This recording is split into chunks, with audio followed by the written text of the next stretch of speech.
Chapter 1. The Divine Avatar System. Lin Chongsheng raised his gaze to behold the resplendent palace, his face etched with gloom. 3 days prior, he was merely a weary soul caught in the relentless grind of a 996-work schedule, lost in the pages of a novel on his journey home, only to inadvertently tumble into a sewer. When he next opened his eyes, he found himself transformed into the sovereign of the great Xia Empire. From the memories lingering in the recesses of his mind, he learned that this world was known as the Barbaric Continent. This vast land was divided into 4 regions: east, south, west, and north, along with the most powerful central region. Each region comprised 380 states, and each state was further divided into 1,000 counties. The Great Xia Empire occupied 9 states and boasted a population exceeding 1 billion, making it one of the formidable powers in the Eastern realm. However, the strength of the Great Xia Empire did not stem from its military might or economic prowess, but rather from the formidable backing of the Daoyang sect, a force capable of instilling fear in neighboring nations. Ultimately, the Great Xia Empire was a realm of mortals, while the Daoyang sect stood as a transcendent order of immortals. In the eyes of these sects, the mortal empire was but a tool for the subjugation of the populace. The so-called ruler was merely a puppet. Lin Chongsheng had once sought to rebel, gathering 1 million troops to declare war against the Daoyang sect. Yet, the sect dispatched merely 1,000 disciples, effortlessly obliterating his vast army. The slaughter of mortal soldiers by cultivators was as simple as slicing through vegetables, and the Daoyang sect boasted hundreds of thousands of such disciples. This did not even account for the powerful elders, the esteemed patriarchs, and the sect's leader, one of the mightiest in the Eastern realm. After this defeat, Lin Chongsheng finally grasped the chasm that lay between mortals and cultivators. He had contemplated recruiting cultivators from across the land to serve his cause, but alas, those with the potential for cultivation were exceedingly rare, nearly all gravitating toward the major sections. As a result, the Daoyang sect resolved to support a new puppet emperor. This decision directly led to the disintegration of the Great Xia Empire, plunging the realm into chaos. Sigh. This is akin to starting a game on hellish difficulty. Why couldn't I have transmigrated as the holy son of the Daoyang sect? Lin Chongsheng lamented with a heavy sigh. The Great Xia Empire lay in tatters, with various feudal lords openly recruiting troops, each commanding armies of nearly 1 million. Behind them, cultivators provided their support. In recent months, they had besieged cities and advanced on the capital. Barring a miracle, the ascension of the new emperor was merely a matter of months. Ding! The system has detected that the host soul has fully merged with the original owner. The Divine Avatar System is now activating. Host: Lin Chongsheng. Talent: extremely high. Realm: peak body refinement, chi refinement, body refinement, outer and inner strength, chi manipulation, core formation, respected 1. System points 0. Current avatar count 0. System store unavailable. As the voice in his mind faded, an attribute panel materialized before Lin Chongsheng. A golden finger. My golden finger has finally arrived. Lin Chongsheng was elated, as if he had glimpsed a glimmer of hope to alter his fate. Indeed, every transmigrator possesses a golden finger, but what purpose does this system serve? This system can infinitely condense avatars, with the avatars sharing the host talents, capable of self-cultivation to enhance their strength. Condensing avatars requires the consumption of system points. The stronger the avatar, the greater the point expenditure, and vice versa. Infinite avatar condensation? It is known that even the powerful Daoyang sect has only hundreds of thousands of disciples. If I could condense an army of cultivators in the billions, wouldn't I be able to effortlessly overwhelm the Daoyang sect? The more Lin Chongsheng pondered, the more exhilarated he became, and he promptly inquired, how are system points acquired? Points are awarded based on the strength of defeated enemies. And what do the system store? 500 system points are required to unlock the system store, which offers weapons, armor, techniques, elixirs, talismans, and other items for sale. Now I understand. Lin Chongsheng turned his gaze toward the palace exterior, envisioning the feudal lords marching their armies toward the capital. However, the forces of the feudal lords were not merely armies of 1 million, but rather moving sources of system points. In truth, With Lin Changsheng's inherent talent, he could easily become a formidable warrior with minimal training, but he lacked access to authentic cultivation techniques.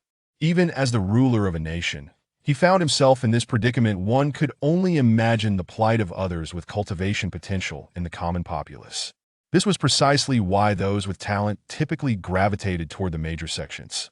Without proper cultivation methods, reaching the peak of body refinement through one's own explorations was the utmost limit for mortals. But now, the situation had changed. Once the system store was unlocked and he exchanged for cultivation techniques, all avatars could cultivate simultaneously. With his innate talent, he would undoubtedly be able to nurture a legion of superlative warriors. At that time, suppressing the feudal lords of the Great Xia Empire and overthrowing the Daoyang sect's dominion would be a mere formality. Moreover, he aimed to expand the territories of the Great Xia Empire. All 5 regions and 1,900 states. I desire them all. Ding! System points 1. System points 1. System points 1. Suddenly, the system's voice echoed in Lin Changsheng's mind once more. At that moment, a eunuch rushed into the grand hall in a flurry, kneeling on the ground with a thud. Your Majesty, grave news. We have just received word from the north that Prince Yin, Lin Quan, is engaged in battle with the general of the north, and our forces have suffered heavy losses. I am aware, Lin Chongqing replied, his towering figure and resolute countenance turning to face the eunuch, the royal robe billowing as he did so. Having fused with the original owner's soul, Lin Chongqing fully embraced the identity of the Great Xia Empire's sovereign. His demeanor exuded an air of authority. What Lin Chongqing had not anticipated was that he could also gain system points from the soldiers under his command as they vanquished enemies. What shall we do now? Should we dispatch troops for reinforcement? The eunuch hesitated for a long while before mustering the courage to voice the question. Every feudal lord has cultivators backing them. Sending reinforcements to the north would be akin to courting death. Let us hope the northern army can break through on their own, Lin Chongqing replied, his expression grim. To usurp his throne, the various feudal lords could not rely solely on breaching the capital. They must also contend with one another, vying for greater influence, as the one with the mightiest power would have the best chance of winning Daoyang's sect's favor. Thus, they would go to great lengths to court any forces they could. If they could not win them over, they would eliminate them. Over 60% of the empire's military had pledged allegiance to the feudal lords. Most of the prominent families and officials within the capital were also in clandestine collusion with these lords. So what shall we do now? The eunuch asked, flustered and at a loss. Is it not merely a matter of killing? Then I shall trade blood for blood, life for life. Lin Changsheng's eyes glimmered with a fierce light, a tempest of murderous intent surging within him.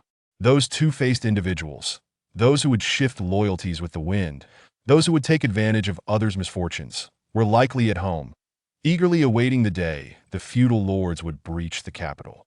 On that day, they would kneel before the very lords they had sworn fealty to, begging for rewards with tails tucked between their legs.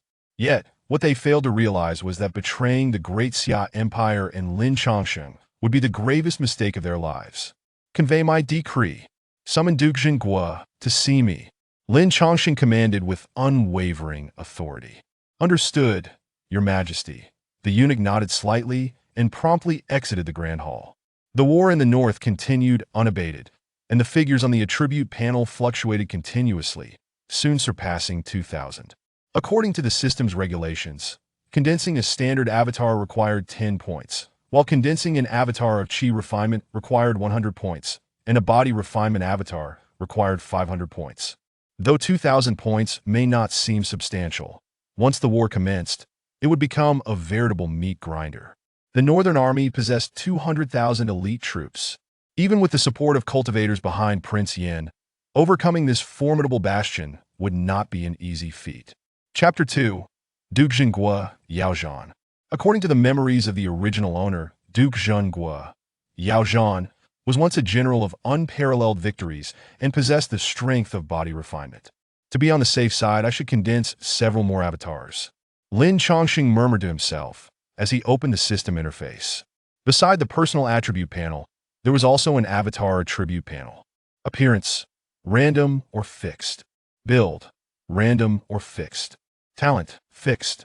Realm, chi refinement. Body refinement cannot condense avatars of a higher realm than the host.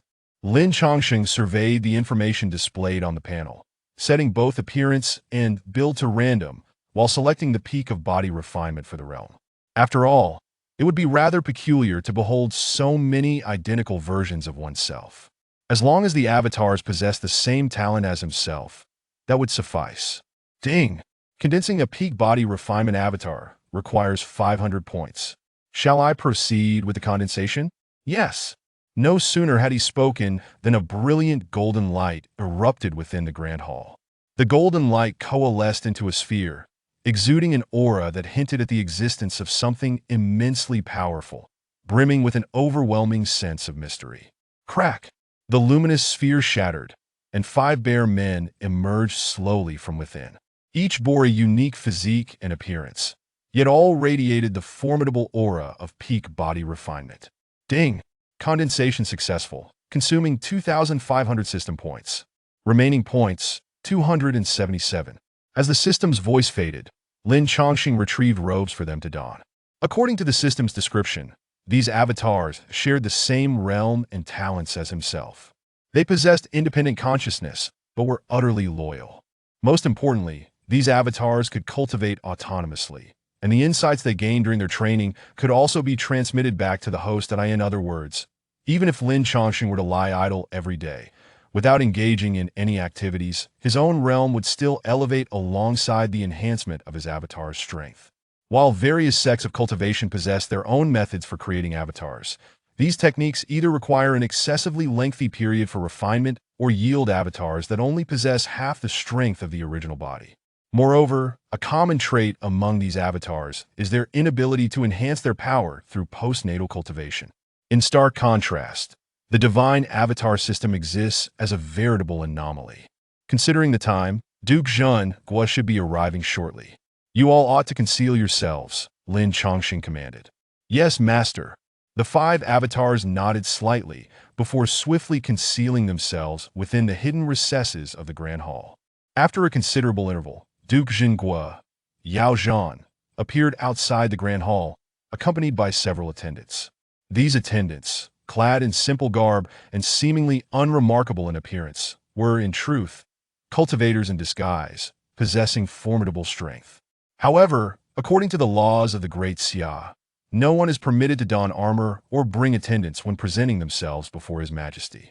His actions, therefore, amounted to a blatant disregard for imperial authority, reflecting a dire issue. The royal palace had become riddled with infiltration from various lords. Yao Zhan, why do you not kneel before me? Lin Chongsheng asserted from his throne, his demeanor imposing, his gaze piercing. According to the memories embedded in the original owner's mind, Yao Zhan was the father-in-law of the Prince of Yin and once a celebrated general of the Great Xia, later bestowed the title of Duke Zhenguo. Despite his advancing age, many of the generals he had promoted remained fiercely loyal to him. When the Prince of Yin revolted, he promptly arranged for his former subordinates to pledge allegiance to the prince, even providing substantial funding from the capital. Among the various lords, the Prince of Yin possessed the most formidable strength. The old minister is advanced in years and suffers from mobility issues. I hope your majesty can show understanding, Yao Zhan declared boldly, standing within the hall with an air of arrogance, clearly dismissing Lin Chongsheng. In truth, many shared his sentiments, for all were aware that this realm belonged to the Daoyang sect, not to Lin Chongsheng. Whomever the Daoyang sect supported could secure the throne. Yao Zhan then shifted his tone, straightforwardly inquiring, Your Majesty summoned me, may I ask the purpose? I wish to borrow an item from you, to instill fear across the realm. What item? Your head. At this proclamation, the atmosphere within the Grand Hall instantly thickened, the air heavy with tension. Yao Zhan, seemingly unfazed, threw back his head and laughed heartily. Having resolved to sever all pretense, he felt no need to feign humility. Kill me? Are you worthy? Yao Zhan waved his hand, and the 5 attendants advanced in unison. All were peak cultivators in the body refinement realm, and with Yao Zhan, they formed a formidable group of 6. Initially, Yao Zhan had planned to seize Lin Chongsheng at the opportune moment, using the emperor as leverage to legitimize the Prince of Yan's ascension to the throne.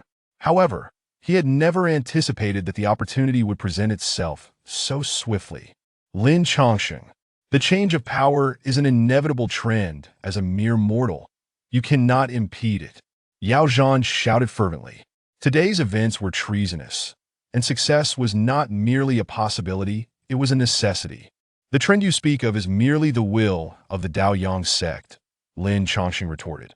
And what of it? The Daoyang sect is the heaven of the great Xia. Heavenly mandates cannot be defied. I shall defy the heavens. Lin Chongsheng strode down from the dragon throne, his eyes ablaze with a fierce killing intent. Under the rule of the Daoyang sect, countless commoners perished annually due to the exploitation of spiritual minds. The Daoyang sect showed no compassion for the populace, instead intensifying their demands, forcibly extracting even more resources each year. If this trajectory persisted, the great Xia would inevitably be drained of its last vestiges of vitality. Ridiculous! You cannot even overcome me. How do you expect to defy the heavens? Yao Zhan scoffed coldly, preparing to signal his 5 attendants to act. Is that so? Lin Chongsheng snapped his fingers, and the 5 avatars emerged from the shadows, effectively blocking the hall's exit. There were a total of 12 individuals within the hall, all peak cultivators in the body refinement realm. However, even within the same realm, there exists a hierarchy of strength. Yao Zhan, now aged and weakened, was no longer the warrior he once was. His attendants, though also peak cultivators, were mere sheltered flowers, having never faced the crucible of life and death battles. Lin Chongsheng had embarked on military campaigns at the tender age of 15, enduring over 100 battles in a decade, brushing against death countless times. His strength was forged through relentless struggle. It is no exaggeration to say he stood as the foremost individual beneath the outer gang realm. These 5 avatars shared the same level of prowess as he, peak body refinement realm, and 5 of them at once. This is utterly impossible. Ordinary individuals, lacking the aid of techniques, require years, even decades, to achieve advancement within each realm. Looking across the entire Great Xia, the number of peak body refinement experts cannot exceed 10. Yao Zhan comprehended the disparity in power, the confident smile on his face evaporating, leaving only panic in its wake. He racked his brain, unable to fathom how so many peak body refinement experts could suddenly appear within the palace. Chapter 3. Unveiling the system. Store this. This is the confidence with which I defy fate. Move. At Lin Chongsheng's command, 5 doppelgangers surged forward, engaging 6 opponents. Although they were outnumbered, they held an undeniable advantage on the battlefield. Yao Zhan sensed the precariousness of the situation and thought to exploit the chaos to break free. You all hold them off. I shall go seek reinforcements. Yet, as he reached the entrance of the grand hall, a doppelganger obstructed his path. The 5 doppelgangers clung to him like a relentless plague, leaving him no chance to escape. Boom, soon. The lifeless body of a Daoyang sect disciple fell to the ground. Even 6 against 5 proved too formidable. Now, 5 against 5 was an insurmountable challenge. In quick succession, 2 more Daoyang sect disciples met their demise. Yao Zhan watched in despair, his mind racing for a way to turn the tide. The 2 sides had irrevocably severed ties. Pleading for mercy was futile. He could only resort to invoking the Daoyang sect.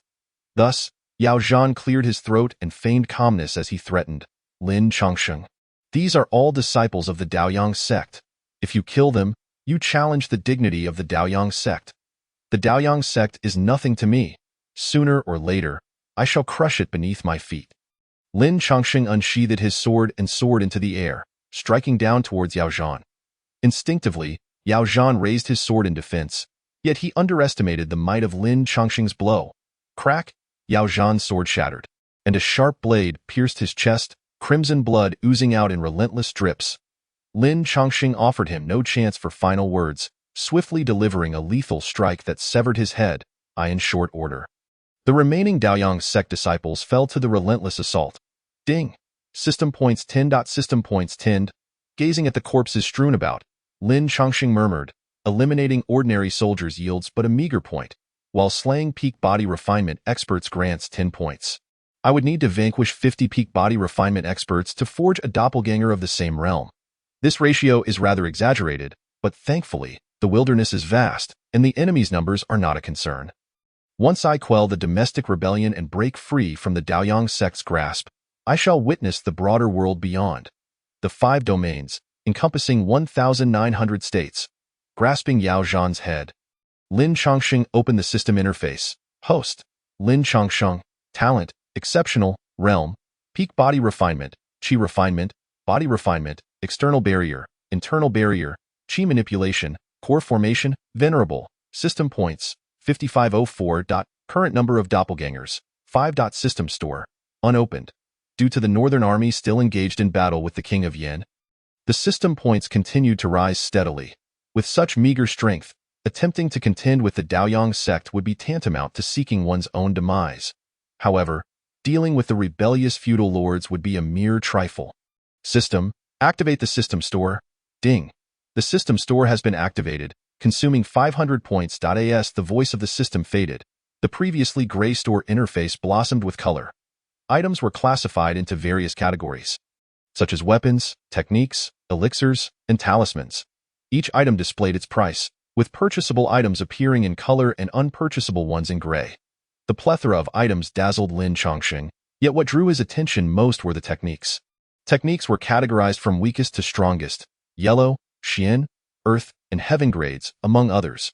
The higher the grade, the greater the power. One must first learn a cultivation technique to break free from the shackles of the peak body refinement realm. Basic yellow grade techniques cost 5,000 points, while top-tier heaven grade techniques cost a staggering 100,000 points. This was practically a gift, Lin Chongqing murmured in excitement. Which feudal lord does not command an army of hundreds of thousands? Even if I do not annihilate them all, eliminating just 1/10 would yield nearly 1,000,000 points. In a world where techniques are monopolized by the major sects, acquiring a yellow-grade technique is an invaluable treasure. As for heaven-grade techniques, only 3 major sects in the Eastern Domain possess one each, and here, the system store offers as many as I desire. After much deliberation, Lin Chongqing finally settled on a yellow-grade technique named Basic Breathing Method. Ding. Exchange successful. Remaining points, 307. Lin Chongqing furrowed his brow. The rate at which his points increased suggested that the northern battlefield had reached a boiling point. That was the Empire's 20,000 elite troops. The few loyal soldiers remaining, would they manage to break free? Buzz. With a flicker of light, an ancient yellow booklet materialized in Lin Chongqing's hands.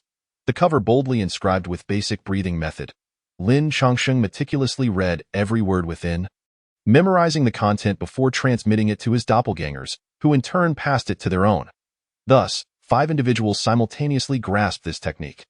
With Lin Chongqing's innate talent, augmented by quintupled comprehension ability, he swiftly mastered the yellow-grade technique. Preserve the Dantian, unite body and mind. Lin Chongqing recited the incantation, entering a state of cultivation. In an instant, wisps of spiritual energy surged in from all directions.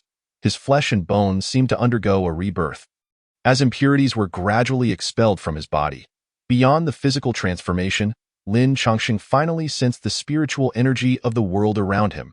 Qi refinement and body refinement ultimately remain within the realm of mortals. Even upon reaching the peak of body refinement, one is merely a more formidable mortal. Only upon entering the external barrier, where spiritual energy manifests as protective barriers, can one truly step into the realm of cultivation. Such a powerful being could easily take the heads of enemy generals amidst a sea of soldiers. Crack, with a sharp sound, Lin Chongqing distinctly felt a certain lock within him shatter. In the next moment, an overwhelming aura erupted from within, generating a gust of energy that swept through the entire grand hall. Is this the realm of immortals? Lin Chongqing pondered, gazing at his hands. He felt not only an increase in his own power but, more importantly, an understanding of the forces of nature. If he were to face Yao Zhan and his 6 companions now, a single strike would suffice to eliminate them in an instant. Crack, crack. Soon, the 5 doppelgangers each broke through, stepping into the external barrier realm. From this moment forth, the Great Xia Empire boasted 6 external barrier experts. Should the Daoyang sect refrain from meddling in imperial affairs, these 6 could quell the rebellion of the feudal lords overnight. Next, it was time to settle accounts. With a flourish of his sleeve, Lin Chongqing instructed his 5 doppelgangers to conceal themselves and continue their cultivation. Lin Chongqing, holding Yao Zhan's head, strode out of the palace. Wherever he passed, palace maids, eunuchs, and patrolling soldiers quaked in fear, kneeling in place, too terrified to move. The secret of the doppelgangers must remain concealed for now. Otherwise, the Daoyang sect would relentlessly pursue him. After all, the Daoyang sect still needed to maintain a facade of righteousness before the common people, adhering to the unwritten rules of the cultivation world, and could not openly interfere in the internal politics of the mortal empire. This, fortuitously, granted Lin Chongqing a precious opportunity for growth. Chapter 4. Annihilation and Extinction in the Great Xia City, at the Duke's residence. The Yao family, having served in the military for generations, held great prestige. It was with Yao Zhan's support that the King of Yin emerged among the feudal lords during the rebellion. As the moon hung high, the lanterns within the residence were lit one by one. Dispelling the darkness, Yao Zhan's wife, Su Shi, gazed anxiously toward the reception room, her expression fraught with worry. Master Lu, why has my husband not returned after 2 hours? Did you not say that with Lin Chongqing's abilities, capturing him would be effortless? The man named Master Lu, in his 30s, donned a Taoist hairstyle and held a soft whisk, exuding an ethereal aura, with faint barrier energy emanating from him. He was, in fact, a formidable external barrier expert. Madam, there is no need for concern. My 5 disciples are all at the body refinement realm, easily capable of dealing with that pretender Lin Chongqing. Master Lu had every reason to be proud. He had entered the Daoyang sect at 18 and ascended to the external barrier realm after a decade of rigorous training, becoming one of the elite. Not even the 20,000 imperial guards within the royal city would pose a challenge to him. With your celestial bearing, Master Lu, there is no way that the pretender can escape your grasp. Su Shi cautiously offered her flattery, feeling somewhat reassured. Suddenly, a figure burst into the reception room, running so swiftly that he nearly stumbled and crashed in. Madam, a grave situation has arisen. His Majesty has led the imperial guards to our doorstep. The servant, bloodied and shaken, scrambled to his feet, fear evident in his eyes. Su Shi's expression shifted dramatically, instantly realizing the severity of the situation. Where is my husband? What of Master Lu's senior disciple? The servant, face pale, trembled as he pointed outside. Master's head is in his Majesty's hands, and his senior disciple likely, crack. The teacup on Master Lu's table shattered instantly. His gaze burning with fury, as if he could pierce the servant through with his eyes. Nonsense! Lin Chongqing cannot be my disciple's match. You wretched boy, how dare you spew such lies? The Daoyang sect has dominion over the nations. When has it ever faltered? Master Lu, please spare me. I would never deceive you. The servant pleaded desperately, but Master Lu granted him no chance to explain, a wave of his sleeve sending the servant sprawling to the ground. His brow was pierced by barrier energy, and he died without a sound. Such was the chasm between an external barrier expert and an ordinary person. Killing mortals is akin to squashing ants. Su Shi, terrified, stumbled backward, when suddenly something rolled into the courtyard from outside. Master! Su's heart-wrenching scream echoed through the air, nearly causing him to lose consciousness. Bursting through the entrance was a blood-soaked figure, the lifeless eyes of Yao Zhan wide open. Bewildered even in death, unable to comprehend how he had met his end. The gates stood wide open as Lin Chongqing strode in, flanked by his attendants. Behind them, 1,000 elite soldiers of the Great Xia, clad in armor and wielding weapons, charged in with an air of lethal intent. Where are my disciples? Lu Jing mused, scanning behind Lin Chongqing, but finding none. A realization seemed to dawn upon him. Those who dared to enter the palace with the intent of allying with Yao Zhan to assassinate the monarch have already been eliminated. Now it is your turn. With a swift motion, Lin Chongqing drew his long sword, its cold gleam reflecting the moonlight, exuding an aura reminiscent of ancient deities of slaughter. I know not what schemes you have employed to dare openly defy the Daoyang sect. But today, your demise is inevitable. Ha ha ha! Lu Jing's laughter rang out, mocking Lin Chongqing's ignorance and arrogance. Lin Chongqing, prepare to meet your end. As Lu Jing's words fell, a surge of energy enveloped him, extending 5 meters in every direction. The pale golden energy transformed into blades, hurtling towards Lin Chongqing. Practitioners absorb the essence of the sun and moon along with the spiritual energy of the world, resulting in various colors of energy depending on their cultivation methods. Hundreds of golden blades surged towards Lin Chongsheng, their devastating power causing rips to form in his garments. This is the power.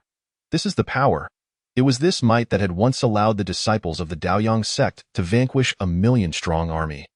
In the past, Lin Chongsheng would have undoubtedly perished against such forces, yet he was no longer the same ineffectual being.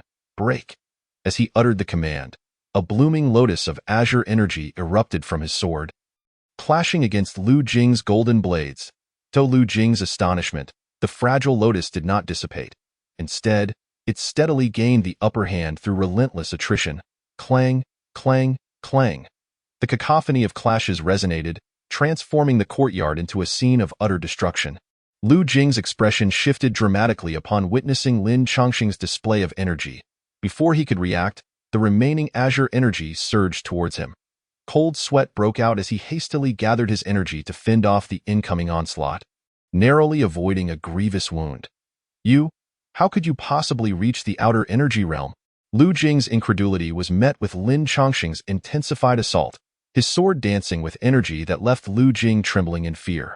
Lin Chongsheng's newfound power manifested in the lotus shape of his energy, a feat that ordinary techniques could not achieve.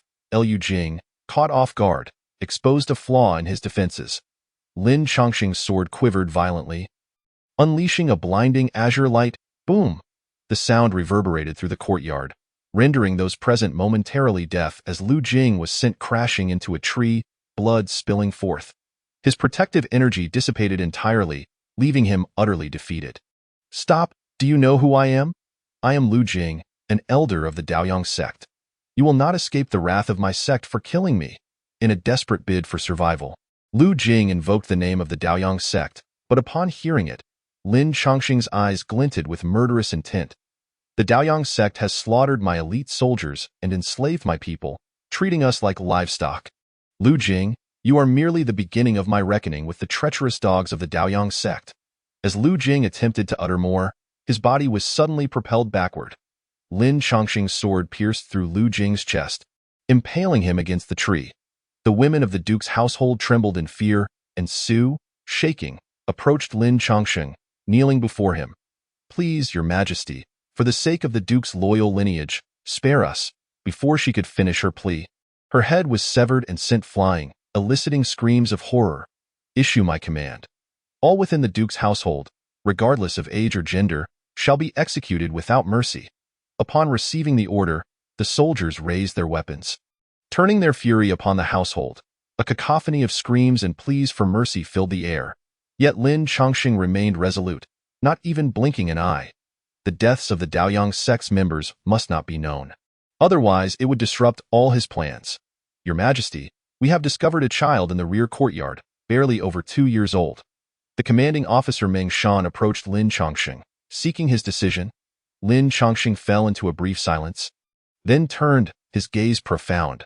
Send someone to Tongzhou, conceal their identity, and ensure this child never returns to the capital. Meng Shan exhaled in relief, his voice lightening. I shall obey.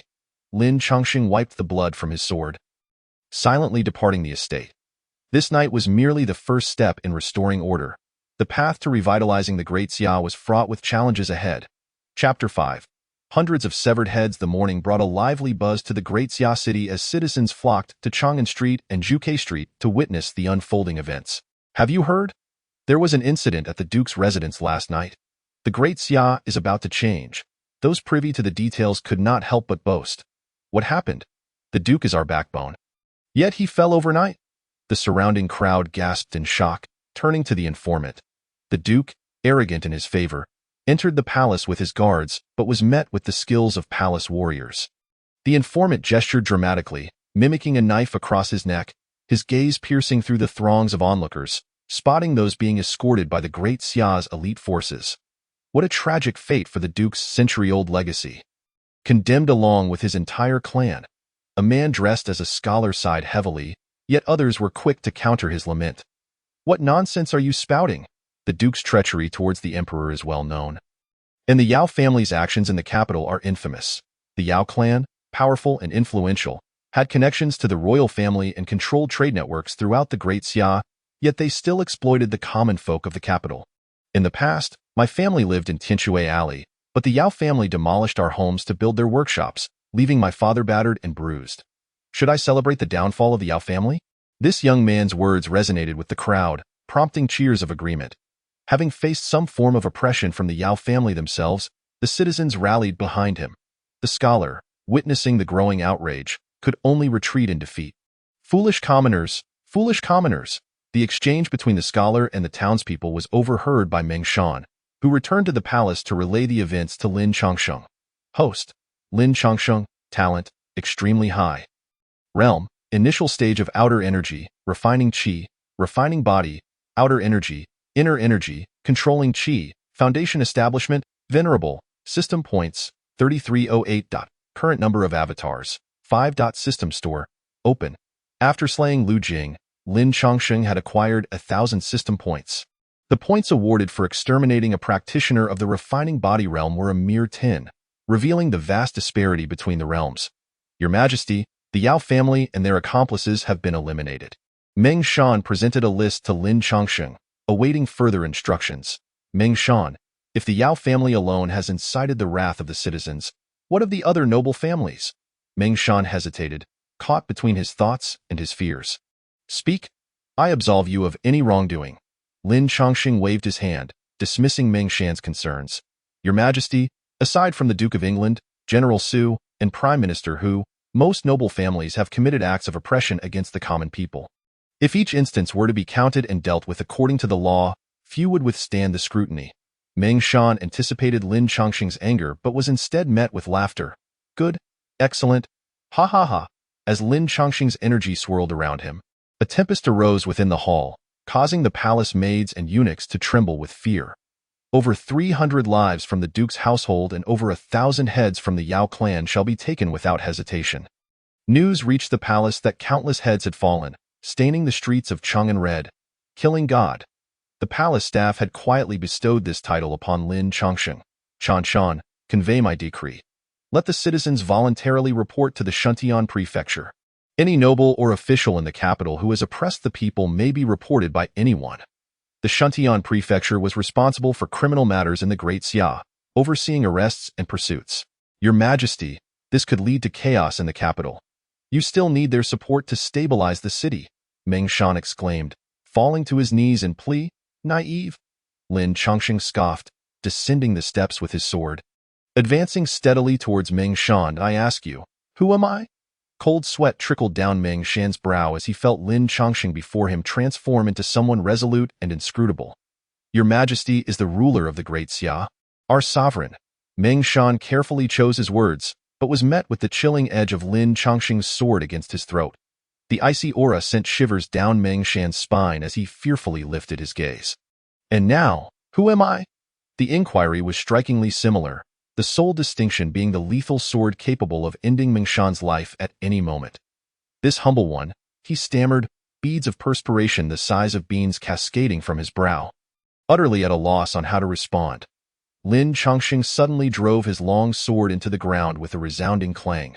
Meng Shan, you are not alone in your thoughts. Many from the court and beyond share your sentiments. Believing the noble families in the capital would share life and death with me, loyal to quell rebellion. Bao, with a flick of his wrist, the long sword soared through the air, propelled by his aura, and flew beyond the grand hall. They are merely a swarm of parasites clinging to the Great Xia, eager for the Northern Legion to be annihilated, for Changchun to perish in defeat, and for me to abdicate in favor of the new emperor. Go! Let the Shuntian prefecture open its doors tonight. Should Yao Zhan delay even a moment longer, it will be their downfall. Lin Changsheng's iron-fisted resolve stirred a tempest in the Great Xia city, leaving officials trembling in fear. Those entrenched in the bureaucracy all bore their share of unclean dealings. Given Lin Changsheng's current state of madness, it would not be surprising if he executed them all. In stark contrast to the officials' trepidation, the common folk in Great Xia city were reveling as if celebrating a festival. Citizens lined 2 long streets outside the Shuntian prefecture to file grievances, with an ever-growing number joining in. The fall of the Duke of State's residence had allowed many citizens to vent their frustrations, while Lin Changsheng's subsequent decisions left the populace utterly convinced. The Supreme Emperor, amidst the turmoil of the rebel princes and the Northern Legion's precarious situation, could still empathize with the commoners and investigate corrupt officials. Such a ruler is hard to come by. Great Xia, Royal Palace. System Points 1. System Points 1. System Points 1. Host. Lin Changsheng. Talent. Extremely high realm. Initial stage of external qi, qi refinement, body refinement, external qi, internal qi, qi control, core formation, venerable, system points, 11308. Current number of avatars, 5. System store. Now open. At the stroke of midnight, Lin Changsheng remained asleep, reclining on the dragon bed while gazing northward. The rapid accumulation of system points indicated that the conflict between the Northern Army and the Yin Prince's forces was intensifying. Chang Chun, the court's general responsible for the Northern campaign, had garnered immense achievements and reached the pinnacle of external qi. Should the adversary be solely the Yin Prince's army, Lin Changsheng believed that Chang Chun could withstand their assault at Fengtian Pass. However, with Lu Jing arriving in the capital, could there be no Daoyang sect cultivators among the Yin Prince's forces? Chang Chun, may you transform misfortune into fortune. Lin Changsheng's plans hinged on the Northern Legion's success. Retrieving his thoughts, Lin Changsheng began to peruse the armament section of the system, his gaze captivated by the plethora of magical artifacts. Chapter 6. The Formless Artifact. Weapons and magical artifacts are entirely distinct concepts. While blades can wound and even kill, they cannot harm cultivators above the pinnacle of body refinement, barring those who are severely injured and lack defenses. The disparity arises from the fact that magical artifacts can resonate and merge with the cultivator's spiritual energy.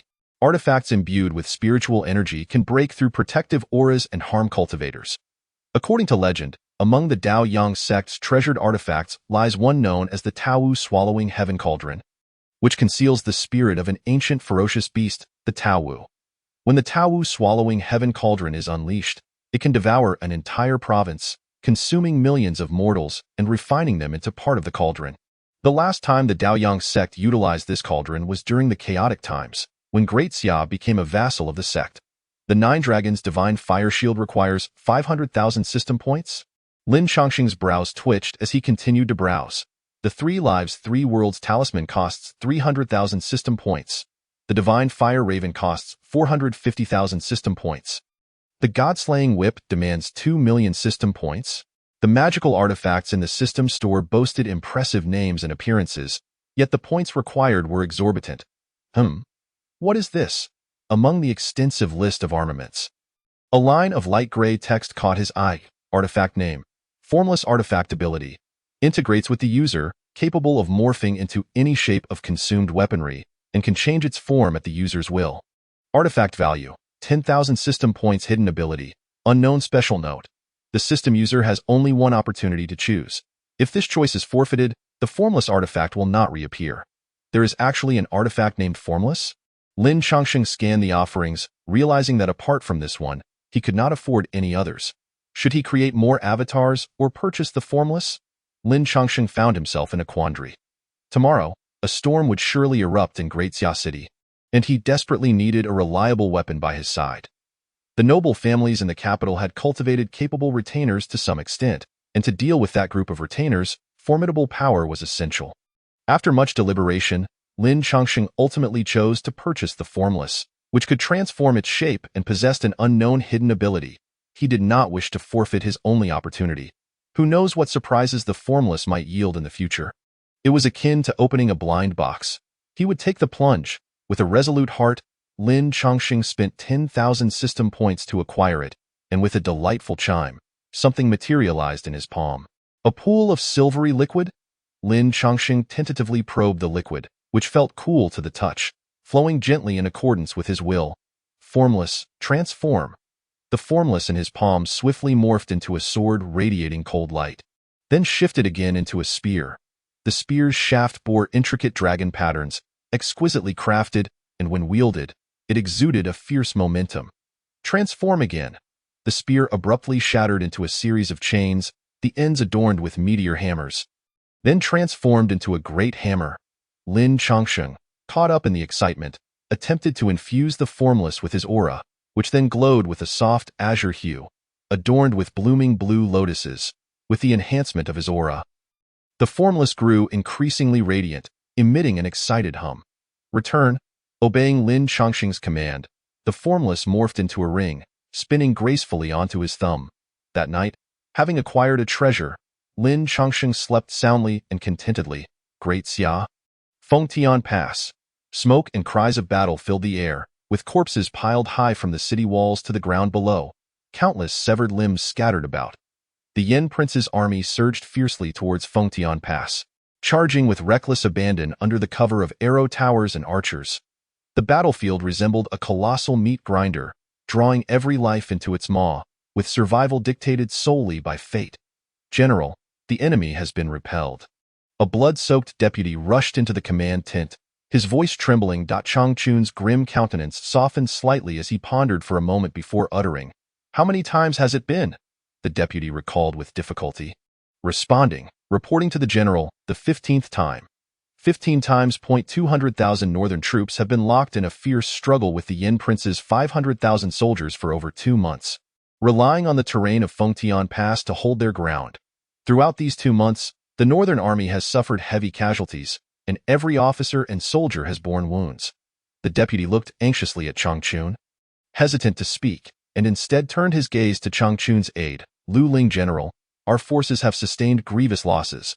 Thus far, over half of our soldiers have perished, and many of the remaining troops are wounded.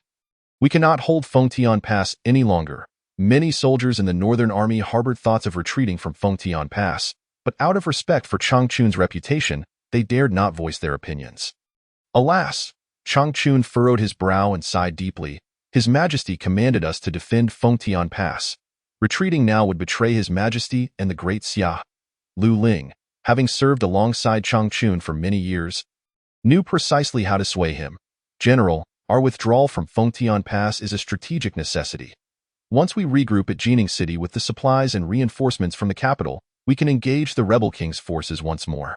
Chang Chun's brow eased slightly as he murmured, "That does not seem like a poor plan." Seeing Chang Chun's interest, Lu Ling seized the moment to elaborate on the pros and cons indeed. Furthermore, the Yin Prince's camp is fortified by powerful figures, and our army has suffered significant losses. Temporarily retreating from their onslaught is indeed the wisest course of action. As the two conversed, a violent tremor resonated from the direction of the city walls. Chang Chun dashed out of the command tent, only to hear a messenger tumble in, breathless and frantic. "General, the city wall has collapsed. The rebel army has breached our defenses." At this juncture, Chang Chun made a swift decision and commanded, "All troops, break through. We shall regroup at Jining City." The Northern Army's retreat was executed with precision and urgency, entirely abandoning Fengtian Pass in a swift exodus. The Yin Prince's forces could not let such an opportunity slip by.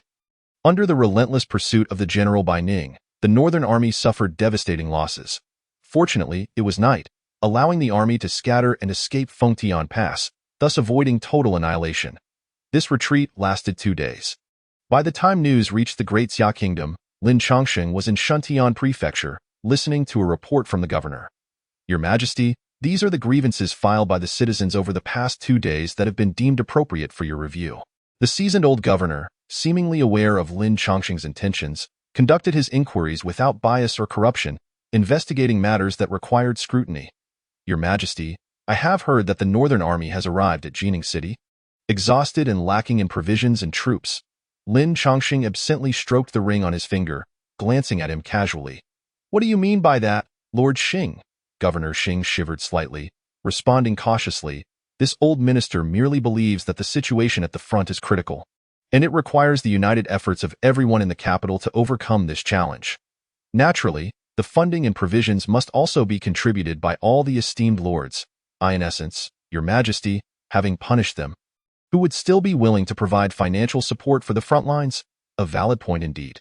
Lord Xing, how much are you prepared to donate?" Lin Chongqing set down the ledger, his gaze piercing as he fixed it upon the prefect of Xing. The old minister, with a clenched jaw, resolved, "I shall contribute 1,000 taels." Chapter 7. Alleviating the nation's woes. 1,000 taels. Lin Chongqing's brows quivered slightly as he softly remarked, "Lord Xing, your willingness to part with such a vast sum truly reflects your status as a loyal minister of our Great Xia." The prefect of Xing wiped the sweat from his brow, bowing deeply to express his trepidation. "I dare not claim credit. I only wish to alleviate your majesty's burdens. Bang! Before the prefect could finish his words, Lin Chongsheng struck the table with a palm, causing the solid wood to splinter into pieces. The imperial guards outside burst in, blades gleaming with a chilling aura. How could Xing Rong have witnessed such a scene? He trembled, wanting to say something, but under Lin Chongsheng's sharp gaze, all words were swallowed back. Lord Xing, it has come to my attention that you have been colluding privately with the proprietor of Fan Lu in the capital, reportedly receiving 40% of the profits from there. Is this true? Lin Chongsheng casually tossed the ledger to the ground, his voice frigid. Fan Lu's daily earnings are substantial. You could easily collect 100,000 taels in profit within a year. Yet, facing the pressing war at the front, with the Northern Army retreating and lacking funds and manpower, you only donate 1,000 taels? Lord Xing, you truly are a loyal subject of mine, a pillar of great Xia. Xing Rong knelt, trembling like a leaf, bewildered by how Lin Chongsheng had uncovered his dealings with the proprietor of Fan Lu. Truth be told, Meng Shan has already unearthed the roster in the secret chamber of the Yao War Manor, detailing the sordid affairs of the officials in the capital, and naturally, your name, Lord Xing Rong, is among them. Lin Chongsheng's words shattered Xing Rong's last defenses. Crawling on his knees towards Lin Chongsheng, he pleaded for mercy. Your Majesty, I acknowledge my crimes. I am willing to donate all my possessions to support the city of Jining, begging your Majesty to spare my life in light of my service to the late emperor. Xing Rong seethed with hatred towards the deceased Yao Zhan, wishing to dismember him, and resented that all officials in the capital would share the blame. His decisive actions earned him a chance to survive. As Lin Chongsheng lifted Xing Rong, his murderous intent transforming into gentleness, a change as swift as turning a page. Excellent. Lord Xing proactively seeks to alleviate the nation's burdens. Thus, the weighty task of interrogating the implicated officials shall fall upon you. Xing Rong dared not refuse Lin Chongsheng any longer, nodding repeatedly, promising to exhaust himself in the investigation. A tempest brewed in the capital of Great Xia, as once high-ranking officials were gradually scrutinized and taken to Shuntian Prefecture for questioning. From dukes to ninth-rank officials, a staggering 80% of the bureaucrats felt the repercussions, plunging the populace into anxiety. In the residence of Duke Zhang, Zhang Zhe paced restlessly in his study, awaiting news. My lord, both the Duke of England's residence and the Prime Minister whose estate are closed to visitors. I could not gain entry, lamented the steward, his face a mask of despair. There were no less than 800 people seeking an audience with the Duke of England and Prime Minister Hu. It seems they do not wish to involve themselves in this turmoil. Duke Zhangfu and Prime Minister Hu Shan, both renowned for their integrity, had no desire to form cliques, as the city dwelled in fear. Officials turned their hopes towards them, wishing for their intervention with Lin Chongsheng. These two old foxes. Zhang Zhe's face flushed with anger, nearly causing him to faint. Father, we possess the imperial edict and generations of ducal titles. Surely His Majesty would not dare to strike at our family? Zhang Ka, the duke's eldest son, stepped forward to offer comfort, hoping to assuage Zhang Zhe's worries. My lord, dire news. Calamity has arrived. A servant rushed to the study door. Breathless with urgency, Meng Shan has surrounded the premises with the imperial guards, demanding your presence at the front gate, the steward reported, his face pale. Zhang Zhe's heart sank, recalling the fate of Yao Zhan. The wealth and glory of the Zhang family turned to ashes overnight. Gather all the guests in the residence. Assemble in the front courtyard. Be prepared for action. Zhang Zhe forcibly steadied himself, resolute not to await doom passively. Should Lin Chongsheng decide to strike against the Zhang family, he would not hesitate to fight back. Zhang Ka obeyed, darting out of the courtyard, but soon returned, his face ashen. Why are you back? I commanded you to gather our forces. Zhang Zhe scolded, but as he spoke, a figure emerged behind Zhang Ka, coldly wielding a silver longsword. With a casual toss, 3 bloody heads rolled to Zhang Zhe's feet, belonging to the most skilled of his retainers. Your Majesty? What brings you here? Zhang Zhe's expression shifted from shock to fear, then morphed into a forced, ingratiating smile in mere moments. I was just on my way to the palace to meet your Majesty. I have been unable to sleep, preoccupied with matters concerning the front line. I have prepared 800,000 taels to donate to the Northern Army, wishing for our forces to eradicate the rebels. Zhang Ka and the steward remained silent, aware of the lethal aura surrounding Lin Chongsheng that seemed to chill the AI art. To kill, or not to kill. If Lin Chongqing so desired, he could take the lives of all present at will. With the retainers dead, Zhang Zai's greatest support vanished. All he could do was ingratiate himself, hoping for leniency from Lin Chongqing. Lin Chongqing fell into silence, stepping closer to Zhang Zai. With each step, the atmosphere shifted. The long sword transformed into an exquisite dagger, melding with the essence of the air, dancing in Lin Chongqing's palm. Duke Zheng, I have a matter for you to handle on my behalf.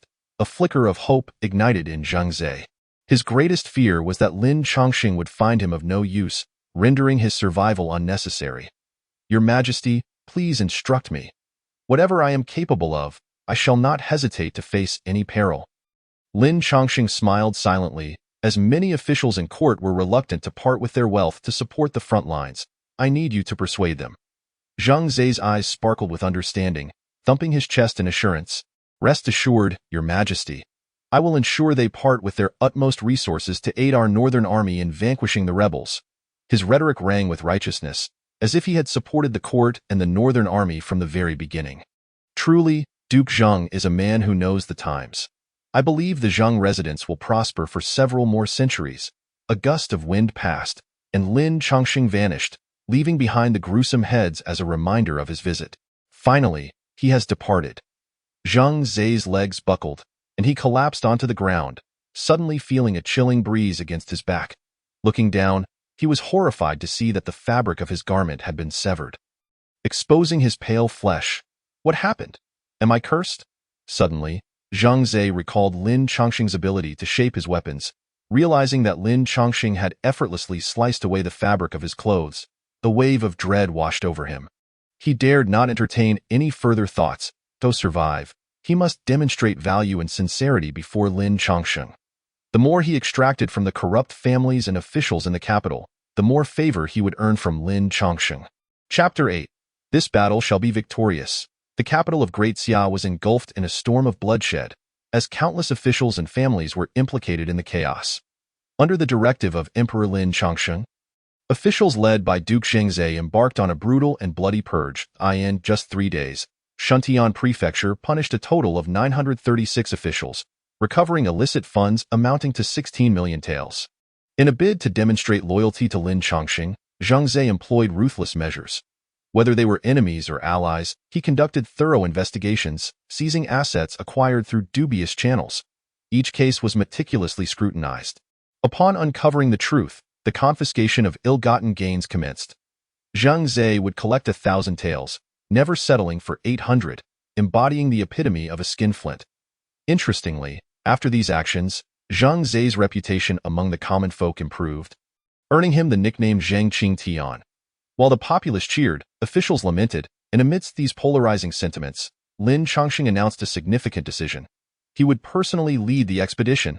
Lin Chongqing intended to utilize the confiscated funds alongside the treasury's resources to gather supplies and reinforcements for the pivotal northern stronghold of Jining.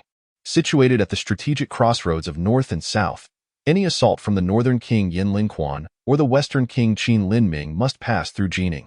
Among the rebellious vassal kings, the three most formidable were King Yin, King Qin, and King Wu. King Yan's forces, once the strongest, boasted an army of 500,000, bolstered by clandestine support from the Daoyang sect. While the Daoyang sect refrained from overtly meddling in mortal affairs unless provoked, they would clandestinely dispatch disciples to influence the course of nations. Would they openly intervene? As long as the Daoyang sect can bear the burden of this individual, they need not fear ridicule from other top-tier cultivation sects of the same rank. To lose face for the sake of a mortal nation is a transaction that only a fool would misjudge. The honor of the Daoyang sect far outweighs that of the Great Xia by 1,000-fold. Nay, 10,000-fold. Lin Chongqing has resolved that the Daoyang sect will not overtly intervene in the affairs of the Great Xia, and thus he begins his counterattack. This action signifies Lin Chongqing's determination and courage to confront the rebel forces, a sentiment that is increasingly resonating with the populace. When a crowd exceeds 10,000, it becomes a sea of humanity. When it surpasses 100,000, it overwhelms the skies. Under the protection of the imperial guards, Lin Chongqing leads an army of 100,000 out of the Great Xia capital, marching northward to confront the rebels in Jining. Many citizens gather to bid farewell to the departing troops. Jostling for a glimpse of Lin Chongqing, wishing His Majesty victorious banners. May the rebels be left in disarray. May His Majesty be blessed with great fortune. We eagerly await news of his victory. The great Xia shall prevail. His Majesty shall prevail. The citizens' cheers resonate within the carriage. Lin Chongsheng, who had been contemplating the system shop, considering which tier advanced technique to select once his points accumulate sufficiently, suddenly finds himself outside the carriage, standing upon the yoke, raising his right hand high and surveying the gathered populace. Initially, the crowd falls silent, only to erupt into fervent cheers once more. Lin Chongsheng vows to the citizens of the Great Xia that he will achieve a decisive victory against the enemy in Jining. This battle shall be won. The fervent declarations of Lin Chongsheng ignite the passion of the people, who join him in exulting, "Victory! Victory! This battle shall be won." The enthusiasm of the masses ascends to the heavens. And even Lin Chongsheng's previously tranquil heart begins to stir with anticipation as he gazes northward, eagerly awaiting the day he confronts King Yin, Lin Quan. At Fengdiangwen, King Yin Lin Quan stands atop the city walls, gazing southward, envisioning the splendid moment when he will breach the great Xia capital and ascend the throne after slaying Lin Chongsheng. What a magnificent land, he muses, yet, alas, my father chose Lin Chongsheng as the heir. Surrounding generals and commanders shower praises upon Lin Quan, some proclaiming ambitions to trample the great Xia capital, while others vow to capture Lin Chongsheng alive. Among them, only one pale-faced general diverges from the flattery, dousing Lin Quan with cold water. Your Highness, I have heard reports from the south that the pretender Emperor Lin Chongsheng has personally taken command, and besides an immense supply of provisions, he also commands 100,000 reinforcements and imperial guards. Lin Quan, basking in the glory of his successes, feels a sudden discontent at this news. General Lan Yu, a straightforward warrior devoid of guile, candidly suggests, I believe we should promptly set forth for Jining. Utilizing every moment to seize the city while Changchun is still weak. This is the best strategy. Lin Quan casts a glance at Lan Yu and suddenly bursts into laughter. What if I wish to rest and allow my soldiers to regain their strength and morale before advancing on Jining? Your Highness, this must not be. Lan Yu fervently gestures. Speed is of the essence, and the pretender's 100,000 troops are fresh recruits. If they join forces with Changchun, I fear our army will find it exceedingly difficult to capture Jining. This is a poor strategy. Your Highness must not be misled. Though Lan Yu possesses keen insight and military acumen, he is lacking in social finesse. His repeated dismissal of Lin Quan's plan as inferior causes the latter's face to flush with anger, leaving him momentarily speechless. Lan Yu, you have great audacity. Some generals, perceiving Lin Quan's displeasure, immediately turn their ire upon Lan Yu, accusing him, you claim your plan is superior while declaring the prince's plan inferior. Does this imply that you believe yourself to be greater than His Highness? Lan Yu, feeling helpless and marginalized by his peers, ultimately receives Lin Quan's decree. General Lan Yu, you have toiled tirelessly for 2 months. For now, refrain from participating in the upcoming southern campaign and remain at Fengdiangwen. With a single sentence, Lan Yu is excluded from the core of the army, and as he looks at Lin Quan and the gloating faces of his comrades, he exits in silence. His straightforward nature has earned him many enemies, and now, in his time of need, not a single person speaks in his favor. Convey my orders. The army shall rest for 10 days, and after that, we will march south to seize Jining, and thereafter, the great Xia capital. Once I ascend the throne, all of you shall be founding heroes. We are willing to serve you with our lives. We are willing to serve you with our lives. As Lan Yu listens to the resounding cheers from atop the city walls, he can only smile wryly, sensing that Lin Chongsheng's personal expedition is formidable. Can King Yan's forces continue their previous glorious record? Should King Yan truly falter, the fate of those under his command who have participated in the rebellion is self-evident. Perhaps it is time to seek a different path. Lan Yu, having been swept into the rebellion, finds himself isolated as his superiors have aligned with King Yan, and his peers follow suit under Yao Zhan's directives. He alone remains, unwilling to betray amidst a collective defection. Uttering even a single dissenting word could lead to his demise at the hands of executioners, who would turn him into mere fodder for the wild dogs. Chapter 9. Shadow Assassination in the Great Xia. Qingyuan City. After a relentless journey through snow and wind from the capital, the reinforcements arrive at Qingyuan City in merely 7 days. From Qingyuan City, a further 3 to 5 days' journey north will bring them to Jining. where they are set to rendezvous with the Changchun army. The tent flap of the main command is lifted as Meng Shan enters, followed closely by a young maid. Your Majesty, General Changchun has sent word that King Yan's army is resting and has yet to launch an attack on Jining. As Meng Shan speaks, he presents a bowl of chicken soup that the maid has brought to Lin Changsheng. After the arduous march, Lin Changsheng, being of invaluable worth, is treated with utmost care by the kitchen staff, who are diligent in providing him with a variety of delicious meals. Oh, King Yan has yet to mobilize against Jining? How intriguing. Lin Changsheng gazes at the chicken soup on the table, a slight frown forming on his brow. Did I not mention that I no longer require such provisions? Meng Shan chuckles nervously, concerned about Lin Changsheng's displeasure. The kitchen staff insists that it is their duty, whether he eats or not. They dare not neglect their responsibilities. Lin Changsheng nearly laughs in exasperation, casually lifting the bowl of chicken soup to his nose, the aromatic scent wafting up to him, indicating its exquisite flavor. Just as he is about to take a sip, he pauses, locking his gaze on the young maid. Did you carry the soup all the way here by yourself? The maid, confused, nods her head. In an instant, Lin Changsheng's expression sharpens, a gust of energy rustling his hair and garments. Meng Shan, step outside. Meng Shan hesitates, glancing back as he retreats. Your Majesty, the maid trembles, terrified, as she attempts to explain herself to Lin Changsheng. What a clever tactic, Lin Changsheng muses, to traverse through an army of 100,000 undetected. Truly remarkable, he approaches the maid, his presence shifting into an ethereal silver sword. Who sent you? The maid, paralyzed with fear, can barely muster a response, shaking uncontrollably. Not speaking? Very well. Lin Changsheng thrusts the sword down, the blade slicing through the air as the maid closes her eyes, bracing for her demise. Yet, after a moment, she feels no pain and opens her eyes to find that the sword has struck only her shadow. With a swift motion, Lin Changsheng seizes the maid by the waist, retreating several meters while her shadow remains undisturbed on the ground. That shadow writhes and morphs, transforming into a humanoid shape, and not just one. Indeed, they are shadow cultivators. Who sent you? Lin Changsheng demands. From the moment the bowl of chicken soup was served, he sensed something amiss. An unusual fluctuation of spiritual energy lingered in the main command tent. That energy, though faint, could not escape Lin Changsheng's perception, honed by his outer gang realm cultivation. Among the practitioners today, there exists an intriguing branch known as shadow cultivation. Legends say that shadow cultivators possess exceptionally high qualifications, being exceedingly rare. They can conceal themselves within the shadows of others. Those who achieve mastery in shadow cultivation are said to be able to hide within the shadows of mountains and trees, striking unseen. Thus, the infamous assassins of the present day are predominantly shadow cultivators. 5 figures emerge from the shadows, and upon realizing that Lin Changsheng has uncovered their presence, they immediately launch their assault.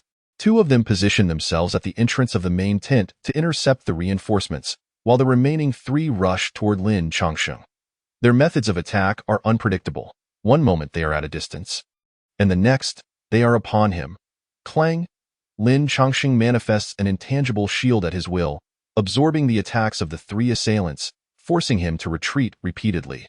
Just as he steadies himself, the trio launches another wave of attacks. The 3 individuals employed a similarly elusive and stealthy method of attack, one at the front, one at the back, and one beneath. Unable to evade their strikes, Lin Changsheng resolutely ceased to dodge. Unleashing the full force of his internal energy, a pale azure lotus flower spun in harmony with his energy, enveloping him entirely as it clashed head-on with the 3 assassins.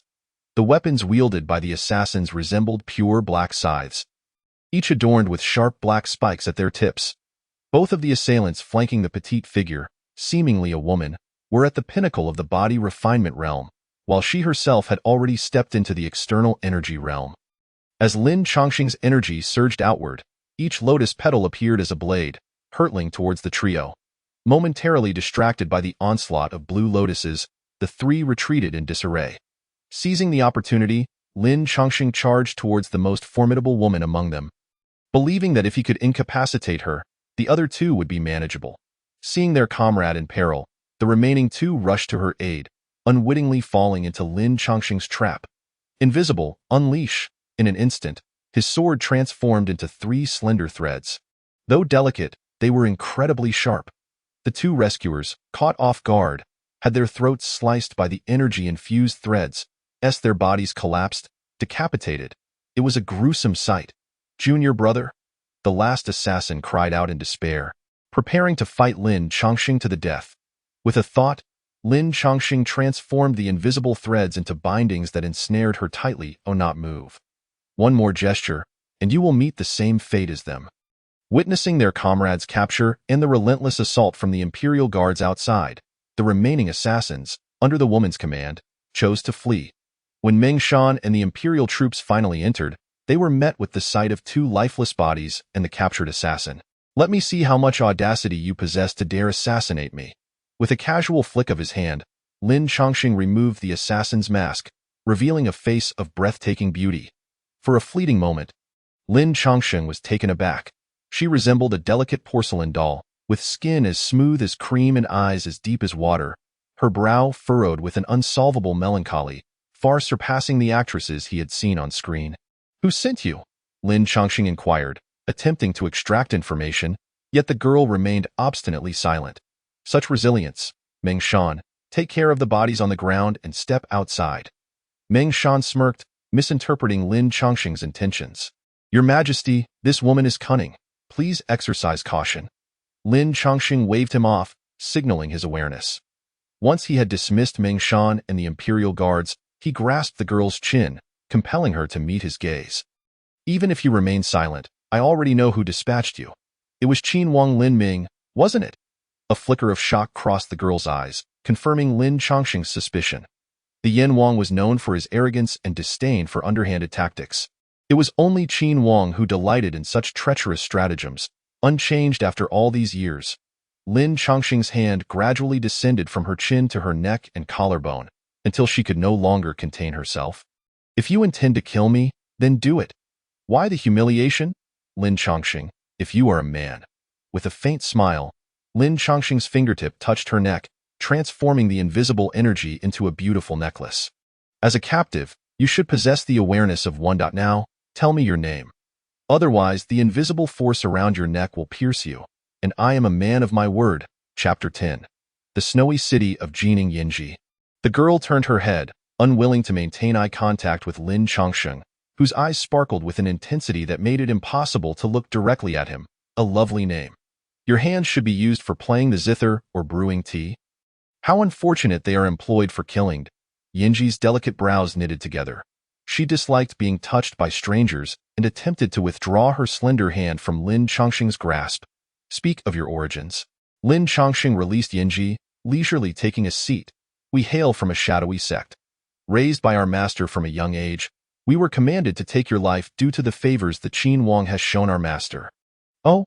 Lin Chongqing chuckled nonchalantly, bemused by the irony of a debt of gratitude leading to a life-or-death mission. "What a ridiculous master!" Yinji's almond eyes widened in indignation. She could tolerate Lin Chongqing's humiliation but would not stand for any disparagement of her master. "You know nothing. Our master has treated us with unparalleled kindness. We would willingly die for him." Lin Chongqing's fingertip flicked, and the invisible force around Yinji's neck suddenly fell away, landing on the ground beside her. "You may leave." Yinji stared at Lin Chongqing in disbelief. "You are letting me go? What was his true intention? I will never betray my master. Do not think you can manipulate me with your cunning tricks." Raising an eyebrow, Lin Chongqing gestured towards the tent's exit. "I do not wish to repeat myself. Leave." His authoritative demeanor convinced Yinji that he genuinely intended to set her free. She retreated step by step. Not daring to turn her back on him, as she reached the entrance, she could not help but ask, "Why do you let me leave?" Yinji was acutely aware of her beauty and had prepared herself for humiliation at the hands of the Emperor of Dixia. Yet, Lin Chongqing had done nothing more than ask a couple of questions before granting her freedom. "What do you think? I believe you are infatuated with my beauty," feeling a pang of pity. The words danced on the tip of her tongue, yet she hesitated, eventually shaking her head. "I do not know. I let you go merely to convey to Qin Wang that his petty tricks are beneath my notice. One day, I shall personally apprehend him and make him kneel in the ancestral temple to atone." Lin Chongqing's tone was calm, yet his words were laced with arrogance, as if Qin Wang were already ensnared in his grasp. Thank you for sparing my life. Yinji found Lin Chongqing's haughty demeanor unappealing. Her instincts as an assassin told her that arrogant individuals met swift ends. This is our sect's secret concoction, Qingfeng San. Once administered, it infiltrates the body through the skin as a token of my gratitude for your mercy. She produced a small porcelain vial and placed it on the ground. Lin Chongqing glanced at it and asked, "Is this the same substance you added to my chicken soup?" Yinji nodded, ultimately explaining, Qingfeng San is not a potent poison. Rather, it disrupts the internal energy of practitioners, causing chaos within. Had Lin Chongqing truly consumed the chicken soup, he would have found himself at a disadvantage in a life-and-death struggle against them. The assassination attempt against Lin Chongqing was merely a minor incident during his expedition to Jining City. In the following 2 days, there were 3 more attempts to ambush the supply convoy, but Lin Chongqing had anticipated such occurrences and neutralized each threat. Even so, the army's arrival in Jining City was delayed by a full day due to the snowstorm, which was both relentless and biting. Your Majesty, I, Chang Chun, General of the Northern Expedition, along with the soldiers of the Northern Army, respectfully welcome Your Majesty. Chang Chun's expression was one of excitement and fervor. The Emperor's personal expedition was pivotal for the soldiers who had retreated from Feng Tian Pass. It was undoubtedly a morale booster, signaling to the world that Lin Chongqing had not abandoned the Northern Army and possessed the confidence to confront the rebel forces. General Chang, you have worked hard. The Northern Army has engaged in fierce battles with the rebels for over 2 months. Come, let us speak within the city. The 10,000 fresh troops, along with countless supplies, filled Jining City to the brim. Your Majesty, look yonder. That is the encampment of Yin Wang's forces. They established their camp at the city gates just yesterday. Lin Chongqing gazed into the distance, where rebel camps sprawled endlessly. A formidable sight. Since they arrived yesterday, why have they not launched an attack? The news of reinforcements arriving at Jining City had spread throughout Dixia. Lin Quan could not possibly be unaware. Yet he refrained from attacking Jining before the reinforcements arrived. This was indeed perplexing, and I, too, find it puzzling. Perhaps Qin Wang is overly confident, believing Jining City is easily within his grasp. Boom, boom, boom. A resounding drumbeat echoed from the Yin Wang's camp, and soldiers clad in armor poured forth from all directions, ready for battle. The rhythm of the drums intensified, merging into a singular, powerful sound. Kill, kill, kill. Most of the soldiers in the Yin Wang's ranks were seasoned border troops. Battle-hardened and fierce, their battle cries echoing with an overwhelming intensity. The army halted 200 paces from Jining City, and the soldiers shouted in unison, Yin Wang requests an audience with Your Majesty. Yin Wang requests an audience with Your Majesty. Lin Chongqing raised an eyebrow, pondering Lin Quan's audacity. Having instigated a rebellion, he still dared to request a dialogue with him? I am here. Lin Quan, what is it that you wish to say? Before the hundreds of thousands of soldiers, Lin Chongqing could not show any signs of weakness. He led the commanders from within the city to open the gates and met Lin Quan 100 paces outside. The soldiers of Dixia were skilled archers, with their effective range limited to 100 paces, and both sides maintained a respectful distance. An unspoken understanding between them. It has been 2 years since I last met my elder brother. Time flows like a river, and I wonder if my brother has missed me? Lin Quan greeted Lin Chongqing with a forced smile, resembling a confident superior addressing a subordinate. I have. Lin Chongqing recalled the memories of the original owner. His gaze icy. Ever since you led a rebellion, I have thought of you daily, envisioning your dismemberment, imagining flaying your skin, contemplating 1,000 painful deaths for you. In Lin Chongqing's memory, his animosity towards Lin Quan runs deep, akin to a venomous grudge. Daoyang sect stands as Lin Chongqing's adversary. Whatever actions they undertake are naturally viewed through the lens of enmity. Lin Quan, despite being Lin Chongqing's brother, has raised an army in rebellion, betraying the trust of his most loyal confidant. Who would not harbor profound hatred in such circumstances? Ha ha ha, brother, you still delight in jest. Do you truly believe that the ragtag remnants around you can defend Jining City? Allow me to be candid. I am merely awaiting your arrival. Lin Quan, brimming with confidence, gestured towards the entirety of Jining City and proclaimed loudly, I shall demonstrate to the world how the monarch they have trusted and hoped for is utterly vanquished in Jining City. Completely defeated by me. Only I am the one destined by heaven. Lin Kuan's arrogance incited fury among the northern military commanders. A young general clad in white spurred his horse into battle, brandishing a spear and pointing it menacingly at Lin Kuan. "How dare you, traitorous scoundrel, utter such insolence before His Majesty? I, Shui Ren of the Northern Army, challenge you to a duel." Shui Ren is a standout among the younger generals of the Northern Army, having achieved the initial stage of body refinement at a tender age, wielding his gleaming silver spear with remarkable skill. Chapter 11. The Yin-Yang umbrella in the midst of battle. It is not uncommon for duels to arise as both sides' commanders seek to bolster their troops' morale while undermining that of their foes. Upon Shui Ren's emergence, a general from Lin Kuan's camp also stepped forth, their gazes locking with palpable intensity before they clashed without further ado. Both warriors stood at a comparable level, both being at the initial stage of body refinement. The body refinement realm consists of 3 stages: initial, intermediate, and peak. While many can attain the initial stage within the vast territory of the Great Xia, the number of those who advance to the intermediate or peak stages dwindles sharply. This scarcity arises not only from the lack of superior cultivation methods within the Great Xia, but also because advancing through the 3 stages of body refinement necessitates the reconstitution of one's dantian, the sea of vital energy within a person, where all spiritual energy converges. The process of refining the dantian tests one's abilities, mindset, and even luck. Once the dantian is reshaped, the individual's physique undergoes a significant metamorphosis, enabling them to withstand the transition from body refinement to the external barrier realm. Both combatants wielded long spears. Shui Ren employed a peculiar style of spear technique that often caught opponents off guard.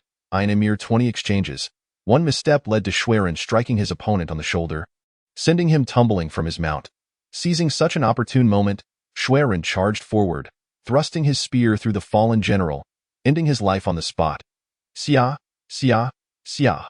The war drums thundered within and around Jining City as the soldiers cheered for Shui Ren's performance, clashing their spears against their shields. Who else dares to meet their demise? Following his initial victory, Shui Ren's confidence soared, and he called out to the camp of King Yin. The enemy's morale surged, and soon another general appeared, wielding dual maces, facing Shui Ren. This individual possessed tremendous strength, and with every strike, he let out a fearsome roar. Shui Ren found himself momentarily dazed by the cacophony, nearly toppling from his horse.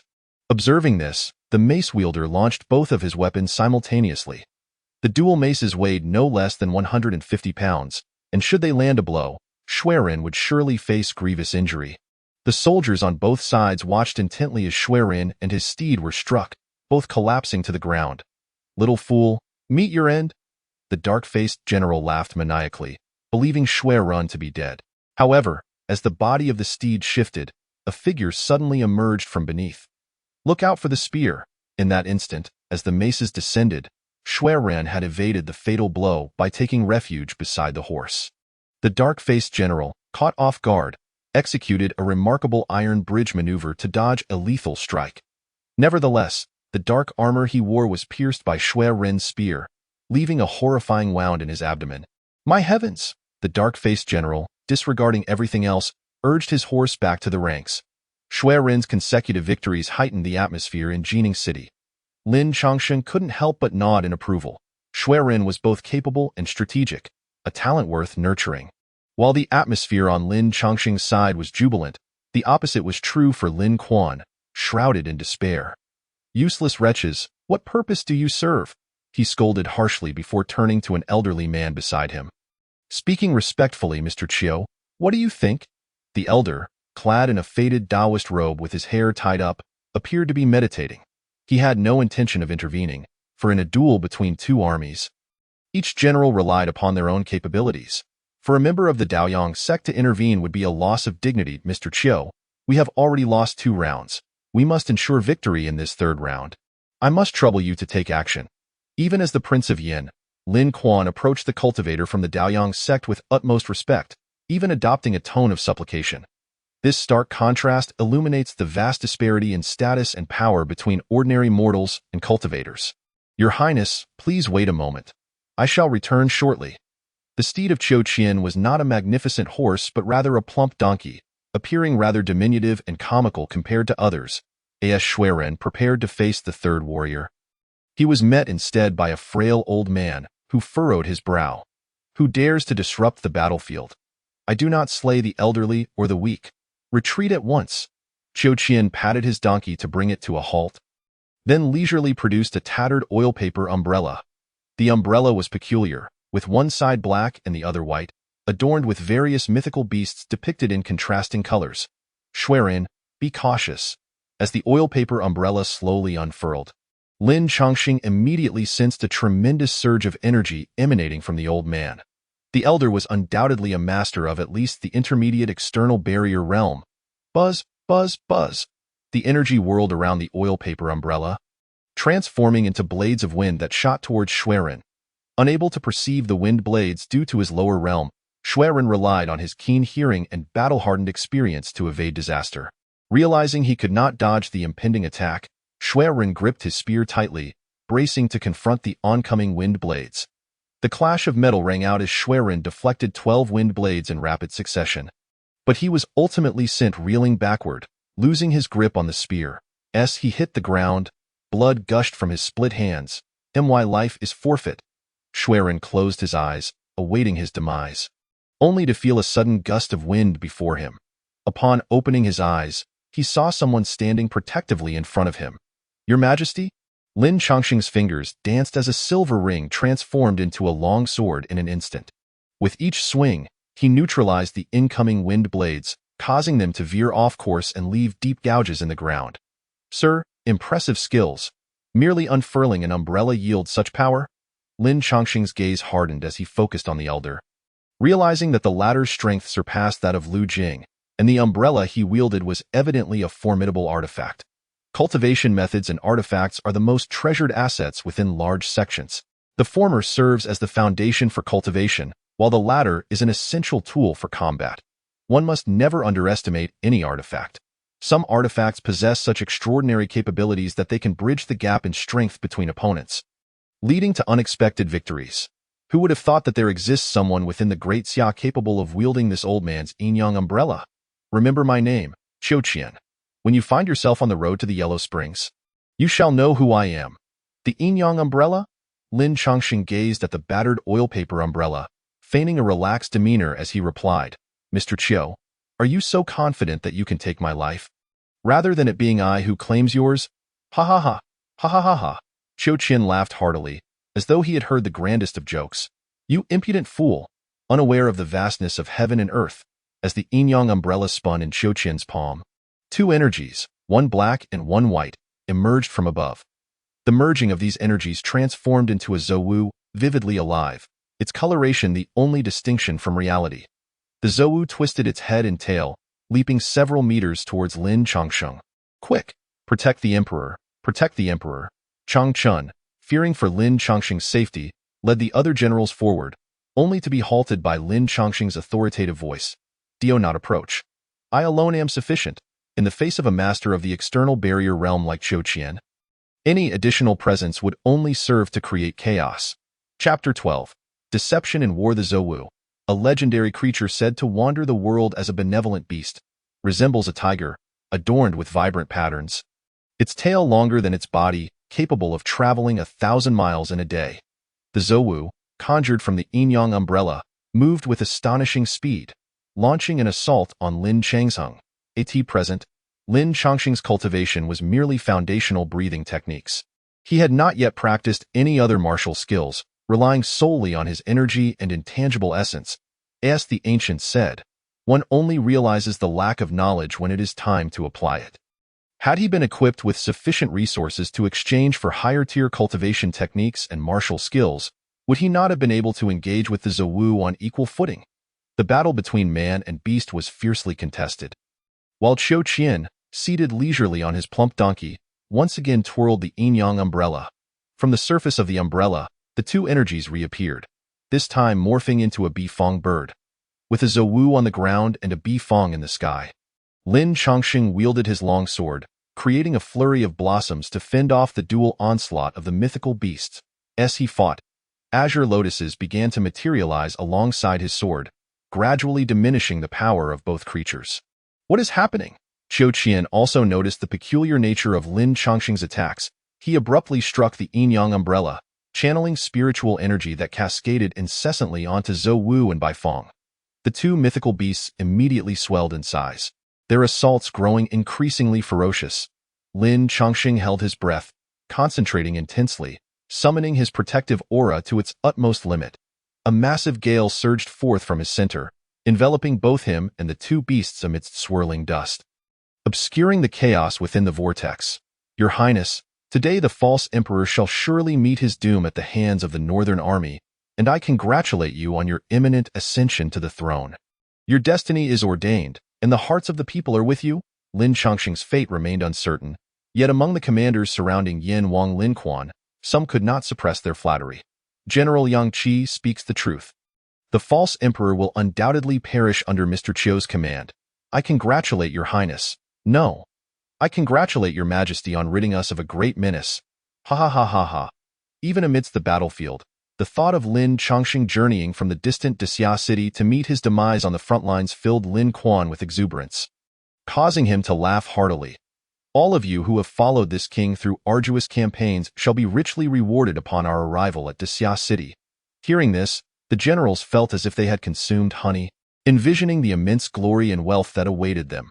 Suddenly, a commanding shout erupted from within the gale, and gradually, the violent winds subsided. A battered Lin Chongqing stumbled forth, sword in hand. Zhou Wu and Baifeng had vanished, leaving behind only the dissipating spiritual energy spiraling skyward. You, what other means do you possess? Feel free to unleash them.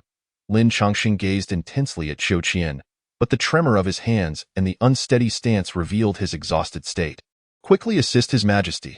Chang Chun could no longer heed Lin Chongqing's command. Should Lin Chongqing perish here, there would be no reason to continue the battle. If the sovereign fell to the enemy, how could the soldiers possibly continue fighting? In his urgency, Chang Chun, eager for Lin Chongqing's swift demise, shouted to Qiu Qian, Mr. Qiu, quickly slay the false emperor, quickly. Lin Chongqing's body swayed before collapsing to the ground, clearly struggling against the formidable foe of the outer realm. Qiu Qian urged his steed towards Lin Chongqing, as Chang Chun and the others rushed forward, intent on rescuing him. With a gentle wave of the Yin-Yang umbrella, a powerful gust swept through, temporarily obscuring the view of Chang Chun and his men. Lin Chongqing, blame your own fate. You should not have dared to challenge the authority of the Daoyang sect. He raised the Yin-Yang umbrella and struck it down towards Lin Chongqing's head, intent on ending his life with this decisive blow. Whoosh! At the moment Qiu Qian launched his attack, Lin Chongqing's long sword transformed before his eyes, morphing into a peculiar weapon that bore spherical tips connected by silken threads. Qiu Qian was momentarily taken aback, failing to grasp the situation. Lin Chongqing's prior frailty vanished, his gaze sharp and resolute.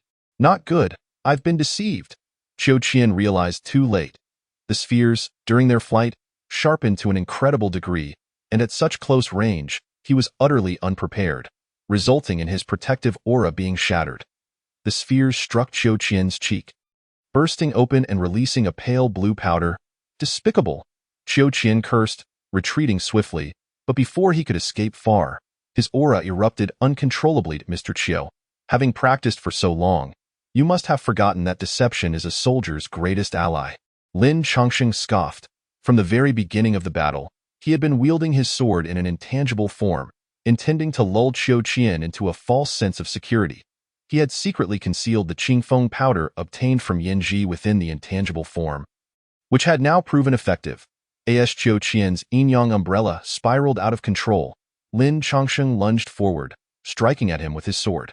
Qiu Qian, unable to unleash his full capabilities, desperately retreated, narrowly avoiding a fatal blow, only to hear a crisp snap.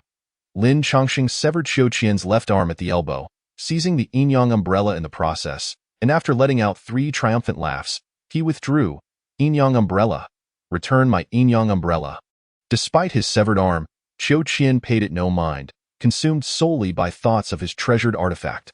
Qiu Qian was not an inner disciple of the Daoyang sect. Many spent their lives as mere outer disciples of such prestigious sections.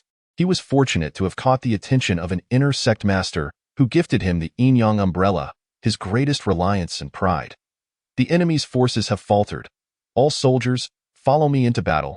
Lin Chongqing secured the Yin-Yang umbrella and waved it nonchalantly, transforming the intangible into a gleaming spear. Your Majesty is magnificent.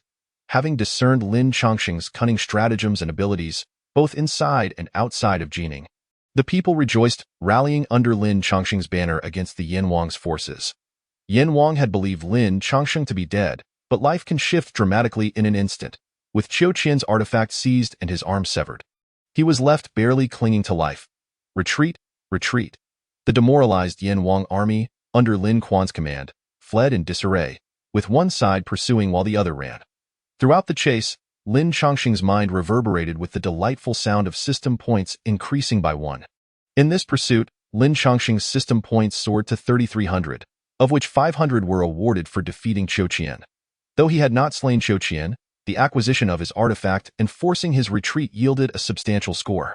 The Northern Army pursued the remnants of the Yin Wang's forces back to their camp, and Lin Chongqing galloped forward, calling out loudly before the main tent.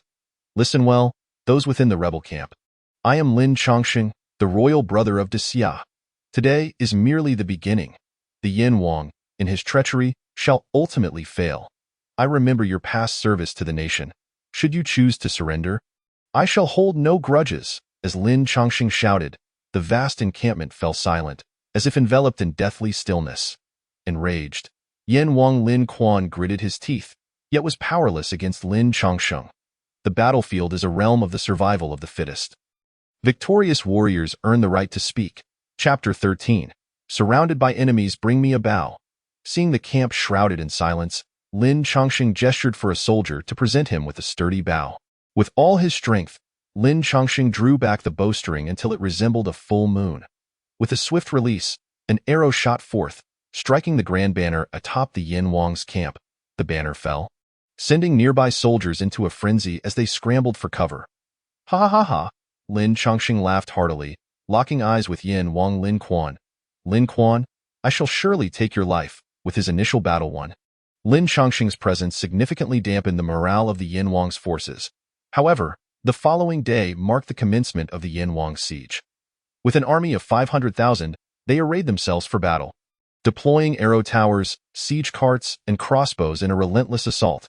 Amidst the onslaught of the hundreds of thousands, Lin Chongqing's system points continued to rise, perhaps to wash away the shame, under the watchful eye of Yin Wang Lin Quan. The Yin Wang's army surged against Jining City with fervor. For 3 consecutive days, despite the relentless attacks, Jining City remained as fortified as ever. When not engaged in battle, Lin Chongqing returned to the city to rest and dedicated his time to studying Qiu Qian's Yin-Yang umbrella. High-tier artifacts possess a form of intelligence, embodying their own inner consciousness, known as the artifact spirit. The Yin-Yang umbrella had yet to reach that level. However, as Lin Chongqing infused it with spiritual energy, its appearance began to transform in Qiu Qian's hands. The Yin-Yang umbrella had displayed black and white sides, its surface worn and tattered. Yet upon Lin Chongqing's touch, it immediately changed form. The handle, ribs, and canopy sparkled as if washed clean, the colors of black and white fading into a pale azure oil paper umbrella adorned with delicate blue lotuses, exuding an air of elegance. Fascinating, indeed. Lin Chongqing examined the Yin-Yang umbrella closely. With a casual gesture, a plume of azure energy erupted from it, coalescing into a creature with the head of a dragon, the body of a fish, and wings. This creature, known as a flying fish, circled Lin Chongqing several times, affectionately brushing against his sleeve and leaving behind a shimmering trail of waves. Your Majesty, urgent military dispatch from the east. Chang Chun's sudden arrival startled the flying fish, which flitted back into the Yin-Yang umbrella. Lin Chongqing turned to see Chang Chun, still adorned in armor with remnants of fresh blood, clearly just returned from the battlefield. Please, have a seat and enjoy some tea. Lin Chongqing and Chang Chun settled down, and after Chang Chun drained 3 cups of tea in quick succession, their conversation resumed. Your Majesty, scouts report that Qin Wang, leading an army of 120,000, is marching towards Jining City from the east. Advancing with unstoppable momentum, they may arrive at our gates within 2 days. Chang Chun, drenched in perspiration, spoke with urgency. Jining City was not an impregnable fortress. With both new and seasoned soldiers combined, their numbers barely reached 200,000. If the Yin Wang and Qin Wang unite their forces, the inhabitants of Jining City may find themselves trapped. Your Majesty, we must devise a plan immediately, if we are surrounded by two traitorous kings. Even if they do not attack, our supplies will not last long. Lin Chongqing leisurely sipped his tea, seemingly unfazed, and teased Chang Chun, General Chang, a seasoned veteran like you should not be so flustered over a trivial matter. Chang Chun forced a smile, speaking candidly to Lin Chongqing.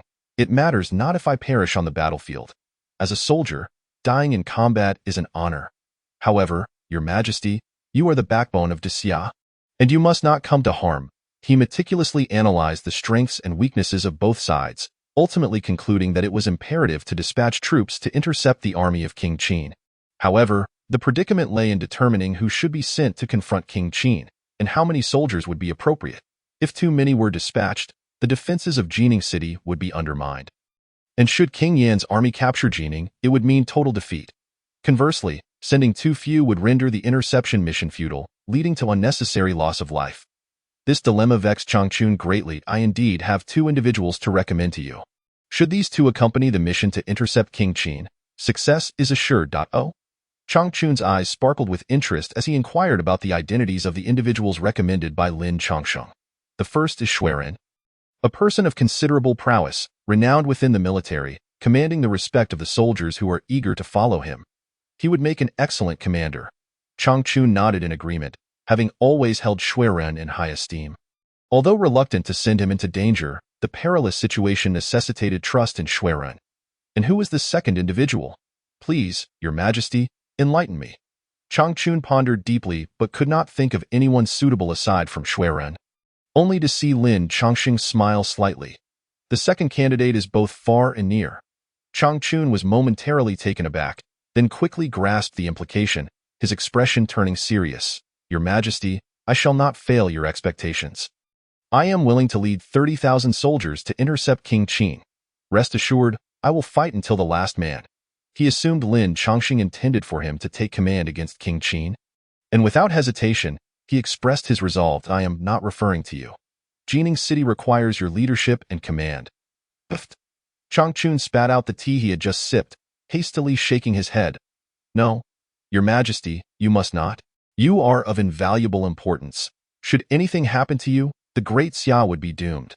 A monarch personally leading a small contingent of troops into battle has never occurred in the history of the Great Xia. I ask you, who among the entire army possesses a higher cultivation than I? Who wields a more formidable artifact? Who can stabilize the morale of the troops better than I, ensuring their unwavering loyalty? Lin Chongqing's barrage of questions left Chang Chun momentarily speechless. He wished to retort, yet the truth of Lin Chongqing's words silenced him.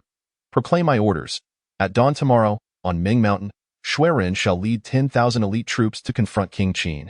Chang Chun, in a state of agitation, tugged at his hair in frustration, ultimately blurting out, Is that not a bit too few? Your Majesty, reconsider.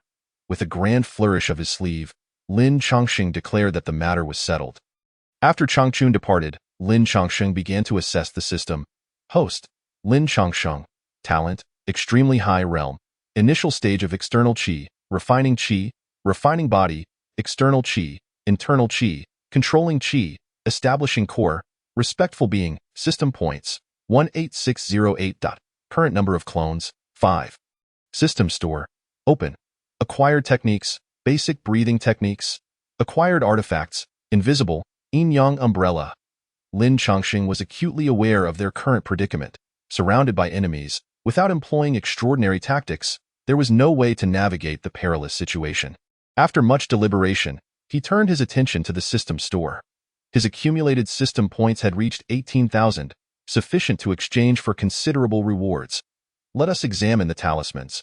The system store offered a plethora of talismans, ranging from offensive to supportive, and even those that assisted in childbirth.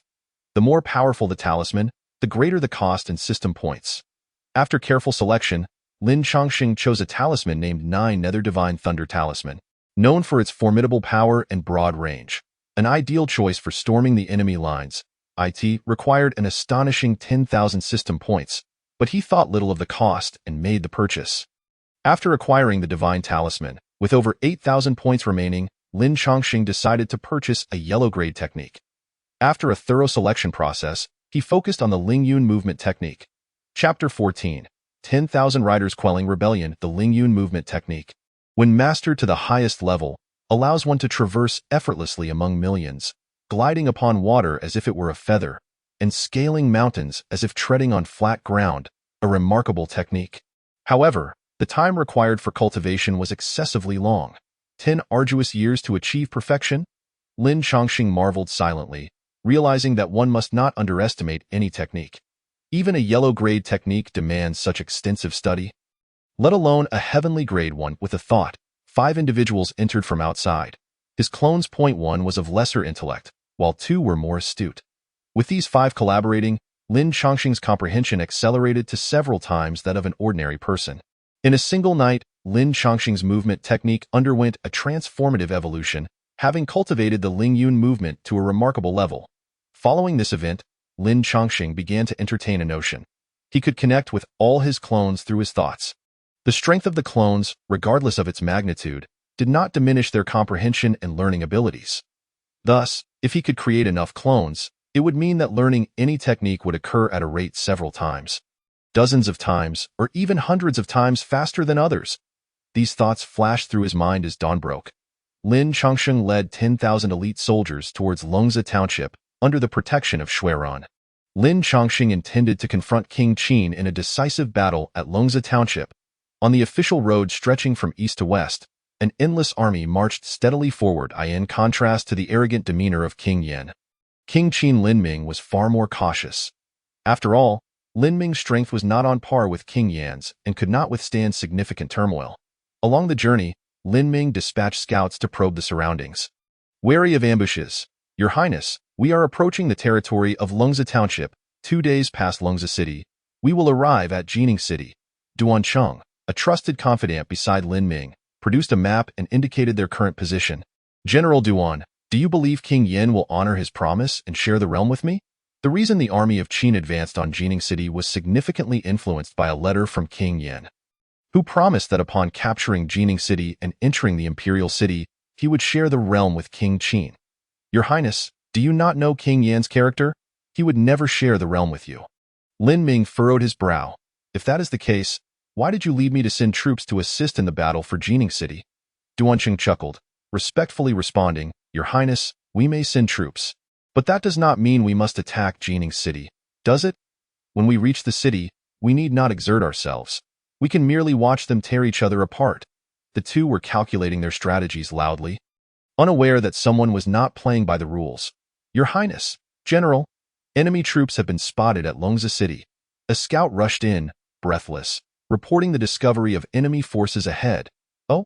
The defenders of Longzi City possess great audacity, daring to confront my vast army with only a few thousand men. Lin Ming nearly laughed in incredulity. Cities that the Qin army passed would surrender at the mere sight of their might. For the inhabitants knew they could not hope to prevail in various locales. The soldiers numbered from a few hundred to over 1,000, mostly comprised of the old, weak, and sickly. To challenge 100,000 troops with just 2,000 was tantamount to seeking death, was it not? Provoked by King Qin, he ordered that the entire populace of the city would suffer. Let us see who is so blind as to seek their own demise. Lin Ming paid little heed to the approaching forces. Yet the scout continued, Your Highness, there are over 10,000 enemy soldiers outside the city, appearing to be an elite force. Is there a difference between a few thousand and 10,000? Lin Ming pretended not to hear the scout's words and led his army towards Longzi City. At the foot of Longzi City, banners fluttered in the wind. The lord of Longzi City rode alongside Lin Chongqing, sweat pouring down his face. Tiangang is infuriated. He seethed with anger. As the lord of this small city, Tiangang had initially anticipated surrendering to the rebel forces, believing they were all subjects of the Great Xia. The rebels would at most seize some provisions and wealth before continuing to Jining City. He did not wish to involve himself in their conflict. Little did he know that fate had other plans, as the emperor of the Great Xia had arrived at Longzi City to confront the rebel forces in a battle of life and death. Your Majesty, you are welcome to visit, but why bring so few men?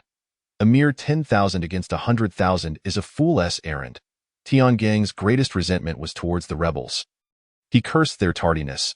Had they arrived a day earlier, he would have opened the gates to surrender and avoided this life-and-death struggle. Lord Tian, do you see the rebels yet? Lin Chongqing pointed towards a dark mass of troops appearing on the horizon. I see them, Your Majesty. The rebels are numerous and formidable. I believe we should retreat to the city for a strong defense. When faced with an army of 10,000, the sight of over 100,000 was indeed overwhelming. Upon witnessing the rebels' imposing presence, Tian Gang's legs trembled, yearning to flee back to the safety of the city. Lord Tian, have you prepared the feast I instructed you to set up? The soldiers have endured a long journey and must be weary. Tian Gang was perplexed by Lin Chongqing's inquiry at such a moment, instinctively responding, Everything has been prepared as per your command, Your Majesty. Lin Chongqing nodded in satisfaction, nonchalantly raising the Yinyang umbrella. Very well. In half an hour, I shall celebrate our victory with the troops in the city. Tian Gang's expression was bitter, grappling with the urge to voice his doubts. Your Majesty, where does your immense confidence stem from? It would take more than half an hour to slay even 10,000 pigs. The army of King Qin gradually drew near, with King Qin, surrounded by his generals, making his way to the forefront of the ranks. Who dares to speak? I am Lin Ming, the king of Qin of the Great Xia. Before Lin Ming's words could conclude, a young man clad in a silver dragon robe spurred his horse forward from the opposing camp. Lin Ming, why do you not dismount to pay your respects to me? In the Great Xia Kingdom, only the sovereign is permitted to don the embroidered dragon robe, while the princes may only wear the python robe. Upon first encountering Lin Chongqing, Lin Ming nearly failed to recognize him. His spirited demeanor, sword-like brows, and starry eyes exuded an aura of sharpness. Was this truly the same Lin Chongqing of yore? Lin Ming felt as though he were gazing upon a different person entirely. Noticing Lin Ming's silence, Lin Chongqing raised his voice, Bold Lin Ming, why do you not hasten to dismount? His thunderous command echoed like a clap of thunder, startling Lin Ming into a shudder, prompting him to instinctively dismount and pay his respects. Your Highness, do not, Duan Cheng called out from the rear, cautioning Lin Ming. How can your Highness bow to a usurper? Lin Ming's actions elicited a wave of laughter from the soldiers behind Lin Chongqing, causing him to flush crimson with embarrassment. So it was, the pretender to the throne, who freely slaughtered esteemed officials and annihilated the entire clan of the Duke of State, dares to call himself the Son of Heaven? You have come at an opportune moment. I shall act in the name of heaven to rid the Great Xia of this calamity and restore clarity to our skies. Lin Chongqing regarded the blustering Lin Ming with a sneer, his palm transforming into an invisible sword. Well said. I grant you the chance to take my life. Come. If you possess the courage, claim my head. Lin Ming, lacking any cultivation, dared not engage Lin Chongqing in combat. Instead, he scoffed, This prince shall not engage in reckless valor. Soldiers, heed my command. Those who capture Lin Chongqing shall be bestowed the title of Marquis and rewarded with a fortune. Chapter 15. The Nine Nether Thunder under the promise of great reward. Brave souls will undoubtedly emerge. The order for a reward of a fortune and the title of Marquis ignited the army into a frenzy. The chance to ascend to greatness lay before them. Kill, kill, kill. 100,000 soldiers surged forward, the air thick with the scent of blood, yet Xue Ren and Meng Shan remained unyielding against the onslaught. Those who offend the Great Xia shall fight to the death to protect His Majesty. This battle is destined for victory. Kill. Clad in silver armor, Xue Ren led the charge, clashing fiercely with the rebel forces of Prince Qin. Prince Lin Ming urged his horse back to the central command. Awaiting the fruits of victory, Your Highness, Lin Chongqing is unaware of his impending doom. He wishes to stand against 1,000 men. Once Lin Chongqing falls into our hands, great achievements await you. Duan Cheng envisioned the scenario of capturing Lin Chongqing and seizing command of the Great Xia. The usurper, arrogant and proud, had narrowly escaped death last time. This time, he sought it himself. He could not be blamed. Lin Ming, brimming with confidence, suddenly realized that Lin Chongqing's elite 1,000 were managing to hold their own against his forces. The Imperial Guard's elite truly possesses formidable skills. General Duan, let the Red Fire Army take the lead. The Red Fire Army and the Shadow Guards were two sects under Lin Ming's command. The Shadow Guard specialized in assassination and intelligence gathering, while the Red Fire Army was tasked with breaking the enemy lines on the battlefield. With a single thrust, Xue Ren pierced through the chest of an enemy soldier, flinging him far away. The man was lifeless before he hit the ground. In just a quarter of an hour, Xue Ren had slain over 50 foes, creating a river of blood. General Shui, look! Suddenly, a subordinate pointed and shouted. As a group of individuals clad in red robes burst forth from the ranks of the rebel army. They bore no armor, their red garb contrasting starkly, and they carried enormous wine flasks. Before the soldiers could react, these 100 individuals hurled their flasks into the air. Caught in the wind, the flasks began to spin, the wooden corks dislodging, unleashing torrents of roaring flames. True to their name, the Red Fire Army wielded fire-related techniques, not particularly powerful alone, but devastating when combined on the battlefield. Lin Chongqing's soldiers were forced to retreat, their formation collapsing under the fiery assault, invigorating the forces of Prince Qin to press forward. When one side of the battlefield falters, they are relentlessly pressed and beaten down. Well done.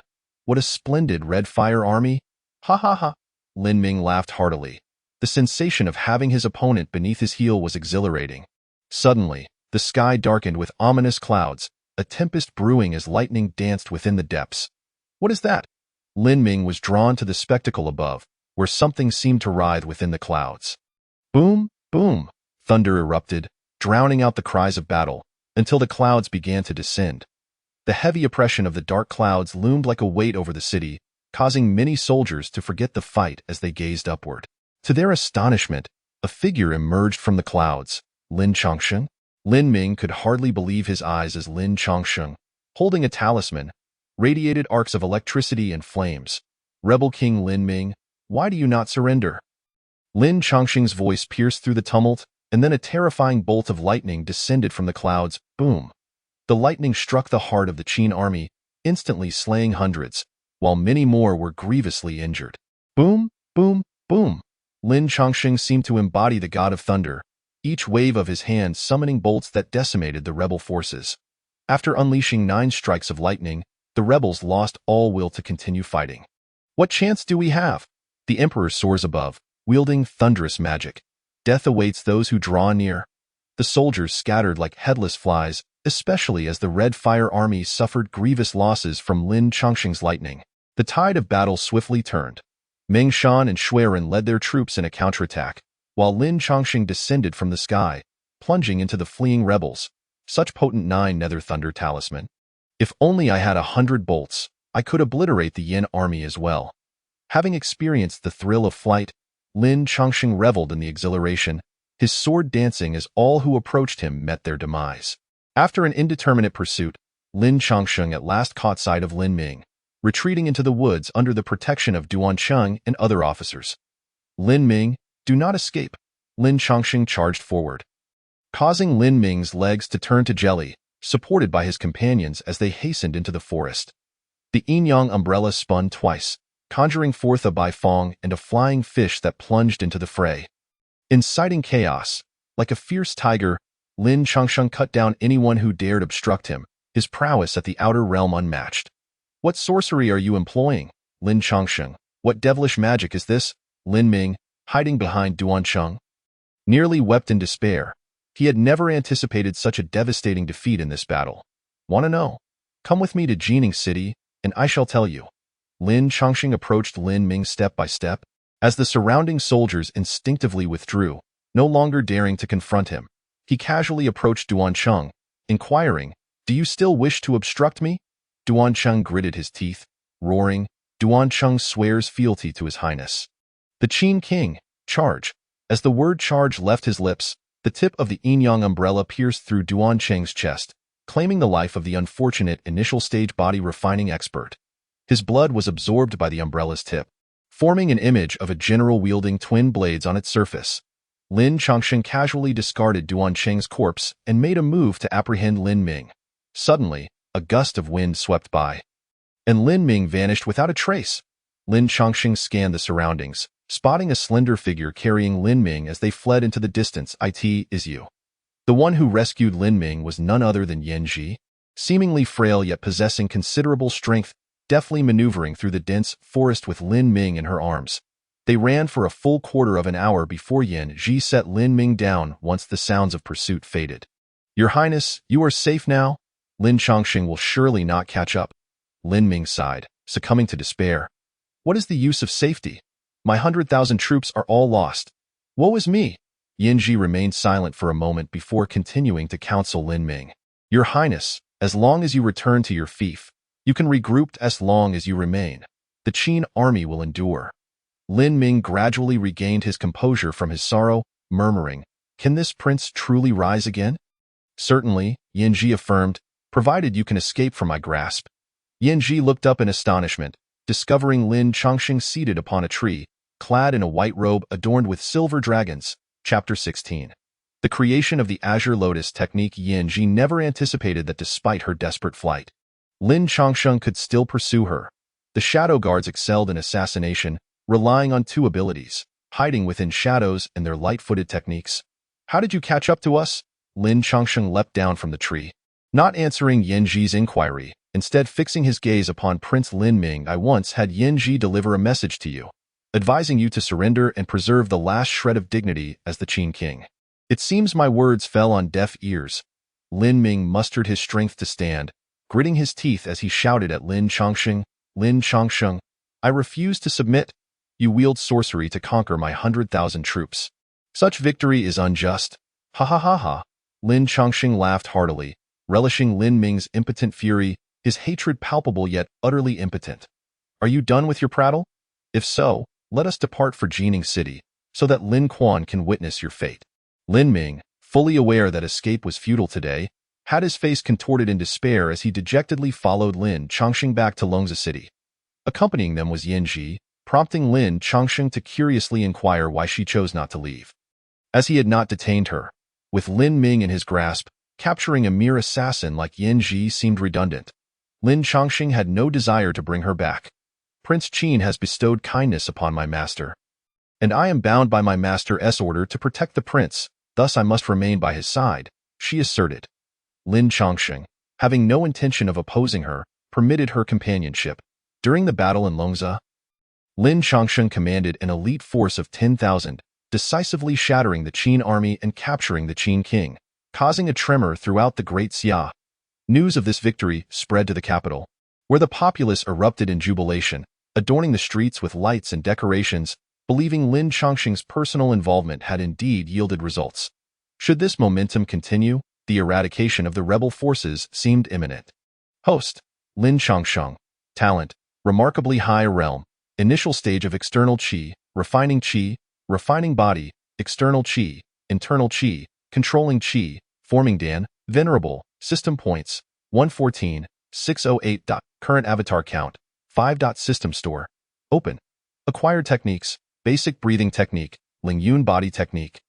Acquired artifacts, invisible, Yin Yang umbrella. The Juyu divine thunder talisman vanished after use, compelling Lin Chongqing to procure a new backup. What thrilled Lin Chongqing was the astonishing surge of his system points to 110,000. Defeating Lin Ming's forces had granted him a bountiful reward, allowing him to finally select a heavenly grade technique. Heavenly grade techniques are treasures esteemed even by top sects like Daoyang sect. He perused the store for heavenly grade techniques, noting the burning heaven technique, which required the collection of exotic flames from across the realms, enhancing the user upon consumption, categorized among the highest offensive techniques. As he continued to browse, the array of intriguing techniques grew. The Hanba Sutra? Upon mastering this technique, one could concoct walking corpses and zombies, commanding thousands, with the potential to elevate their power to black and white zombies, thereby enhancing the user's own strength. Just imagine, while Lin Chongqing battled on the battlefield, being accompanied by legions of zombies. What a thrilling prospect! However, Lin Chongqing was resolute in his decision not to study the Hanba Sutra. He had no desire to deal with zombies daily. The Heart of the Female Master, Universal Compassion Technique, and 100 Poison Sutra all posed considerable challenges. After a careful selection process lasting nearly half an hour, he finally discovered a suitable heavenly grade technique, the creation of the Azure Lotus technique. His choice was influenced by the fact that when Lin Chongqing's external qi was unleashed, Azure Lotuses manifested. Initially, he found this phenomenon perplexing and scoured numerous ancient texts for answers. He later discovered that he was not alone. Many individuals experience similar anomalies during their external qi release, attributed to their unique physiques and talents. For instance, the arch-nemesis of Daoyang sect, Donghua Mountain, had a legendary leader known as Donghua Daoist. Upon entering the external qi realm, His qi emanated patterns of auspicious clouds, leading witnesses to declare him a destined individual under the protection of a fortune star. Destined for greatness. Indeed, Donghua Daoist later founded Donghua Mountain, which, alongside Daoyang sect and Jiuhuan sect, became one of the foremost sects in the eastern region. Countless types of lotuses exist within the world, some beneath the 9 heavens, others within the 9 underworlds. The creation of the Azure Lotus technique cultivates righteous qi, absorbing the spirit of the heavens and earth, forming the heart's Azure Lotus, nurturing the Tao heart within the Qi Si Dantian. Lin Chongqing meticulously examined the introduction to the creation of the Azure Lotus technique, realizing that its cultivation threshold was exceptionally high. The first step involved absorbing the spirit of the heavens and earth to nurture the heart's Azure Lotus, which was both an embodiment of spiritual energy and a projection of the Tao heart. Those with wavering will and impure thoughts would find it exceedingly difficult to cultivate, expending an extraordinary amount of time and energy. Choosing this heavenly grade technique was akin to a gamble. Yet, Lin Chongqing harbored no such concerns. He had resolved to unleash more avatars, dispersing them across various locations to cultivate in secrecy, thereby augmenting his strength while eluding the watchful eyes of Daoyang sect. To his astonishment, there were additional requirements for collecting the lotuses, only revealed upon exchange. Gritting his teeth, he spent 100,000 system points to acquire the technique, and a stream of information materialized before him. Fengdu Ghost Lotus, located in the 18th layer of Fengdu Underworld, upon fusion, grants the ability to command spirits and opens the Yin-Yang Eye, Weak Water Azure Lotus, situated within the Dragon King's Palace of Weak Water River. Allows one to traverse all waterways, commanding auspicious beasts of the watered, earth-shattering divine lotus, found beneath the demon-suppressing tower of Donghua Mountain, grants the bearer immortality and the ability to traverse underground for miles in an instant. Lin Chongqing counted carefully. Most of these lotuses were unfamiliar to him, and the 2 most formidable ones resided beneath the heavenly realm and the 9 underworlds. The pivotal point was that the last individual to ascend to the heavenly realm had done so over 5,000 years ago. Where could he possibly find the lotuses of the heavenly realm? Among the myriad of lotuses, the closest to Lin Chongqing was the Shinnong herb lotus, located within the Medicine King Valley of the Northern Territory of Great Xia. According to the records, one who cultivates the creation of the Azure Lotus technique and merges with this lotus will become immune to all poisons and acquire comprehensive knowledge of herbs. Never mind the complexities. Even if he could merely locate these worldly lotuses, it would suffice to elevate his strength to the venerable realm. It is said that there exists an even more formidable realm beyond the venerable stage. Yet no one has reached it in many years. The most powerful cultivator currently in existence is the venerable, and the classification of venerable realms is even more intricate, with 5 distinct stages. Each marked by significant differences. Some individuals spend their entire lives without crossing the threshold.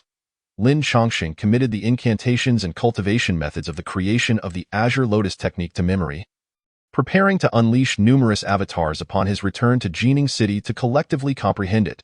Daoyang sect, there will come a day when I, Lin Chongqing, shall storm your gates and return the humiliation you have inflicted upon the territory of Great Xia 100-fold. 1,000-fold, Chapter 17. Unwelcome advice outside Jining City. Great Xia. The offensive of the Yin King's army persisted relentlessly. From dawn to dusk, the onslaught showed no signs of abating. Your Highness, I believe that within 3 days, Jining City will surely fall to our forces. The speaker was Tan Xiao, a trusted general of Lin Quan, previously an officer under Yao Zhan. After the Yin King's uprising, Yao Zhan had sent a letter to Tan Xiao, urging him to assist the Yin King, promising wealth and glory upon the successful completion of their endeavor. Lin Chongqing had not made an appearance in recent days, leaving his whereabouts unknown. Lin Quan's spirits were buoyant. He had finally recovered from the despair of being thwarted by Lin Chongqing. Although Lin Chongqing possessed some prowess, he could not possibly withstand the might of an army of 500,000 strong against a mere 20,000 new recruits and defeated soldiers. The advantage lay with the Yin King. Perhaps the false emperor had realized the futility of resisting the prince's forces and had long since fled without a trace. Tan Xiao, a master of flattery, skillfully turned Lin Quan's mood around with a few flattering remarks, filling him with bravado. Send word that we shall continue our assault tonight. We must not grant the enemy a moment's respite. Within 3 days, I demand to see the head of Changchun. Since the uprising, Lin Quan had advanced with unstoppable momentum, yet he had been stalled for over 2 months at Fengtian Pass by Chang Chun and his northern army of Great Xia, suffering significant losses. After the fall of Fengtian Pass, Chang Chun had regrouped at Jining City, continuing to oppose him. Lin Quan longed to consume his flesh and drink his blood to alleviate his deep-seated resentment. Your Highness, a large contingent of troops approaches from the east, numbering around 100,000. Just as Lin Quan was brimming with confidence to launch a night assault on Jining City, a scout arrived with news. 100,000! Lin Quan paused momentarily before bursting into laughter. It must be the Qin King. I thought he would dawdle on the road. Come, let us go greet him. The enemy of my enemy is my friend.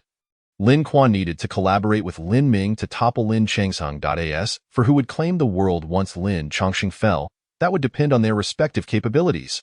Leading his generals eastward, Lin Quan beheld a throng of soldiers, banners flying, an aura of bloodlust palpable in the air. Where is my brother, the Qin King? It has been so long. I trust you are well? Lin Quan called out to the army. And soon someone rode forth from among the ranks. Brother Wang, Lin Ming is here. Lin Ming appeared somewhat listless, greeting Lin Quan while glancing anxiously over his shoulder, as if in fear of something. Qin King, today we shall join forces to confront the false emperor, and we shall surely capture Jining City to reclaim Great Xia. Lin Quan's fervent rhetoric stirred even his own emotions, yet Lin Ming's response was peculiar. He displayed no excitement, even a hint of resistance. Brother Yin, we share a bond of brotherhood, and I hope you will ponder carefully on what I am about to say. Lin Quan felt a twinge of annoyance. After all his efforts to inspire, Lin Ming not only failed to respond but also sought to lecture him. Speak freely, Qin King, I am listening. Though displeased internally, Lin Quan maintained a facade of false politeness, urging Lin Ming to continue. The current emperor possesses a celestial demeanor and commands the people's hearts. I advise you, Brother Yin, to lay down your armor and surrender quickly. This will ensure a secure and worry-free future. What a delightful prospect. Lin Quan initially feigned seriousness, yet his face turned pale upon hearing the latter part. So this was the reason Lin Ming had come all this way, to persuade surrender. Cease your nonsensical talk.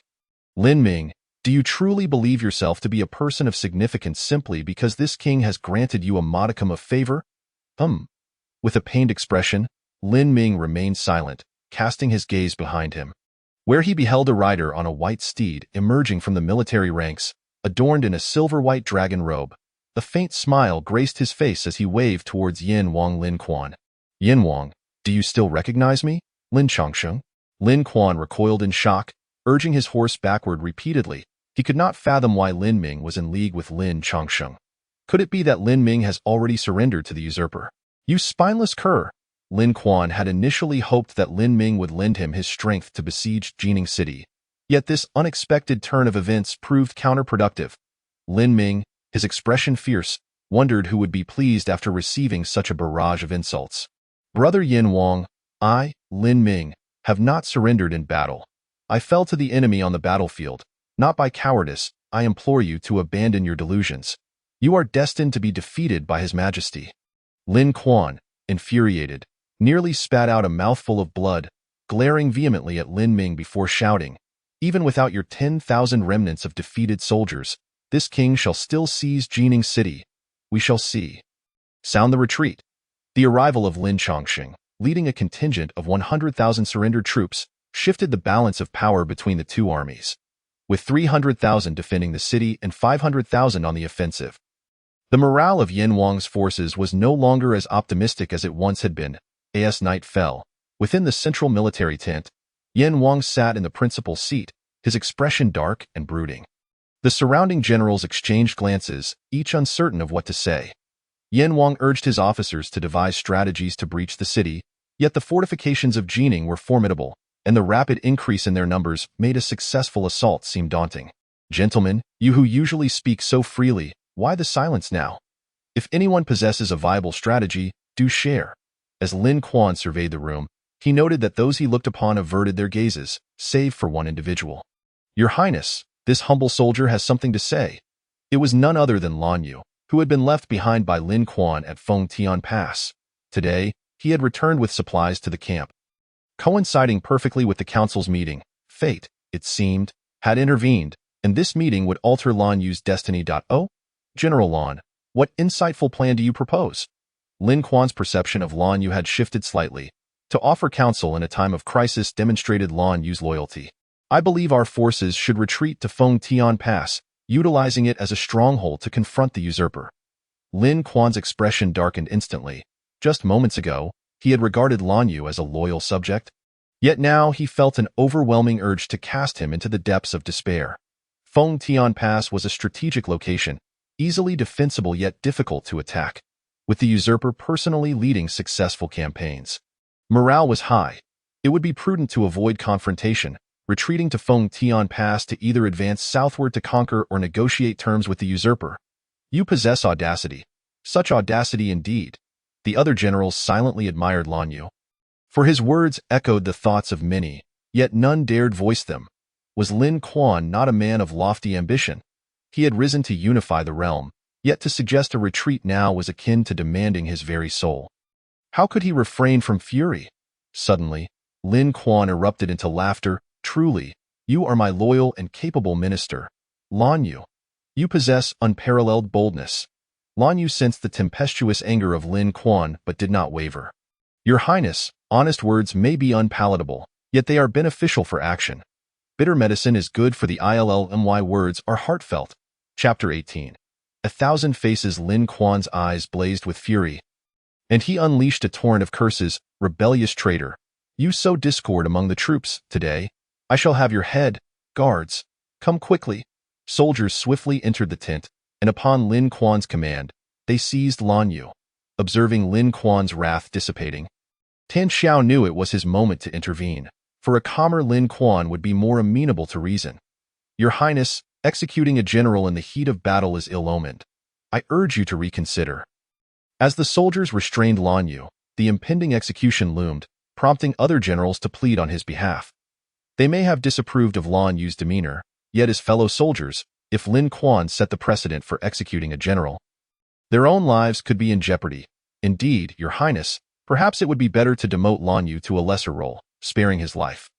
After much negotiation, Lin Kuan relented, demoting Lan Yu by 2 ranks and assigning him to tend to horses at Feng Tian Pass, forbidding his return to the front lines. Additionally, he shall receive 40 military lashes. Show no mercy. Lan Yu was led away for punishment, and Tan Xiao, with a glint of mischief in his eyes, suggested, since Your Highness is reluctant to withdraw, I propose a plan that is sure to succeed. Summon Master Qiu to take action. Qiu Qian? But he has lost his left hand and his magical artifact, the Yin Yang umbrella. He is no longer of any use. Lin Kuan waved dismissively, uninterested in Qiu Qian's fate. Your Highness, you are mistaken. Although Qiu Qian has lost his hand, he remains a member of the Daoyang sect. As the saying goes, one must consider the master when beating a dog. If Daoyang learns of Qiu Qian's humiliation at Lin Chongqing's hands, there will be consequences. Lin Kuan's eyes suddenly lit up, and he murmured, indeed, prepare a generous gift. I shall visit Master Qiu and request his aid from Daoyang. Lin Kuan believed that with the strength of the Daoyang sect, should they dispatch 2 inner disciples, Lin Chongqing would be easily vanquished. After all, those who became inner disciples of Daoyang would have reached the pinnacle of the outer gang realm. Your Highness, do not be hasty. Master Qiu is currently resting. It would be best to wait until tomorrow, when you can bathe and change, to pay your respects, thereby demonstrating your regard for Master Qiu. Tan Xiao smiled, suggesting this strategy with meticulous thought, having plotted it well in advance. Truly, General Tan, you are a rare strategist. We shall proceed as you advise. While Lin Kuan and the generals passionately debated strategies within the central tent, Lan Yu had endured over 40 military lashes. General Lan, we shall escort you back. Following the punishment, the soldiers, concerned for Lan Yu's well-being, offered to accompany him, having intentionally moderated their strength during the execution. 40 lashes are of little consequence. I can return on my own. You all must continue your watch. Lan Yu declined their kindness, walking away with a heavy heart. The more he walked, the more he felt stifled and pained. He had devoted himself to strategizing for Yin Wang, only to face such an outcome. How unfairly has fate dealt with me? Lan Yu sighed skyward, believing his talents and capabilities far surpassed those of the close advisors surrounding Lin Kuan. Yet Lin Kuan held no trust in him. In his state of unrecognized merit and frustration, a thought suddenly sparked within Lan Yu. Since you, Lin Kuan, are devoid of compassion, do not blame me. Lan Yu, for lacking loyalty, resolute in his decision, Lan Yu altered his course towards Jining City. In Jining City, deep into the night, Lin Chongqing dismissed his attendants and sat alone in the courtyard, a faint azure glow emanating from his brow. Suddenly, a brilliant light erupted from Lin Chongqing, coalescing into a figure on the ground, distinct in appearance from Lin Chongqing himself. This being bore no trace of spiritual energy. It was an ordinary individual. The avatar, crafted from 10 system points, bore no difference from Lin Chongqing's innate abilities, provided it was supported by appropriate techniques and martial skills. It too could rise to prominence. Lin Chongqing continued to create avatars, witnessing streaks of brilliance flying from his being, transforming into numerous individuals upon touching the ground. 100, 200, 300, until 1,000. Lin Chongqing converted all 10,000 of his system points into avatars devoid of cultivation, sending them forth across the realm.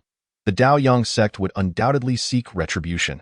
Having made Xiao Qian suffer and seized his artifact, they would come seeking vengeance. Lin Chongqing's avatars represented his greatest secret. Dispatching them across the land would not only glean more intelligence and hidden truths, but also assist him in uncovering information regarding various lotus flowers. The creation Azure Lotus technique nurtures the righteous qi, absorbing the essence of heaven and earth, manifesting the Azure Lotus of the heart and cultivating the path within the qi sea. Lin Chongqing settled onto a slab of azure stone, cross-legged, beginning to comprehend the techniques and methodologies of the creation Azure Lotus technique. While it appeared he was practicing alone, in truth, 1,000 avatars were simultaneously engaging in this understanding alongside him. As time passed, Lin Chongqing's consciousness entered a realm of profound purity, devoid of any impurities. He floated amidst the skies, gazing down upon the earth, occasionally brushing past wisps of white clouds. In that moment, Lin Chongqing perceived his form transforming into a blue lotus. The lotus, swayed by the wind, soared to the heavens and then plunged into a bottomless clear pool, descending into the abyss of darkness. Lin Chongqing's thoughts, too, became entangled in this ebb and flow, unraveling into countless threads, completely forgetting his own identity. Thus, Lin Chongqing meandered aimlessly, absorbing the sensations around him, until at one moment, he detected a familiar aura. Upon opening his eyes, he discovered a matching lotus beside him, followed by a second, a third. More and more azure lotuses gathered around Lin Chongqing. And within these blossoms, he glimpsed familiar faces. These visages stirred an uncanny sense of recognition, as if they were all reflections of himself, thousands of faces, yet all converging upon a singular path. Lin Chongqing suddenly opened his eyes. He found himself still floating in the sky, yet now he had regained his human form. Within Lin Chongqing's body, a green lotus had coalesced, gently suspended in his dantian, emanating a warm energy that nourished his entire being. How fortunate! Lin Chongqing felt that during the process of transforming into the lotus, he had nearly lost his consciousness and all memories. Fortunately, his 1,000 clones were incessantly communicating and comprehending with him, which allowed him to remain lucid at the crucial moment. The original name, Green Lotus, had become a reality. Lin Chongqing abruptly opened his eyes, only to discover that the surroundings were now brilliantly illuminated, and the blue stone upon which he sat had inexplicably transformed into jade. The Emperor has awakened. Quickly, inform the Lord that His Majesty has awakened. Lin Chongqing was astonished by his cultivation, which had soared from the initial stage of the outer realm to its pinnacle in just a single night. Truly a testament to the heavenly tier techniques. Your Majesty, at last, you have awoken. The hurriedly arriving Changchun and Mengshan appeared haggard, as if they had aged 2 or 3 years overnight. You have been sitting here for an entire month. I almost thought you had your soul taken by a demon. Chapter 19. Fair trade. No wonder the concept of time had become blurred in Lin Chongqing's mind while he cultivated the innate green lotus. He could not discern how long had truly passed. With the combined efforts of over 1,000 clones alongside his true self, they had spent a whole month comprehending and practicing to refine the innate green lotus within the Qi Sea. The total time spent on cultivation by all clones amounted to an astonishing 80 years. Lin Chongqing recalled a tale of a woodcutter who ventured up the mountain to gather firewood. only to be captivated by two individuals engaged in a game of chess. He was so enthralled that he did not return home until nightfall, only to discover that decades had passed, and the world outside had undergone drastic changes. A chill of realization swept over Lin Chongqing. While heavenly tier techniques were indeed formidable, not everyone could successfully cultivate them. He considered himself to possess exceptional talent and comprehension ability. Yet without the aid of his clones, he would likely have become lost in the process of cultivation. Even if he managed to awaken by his own abilities, decades might have slipped away in the outside world, and his physical form could very well have perished. I appreciate your hard work during my seclusion. What is the state of the war? Lin Chongqing, having elevated his realm, felt neither hunger nor thirst despite a month of fasting. Rather, he appeared invigorated. Your Majesty, our forces have engaged in a fierce battle against the army of Prince Yin for over a month, with both sides experiencing victories and defeats. However, the forces of Prince Yin have yet to breach our defenses. As Chang Chun recounted the events of the past month, he also ordered the kitchen to prepare a meal for Lin Chongqing. Moreover, there is another matter that requires your Majesty's decision. Half a month ago, a group of assassins attempted to infiltrate the palace to rescue the traitor Prince Lin Ming, but they have since been captured. Lin Chongqing raised an eyebrow. The fate of the assassins should be handled as deemed appropriate, without needing his input. Your Majesty, I initially planned to execute the assassins, but the maid Yinji, who is close to Lin Ming, claimed that they were her fellow disciples. She also mentioned that your Majesty had promised not to harm her companions. While Lin Chongqing was in seclusion, Chang Chun had been unable to verify the truth of her claims. Thus the assassins were temporarily detained. I shall take a bath and change my clothes. Let Yinji come to me during the meal. I have matters to discuss with her. Lin Chongqing chose not to expose Yinji's falsehoods. Rather, he was curious to see how she would navigate her own deception. Having reached the pinnacle of the outer realm, Lin Chongqing was able to conceal his aura, appearing indistinguishable from an ordinary person. Yet, the difference between the pinnacle and the initial stage of the outer realm was as vast as that between an adult and a child. When Yinji arrived at Lin Chongqing's residence, he had already donned a set of black robes and was savoring his meal. Yinji, I greet your Majesty. Yinji, anxious and with her head bowed, saluted Lin Chongqing. She had not anticipated that he would truly awaken. When she initially lied, it had been a spur-of-the-moment decision, with no thought given to how she would reconcile her story later. Lin Chongqing remained silent, continuing to enjoy the dishes, only pausing when Yinji could hardly bear the tension any longer. I have heard that I promised you I would not harm your fellow disciples. Is that correct? Yinji's bright eyes darted around, and with a steely resolve, she replied, reporting to your Majesty, yes. Ha ha ha. Lin Chongqing could not help but laugh heartily, amused by Yinji's obstinacy, still holding firm even at this juncture. How could I forget the promises I made to you? Yinji raised her head to meet Lin Chongqing's gaze, her beautiful face reflecting a pitiful expression. Yinji is willing to follow your Majesty for a lifetime. If only you would spare my fellow disciples and my master. A lifetime? The weight of Yinji's condition was not to be underestimated. Trading her life for the lives of others, was it worth it? It is worth it, Yinji replied without hesitation. From my childhood, I have had but one home. The Shadow Sect. My fellow disciples are my family, and my master is my elder. Lin Chongqing set down his chopsticks, seemingly pondering whether to grant Yinji's request. I can swear an oath. For all eternity I shall never betray your Majesty. You may command Yinji to do anything. Lin Chongqing scrutinized Yinji with profound intent, causing her cheeks to flush, unable to meet his gaze. Are you certain that I may command you to do anything? Yinji bit her silver teeth and nodded.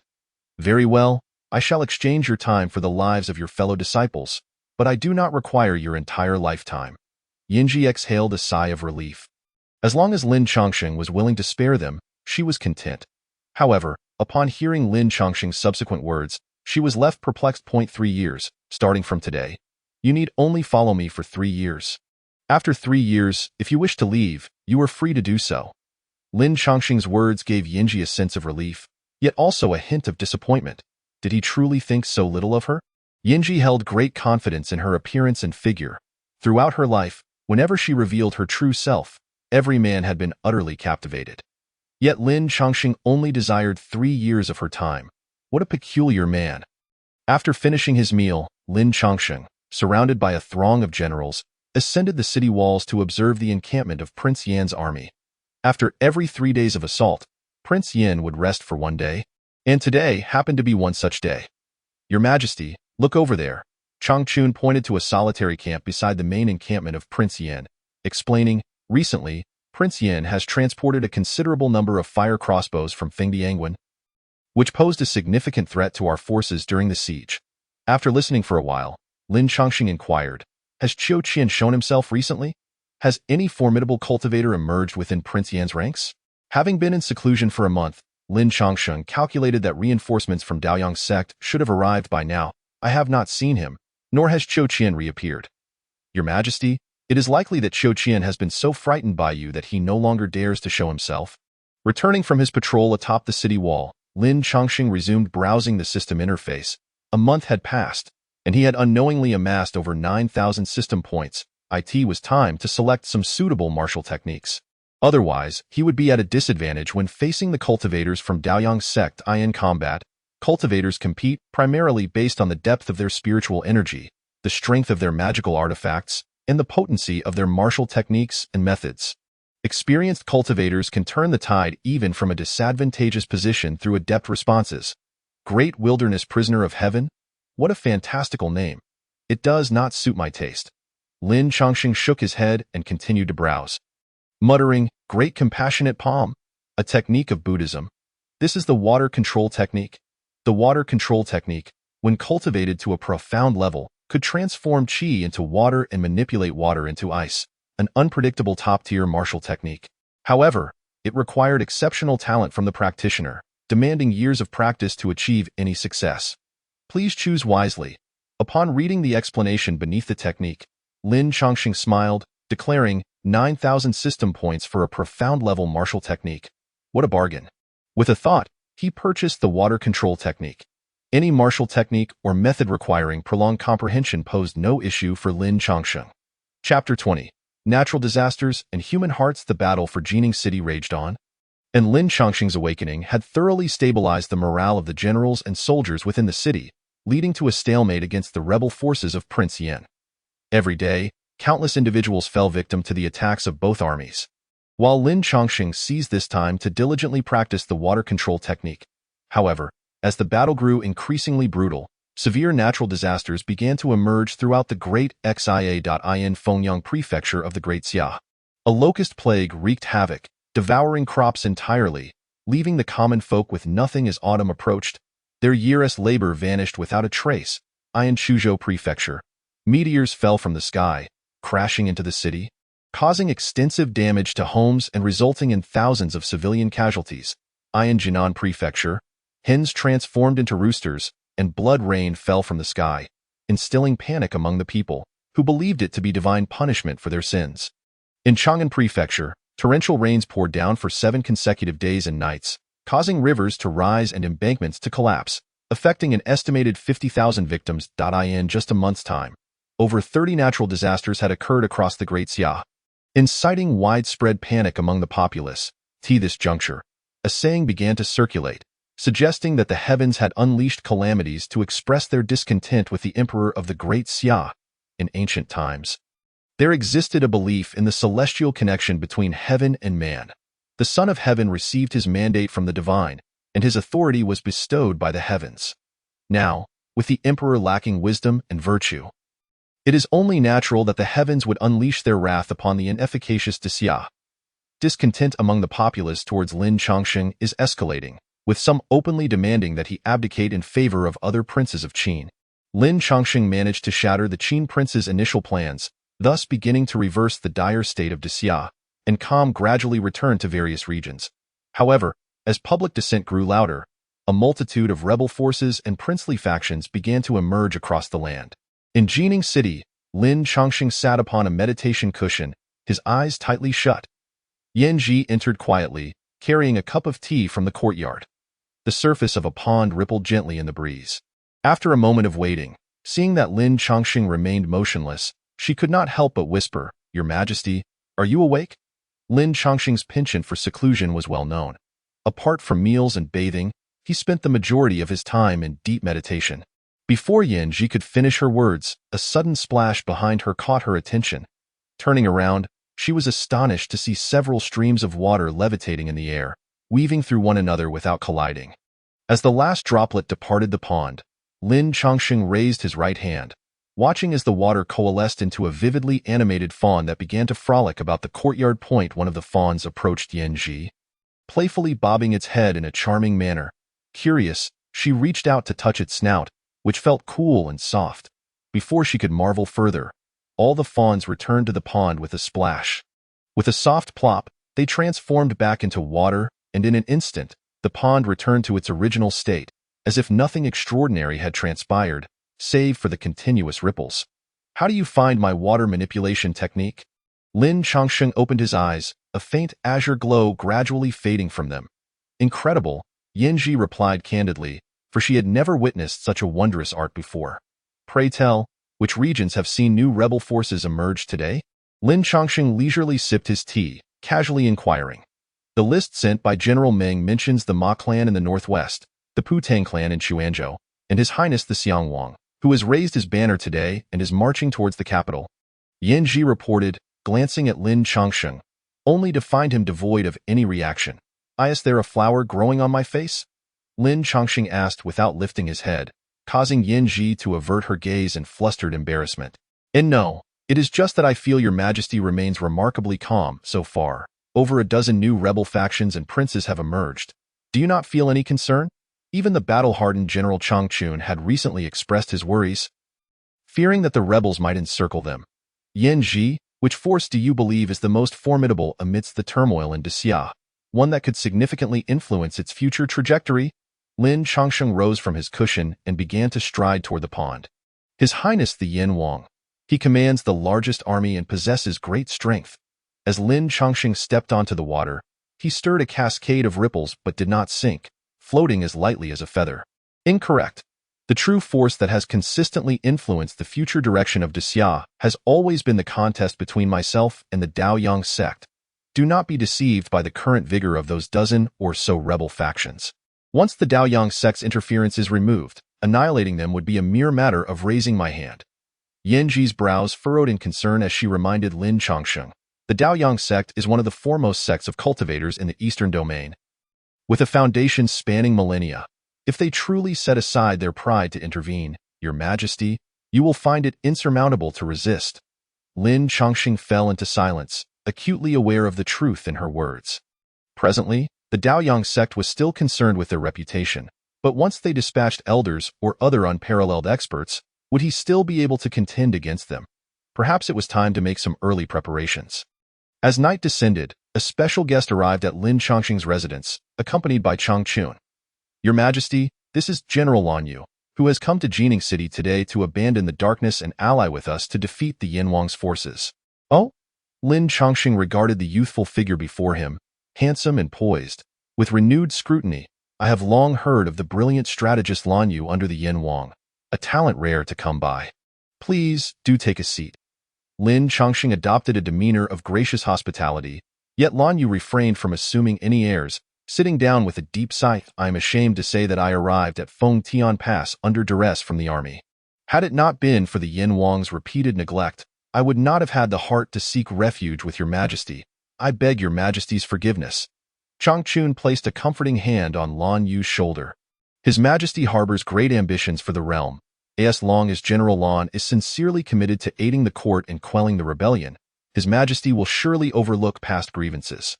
Yet, what has the Yin Wang done to cause such distress to General Lan? Lan Yu had held these sentiments in for far too long, and now, overwhelmed with emotion, he spoke candidly.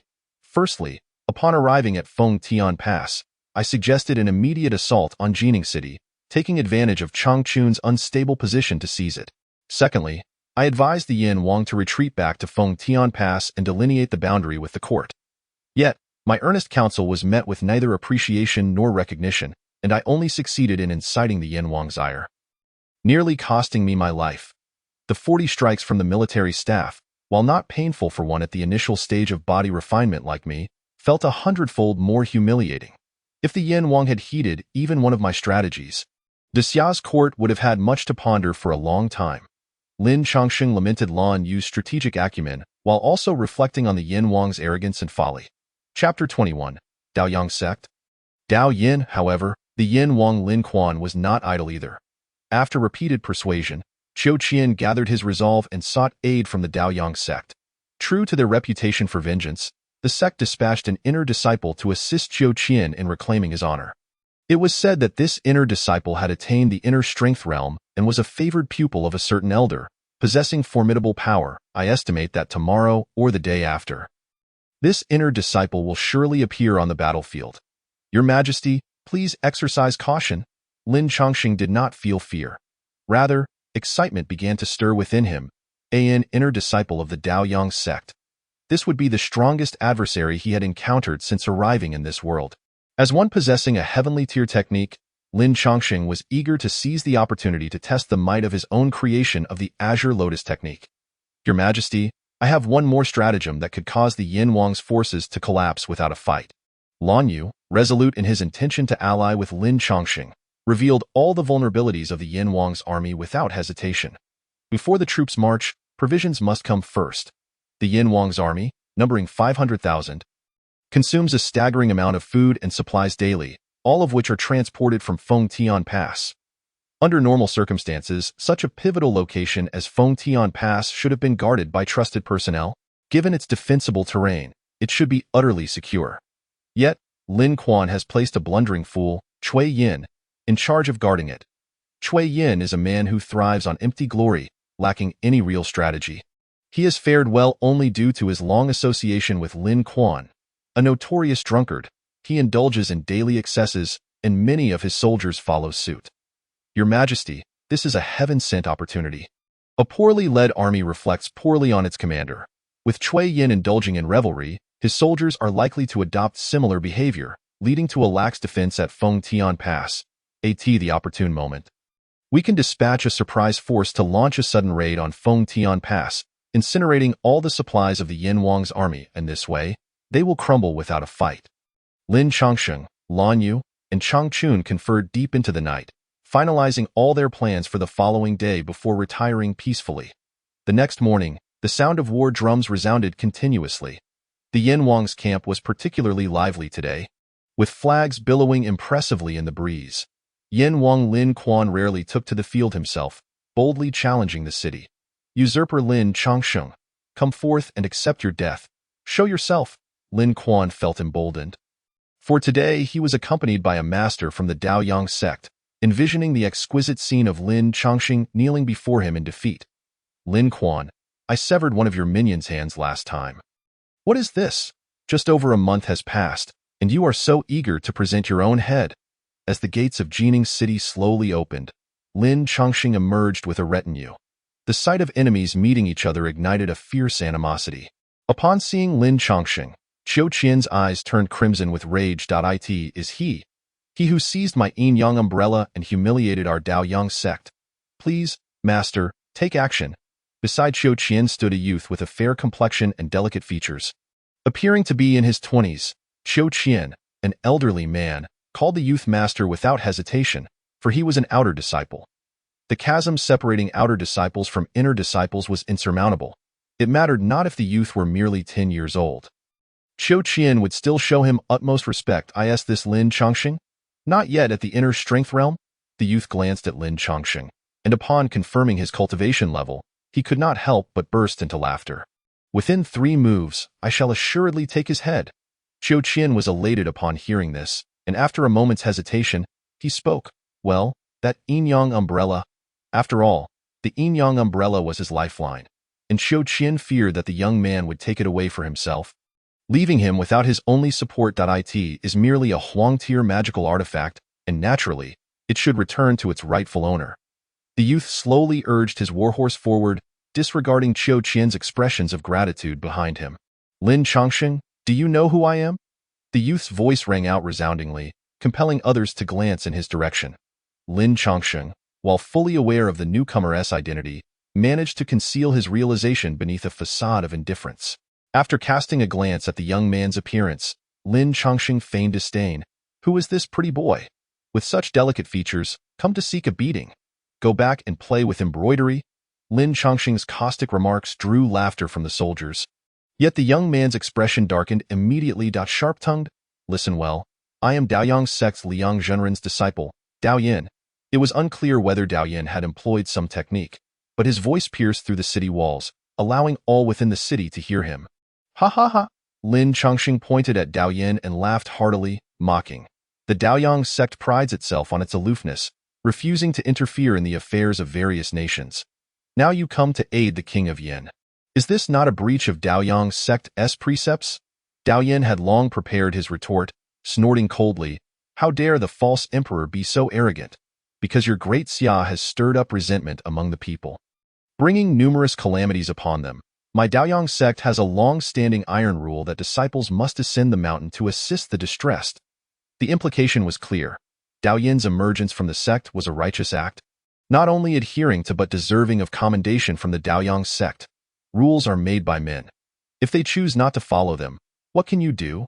Good, good, good, Lin Chongqing repeated thrice, a flash of silver light appearing in his palm as it transformed into an ethereal spear, pointing toward Dao Yin from afar.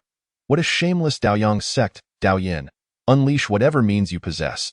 Lin Chongqing shall experience the methods of your sect. Dao Yin had awaited this very challenge. With a sudden clap, he leaped from his warhorse into the air. Liang flames. Whether it was intentional or not, Dao Yin's palm inadvertently caused the warhorse to die from the shock, and from his sleeves flew 2 orbs of flame. Initially, the flames were merely fist-sized, but as they soared, they expanded and grew increasingly intense, culminating in a colossal fireball towering over Lin Chongqing. Lin Chongqing lightly tapped his toes to meet the fireball, thrusting an invisible force into its core. "Break!"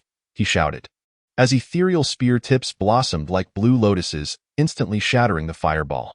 Just as the first fireball exploded, a second one surged forth. Lin Chongqing replicated his previous tactic, but as he dealt with the fireballs, he sensed something amiss. The flames that had scattered earlier did not dissipate. Instead, they descended around Lin Chongqing's feet, and at the moment he relaxed, they surged back toward him. Whoosh! The howling flames encircled Lin Chongqing, obscuring the situation within. "Burn! Today, I shall reduce you to ashes." Dao Yin waved his sleeves again, releasing 2 more orbs of flames, intent on ensuring Lin Chongqing's complete annihilation. "It's over. His Majesty is truly finished inside. What shall we do? If His Majesty falls, who among us can contend with Dao Yin?" Chaos erupted among the soldiers atop the city wall, their morale wavering. Chapter 22. The heritage of the great sect Dao Yin, possessing exceptional talent, entered the inner sanctum of the Daoyang sect at a mere dozen years of age, becoming the youngest disciple of the Liang Zhenren, Xiao Ding. As one of the 36 elders of the Daoyang sect, Xiao Ding had reached the Jiedon realm, his reputation resounding throughout the eastern domain. He had invested considerable effort into Dao Yin, believing him to be the most promising heir to inherit his legacy. By the age of 24, Dao Yin had achieved the initial stage of Neigang, surpassing even Xiao Ding in prowess at that age. Thus, within the Daoyang sect, Dao Yin, favored by Liang Zhenren, had never faced any hardships, being constantly revered and nurtured, which cultivated a sense of superiority and overconfidence within him. People atop the city wall, listen. The false emperor shall meet his demise at my hands today, as an act of celestial justice. You should all surrender at once. Dao Yin's spirited declaration rendered the defenders of Jining City speechless, and many began to contemplate their next course of action. The blazing Liang flames suddenly flickered, seemingly reacting to some unseen stimulus. Dao Yin furrowed his brow. The Liang flames, forged from fire crystal, were typically stable, impervious to ordinary water or earth. How could this happen? Whoosh! The Liang flames abruptly spread outward in all directions as Lin Chongqing, with his left hand forming a seal, conjured a swirl of water at his fingertips. Dao Yin, your abilities are unimpressive. The Daoyang sect may boast grandly, but even the forged fires of my great Xia's blacksmiths are more formidable than your flames. Lin Chongqing scoffed at Dao Yin, though his right hand, concealed behind his back, had begun to char, revealing that dispelling the Liang flames was not as effortless as he claimed. The generals of Changchun were astonished to see Lin Chongqing emerge from Dao Yin's flames. And even the soldiers beating drums atop the city wall regained their fervor, their rhythm rising once more. Dare you insult my sect? Lin Chongqing, I merely displayed a fraction of my power. Now behold my Liang talisman. Dao Yin produced a talisman from his sleeve and hurled it toward Lin Changsheng. Unlike ordinary talismans made of paper, this one was inscribed upon a piece of bone. Lin Changsheng had to summon all his focus. He had long heard that talismans varied from paper to jade, bone, and even human skin. Among these, bone and jade talismans wielded the greatest power, as the materials contained innate spiritual energy. This energy would amplify the talisman's effects, resulting in a force greater than the sum of its parts. As the bone talisman emerged, it hovered in the air, radiating heat that could be felt even from dozens of meters away by those like Chang Chun and King Lin Quan. The scorching waves washed over them, causing even the sun to dim in comparison. Indeed, he is a disciple of the Daoyang sect. Observe the finesse and the might. King Lin Quan marveled at the talisman's power, applauding in admiration. Your Highness, invoking the Daoyang sect is an astute choice. It is certain that Lin Changsheng shall be utterly obliterated by Dao Yin. Once the false emperor is vanquished, Your Highness can march unimpeded into the great Xia city. And thereafter, the realms of the 9 provinces shall belong to you. Flattery flowed effortlessly from Tan Xiao, who was always the swiftest to curry favor, his words basking Lin Quan in praise.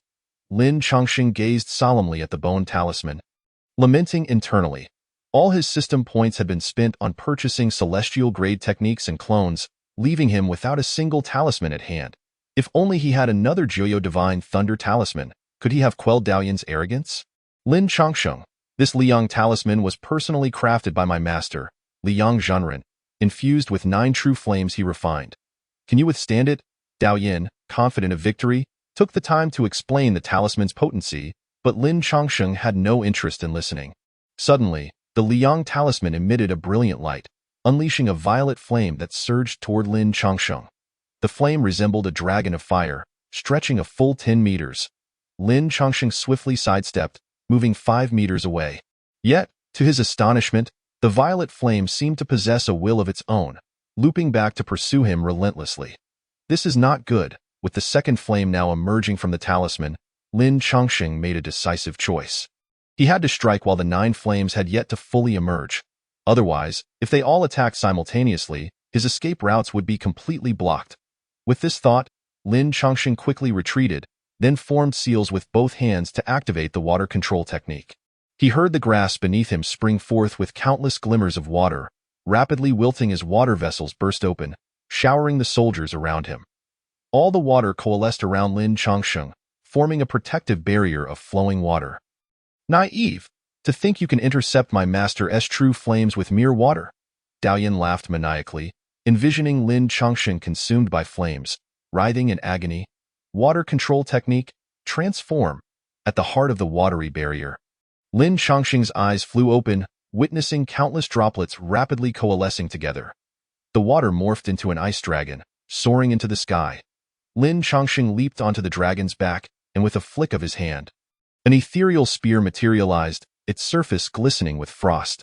Thus, he rode the ice dragon headlong into the flames. The clash of ice and fire sent steam and sparks flying, as the frost on Lin Changsheng's spear melted and reformed in an endless cycle. Gradually, the steam enveloped all 9 of Lin Changsheng's true flames, drowning out the chaos within, leaving only the sounds of fierce clashing and struggle. Impossible! Impossible! Dao Yin's anticipated scenario of Lin Changsheng crumbling did not unfold. Instead, he found himself locked in a fierce contest with the Liang talisman. Dao Yin questioned himself. If he were in Lin Changsheng's position, could he have endured for so long against such overwhelming might? How had Lin Changsheng progressed so swiftly? What other hidden powers did he possess? As one delves deeply into the art of water manipulation, one may gather the ethereal vapors of time and mold them into any conceivable form. At the moment Lin Changsheng emerged from the formation, he had yet to reach such a zenith. However, his 1,000 clones were diligently honing the water manipulation technique in various corners. Just as Dao Yin invoked the Liang talisman, Lin Changsheng, through the concerted effort of 1,000 minds, finally perfected the art of water manipulation. With a thunderous roar that echoed through the arena, the outcome of the battle was finally discerned. As the massive body of the ice dragon plummeted to the ground, Lin Changsheng stood triumphantly upon the dragon's spine, firmly clutching the Liang talisman, which had now lost all its potency. His face beamed with a radiant smile, reminiscent of a victorious general, as he waved at the astonished Dao Yin. Dao Yin, I graciously accept your Liang talisman. The Daoyang sect has bestowed upon me both the Yinyang umbrella and the Liang talisman. This bond of camaraderie shall remain etched in my memory. Recovering from his shock, Dao Yin's face flushed crimson with rage as he pointed an accusatory finger at Lin Changsheng. Lin Changsheng, do not be overly pleased. A mere Liang talisman is of little concern to me. Yet, beneath his bravado, Dao Yin's heart bled. The Liang talisman was a precious artifact personally crafted by his master, capable of being utilized again after a period of rest following its initial use. Chapter 23. Those who harm others ultimately harm themselves. With a flick of his wrist, Dao Yin brandished a copper staff, divided into 3 segments of black, white, and gray. Intricate runes adorned the 3 sections, and as Dao Yin infused his spiritual energy into them, the runes began to pulsate with life. Dao Yin possessed an array of magical artifacts, and his prowess in close combat was formidable. The copper staff danced in Dao Yin's hands like a tempest, while Lin Changsheng transformed into an ethereal sword, engaging Dao Yin in fierce combat. This was a clash of genuine weapons, allowing no room for complacency, as their figures flitted about like specters. Common soldiers could scarcely discern the true forms of the 2 combatants, only witnessing 2 shadowy figures entwined in a deadly dance. General Chang, do you think His Majesty can prevail against Dao Yin? Shui Ren's palms were slick with sweat, his heart lodged in his throat.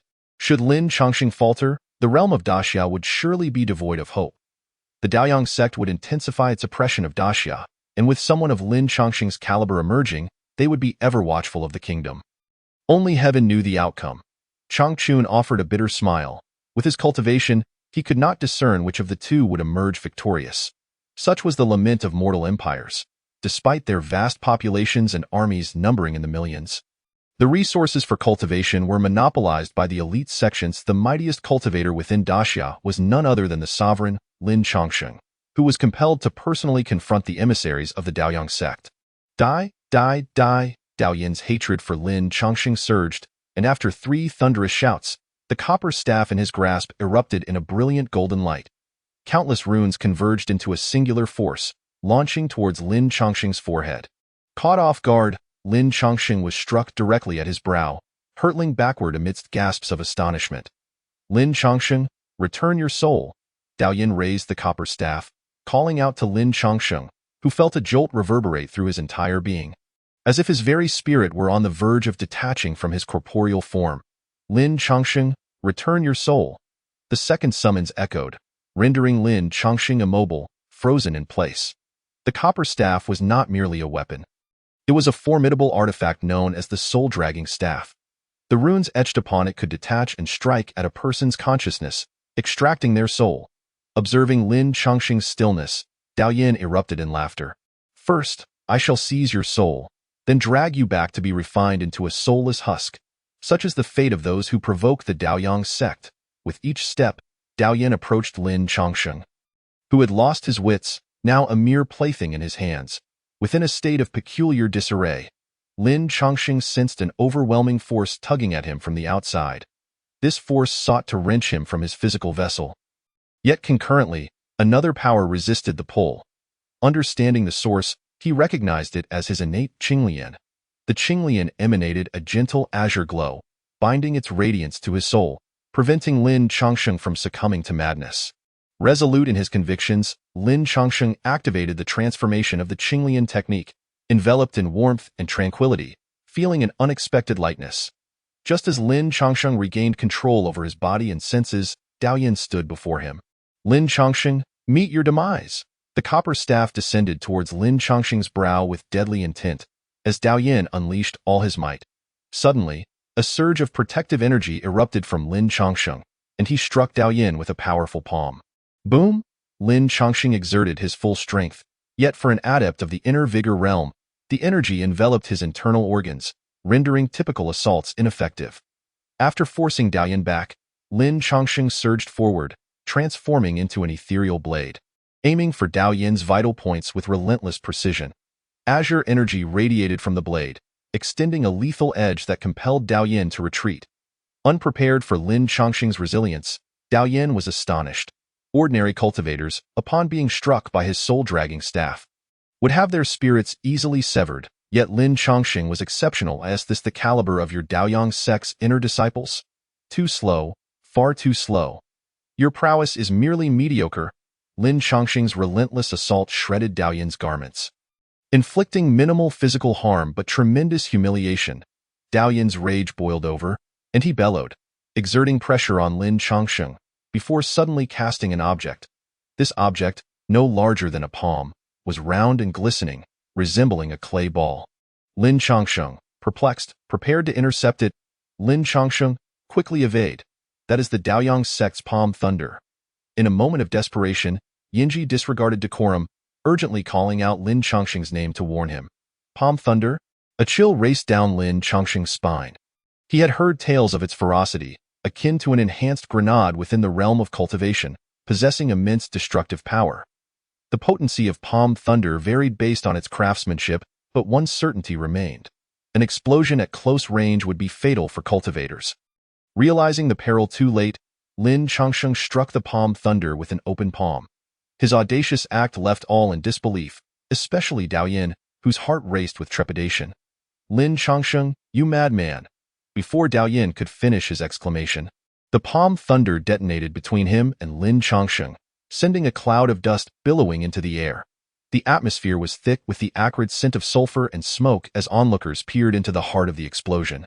Discovering both Lin Chongqing and Dao Yan sprawled on the ground, motionless. Their garments lay in tatters, their fates uncertain. Are they dead? King Yin Lin Quan was initially astonished, only to be unable to contain his elation.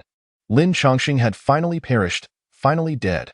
As for Dao Yan's fate, Lin Quan cared not, for he was but a disciple of the Daoyang sect.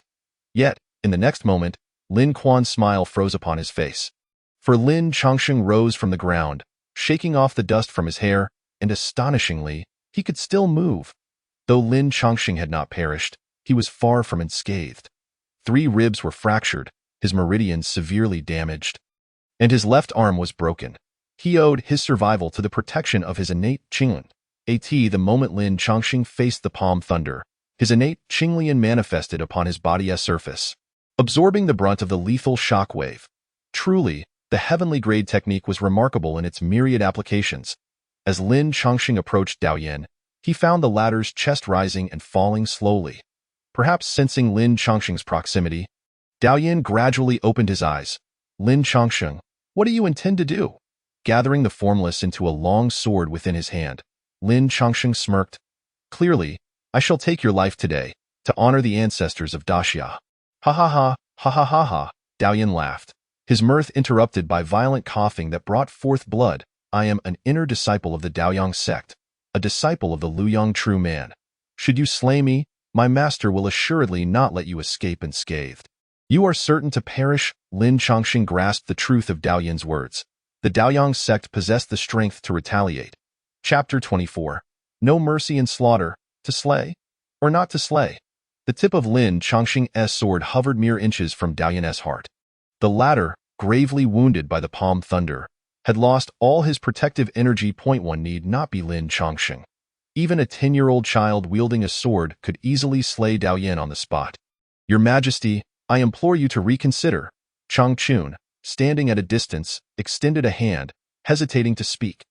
Dao Yan was no mere outer disciple of the Daoyang sect. He was the disciple of a venerable elder. To kill Dao Yan would undoubtedly provoke the full wrath of the Daoyang sect. And should they dispatch even more formidable cultivators, Lin Chongqing would be doomed. What is the matter? Hesitating to strike. Having lain on the ground for a moment, Dao Yan gradually regained some strength and struggled to his feet. Lin Chongqing, remember this. The lowly shall forever remain lowly. Does your Daxia wish to ride upon the head of the Daoyang sect? Wait another 10,000 years. He wiped the blood from the corner of his mouth and laughed with satisfaction, fully aware that Lin Chongqing would not take his life today. Once a person begins to harbor doubts, they become cautious, and the more they contemplate, the more they hesitate. By the time he returned to the Daoyang sect to nurse his wounds, he would come back to the Great Xia Kingdom.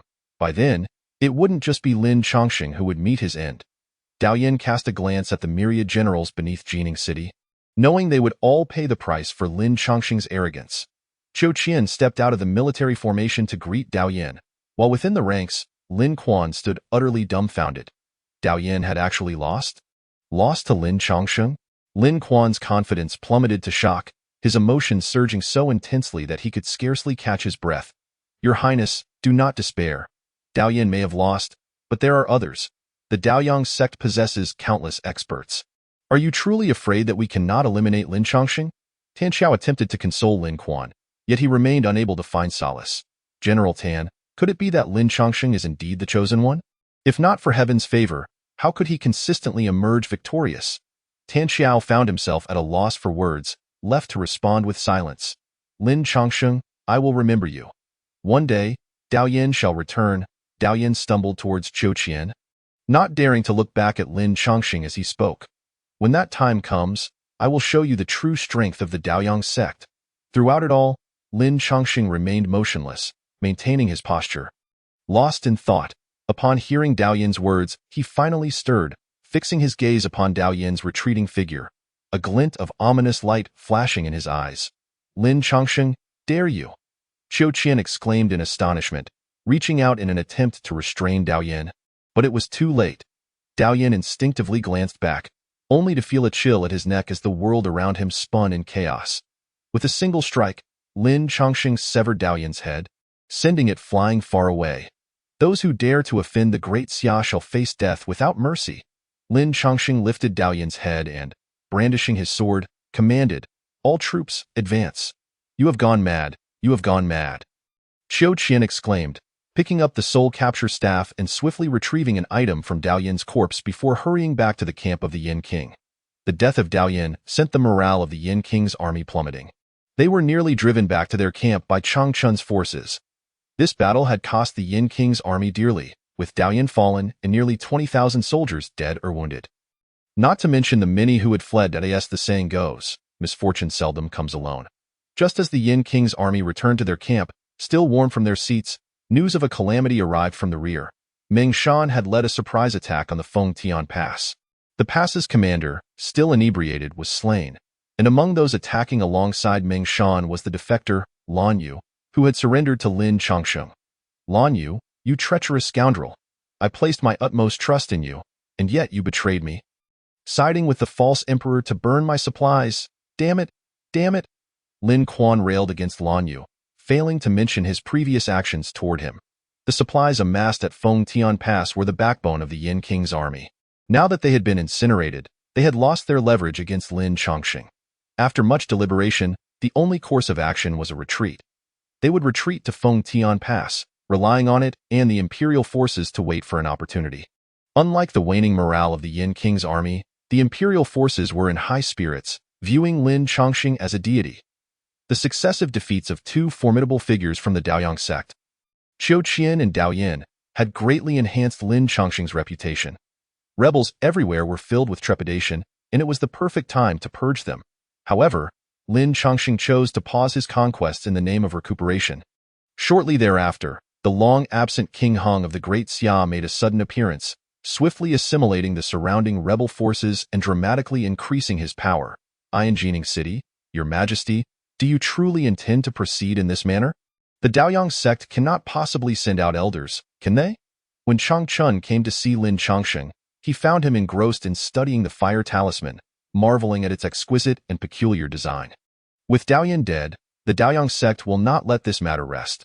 What I lack most at present is time, and this must be done. Who exactly is King Hung? He was Lin Chongqing's elder brother.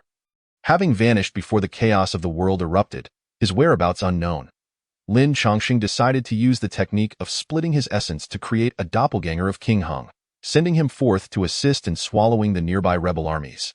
Before the arrival of the Daoyang sect's disciples, it was imperative to ensure that King Hung became the strongest force within the realm of Great Xia. On the day of my death, you shall lead the troops to pledge allegiance to King Hung. He earnestly instructed Chang Chun. This secret of mine is known only to you and me, and only to Yan Ji. During my time away from Great Xia to cultivate, the safety of the realm will need your diligent attention. General Chang. Chang Chun deeply felt the weight of this responsibility, kneeling on one knee to solemnly assure Lin Chongqing. I shall not fail to meet your majesty's expectations, dedicating myself to Great Xia until my last breath. I too hope to witness the day when Great Xia is no longer subject to the tyranny of the Daoyang sect. Lin Chongqing's strategy of shedding the Jin dynasty was specifically devised for the Daoyang sect. Once they arrived, they would undoubtedly fall into his trap. Until then, all he could do was wait. At the foot of Daoyang Mountain, Qiu Qian cradled a jar the size of a wine vessel, adorned with a spiritual talisman. Exhausted, he sought a stone to sit upon. Suddenly, a young voice emerged from within the jar, asking dully, "How much longer until we return to the sect? After half a month in this godforsaken place, I feel I might suffocate." Qiu Qian couldn't help but chuckle softly, attempting to soothe the occupant of the jar. "Mr. Daoyin, do not fret. We shall reach the sect before sunset today, all thanks to the soul-protecting talisman prepared for you by Master Li Yong. Otherwise, you would have surely perished at the hands of Lin Chongqing." Though Daoyin's physical form had met its demise, his head hung on the city gate for 3 days. However, his spirit had taken refuge within the talisman. Qiu Qian took the soul-protecting talisman and the soul capture staff, hastening through the night toward the Daoyang sect to meet Daoyin's master, Master Li Yong. Qiu Qian felt a sincere envy toward Daoyin, who possessed an array of magical artifacts, the finest techniques, and a soul-protecting talisman crafted personally by his master. If only he, Qiu Qian, had such abundant resources, perhaps he too could achieve great feats. Chapter 25. Master Li Yong. Just as Qiu Qian lamented the injustices of the world and his own unrecognized talent, a melodious song wafted through the air from afar. "Let the body dissipate, the heart be free, without weapons and without quarrels, all matters cast aside." A day's journey spans 30,000 miles, leaving the mundane behind to become a celestial being. The song rang clear and bright, invigorating the spirit of all who heard it. Recognizing the arrival of an esteemed figure, Qiu Qian grasped the jar and ascended the mountain. However, just a few steps in, the jar slipped from his hands. As he regained his senses, he found himself standing atop an altar. "Junior brother, Master has sent me to bring you back to Liyang Peak." The newcomer, clad in a crimson robe and strikingly handsome, was Fang Yun, Master Li Yang's foremost disciple. He struck the jar 3 times, and with a resounding crack, it shattered, releasing Daoyin's figure, whose spirit had managed to maintain a semblance of form at the entrance of the Daoyang sect. "Senior brother, you and Master must advocate for me," Daoyin pleaded, a mix of grievance and defiance in his voice. Lin Chongqing employed underhanded tactics. "Otherwise, he would never have bested me." Fang Yun waved his sleeve, summoning swirling clouds from the altar, and Qiu Qian felt a fierce wind rush past him, as though he were walking upon the clouds. Daoyang Mountain was the sacred ground of the Daoyang sect, which was divided into inner and outer doors. The outer door lay atop Daoyang Mountain, accessible to commoners and nobles alike. Yet, the inner door was concealed within the sect's grand formation, consisting of the main peak of the Daoyang sect, 36 elder peaks, and 18 auxiliary peaks. The main peak was the site of the sect's practice for millennia, where the sect leader, Dao Yangzi, cultivated, alongside many reclusive senior elders. Each successive sect leader adopts the title of Dao Yangzi, regardless of their previous name. The 36 elders form the backbone of the sect, with most top disciples trained by them. The 18 auxiliary peaks handle various affairs within the inner door, and although these disciples may seem to deal with mundane tasks, they are supervised by the sect's elder disciples and have the opportunity to access the sect's scripture repository, gaining insights into techniques unseen by the outside world. Thus, the number of aspirants wishing to enter the Daoyang sect inner door is immense, often exceeding 100,000 each year. Yet, the sect admits only a little over 100, truly a rigorous selection process. As the clouds surrounding Qiu Qian dissipated, he stepped onto solid ground. Before him loomed a peak suspended in the sky. At the entrance stood a massive azure stone inscribed with the 3 prominent characters, Liyang Peak.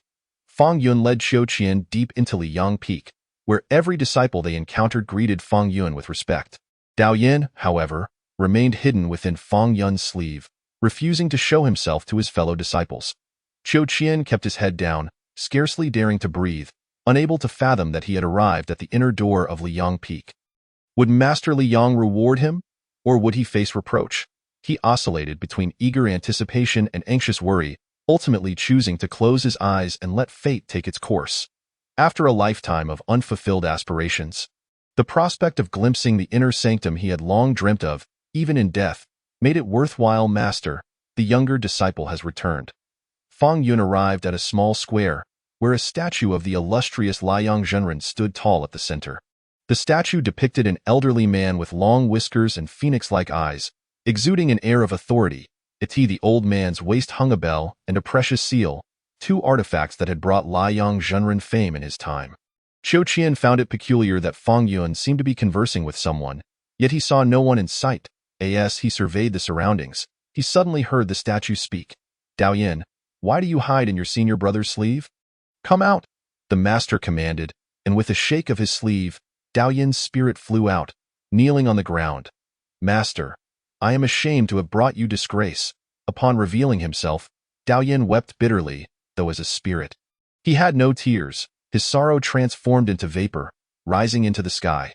Dao Yin was genuinely heartbroken, filled with ambition to achieve fame by defeating Lin Chongqing in the Great Summer, to become a figure of renown like his senior brother Fang Yun. However, after venturing out, he lost his physical body and the Liang talisman, nearly failing to return. How could the proud Dao Yin bear such a fate? The expression on the statue of Liang Zhenren softened considerably as he asked Dao Yin, "Do you realize where you went wrong?" Dao Yin was momentarily taken aback by the question, stammering and unable to respond. He did not believe he had done anything wrong. He still thought that Lin Chongqing's raw power paled in comparison to his own. As a disciple of Daoyang's sect, you ought to understand what you represent. You embody the dignity of Daoyang's sect. Thus, before engaging in battle, one must comprehend the strength of their opponent. Dao Yin grew anxious and retorted that in a one-on-one confrontation, he would never lose to Lin Chongqing, claiming that his failure stemmed from Lin's unscrupulous tactics. It seems I have been too indulgent with you, allowing you to forget your place. The statue of Liang Zhenren suddenly erupted in flames, making it appear godlike, causing Qiu Qian to tremble and nearly collapse. You are arrogant, believing that once you leave Daoyang's sect, you can rampage unchecked across the world, leading to your current predicament. I decree that you shall remain confined while you rebuild your physical body. You may only emerge a month hence. With that, the fiery gaze of Liang Zhenren seized Dao Yin's spirit. Master, this is Qiu Qian, a disciple of the external sect of Daoyang. He was the one who brought back my spirit. Liang Zhenren cast a glance at Qiu Qian, his tone flat. From this day forth, you shall remain on Liang Peak, as we are short of hands in the alchemy room. Qiu Qian felt as if struck by lightning. And only upon Fang Yun's reminder did he react, exclaiming, "Disciple expresses gratitude for your favor, Liang Zhenren. I shall serve you faithfully." Qiu Qian nearly floated away in disbelief, never imagining he would enter the inner sect in such a manner. Yuner, for this month I shall be preoccupied. You are to oversee all matters on Liang Peak, particularly keeping a close watch on your younger brother. Fang Yun smiled gently and replied, "Disciple shall obey." But master, do you not think your words were a bit harsh? I fear my younger brother may take it too hard and become despondent. The flames on the statue gradually subsided, perhaps signaling that the essence of Liang Zhenren would soon depart. Jade cannot be carved without chiseling. Your younger brother's talent is not inferior to yours, yet his temperament is restless, believing himself to be the best in the world. If he is not properly guided, calamity will surely ensue. With the last flicker of flame extinguished, Fang Yun respectfully bowed to the statue, murmuring, "The Great Summer, Lin Chongqing? Sounds intriguing. A month hence, I shall meet you and see what skills you possess." Chapter 26. A Sudden Rise in the Great Summer, Yinqing. When the last soldier of the Yin King laid down his arms in surrender, it marked the complete demise of the once mighty Yin army. The Yin King was bound tightly like a zongzi and brought before Lin Luo. The Prince of Hong One knew where the prince had gone during his absence. Upon his return, his forces had expanded rapidly. He first swallowed the rebellion in the western Great Summer and quickly established a foothold before advancing into the central plains. As Emperor Lin Chongqing defeated Daoyang sect's Dao Yin and opted for a strategy of consolidation. Lin Luo's army launched a surprise attack on Fengtian Pass, capturing 3 cities in quick succession and pursuing the Yin army back to their uprising stronghold in Yinqing. Lin Luo, do you truly intend to take it this far?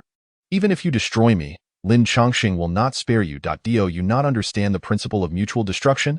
The Yin King struggled to approach Lin Luo but was firmly held back by soldiers. 50,000 troops have perished along the way, and now you command only 20,000, all of whom are now my captives. Yin King, I do not trust your capabilities. Lin Luo wore a triumphant expression. Laughing, once I consume your forces and regroup, I shall march on Jining City to confront Lin Chongqing in a decisive battle. If victorious, I will be the emperor of the Great Summer. If defeated, I shall accept my fate. Bah! You are sewing a shroud for yourself. Do you not realize that? Lin Quan spat in anger. You are a fool. Lin Quan's furious outburst did not provoke Lin Luo. Instead, Lin Luo shook his head. I am not like you. The bond between Lin Chongqing and me is profound. Even if I were to lose, he would spare my life. But your path has reached its endpoint. The Yin King trembled, incredulous at Lin Luo's words. What do you mean? You intend to kill me, your own brother. Are you not afraid of the world's scorn? Lin Luo turned away with a smirk. Waving his sleeve, no one will know that you were executed by my hand. They will only say that Yin King Lin Quan fell amidst the chaos, his corpse unrecognizable, desperation clawing at him. The Yin King pleaded for mercy, invoking their shared childhood. Lin Luo, we grew up together. You cannot be so heartless. You cannot treat me this way. His voice faded into silence. Prince Lin Luo leisurely returned to the main army tent, where another figure awaited him. Clad in a silver robe, with sharp eyes and handsome features, it was none other than Lin Chongqing, the current emperor of the Great Summer. With the Yin King disposed of, I will prepare my forces to head towards Jining City, hoping to complete my plans before Daoyang sect sends reinforcements. Lin Luo and Lin Chongqing shared a mutual understanding. He was, in essence, Lin Chongqing's avatar, used to command the other rebels. Indeed, Lin Chongqing replied, the Yin King, the Xiang King, and the Shu King have all been eliminated. After my death, Daoyang sect will surely support you to become the new sovereign. Lin Luo grimaced, lamenting, you shall roam the world freely, while I must bear the burden of ruling the Great Summer. How dull! Lin Chongqing clenched his fists, his eyes ablaze with determination. Once I eradicate Daoyang's sect and elevate the Great Summer to the foremost power in the Eastern Territories, we shall no longer need to conceal our identities. Half a month later, in the capital of the Great Summer, the city was adorned with lights and decorations to celebrate the court's victory over the last remnants of rebellion led by the Prince of Hong. Many had initially criticized Lin Chongqing's strategy, believing that the prince's assault on the Yin King was the perfect opportunity for the court's forces to strike. Yet Lin Chongqing had resolutely held back, allowing the prince to absorb the Yin King's forces. Subsequently, the prince led his reinvigorated army to attack Jining City, causing a stir across the land, with many believing the prince would exert immense pressure on the city. However, contrary to all expectations, the prince's arrogance led to 4 consecutive defeats on the first day. Over the next half-month, his blunders squandered a favorable situation, culminating in his capture by Lin Chongqing's subordinate, Xue Rensheng. Thus, the flames of rebellion that had swept through the Great Summer were extinguished by Lin Chongqing's own hand, and his prestige soared to unprecedented heights. The people believed Lin Chongqing to be the destined ruler, conveniently forgetting their previous outcries for his abdication during times of calamity. To celebrate the restoration of peace, the court planned a heavenly ceremony in 2 days, praying for favorable weather and prosperity for the Great Summer. On the day of the meeting, as Lin Chongqing discussed the ceremony with his ministers, an inner official rushed in to report that a messenger from Daoyang sect had arrived. The news stirred a great commotion among the ministers, who speculated about the messenger's purpose. Since the founding of the Great Summer, Daoyang sect had never sent a messenger before. Let the messenger enter, Lin Chongqing responded, unfazed. After all, the vengeful nature of Daoyang sect was well known. Shortly, a messenger accompanied by the inner official entered, prompting the ministers to stretch their necks in anticipation. They beheld an ethereal elder, appearing to be in his 50s or 60s. Messenger Qiu Qian of Daoyang sect pays respects to His Majesty, the Emperor of the Great Summer. The messenger was a familiar face to Lin Chongqing. Qiu Qian appeared healthier than a month prior, standing tall. Though they were adversaries, etiquette must still be observed. As he represented Daoyang sect, you may rise, messenger. Your long journey to our Great Summer is appreciated. What business do you bring? Lin Chongqing slightly squinted his eyes and asked indifferently, I report to your majesty. On behalf of the Daoyang sect's Liang Zhenren, I have a message to convey. Please listen carefully and consider it. Oh? Lin Chongqing raised an eyebrow and waved his hand. encouraging him to proceed. Your Majesty? Qiu Qian declared, Liang Zhenren states that you are violent and ruthless, killing without mercy, inciting the wrath of heaven and the resentment of the people, bringing suffering to countless lives, and your numerous sins will lead to a catastrophic disaster for the Daxia. Upon hearing these words, the court fell into a profound silence. It was Chang Chun who first reacted, pointing at Qiu Qian and bellowing, How dare you? You audaciously defame His Majesty in the court. Qiu Qian, undeterred by Chang Chun's fury, continued, The Zhenren also said that if Your Majesty truly wishes to benefit the people of Daxia, you should immediately abdicate in favor of the virtuous King Lin Luo, and then go to the Daoyang sect to renounce your cultivation and confess your sins. There is still a chance for redemption. Lin Chongqing nearly burst into laughter from anger. He shot a glance at Qiu Qian and asked how long he should reflect on his sins. Not too long, just 100 years, Qiu Qian replied, clutching a scroll, his declaration leaving the audience stunned. A mere mortal's lifespan barely reaches 100 years. If Lin Chongqing were to forfeit his cultivation, his physique would surely be inferior to that of an ordinary person. To spend 100 years like this would mean Lin Chongqing would age and die at the Daoyang sect. This was not a call for repentance, but a sentence of death. What if I refuse to comply with Liang Zhenren's demands? Lin Chongqing inquired, anticipating this very question from him. Qiu Qian straightened his chest and unfurled the scroll. Chapter 27, War or Perish. As the scroll unfurled, it revealed a vividly depicted flame. Suddenly, the flames leaped into the air, scorching the entire hall, causing the officials to be filled with trepidation. Lin Chongqing's fingertips emanated a faint azure energy, transforming into a massive azure lotus that absorbed the flames within moments. The flames retracted and then simultaneously exploded with the lotus, dissipating into nothingness. The Zhenren warns that if Your Majesty does not comply, in 2 days, the true fire of Liang Peak will incinerate you completely. The ministers exchanged glances, none daring to speak. Liang Zhenren was a master at the core formation stage, a renowned figure from over a century ago. Who in Daxia could stop him from taking Lin Chongqing's life? Mr. Qiu, must we resort to violence and hostility? Our Daxia is rich in resources and vast in territory. Whatever the Zhenren requires, we shall surely provide.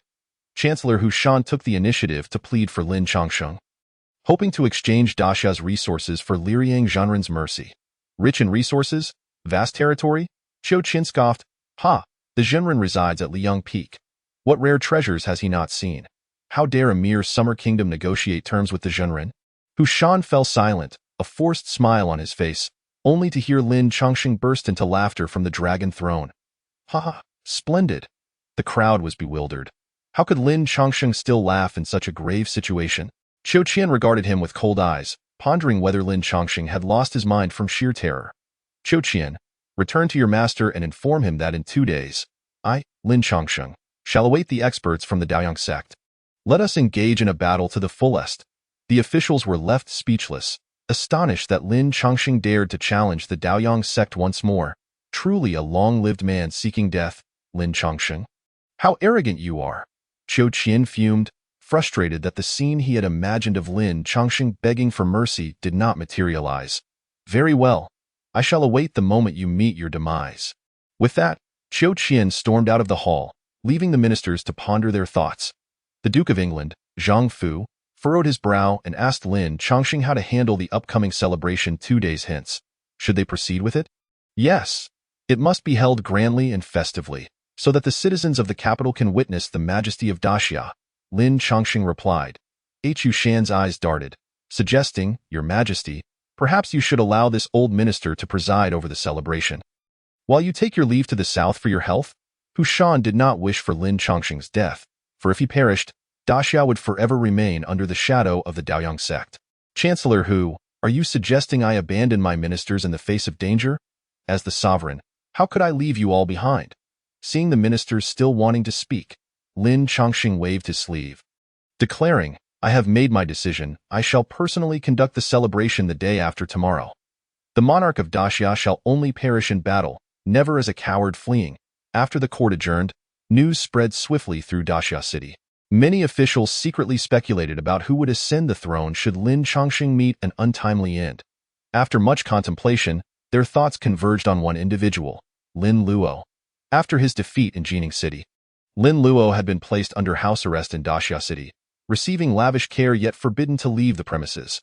Should Lin Chongqing encounter misfortune, Lin Luo would undoubtedly be brought forth to become the new ruler. 2 days later, at the heaven sacrifice ceremony, Lin Chongqing donned ceremonial robes, stepping onto the newly erected altar in the Xiaopu Garden, under the gaze of thousands of officials and citizens. The altar stood 33 meters high, each tier rising 1 meter, totaling 330 steps. Surrounding it was flowing water, sparkling beautifully in the distance. The number of citizens gathered to witness the ceremony reached over 100,000. Anxiously gazing up at Lin Chongqing atop the altar, everyone knew that the Daoyang sect would come today. While they feared the sect, they still held hope for Lin Chongqing. After all, he had previously thwarted the sect's masters twice. Could he conjure yet another miracle this time? Suddenly, dark clouds rolled in, ominous and heavy, as thunder rumbled in the distance. An aura of misfortune descended upon the altar as Lin Chongqing raised the jade scepter. Reciting, by the mandate of heaven, "May my reign be eternal and prosperous," and no sooner had he uttered these words than a bolt of lightning struck down, directly hitting Lin Chongqing's jade scepter. Had he delayed releasing it for even a moment, the lightning would have struck him instead. "Look, there's a figure in the clouds.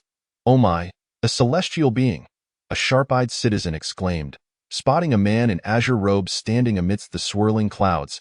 "A celestial has descended? Is the celestial here to slay the emperor?" "What celestial?" "That's a member of the Daoyang sect." The citizens below could clearly see the man in azure descending from the sky, his feet resting upon a celestial crane. Lin Chongqing gazed coldly at the descending figure until he spoke. "Under the command of Liang Zhenren, I, Fang Yuan, as a disciple of the Daoyang sect, am here to seek justice." With an elegant demeanor and well-chosen words, even Lin Chongqing could not help but acknowledge that Fang Yuan made a strong first impression. "Seek justice? Qiu Qian and Dao Yin have meddled in the affairs of Daxia multiple times. I merely dealt them a lesson. You Daoyang sect claim to remain uninvolved in the matters of various nations, yet you go back on your word. Is this the integrity of the Daoyang sect?" Lin Chongqing refused to yield an inch, swiftly rebutting the Daoyang sect's arguments. Yet Fang Yuan did not counter him. "Lin, you are correct. This matter does see our sect at fault, but what of it?" Fang Yuan spoke in the gentlest tone, delivering the coldest and most ruthless truth. "The Xia kingdom is but a mere mortal realm that can be extinguished with a mere wave of my hand. I am dealing with a nation such as yours. We Daoyang sect can do as we please. What can you do about it? Dignity is forever established upon the foundation of strength, and no matter how eloquently the Daoyang sect speaks or how lofty their ideals, when it truly comes down to it, how many nations could withstand a desperate assault?" Lin Chongqing took a deep breath, his energy surging forth, causing his ceremonial robes to explode apart, revealing a moon-white silver dragon brocade robe beneath. "I, Lin Chongqing of Daxia, challenge Fang Yuan of the Daoyang sect. Today, it is either death or victory." Only then did Fang Yuan regard Lin Chongqing seriously. Regardless of his strength, such audacity was enough to earn respect. "Had you been in the Daoyang sect, we would have been great friends. Alas, it is a pity." Fang Yuan casually summoned a green ruler into his palm. "Why soul-seizing ruler has not absorbed a new soul in ages. You are worthy of my employing it once more." Lin Chongqing was currently at the pinnacle of the external energy realm, while Fang Yuan was at least at the mid-level of the internal energy realm. With his first move, Lin Chongqing unleashed all his power, a torrent of azure energy transforming into thousands of azure lotuses, surging toward Fang Yuan from all directions. Under the shadowy sky, the azure lotuses crashed toward Fang Yuan like shooting stars. A stunning sight to behold. Chapter 28. Battle with Fang Yuan in mid-air. The azure lotuses continued their relentless assault, yet Fang Yuan did not evade. With a shake of the soul-seizing ruler, a swirling vortex of energy enveloped him, effortlessly blocking all azure lotuses. The realm of energy control. Sharp-eyed observers quickly realized that Fang Yuan had achieved the energy control realm, allowing for the seamless conversion between spiritual and external energy, resulting in extraordinary power. Transitioning from the external energy realm to the internal energy realm involves the energy entering and circulating through the body's meridians, making internal energy practitioners possess a vitality far beyond that of ordinary humans. The reason for this lies in the fusion of external energy with the body, nourishing the organs and muscles over many years of cultivation.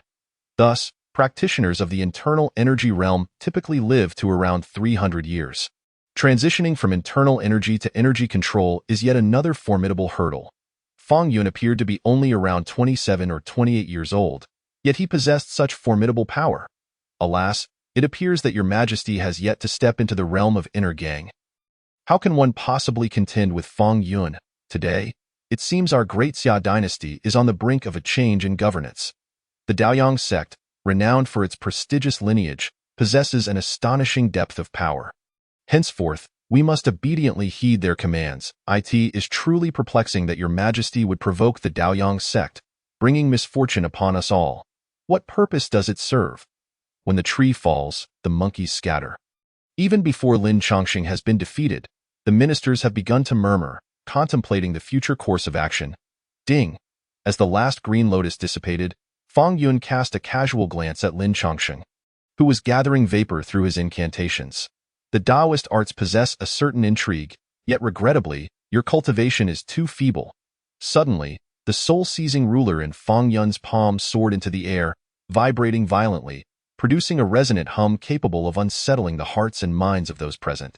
Lin Chongqing's hands, still performing the incantation, involuntarily trembled in response to the soul-seizing ruler, the gathered gang qi unexpectedly dispersing under its influence.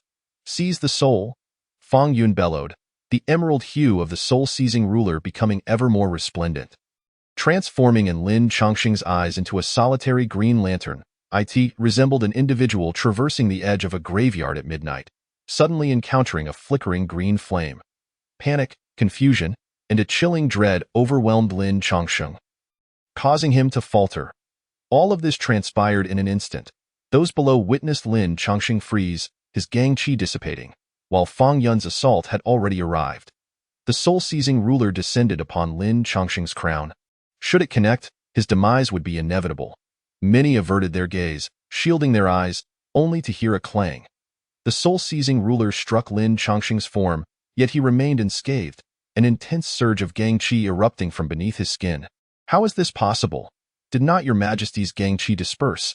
How can it still manifest? Could it be that a guiding star shines upon your majesty's head? No. The gang qi lies dormant within, concealed and unexpressed. This is the hallmark of the inner gang realm. Has your majesty ascended to the inner gang realm? In just over a month, your majesty has achieved such a feat.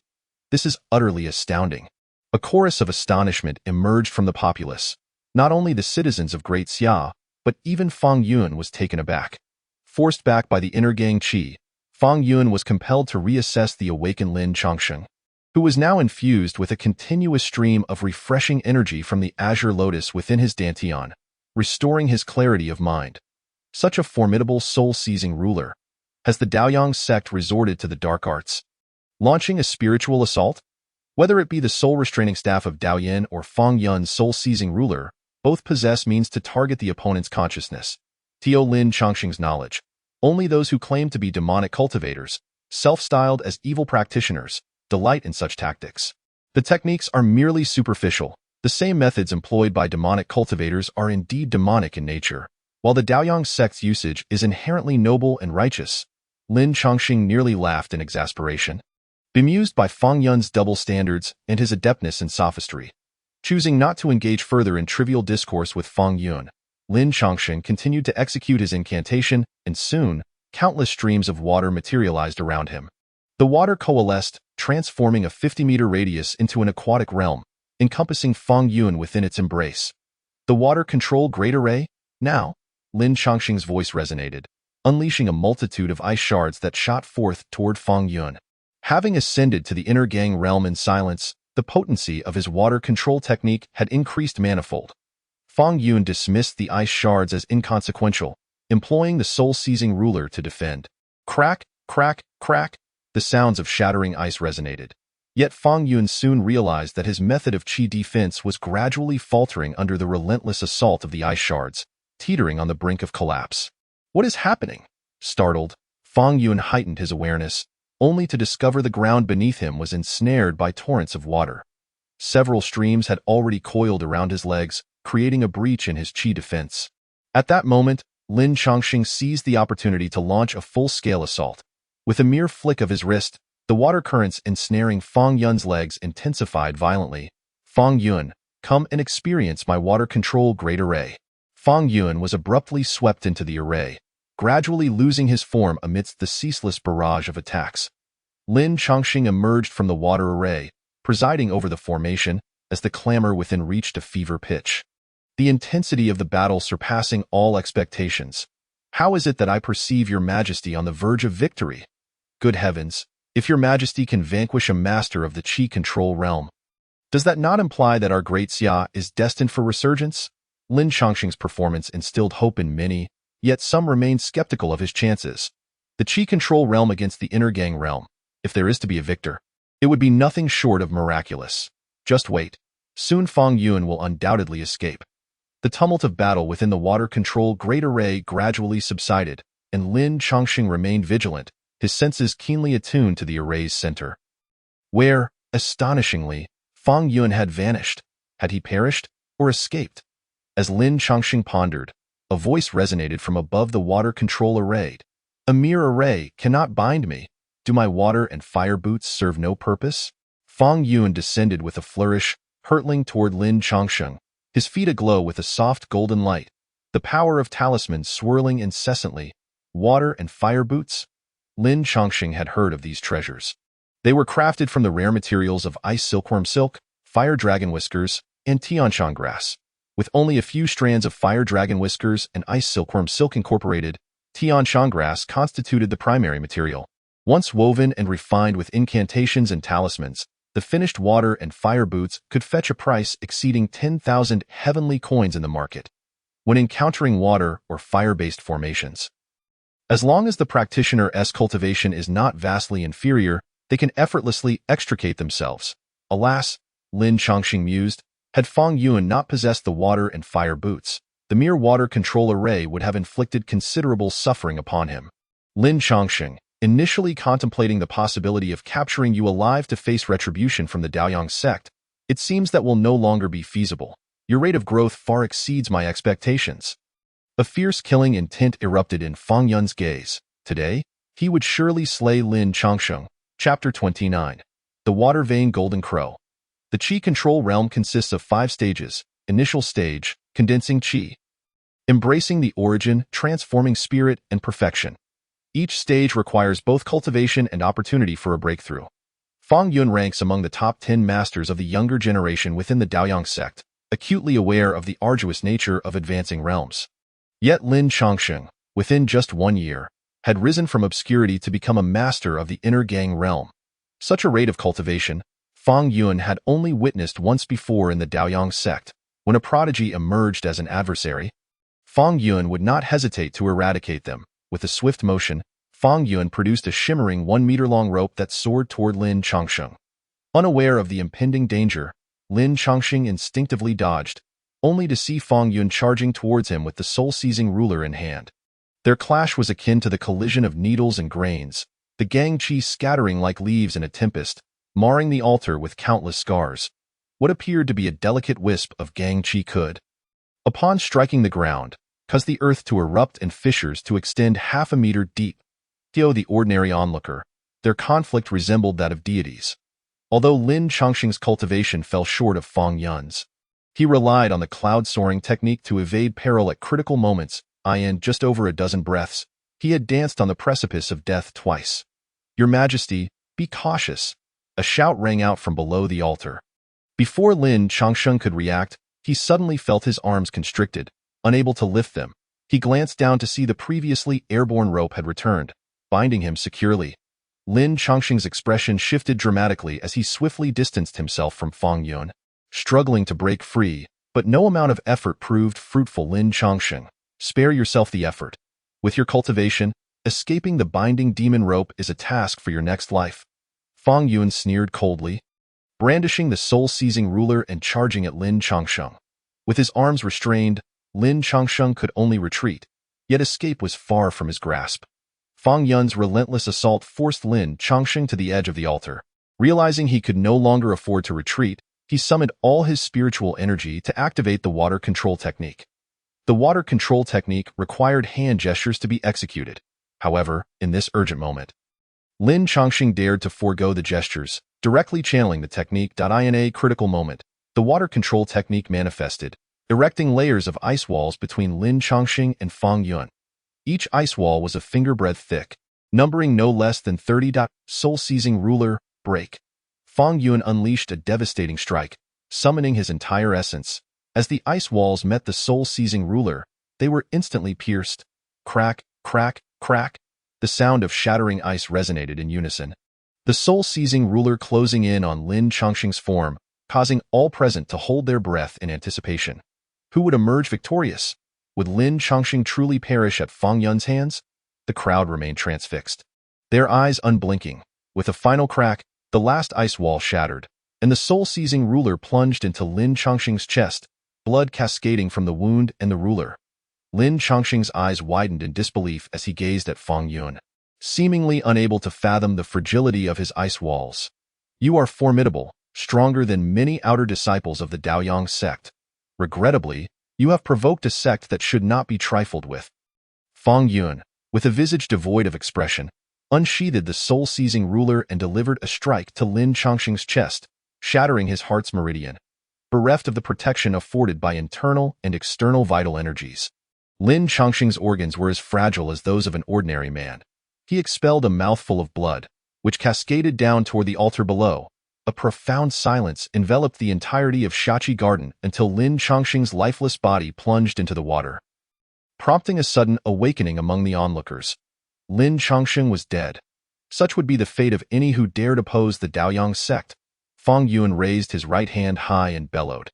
The throngs of over 10,000 gazed at him, too intimidated to utter a word. In that instant, Fang Yuan reveled in a sensation of superiority over the masses. This was the Daoyang sect. This was the essence of a cultivator.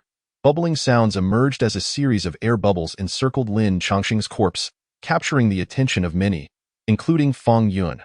Furrowing his brow, he peered downward.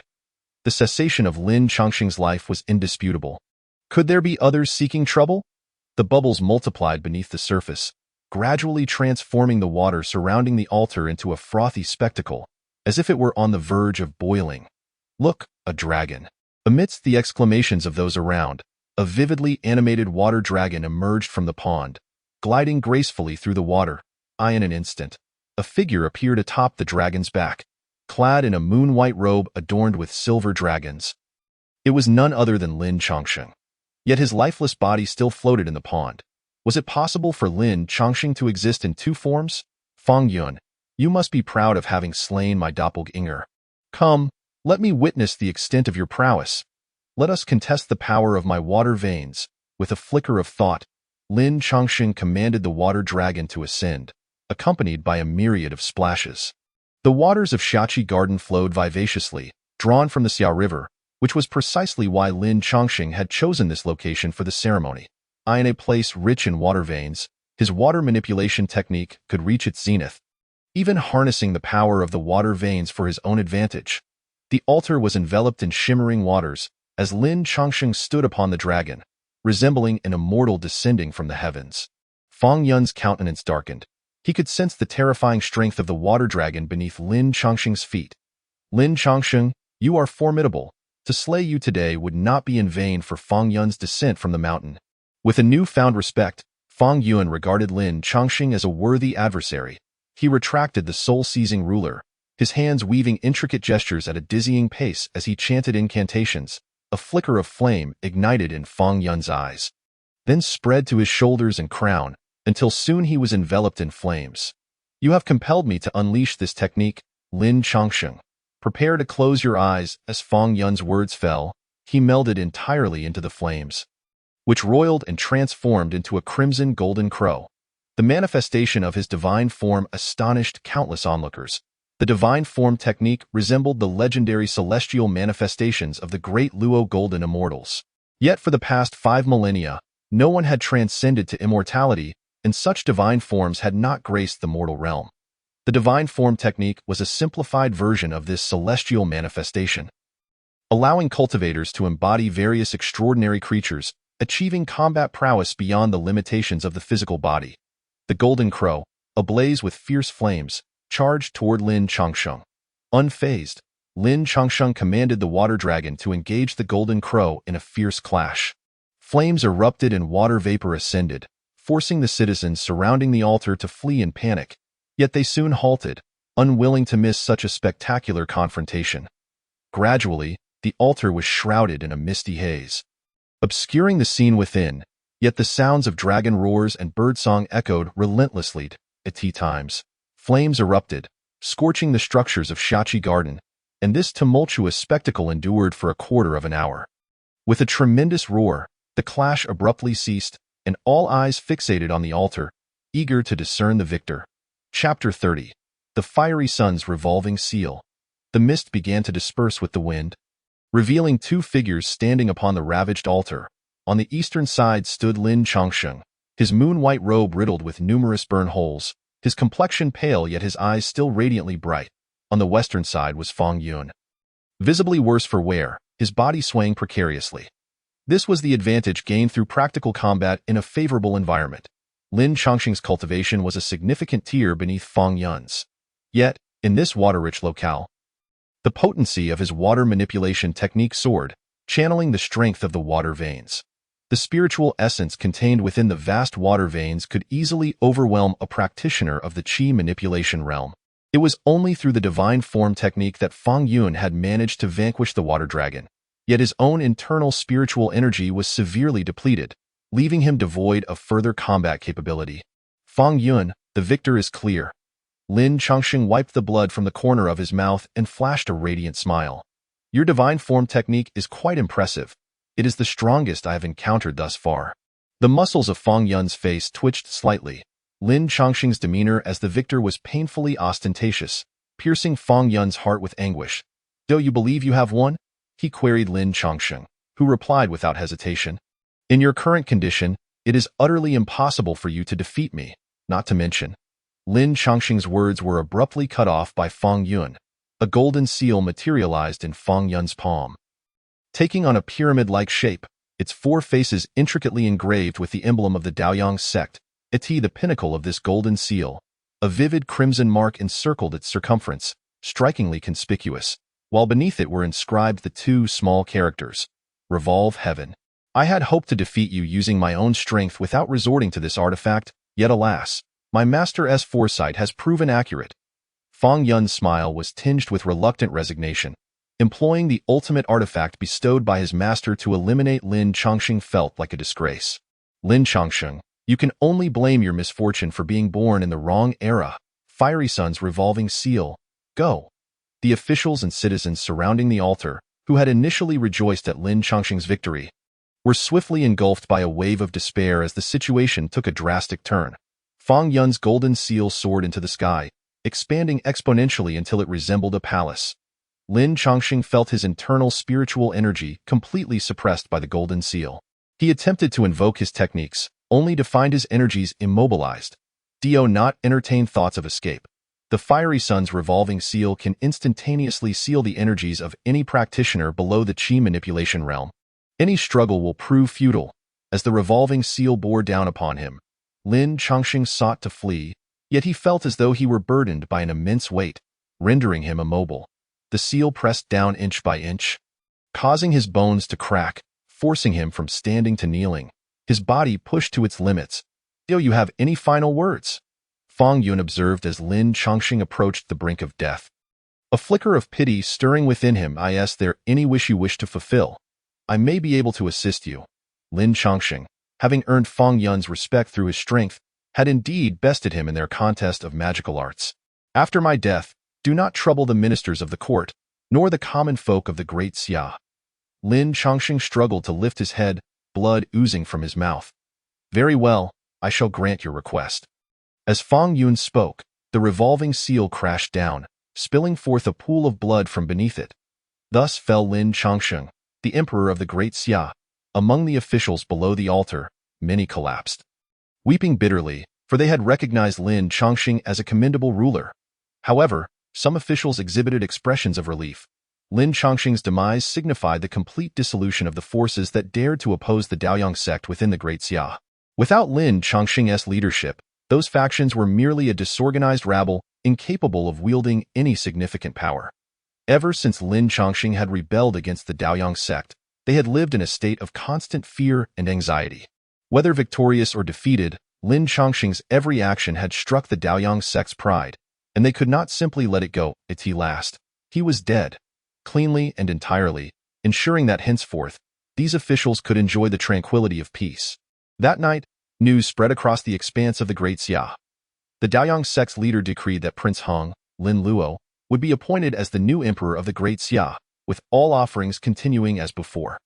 While the false emperor Lin Chongqing had been executed, the officials and commoners were exonerated, and those previously involved in the rebellion against the Daoyang sect were also granted amnesty.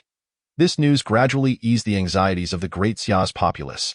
Although they occasionally reminisced about the heroic emperor who dared to rise against the Daoyang sect, the reality remained unchanged. 3 days later, atop Wanshou Mountain, which overlooked the grand city of Great Xia, a young man clad in a moon-white robe gazed contemplatively into the distance until Yinji approached to announce, "Your Majesty, the carriage and horses are prepared and ready for departure."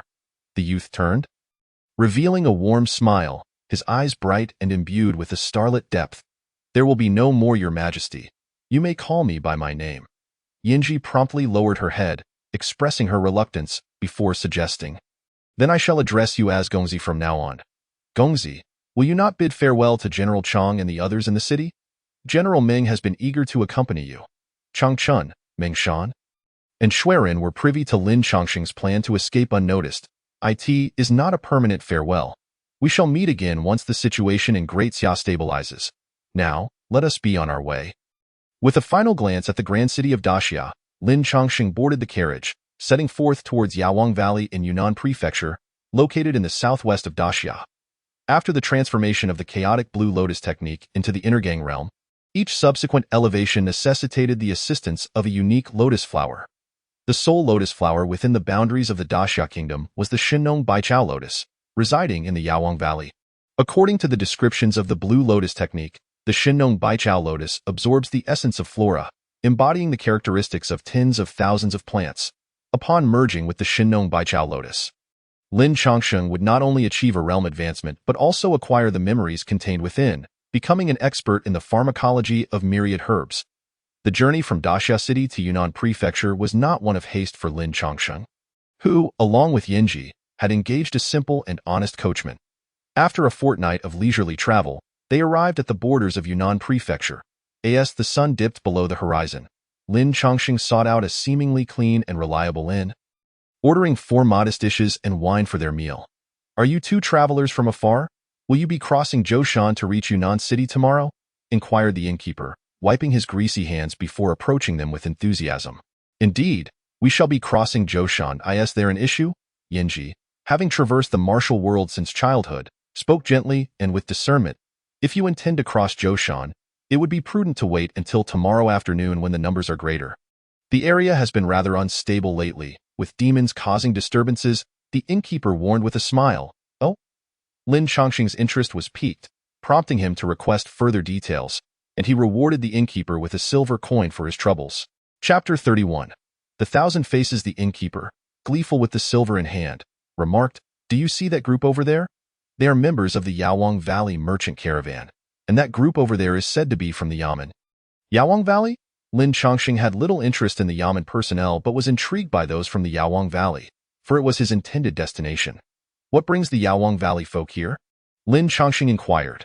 The innkeeper chuckled, saying, "From the way you two are dressed, it's clear you are not ordinary people, rarely seen mingling in the martial world. The Yawang Valley's merchant caravan conducts business across Daxia, Dayu, and Dasheng, traversing the land each year. The valley is renowned for its rare medicinal herbs and thrives in commerce. Even the Daoyang sect requires certain herbs from the Yawang Valley annually." The valley's master, Lu Yi, is said to have connections with the leader of Donghua sect, one of the 3 major sects of the Eastern Domain.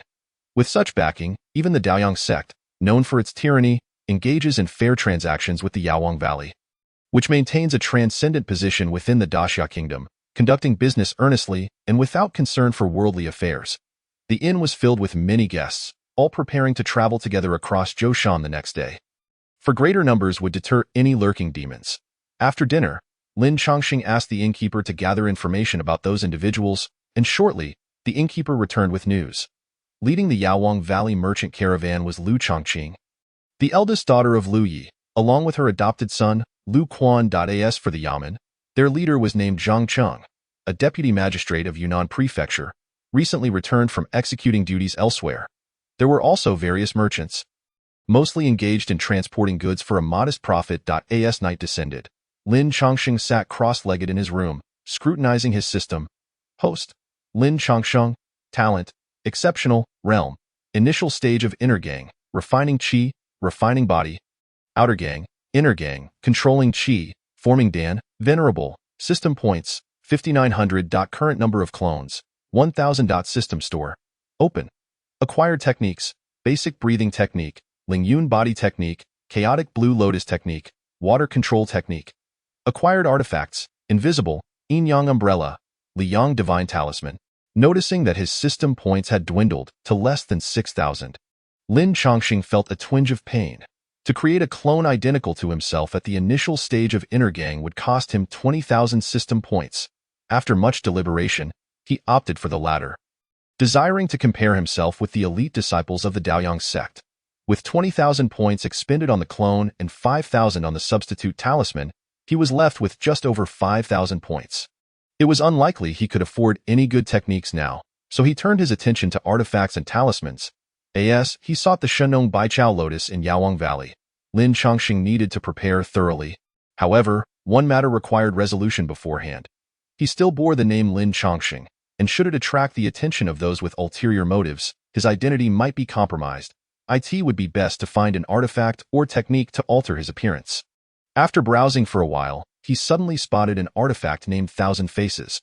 Though it was labeled an artifact, it bore no offensive capabilities, and its description was concise. Thousand Faces mask can change one's appearance at will. Caution: it becomes ineffective upon contact with water. The price of 5,000 system points was reasonable. Upon exchanging for the Thousand Faces, Lin Chongqing felt as though he had acquired an additional item, the material of which resembled some kind of leather, soft and gentle to the touch. He placed the mask against his face, experiencing a warm and comfortable sensation akin to a facial mask. Transform! Lin Chongqing willed, and the Thousand Faces began to shift. He glanced into a bronze mirror, witnessing the mask morph into the visage of Chongqun, with bold brows and large eyes. Change again, Lin Chongqing commanded. And he then assumed Yanji's appearance. However, her delicate features on a male form appeared rather odd. After experimenting with various forms, Lin Chongqing stowed the Thousand Faces, intending to utilize it on the morrow. Suddenly, a tremor shook the window of his room, and a shadow darted past the edge of his bed. While an ordinary person might dismiss it as a trick of the light, Lin Chongqing, a master of the inner gang realm, would not overlook such details. He swiftly rolled off the bed and approached the window, parting it slightly to peer outside. What is this scent? Lin Chongqing caught a whiff of a faint fragrance, accompanied by a wave of spiritual energy. He leaped from the window, quickly spotting a white figure flitting behind the inn. With a cold snort, he activated the Lingyun body technique and pursued. Hearing the sounds of his pursuit, the white figure leaped into a nearby house. Without a moment's hesitation, Lin Chongqing followed suit. In the dead of night, such stealth could only belong to either a nefarious individual or a malevolent spirit. Remembering the innkeeper's mention of demons in Zhoushan, could this be one of them? As Lin Chongqing entered the room, an attack was launched against him from behind, with dozens of white ribbons binding him. In a flash of formless light, the ribbons transformed into short blades. Lin Chongqing swiftly drew his own blade, shattering the incoming ribbons to pieces. The ribbons fluttered to the ground, instantly transforming into delicate white petals. Illusion! By the time Lin Chongqing realized, a gust of wind swept past him, and the hidden figure within the room soared out, too fast. The speed of that person barely allowed Lin Chongqing to react in time to seize them. With a ripping sound, the figure vanished into the night, leaving behind a fragment of a tattered brocade sleeve. Lin Chongqing inhaled, detecting a familiar fragrance. Yanji's scent? A woman? Lin Chongqing exited the room, only to hear Yanji's voice nearby. Young master, are you unharmed? Upon hearing the unusual sounds, Yanji rushed out, witnessing Lin Chongqing holding the piece of brocade sleeve, which he tossed to her. Can you deduce anything from this? Yanji examined the fabric, feeling its texture before replying. This is shoe brocade. worn only by the nobility of the Daxia kingdom, not something ordinary folk can afford. Lin Chongqing retracted his invisible blade and gently tapped Yinji on the forehead. Is this how your Shadow Guard sect gathers intelligence? Yinji, feeling a tad aggrieved, murmured softly, the Shadow Guard sect specializes in assassination and intelligence gathering. We are not adept at investigation and tracking. Having spent much time with Lin Chongqing, Yinji had grown bolder. Privately, she found him quite gentle, devoid of any imperial airs. After a brief commotion, the inn returned to tranquility. Upon informing the innkeeper of the occurrence, he was taken aback. Had Lin Chongqing not discovered it in time and allowed that entity to wreak havoc within the inn, whether it meant losing valuable items or harming guests, the innkeeper would surely face significant losses. He expressed profound gratitude to Lin Chongqing, stating he would report to the Yamen at dawn to inform the authorities, who were presently offering rewards for the capture of demons and malevolent spirits. Chapter 32. The Ghost in the Mountains. The following day, morning dawned with bustling activity outside the inn, where a caravan was lined up. Lin Chongqing, opting to ride his white horse, took advantage of the clear weather to blend into the caravan with Yinji. Yunnan Prefecture was abundant in medicinal herbs, and many merchants lacked the advantageous position of the Yaowang Valley, unable to produce the herbs required by cultivation sections yet, even by providing medicinal herbs for common ailments. They could still reap substantial profits. In the caravan, Lu Che, the proprietor of the Lu family business, chattered incessantly, recounting his adventures across various lands. In his tales, he presented himself as a paragon of righteousness, ever ready to aid those in distress. Lin Chongqing feigned disinterest, leisurely riding alongside Zhang Cheng, the magistrate of Yunnan Prefecture. Mr. Lin is a man of virtue. Might you know any remarkable individuals well-versed in pathology? My wife has been bedridden with a lingering illness for 2 years, and there has been no improvement. Zhang Cheng had also heard of Lin Chongqing's nocturnal encounter with the demon last night. The virtuous individuals he referred to were those with considerable abilities and cultivation. As for the coincidence of Lin Chongqing sharing a name with the deceased emperor of the Great Xia, it was of little concern to anyone, as there were many individuals with the same name across the world. It was uncertain what ailment had befallen the esteemed lady. I am acquainted with a wandering divine physician, who might be able to assist in examining her condition. Lin Chongqing, of course, was not familiar with the divine physician.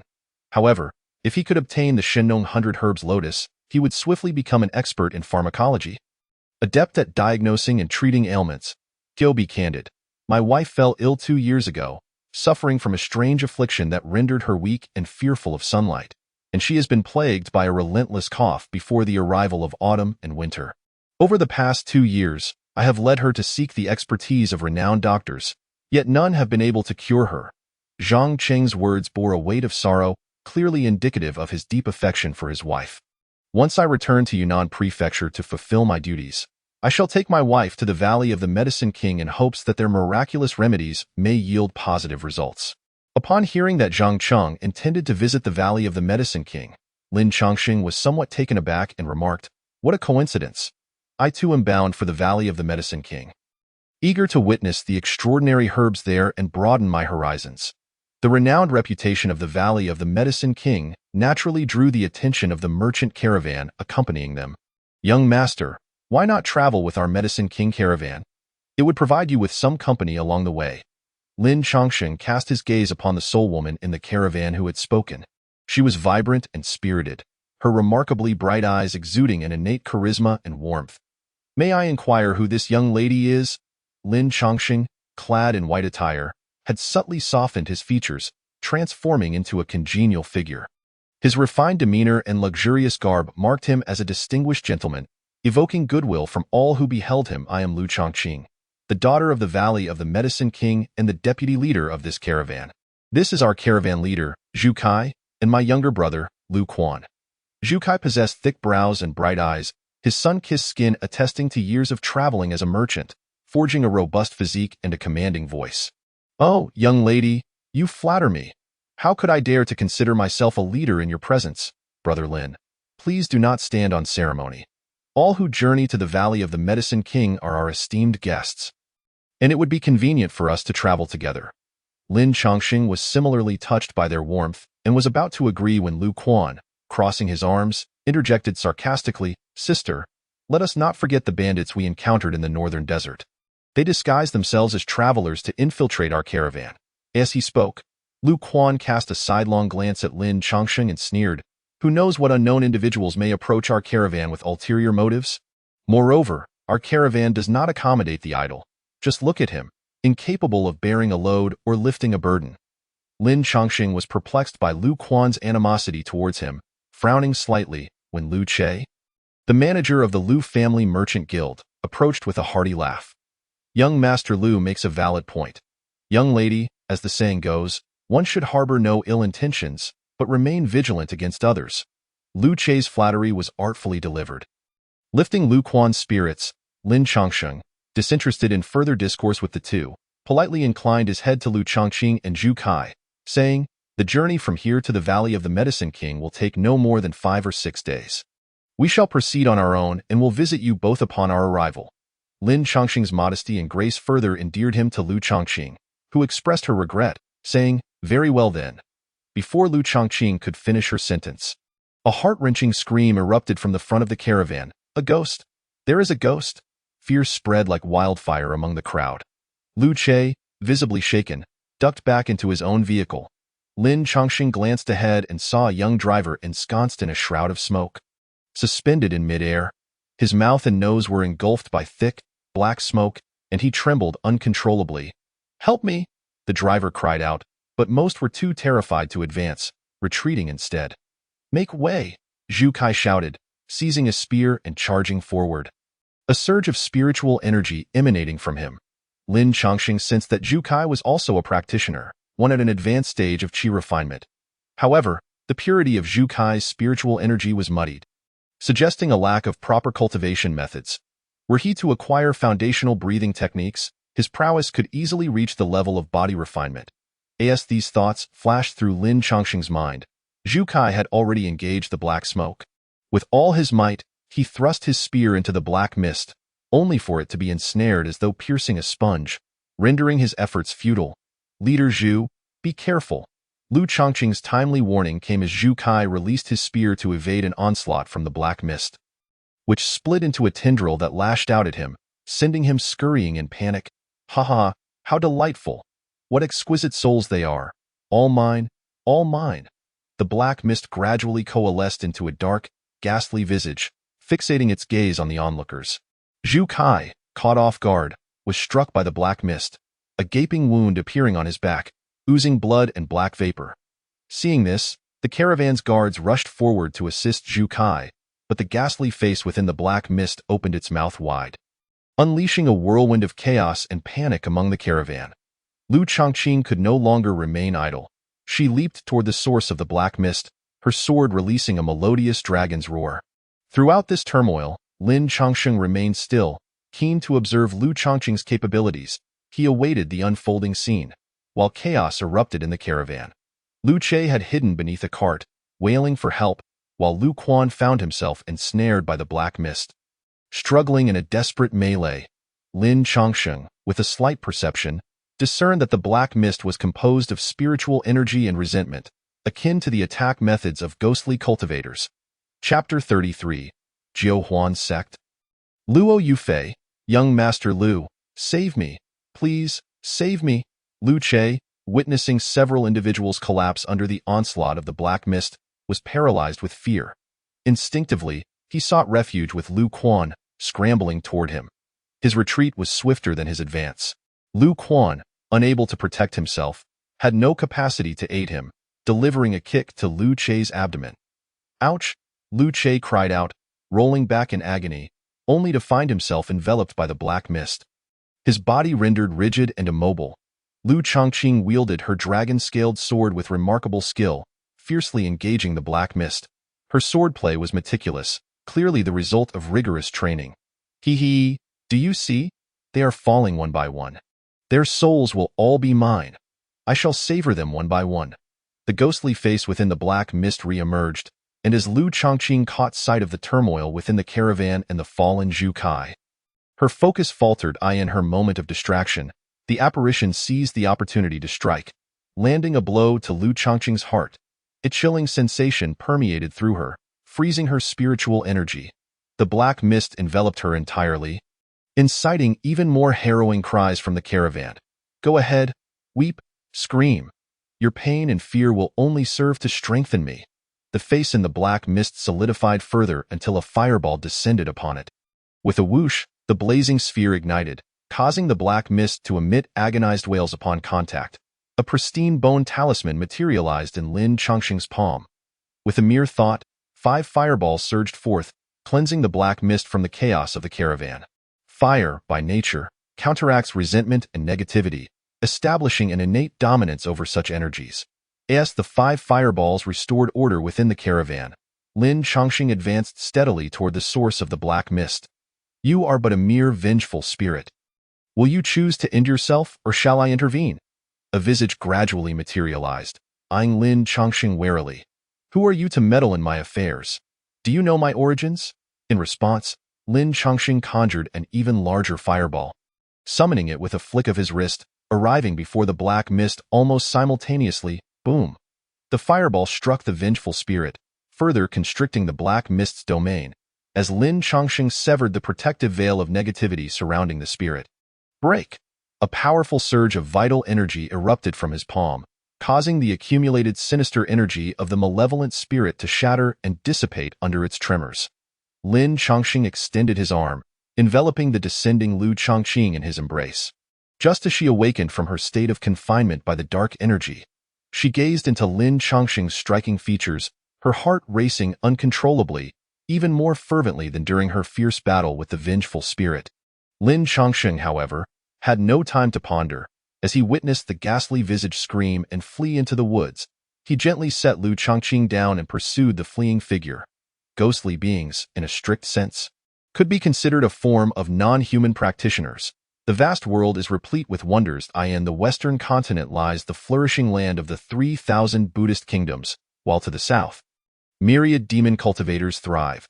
Should a ghostly entity successfully endure tribulations and cultivate for a millennium or 10,000 years, it could transform into a corporeal form, its power rivaling that of the most skilled human practitioners. As Lin Chongqing traversed the dense forest, he was resolute in his mission to eliminate the malevolent spirits entirely, preventing them from regaining strength and continuing to wreak havoc upon life's 9 joys of autumn. Serene amidst the myriad peaks, seeking one mountain while parting from another. Valleys twist and streams return, the sound of water bidding farewell to the mortal realm. Upon scaling a small hillside, he sensed an intense aura of ghostly energy ahead. Before he could scrutinize further, he was greeted by a melodious song, exquisite and lingering, with the phrase 9 joys woven into its notes. The only entity that could be referred to as 9 joys was none other than the 9 joys sect. One of the 3 great sects of the eastern region. As Lin Chongqing pondered this, he suddenly heard the rustling of leaves above, and a ghastly face lunged toward him. Without flinching, he deftly retrieved the Yin-Yang umbrella from his waist and commanded. Absorb! The umbrella, swirling with azure energy, ensnared the ghostly visage tightly. Just as it seemed the face would be entirely consumed by the umbrella, a voice interjected. What kind of impudent brat dares to monopolize my quarry? Lin Chongqing looked up to see a strikingly beautiful young girl perched upon the gnarled trunk of an ancient tree, her figure astonishingly voluptuous yet adorned with an innocent, youthful countenance. Dressed in vibrant red, from her flowing dress to her hairband and even her shoes and the gourd at her waist, everything radiated a fiery hue. With a flick of her wrist, she produced a whip that extended toward the ghostly face rather than Lin Chongqing himself. The whip, crafted from some unknown material, tightened around the ghostly visage with increasing ferocity. Hey, if you keep pulling, it will perish, she warned, noticing Lin Chongqing's unwillingness to relent. Lin Chongqing's gaze swept over the girl, inwardly acknowledging such a young age, yet such a broad mind. My dear girl, one must adhere to the order of precedence. I have pursued this spirit tirelessly, and it rightfully belongs to me. How can it suddenly become yours? Though uninterested in capturing the spirit, he found her tone rather irksome. If she had approached him with gentler words, he might have been inclined to yield, but her brashness was unacceptable. Ha ha ha, I have tracked this spirit for 3 days across Zhoushan, and now that I have found it, it is rightfully mine. Will you let go or not? If not, I shall not hold back. Lin Chongqing raised an eyebrow, his essence transforming into a dragon-scaled sword. Poised for action, I ask this how members of the Nine Joys sect conduct themselves? Very well, I, Lin Chongsheng, shall experience this firsthand. The girl's face flushed with anger as she yanked the whip once more. Fine. I shall duel you in a contest of magic today. We shall set the spirit aside, and whoever wins claims it. Are you up for the challenge? Lin Chongsheng, brimming with confidence, replied, What is there to fear? Am I to be intimidated by a mere girl? In that fleeting moment of release, the girl smirked, revealing a cunning smile of triumph. You fool! Who said anything about a written test? The spirit is mine now. With that, she swiftly retrieved her whip, uncorked the red gourd, and, amidst the spirit's desperate wails, ensnared it within. You fool! Remember my name. Luo Yufei of the Nine Joys sect. Next time, I shall ensnare you again. Ha ha ha! With a few agile leaps, Luo Yufei vanished into the thicket, while Lin Chongsheng refrained from pursuing her. He was unconcerned about a mere spirit, yet he was intrigued as to how a member of the Nine Joys sect had ventured so far. The sect was based in Jiuhua Mountain, near the Diyu Kingdom, and its disciples typically operated within the confines of that realm. Next time we meet, I shall teach you a lesson, Lin Chongsheng muttered as he prepared to depart, only to notice a glimmering object beneath the tree where Luo Yufei had lingered. Upon closer inspection, he discovered it was a golden longevity lock, engraved with the characters Yufei. Tio commit misdeeds yet leave behind one's true name and sect. How brazen. What an amusing girl. Lin Chongsheng tucked the longevity lock away and followed the path back to the official road. Chapter 34. The Valley of the Medicine King. The caravan on the official road gradually regained its order, with Lu Chongqing directing the attendants of the Medicine King Valley in assessing their losses. Thanks to Lin Chongsheng's timely intervention, those afflicted by the spirit's vengeful power faced only temporary physical discomfort and chills. With their lives spared. Oh Lin, my little brother has returned. Lu Che, having been busy wiping the dust from his face, rushed over with a beaming smile upon seeing Lin Chongsheng. Lu Chongqing, the eldest daughter of the Medicine King Valley and a mid-level practitioner, had nearly lost her life to the spirit. Lin Chongqing's swift action to repel the spirit showcased his prowess, likely surpassing Lu Chongqing's own cultivation level. Perhaps he had already reached the pinnacle of physical refinement. Little brother Lin, a youthful hero, may I inquire whence you hail? From whom do you take your teachings? Lu Che, ever the opportunist, seemed to have forgotten his previous mockery of Lin Chongqing and approached him with a friendly demeanor. Lu Chongqing, how are the injuries among the caravan members? Lin Chongqing inquired, ignoring Lu Che's advances. Lu Chongqing stepped forward and solemnly bowed to Lin Chongsheng. Thank you, young Master Lin, for your assistance. Without your intervention, the casualties among today's caravan would be unimaginable. The spirit was formidable. Had Lin Chongqing not fortuitously been present, at least a dozen lives would have been drained away by its malevolent grasp. Since young Master Lin is also heading to the Medicine King Valley, why not accompany our caravan? I would be at a loss to repay your life-saving grace otherwise. Lin Chongqing hesitated briefly before acquiescing to Lu Chongqing's request, as he sought to inquire indirectly about the divine farmer's 100 herb lotus. Throughout the exchange, Lu Quan remained sullen, clearly displeased by Lin Chongqing's sudden appearance, particularly the way Lu Chongqing regarded him, which ignited a sense of crisis within Lu Quan. After the minor upheaval, the caravan resumed its journey, prompting Lin Chongqing to inquire about the spirit's origin. To be candid, young Master Lin, our Medicine King Valley caravan has traversed this route for years without incident. The spirit has only manifested in the last 2 months, Lu Chongqing explained, theorizing that it was likely an evil entity unsealed from somewhere within the mountains. I have heard that the Medicine King Valley is renowned for its rare and exotic flora. I wonder if there exists any unique lotus flower? Lin Chongqing casually inquired, igniting a spark of enthusiasm in Zhu Kaida. Ah, Brother Lin, you have indeed inquired wisely. Our Medicine King Valley boasts 7 or 8 varieties of lotus flowers, each possessing distinct properties: snow lotus, bowl lotus, sleeping lotus, royal lotus, one-leaf lotus. Zhu Kai recited the names in one breath, yet none matched the divine farmer's 100 herb lotus that Lin Chongqing sought. Could the lotus you seek not be among these? Lu Chongqing observed Lin Chongqing's disappointment and sought to comfort him. Our treasure vault in the Medicine King Valley houses many rare medicinal materials. Do consider visiting us, and I will persuade my father to sell you what you require at a fair price. While Lu Chongqing intended to express her gratitude for Lin Chongqing's life-saving intervention, Her words took on a different meaning in the ears of those with ulterior motives. Lu Quan, seated in the carriage, chuckled derisively, remarking, "Sister, you speak rather prematurely. Each treasure in the vault is my father's cherished possession. It is not so easily obtainable." Lu Chongqing cast an irritated glance at Lu Quan, rebuking him. "Young Master Lin has rendered our Medicine King Valley a great service. My father is always clear about gratitude. How could one not procure what is deserved?" The siblings' quarrel created an awkward atmosphere, prompting Zhu Kai to intervene, saying, "Ahead lies a mountain spring with refreshing water. Brother Lin and Miss Yanji, follow me to take a look." Zhu Kai, despite his burly appearance, possessed a remarkable knack for diplomacy. Once separated from the larger group, Zhu Kai took the opportunity to apologize to Lin Chongsheng. "Please do not take offense, Brother Lin. My second young master simply has that temperament." Spoiled by the old valley master, Lin Chongsheng, of course, held no grudge against Lu Quan, but Yanji was less inclined to tolerate any slight against him. "When the spirit emerged, your second young master nearly fell victim to it. It was our young master who intervened. Now he behaves as though he has a grievance. What sense does that make?" Zhu Kai's expression turned awkward as he hesitated, then divulged, "This matter is indeed a family issue of our Medicine King Valley and should not have been disclosed. However, since Brother Lin saved my life, I consider you not an outsider and thus shall share it with you." The esteemed elder of Yawang Valley has 3 offspring. The eldest daughter, Lu Chongqing, the second son, Lu Quan, and the youngest son, Lu Yong. Among them, Lu Chongqing is the most accomplished, possessing both high cultivation and sharp intellect, thus becoming the elder's right hand. In contrast, Lu Yong has an innate aversion to commerce. Preferring to wander through the mountains and visit reclusive sages, seeking enlightenment, he spends less than a month each year within the confines of Yawang Valley.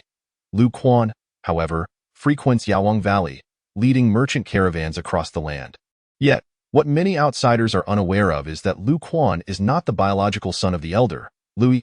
He is, in fact, the son of a dear friend of Lu Yi, whose family faced a calamity, leaving only one child. Out of compassion for the orphan boy, Lu Yi adopted him as a foster son, raising him as his own. Lu Quan is dutifully filial to Lu Yi, yet over time, he has developed feelings of a more complicated nature towards Lu Chongqing, harboring animosity towards any handsome young man who approaches her. Therefore, dear Lin, I implore you to be understanding. The second young master does not intend any malice towards you. Once we reach Yawang Valley and you settle into the guest house, your paths shall not cross again." Upon understanding the circumstances, Lin Chongqing resolved to minimize his interactions with Lu Chongqing during their journey. After 5 days of intermittent travel, they finally arrived at the entrance of Yawang Valley. From the outside, the valley appears steep and formidable, a natural fortress. Inside, peaks rise one after another, with the highest reaching into the clouds. Its summit cloaked in a thick layer of snow. Verdant vegetation flourishes atop these mountains, and merely standing at the valley's entrance, one can feel the rich aura of spiritual energy emanating from within. This is due to the countless medicinal herbs converging in this place, creating a dense atmosphere of spiritual vitality, truly a rare paradise. "What a splendid locale! What breathtaking scenery!" Lin Chongqing could not help but exclaim. The abundant spiritual energy of Yawang Valley would undoubtedly expedite one's cultivation far beyond that of any other place. "Enter the valley." Lu Chongqing waved her hand, and the caravan of Yawang Valley surged forward. Lin Chongqing noticed that among those entering were individuals who appeared to be outsiders. "Miss Lu, what is the purpose of those people over there?" he inquired, pointing to a particularly extravagant caravan. "Young Master Lin may not be aware, but in a couple of days, we will be hosting the exquisite treasures auction, attracting many dignitaries from the Great Xia, Great Shang, and Great Yu nations." Lu Chongqing replied, "If you are interested, you may attend and purchase anything that catches your fancy, or auction items you wish to sell in exchange for tianbi." Chapter 35. The Exquisite Treasures Auction on the Wild Continent. 2 forms of currency prevail: silver and tianbi. Silver is commonly exchanged among ordinary folk, while tianbi circulates primarily among cultivators, with a conversion rate roughly equivalent to 1 tianbi for every 100 silver coins.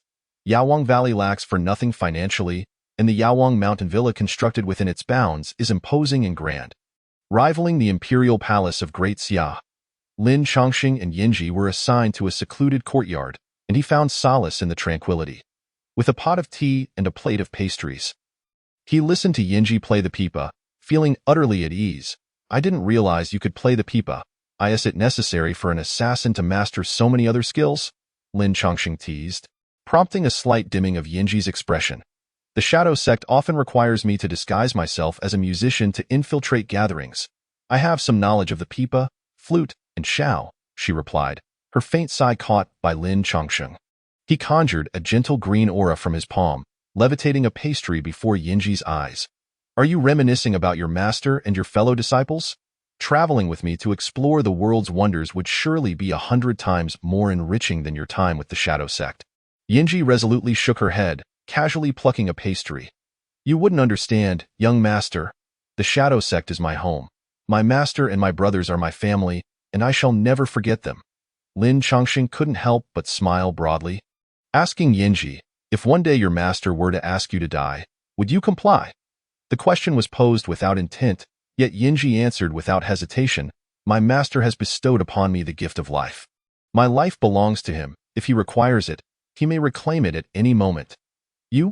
Lin Chongqing was momentarily at a loss for words, muttering under his breath about foolish loyalty. Lin Chongqing resided in Yawang Valley for 2 days, during which Lu Chongqing and Zhu Kai visited once, but the most frequent visitor was Lu Chongqing's maid, Ying Tao. The young maid always brought an abundance of delicacies, yet on this particular morning, she arrived empty-handed. Young Master Lin, Miss has sent me to escort you to the exquisite treasures pavilion for the auction, Ying Tao explained, her bright demeanor shining through. Miss originally intended to accompany you herself, but she heard there were issues at the treasure pavilion and went to investigate. Please forgive her absence. Lin Chongqing paid little mind to the formalities and inquired about the auction's offerings. Ying Tao glanced around to ensure no one was listening and whispered, Young Master Lin, you asked the right person. I happened to catch a glimpse of the auction list while Miss was reviewing it last night. There are treasures such as the East Sea Pearl, elixirs from Daoyang sect, techniques of the ghost cultivators, a 7-colored glazed lamp, and even beauties from the southern domain's Fox Demon clan. Lin Chongqing grew increasingly astonished as he listened. Interrupting Ying Tao's enthusiastic recitation, are you saying you auction off beauties from the Merfolk clan? Does Yawang Valley engage in the trade of human trafficking? Perhaps due to Lin Chongqing's modern sensibilities, he instinctively felt repulsed by the notion of human trafficking. You misunderstand, young Master Lin. Half of the items for auction are entrusted by guests of Yawang Valley, and the elder has strictly forbidden anyone from the valley to interfere. The exquisite treasures pavilion, despite its name, is a grand structure towering several meters high, surrounded by numerous doors. Depending on the entrance chosen, guests are ushered into various small areas, each subdivided into rooms. From these rooms, one can catch sight of the central auction stage, where preparations for the auction are fervently underway. Young Master Lin, our auctioneer will soon arrive to personally attend to you. If you have anything you wish to auction or purchase, feel free to communicate with him. Ying Tao stated before departing. After she left, Lin Chongqing surveyed the well-appointed surroundings with satisfaction. Yinji, is there anything you wish to buy? I could procure it for you when we meet. Yinji blinked, replying, I seek a suitable technique for shadow sect practitioners. If such a thing exists, I would be grateful if you could assist me, and I shall repay you in due time. Given the rarity of shadow sect practitioners, suitable techniques are even scarcer. To date, the only known celestial-grade technique for the shadow sect resides within the southern domain, firmly in the hands of the demon race, making it impossible for humans to share. With time to spare, Lin Chongqing began to stroll about the room when he suddenly heard a faint noise. Raising an eyebrow, he pressed his ear against the wall to listen intently, his expression transforming into one of intrigue. Yinji, puzzled, mimicked Lin Chongqing's actions, only to turn crimson after hearing the muffled sounds of heavy breathing and moaning from the other side of the wall, causing her heart to race. How dare they? In broad daylight, what a shameless act! Lin Chongqing yawned, paying no heed to Yinji's outburst. What is so strange about romantic entanglements? But your reaction seems rather excessive. Just as Yinji was about to argue, a knock resounded at the door. It was the auctioneer of Yawang Valley, Lu Qingqing, come to pay a visit. In her 30s, Lu Qingqing maintained a striking figure, her long hair cascading like a waterfall. Her features exquisite, exuding a mature and intellectual charm that set her apart from ordinary young women. Young Master Lin, I have heard from Chongqing of your gallant assistance at Zhoushan, and I wish to extend my gratitude.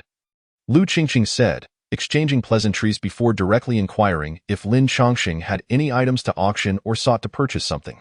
To be frank, Miss Liu, I am currently in search of a specific lotus flower, one with 36 petals, exuding a fragrant medicinal aroma and displaying patterns resembling medicinal herbs on each petal. Huh? Lu Qingqing visibly gasped, quickly regaining her composure. The lotus flower you speak of is indeed extraordinary. I must admit my ignorance, for I have never encountered such a specimen. Lin Chongqing noted her subtle change in expression, but chose not to press the matter further. I kindly ask you to keep an eye out for it. As for the auction, I have 2 items to present. With a professional smile, Lu Qingqing invited Lin Chongqing to reveal his auction items. First, he produced the Yinyang umbrella, an artifact belonging to Qiu Qian. Having used it sparingly since acquiring it, he decided to sell it in exchange for Tianbi. Upon inspection, Lu Qingqing assessed that the material and craftsmanship of the umbrella were rather ordinary, lacking any remarkable features. However, when she laid eyes on the second item Lin Chongqing intended to auction, her demeanor shifted dramatically. The foundational breathing technique, a yellow grade? Lu Qingqing's hand trembled as she clutched the cultivation technique. The scarcity of exceptional foundational cultivation methods in the Great Xia Kingdom was truly disheartening. Even when available, they were often mediocre. This yellow-tier foundational technique was the best she had encountered thus far. Cultivation is akin to constructing a building, no matter how remarkable one's talent, without a solid foundation. It amounts to mere castles in the air. Chapter 36. Auction items from the Tushan clan. This yellow-tier foundational technique was more than sufficient to transform the entire Yawang Valley's strength, enabling the emergence of numerous body refinement experts within a span of 10 or 20 years. Heart-racing.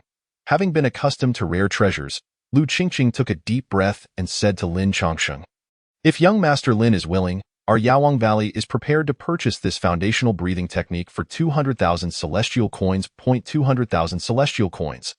When Lin Chongqing initially exchanged for the foundational breathing technique, he had spent approximately 5,000 system points. A comparison revealed that Lin Chongqing had struck a veritable gold mine. However, even so, he had to feign hesitation. A yellow-tier technique was not something to be dispensed of lightly, and it would undoubtedly raise suspicions. I need to consider this further. Upon noticing Lin Chongqing's hesitation, Lu Qingqing promptly raised the stakes. 250,000 celestial coins. This price is absolutely fair. Our Yawang Valley is eager to befriend young Master Lin and to finalize this transaction. Yinji's eyes widened in astonishment. 250,000 celestial coins.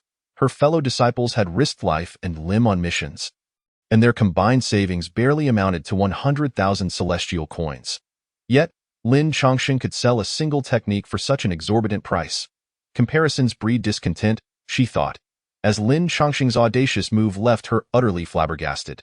Very well, I am willing to privately transact this foundational breathing technique with your esteemed valley.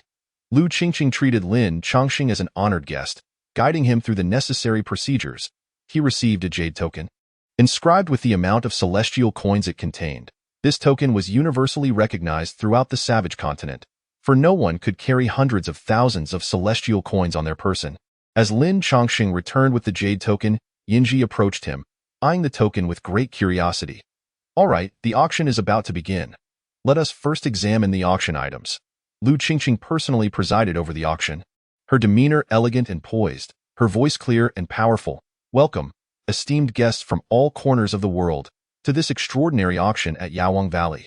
For those interested in the auction items, please bid within your means. Malicious bidders will be disqualified. The first item auctioned was a jade and white jade cat statue, crafted by the finest artisans of the Deshang Kingdom. Placing the statue within one's residence could ward off the 5 poisons, gather fortune, and maintain a comfortable temperature throughout the seasons, with a starting bid of 5,000 celestial coins. The quality of the first auction item was commendable and remarkably practical, quickly capturing the interest of many. 8,000, 10,000, 15,000, 20,000. The auction price steadily climbed, and ultimately the jade and white jade cat statue was sold for 20,000 celestial coins. Lin Chongqing witnessed firsthand the phenomenon of money flowing like water.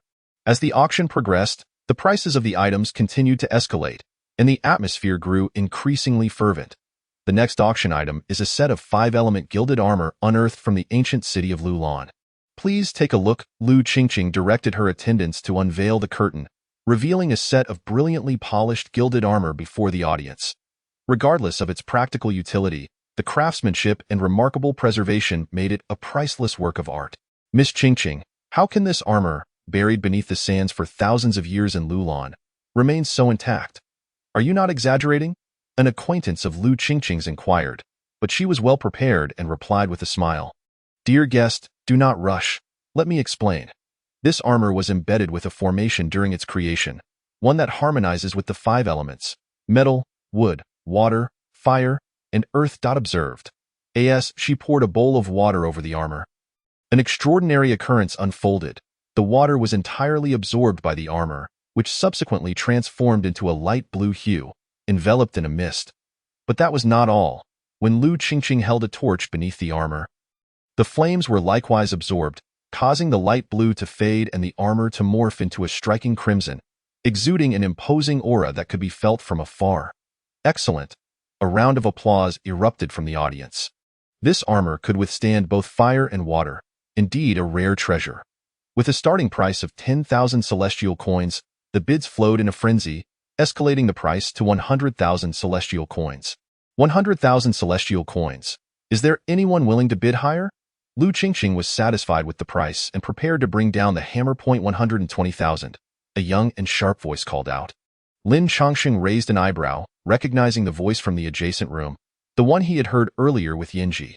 The middle-aged man who had initially bid 100,000 for the 5-element gilded armor paused before raising the stakes again. 130,000. Unexpectedly, the young man showed no hesitation, declaring 150,000. What does it mean to be extravagantly wealthy? To spend 150,000 on a suit of armor, unless one truly required it for battle, seemed a bit excessive. Following the 5-element gilded armor, 3 more valuable items were auctioned before the Yawang Valley's representatives wheeled a small cart onto the stage. Esteemed guests, the next item of note is a living being auctioned on behalf of Yawang Valley. Hailing from the southern domain's demon tribe, a stir rippled through the crowd. It was no secret that Yawang Valley did not engage in the abduction of people. With eyes wide open, the onlookers watched as the attendants removed the crimson curtain, revealing a young girl in a wooden cage. She appeared no different from an ordinary human girl, save for the 2 furry ears atop her head. Her crimson ears twitched nervously, betraying her anxiety and restlessness. A glance at her face could capture one's soul. Though she seemed merely 17 or 18, her beauty was breathtaking. The innate allure was captivating, even without any overt attempts at seduction. Gulp. Someone swallowed audibly, prompting a ripple of laughter. This is the only living creature at this auction, a fox demon from the southern domain's Tushan clan. Starting bid, 50,000 celestial coins. In an effort to pique interest, Lu Qingqing added a touch of mystery. The fox demon wears a precious lotus seed around her neck, a rare variety previously unseen by Yawang Valley. Once auctioned, esteemed guests will have the opportunity to study it closely. Some guests could hardly contain their excitement, chuckling. Miss Qingqing certainly knows how to jest. Who would study seeds after acquiring such a beautiful maiden? Ha ha ha! I bid 70,000 celestial coins. I bid 80,000. 100,000. 100,000. The auction atmosphere surged to new heights. Yet Lin Chongqing's attention was entirely captivated by the lotus seed around the fox demon's neck. The seed exhibited a duality of colors, reminiscent of a Taiji symbol, minus the eyes of the yin and yang fish. Lin Chongqing recalled a flower named Fengdu Ghost Lotus documented in his cultivation method, which bore the same duality. Chapter 37. The Fox Demon by Momo. Lin Chongqing's heart stirred, connecting Lu Qingqing's words about a rare variety previously unseen by Yawang Valley. He sensed that this lotus seed held great significance for him. 130,000. An excited voice emanated from the room next door, belonging to the same youth who had previously splurged on the 5-element gilded armor. Lin Chongqing pondered for a moment before resolutely making his bid. 150,000. Many shook their heads in disbelief at the audacity of spending 150,000 celestial coins for a stunning Tushan fox demon. The Tushan clan resided in the Tushan realm of the southern domain, seldom interacting with the outside world, often appearing in human form during their travels. Members of the Tushan clan, regardless of gender, were renowned for their striking beauty and were frequently pursued, making them worth their weight in gold. The last fox demon traded had fetched 80,000 celestial coins 2 years ago. Now, just 2 years later, the auction price had soared to unprecedented heights. 150,000. Just think of how many celestial treasures and magical artifacts that could buy. Lin Chongqing's bid silenced the neighboring room momentarily, and just when he thought he had secured victory, the voice of the young man rang out again. 160,000. Lin Chongqing frowned. Was this person out of their mind? Spending lavishly for a mere fox demon? No, rather, a fortune. 170,000. Lin Chongqing raised the stakes once more, his heart aching as he realized that the 25,000 celestial coins he had just acquired from trading the foundational breathing technique were rapidly dwindling. In stark contrast to Lin Chongqing's turmoil, Lu Qingqing beamed with delight. The more money Lin Chongqing spent, the more the Yaowang Valley would profit, and selling the fox demon at a sky-high price would undoubtedly bolster the valley's reputation. 170,000 for the fox demon. Is there anyone else willing to bid? Lu Qingqing glanced towards the adjacent room, noting the absence of any response, which left her slightly disappointed. Very well.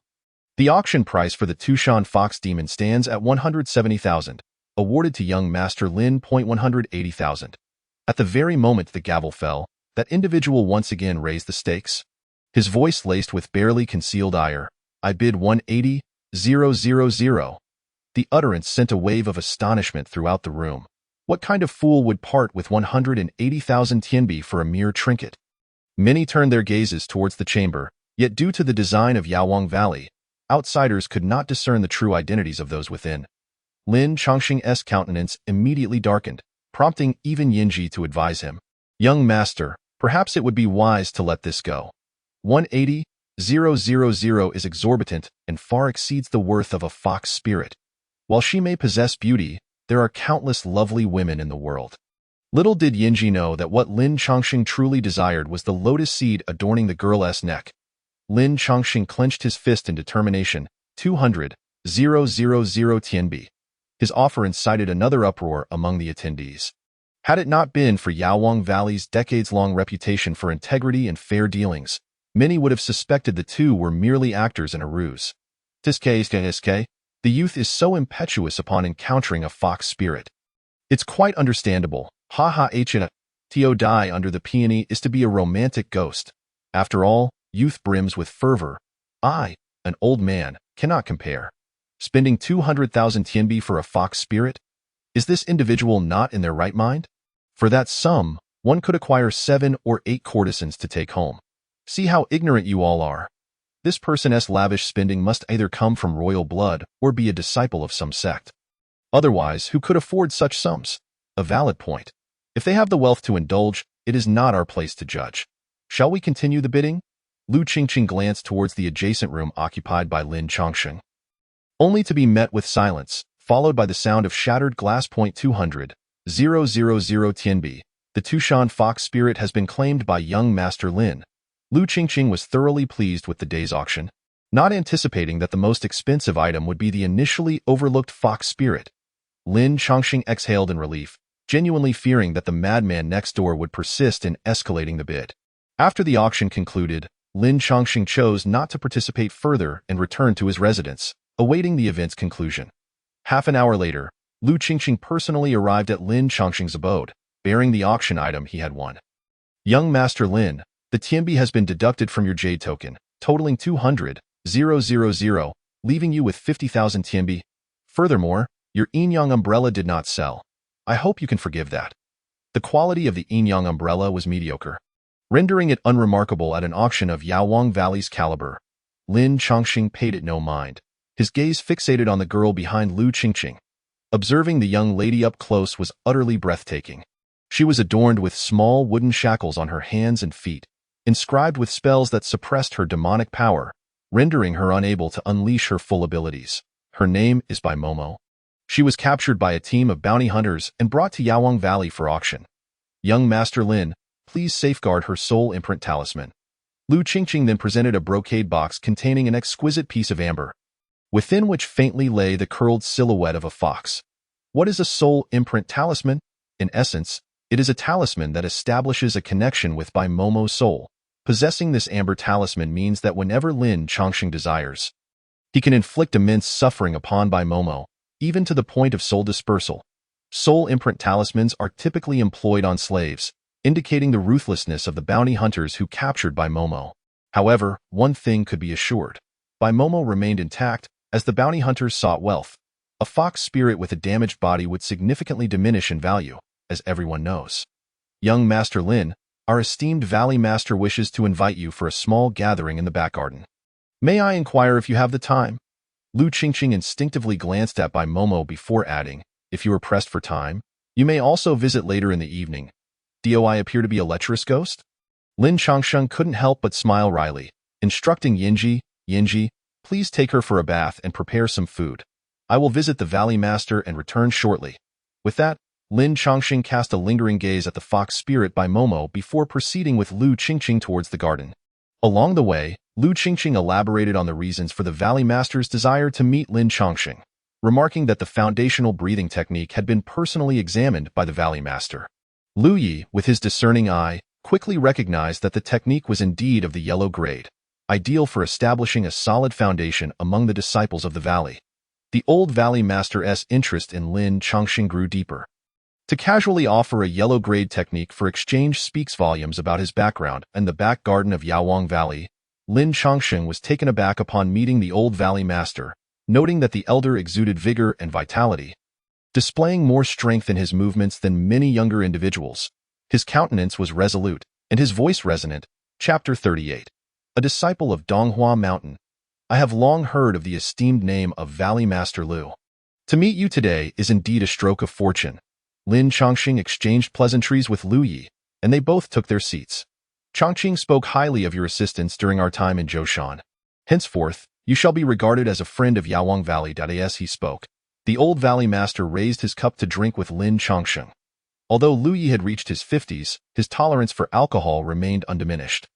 He downed 3 cups of strong liquor without so much as a flush or a gasp, eager to continue toasting with Lin Changsheng.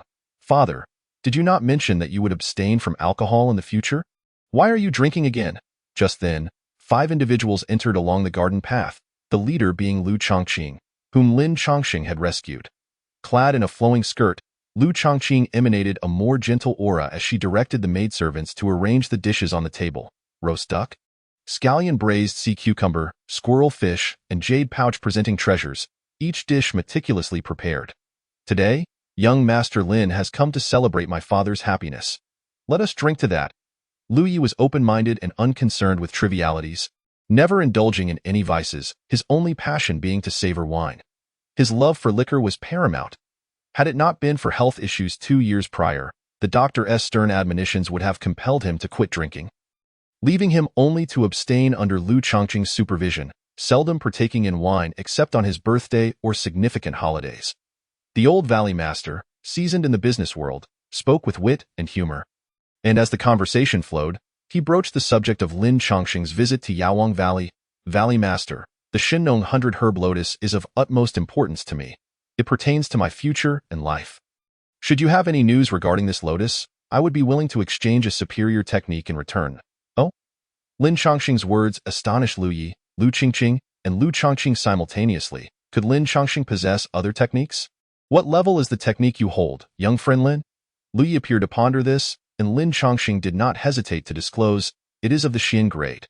I am willing to exchange it for a Xian grade technique. Given that a yellow grade technique could fetch 250,000 tianbi from Yawang Valley, the prospect of a Xian grade technique was indeed enticing. Lu Qingqing looked to Lu Yi, awaiting the old Valley Master's decision, while Lu Yi struggled to maintain his composure, inquiring about the name and purpose of Lin Changsheng's Xian grade technique. This technique is called the Bai Du Jing, an authentic Xian grade technique, detailing the methods of concocting and neutralizing over 100 different poisons. Mastering it to perfection allows one to attach these poisons to their vital energy, making combat against others exceedingly perilous, precisely what your valley requires. Did Lin Changsheng possess this Bai Du Jing? The answer was a resounding yes. He had selected it from the system shop after much deliberation the previous night.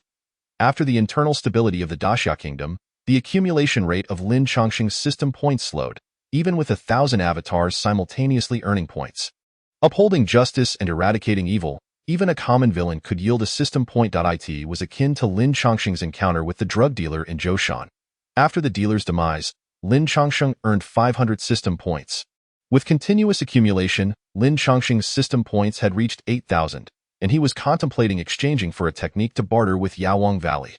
After much consideration, the Baidu Jing was the most suitable choice. As Yaowang Valley frequently dealt with various medicinal materials, cultivating the Baidu Jing would yield significant results. Lu Yi's gaze was irresistibly drawn to the Baidu Jing that Lin Chongsheng held. For a fleeting moment, he contemplated acquiescing to Lin Chongsheng's request. With a foundational breathing technique for cultivation, coupled with the Baidu Jing as a training method, Lu Yi could already envision Yaowang Valley rising to prominence in the coming decades or even centuries. I comprehend your sincerity, young friend Lin. However, I require some time for contemplation. Thus, may I give you my answer in 2 days? Lin Chongsheng's heart soared with joy. Could it be that Yaowang Valley truly possessed the Shenong 100 herb lotus? Lu Chongqing was equally astonished. Father, do we have a lotus called the Shenong 100 herb lotus in our valley? How come I was unaware? Lu Yi sighed deeply, speaking in a solemn tone. Chongqing, I shall discuss this matter with you later. However, there is one thing I need to confirm with young friend Lin, after which I can consider whether to proceed with the transaction. Lin Chongqing's expression grew serious, encouraging Lu Yi to inquire. He would answer without reservation regarding anything he could divulge. Where did you acquire your technique, young friend Lin? From whom did you study? Does your sect prohibit the dissemination of this technique? Lu Yi, wise and astute, retained his composure in the face of the allure of the Baidu Jing. Despite his admiration, he would not lose his sense of reason. Lin Chongqing's extravagant offers of both yellow and Xian grade techniques raised suspicions. Who would believe that he did not hail from a prestigious sect? The prestigious sects place an exceptionally stringent emphasis on their martial arts. No disciple is permitted to casually divulge the techniques cultivated within their school. Should anyone be discovered doing so, they face dire consequences, ranging from the complete obliteration of their cultivation to, in severe cases, death. For those who have dared to clandestinely learn the arts from within the sect or from their family, the esteemed sects will employ ruthless measures to eradicate them, thereby preventing any leakage of their sacred techniques. It is precisely for this reason that the grand sects of the wild continent have stood unyieldingly for millennia. Growing ever stronger in the realm of mortals, submission is the only option. Each year, the most talented individuals from the kingdom are selected to join various sects, becoming part of the elite orders. Since the Valley Master has inquired, I am willing to share a truth with you. I am not a solitary figure. I am a disciple of Donghua Mountain. As Lin Chongsheng spoke, his demeanor was calm and unruffled, yet to Lu Yi and his companions, it struck like a thunderclap. Donghua Mountain. This esteemed sect is one of the few in the eastern region that can rival Daoyang sect and Zhuhuan sect. In recent years, Donghua Mountain has even subtly overshadowed the other two, emerging as the foremost sect in the eastern region. There are thousands of sects, great and small, yet encountering a disciple from the 3 major sects feels akin to a mere mortal beholding a celestial being. Inherently diminished in stature, it is indeed a high disciple from Donghua Mountain. Young Lin, or rather, Taoist Lin, it is an honor for my Yaowang Valley to host you. Being a sect of the Tao, its disciples often adorn themselves in the garb of Taoists when venturing outside, and over time, people have come to refer to those descending from Donghua Mountain as Taoists. Lu Chongqing's eyes. Astonishment and delight flickered. She had not anticipated that the one who saved her life was a disciple of Donghua Mountain. Lu Chongqing's puzzlement was resolved. Someone who could effortlessly purchase a fox demon for 200,000 tianbi must indeed be a disciple of such a prestigious sect. Which is entirely reasonable.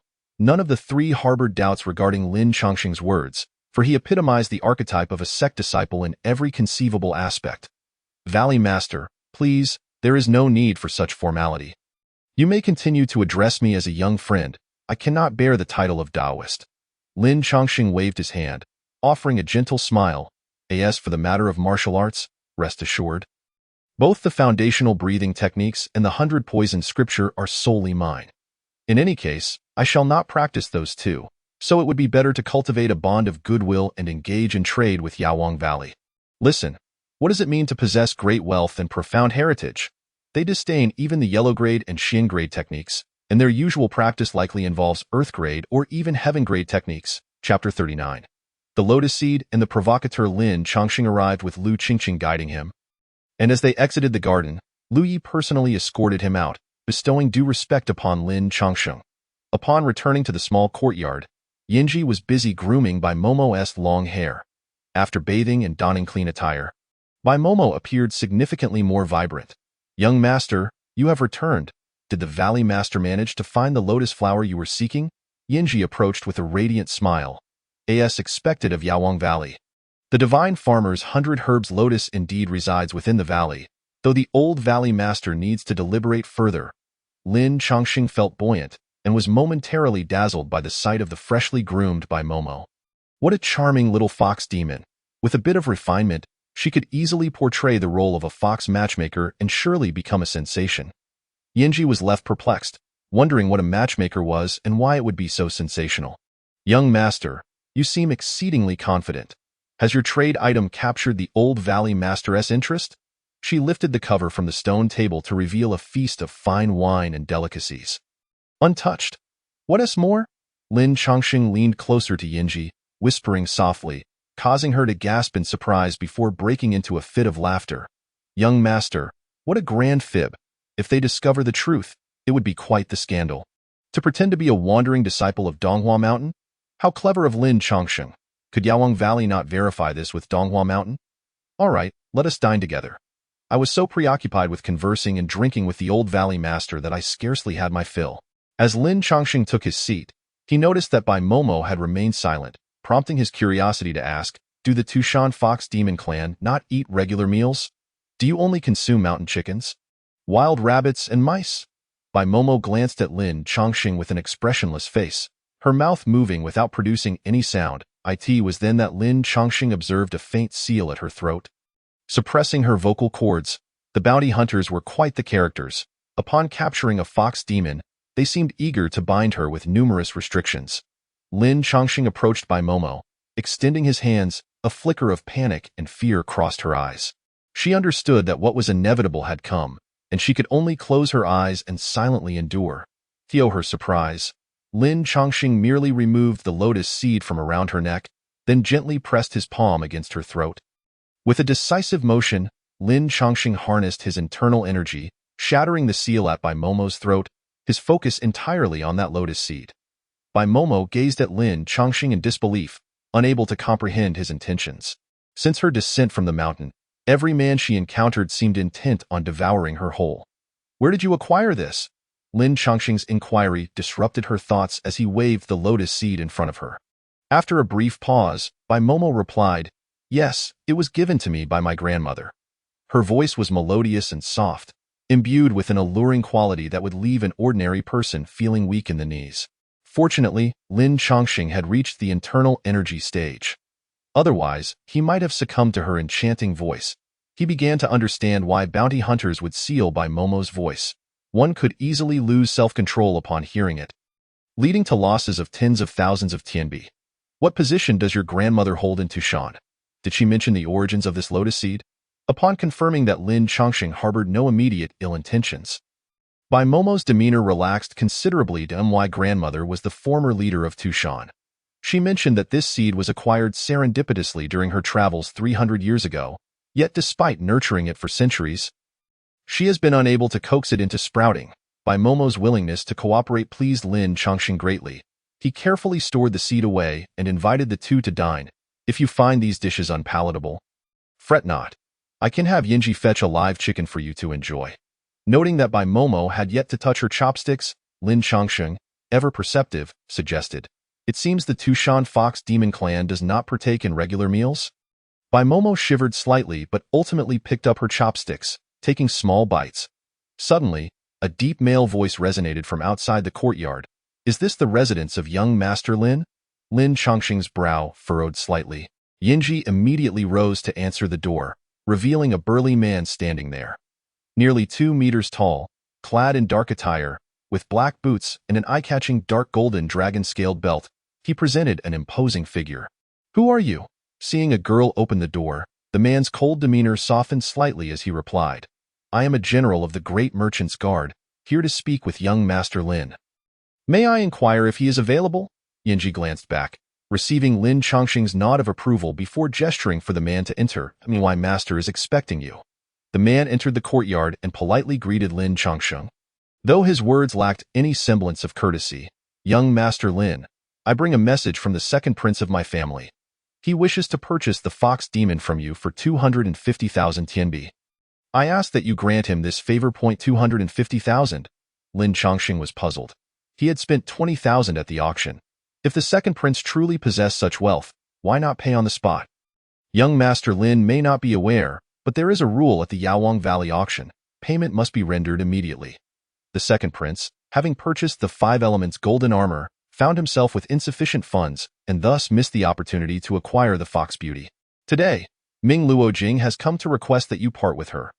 Lin Chongqing leisurely lifted his teacup, smiling as he remarked, 250,000 is no trifling sum. Does your prince truly have such resources? Bai Momo's small hand involuntarily clenched in fear, dreading that Lin Chongqing might sell her to another, at least here. Lin Chongqing did not seem like a villain.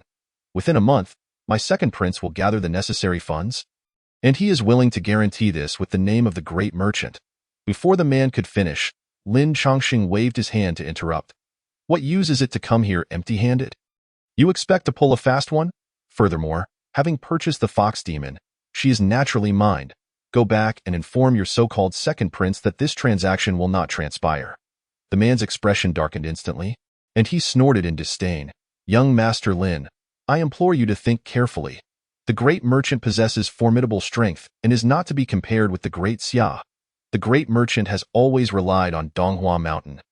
However, the sect's practitioners seldom concern themselves with the affairs of the mortal realm. Within the great merchant, the tolerance for mortal cultivation is far greater than that of Daoyang sect, resulting in the emergence of nearly 10 masters who have reached the internal energy stage. Tu Jing is one among them, and he continued to threaten, once you leave Yaowang Valley, the road ahead is fraught with peril. Even if you do not consider your own safety, you must think of those around you. Ha ha ha! Lin Chongqing laughed in fury, infuriated by the audacity of the man to threaten him in his own courtyard, as if he were some soft, easily crushed fruit. In an instant, the teacup in Lin Chongqing's hand shattered. Scalding tea spilling forth, only to transform into a barrage of ice pillars in the next moment. Begone! With a swift motion, Lin Chongqing sent forth a flurry of ice pillars aimed at the vital points of Tu Jing's body. Chapter 40. Freedom. Tu Jing was taken aback by Lin Chongqing's sudden aggression, hastily retreating to evade the onslaught. After narrowly dodging 3 icy spikes, he steadied himself, no longer retreating, and summoned his spiritual energy to roar. As Tu Jing opened his mouth, a resounding lion's roar erupted forth. Unlike ordinary disputes where people merely redden with anger, Tu Jing employed a technique known as the lioness roared in the air. A vivid, earthy-hued lion phantom emerged, colliding with the icy spikes. The sound of shattering ice mingled with the echoing roars, creating a cacophony. An inner core realm expert. When a true practitioner reveals their skills, one can discern their level of cultivation. Tu Jing was a mid-tier expert within the inner core realm, confident in his prowess.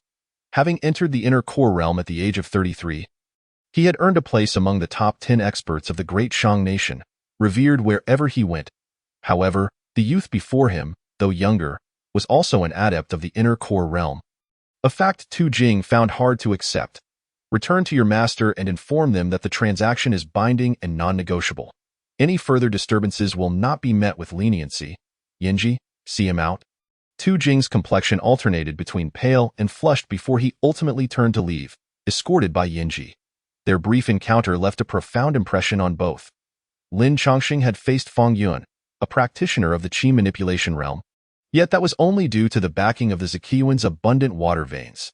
To truly contend with a master of the qi manipulation realm, Lin Chongqing would need to ascend to the pinnacle of the inner core realm. This person lacks decorum, storming into our courtyard, shouting threats and engaging in forced transactions. It's infuriating. Yinji huffed, managing the entrance while reprimanding Tu Jing. Lin Chongqing, however, paid little mind to the incident, resuming his tea and meals before indulging in a restful slumber. The climate in Yaowang Valley was perpetually spring-like, quite pleasant. It was not until the moon hung low over the willow tops that Lin Chongqing awakened, finding the room illuminated by candlelight, with Bai Momo seated at the bedside. Lost in thought. What brings you here? Lin Chongqing was astonished that someone had entered his room unnoticed during his slumber. Indeed, a life of tranquility had dulled his vigilance. Bai Momo blinked her large, watery eyes and then glanced at the soul imprint talisman at Lin Chongqing's waist. I completely forgot about this. Ha ha. Lin Chongqing slapped his forehead. Bai Momo would feel a burning sensation if she strayed too far from the soul imprint talisman, a sensation that could not be extinguished. If someone bound by the soul imprint talisman wishes to escape their master, the only outcome is the destruction of their soul, reduced to ash. You previously mentioned your grandmother is the leader of Tushan. What of your mother? Bai Momo paused for a moment before revealing that her mother was the current leader of the Tushan clan, is Tushan, governed entirely by women. Lin Chongqing's knowledge of the southern domain was limited. He had only heard tales of the ferocity of clans such as the Black Dragon and the Red Flood Dragon. As for Tushan, he was entirely uninformed, prompting Bai Momo to elaborate. The leadership of Tushan has always belonged to women. There are no men in charge. I left Tushan secretly, without my mother or grandmother's knowledge. Upon hearing this, Lin Chongqing casually removed the soul imprint talisman and addressed Bai Momo. I can lift the restrictions of the soul imprint talisman for you, granting you your freedom. Bai Momo gazed at Lin Chongqing in disbelief, her entire being electrified by his words. Are you serious? Lin Chongqing's expression turned serious as he replied. A man of honor does not go back on his word. However, I have my own conditions. If you agree, I shall set you free. What could be more important than freedom? Without hesitation, Bai Momo agreed to Lin Chongqing's terms, even neglecting to inquire about the specifics. I need the Tushan clan to assist me in locating a flower known as the Ping Tian Yao Lian, which resides within the territory of the Southern Domain's demon clan. The Southern Domain was even more expansive than the Eastern Domain. For Lin Chongqing alone, it would take years to locate the flower. The Tushan Fox clan, being among the most powerful within the demon clans, would significantly ease his search. Agreed. I will assist you, Bai Momo exclaimed with excitement, pledging her sincerity by promising, first, release me from my restrictions. Once my demon power is restored, I shall bind myself to you with a blood oath, vowing never to betray you for all eternity.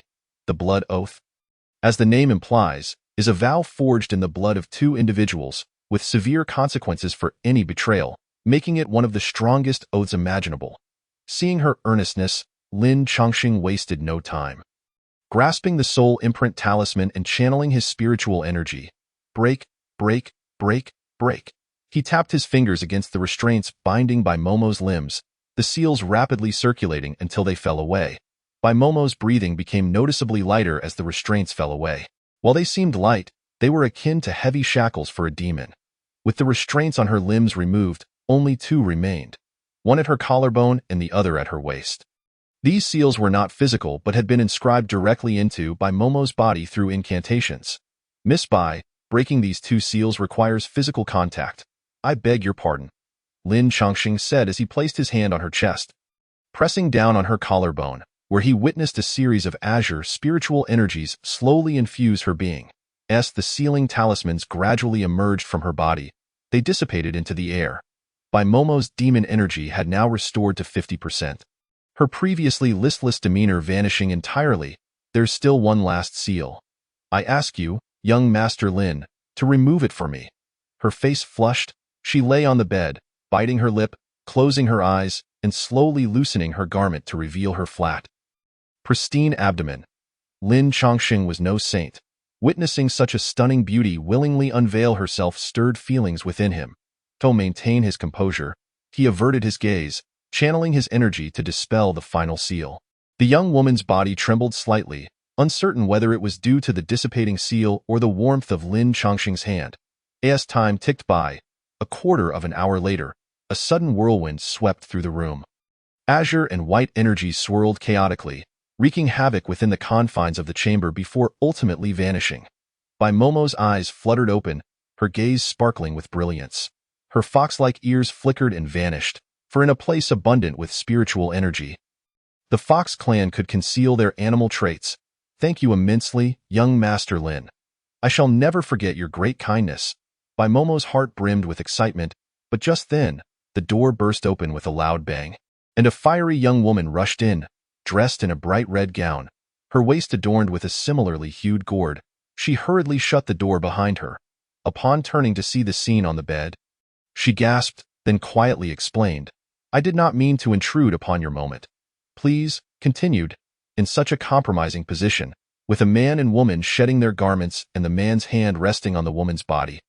Even a fool could discern what was transpiring. Chapter 41. The strange poison crisis. Lin Chongqing was no paragon of virtue. Bai Momo's unparalleled beauty was enough to attract attention wherever she went. Yet, he understood the weight of his responsibilities.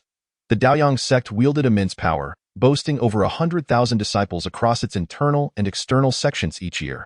Prodigies like Fang Yun emerged, and Lin Chongqing had to swiftly locate the peculiar lotus flower mentioned in the Caofa Qinglianju. Cultivating a good relationship with the Tushan Fox clan would provide him with critical assistance and guidance when he ventured into the southern domain.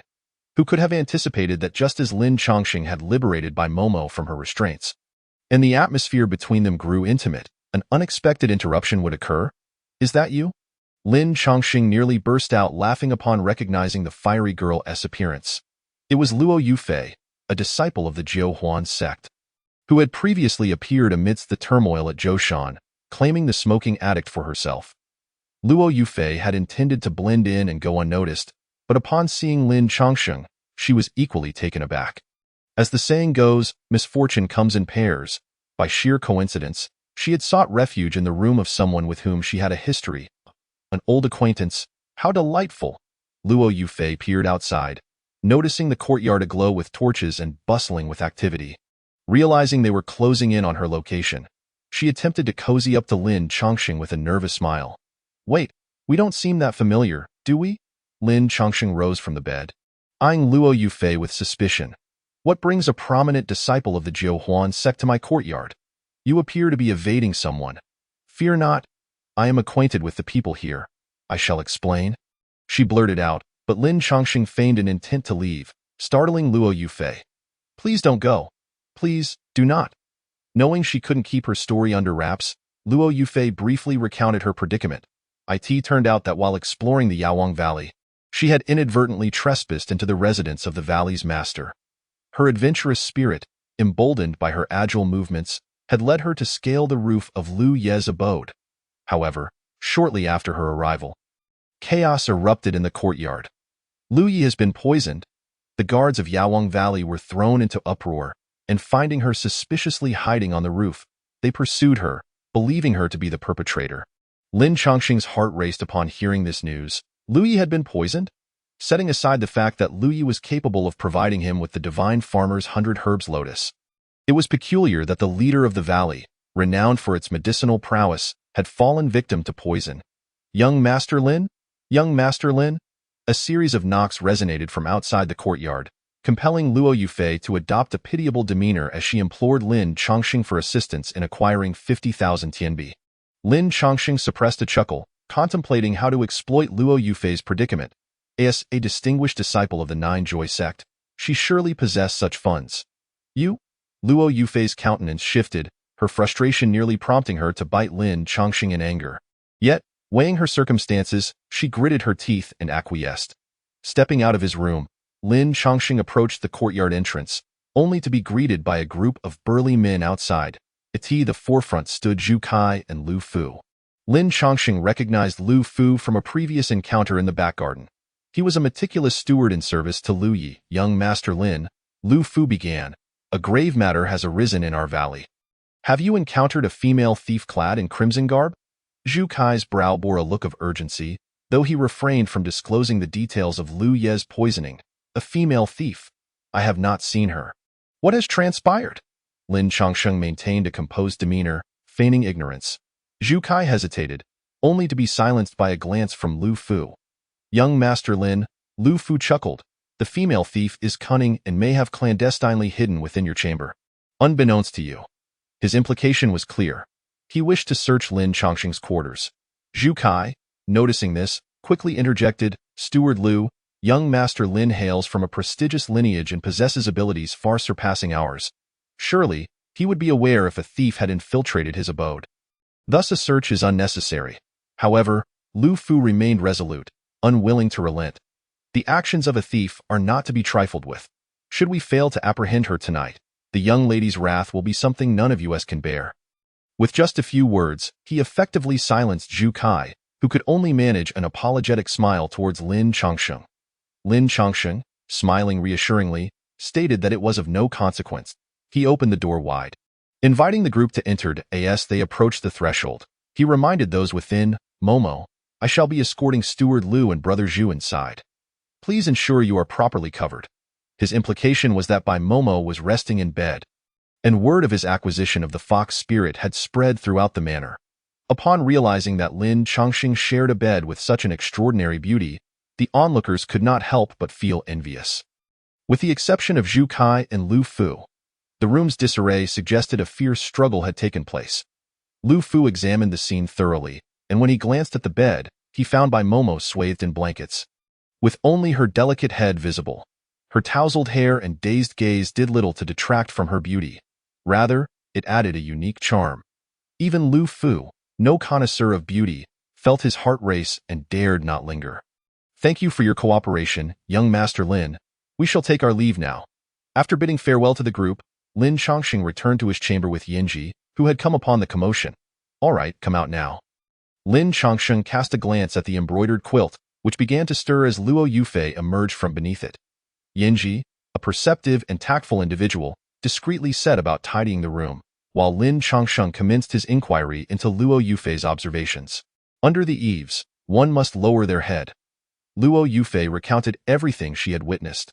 Upon her arrival, Lu Yi had been in good spirits, entertained by a sumptuous feast and fine wine. However, the old valley master, captivated by the delicacies, succumbed to the effects of the drink, and calamity struck within mere moments. Did you catch a glimpse of the individual who delivered the wine and dishes to the old valley master? Lin Chongqing inquired. Luo Yufei shook her head, confessing, I did not see his face, but I can remember his voice. He was male, and I would recognize him if I encountered him again. Lin Chongqing furrowed his brow. It was peculiar that Lu Yi would suffer misfortune at such a critical juncture. Are you skilled in detoxification, or do you possess any antidotes? Luo Yufei shrugged, admitting that she had never carried antidotes in her travels. And her senior brother was the one proficient in such matters. She was entirely ignorant. Do not fret, young master. Let us wait until dawn to see if there are any developments from the Medicine King Valley. Their physicians are formidable, and I trust the old valley master will be all right. Yinji finished tidying the room and offered comfort to Lin Chongqing, remarking that aside from waiting, there were no better options available.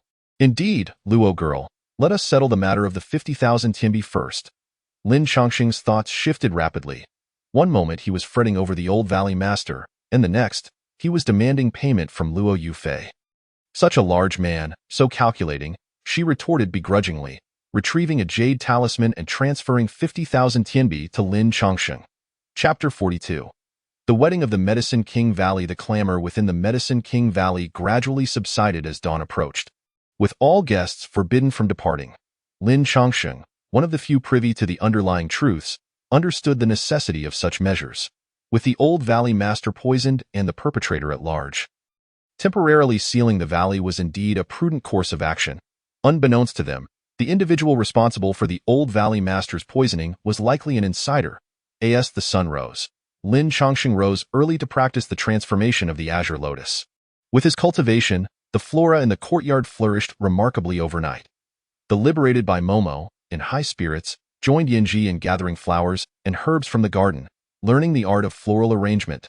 As for Luo Yufei, having been extorted by Lin Chongqing, she remained hidden in her room, avoiding detection. What? A wedding?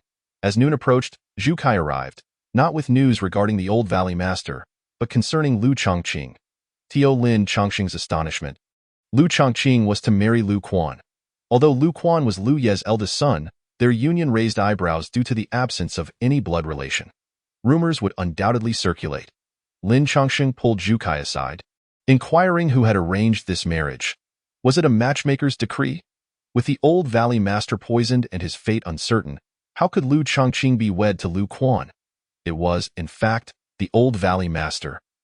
Zhu Kai replied, his expression troubled. He, too, could not fathom why Lu Yi would make such a decision, yet he felt obliged to comply. Preposterous, Lin Chongqing's expression darkened. How could the old valley master, in a state of poisoning, decree that Lu girl marry Lu Quan? Zhu Kai was taken aback, instinctively glancing around. Where did you hear this, young Master Lin? Such claims must not be made lightly. Lin Chongqing had saved Zhu Kai's life.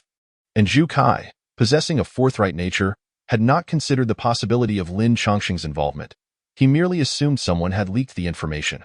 Brother Zhu, if you consider me a friend, speak truthfully. What is the current state of the Old Valley Master? After much internal conflict, Zhu Kai sighed heavily and revealed the Old Valley Master's condition. Since the poisoning incident the previous night, Lu Yi had been afflicted with an unrelenting fever, and no remedy had proven effective. The valley's inhabitants were strictly prohibited from disseminating news of the Old Valley Master's condition and were tasked with hunting down the culprit. However, before they could ascertain anything, Lu Quan produced a handwritten edict from the Old Valley Master. The edict stated that if he were to pass away, he bequeathed the management of the Medicine King Valley to Lu Chongqing and Lu Quan, and it also indicated that Lu Quan and Lu Chongqing should wed. The appearance of this edict sent shockwaves through the core members of the Medicine King Valley. While Lu Yi held great affection for his adopted son, the notion of marrying Lu Chongqing to Lu Quan was baffling. Have you seen that edict? Can you confirm it is in the Old Valley Master's handwriting?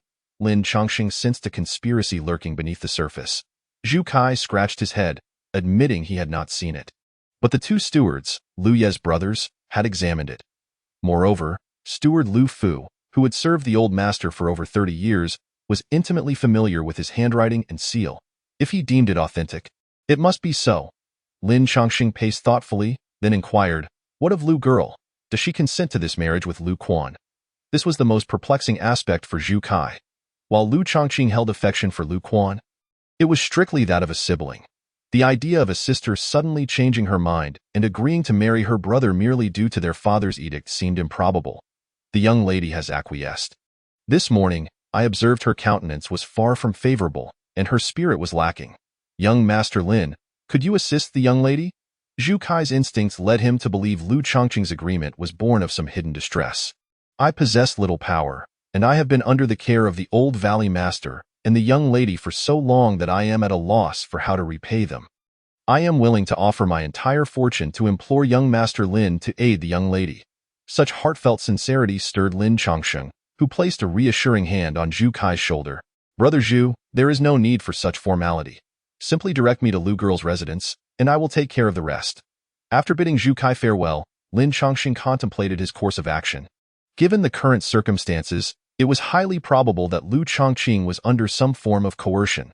As for the mastermind behind it all, the motives were glaringly evident. Lu Quan, with his cunning and ruthlessness, was indeed a formidable adversary. As night descended, a profound silence enveloped the Yaowang Valley Manor, which had been bustling with activity throughout the day. The surroundings were adorned with lanterns and decorations, creating a festive atmosphere. Tomorrow marked the grand wedding of Lu Quan and Lu Chongqing, and the guests remaining in the valley were poised to partake in the celebration. This night was destined to be one of sleeplessness for many, particularly for Lu Chongqing. Cherry had lit a calming incense for her, but could such a mere remedy alleviate the turmoil within her? Her father's fate remained uncertain, and no antidote had been discovered thus far.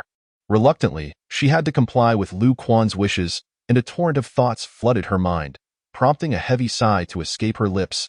Suddenly, the door creaked open, and a young man clad in a vibrant red wedding garment strode in confidently. Lu Chongqing's body stiffened. Upon recognizing Lu Quan, her expression turned icy. "What are you doing here at this late hour?" she asked. Lu Quan, reeking of alcohol, chuckled as he replied, "How could I not come, after tomorrow? You will be my wife, and I can come and go as I please." Lu Chongqing, unwilling to engage in a debate, turned her back on him and fell silent. Lu Quan, undeterred, pulled her into his embrace. "Good sister, I've missed you terribly. Did you know? I've loved you since childhood, to the point of madness." His declaration failed to stir any emotions in Lu Chongqing. Instead, it filled her with fear and despair.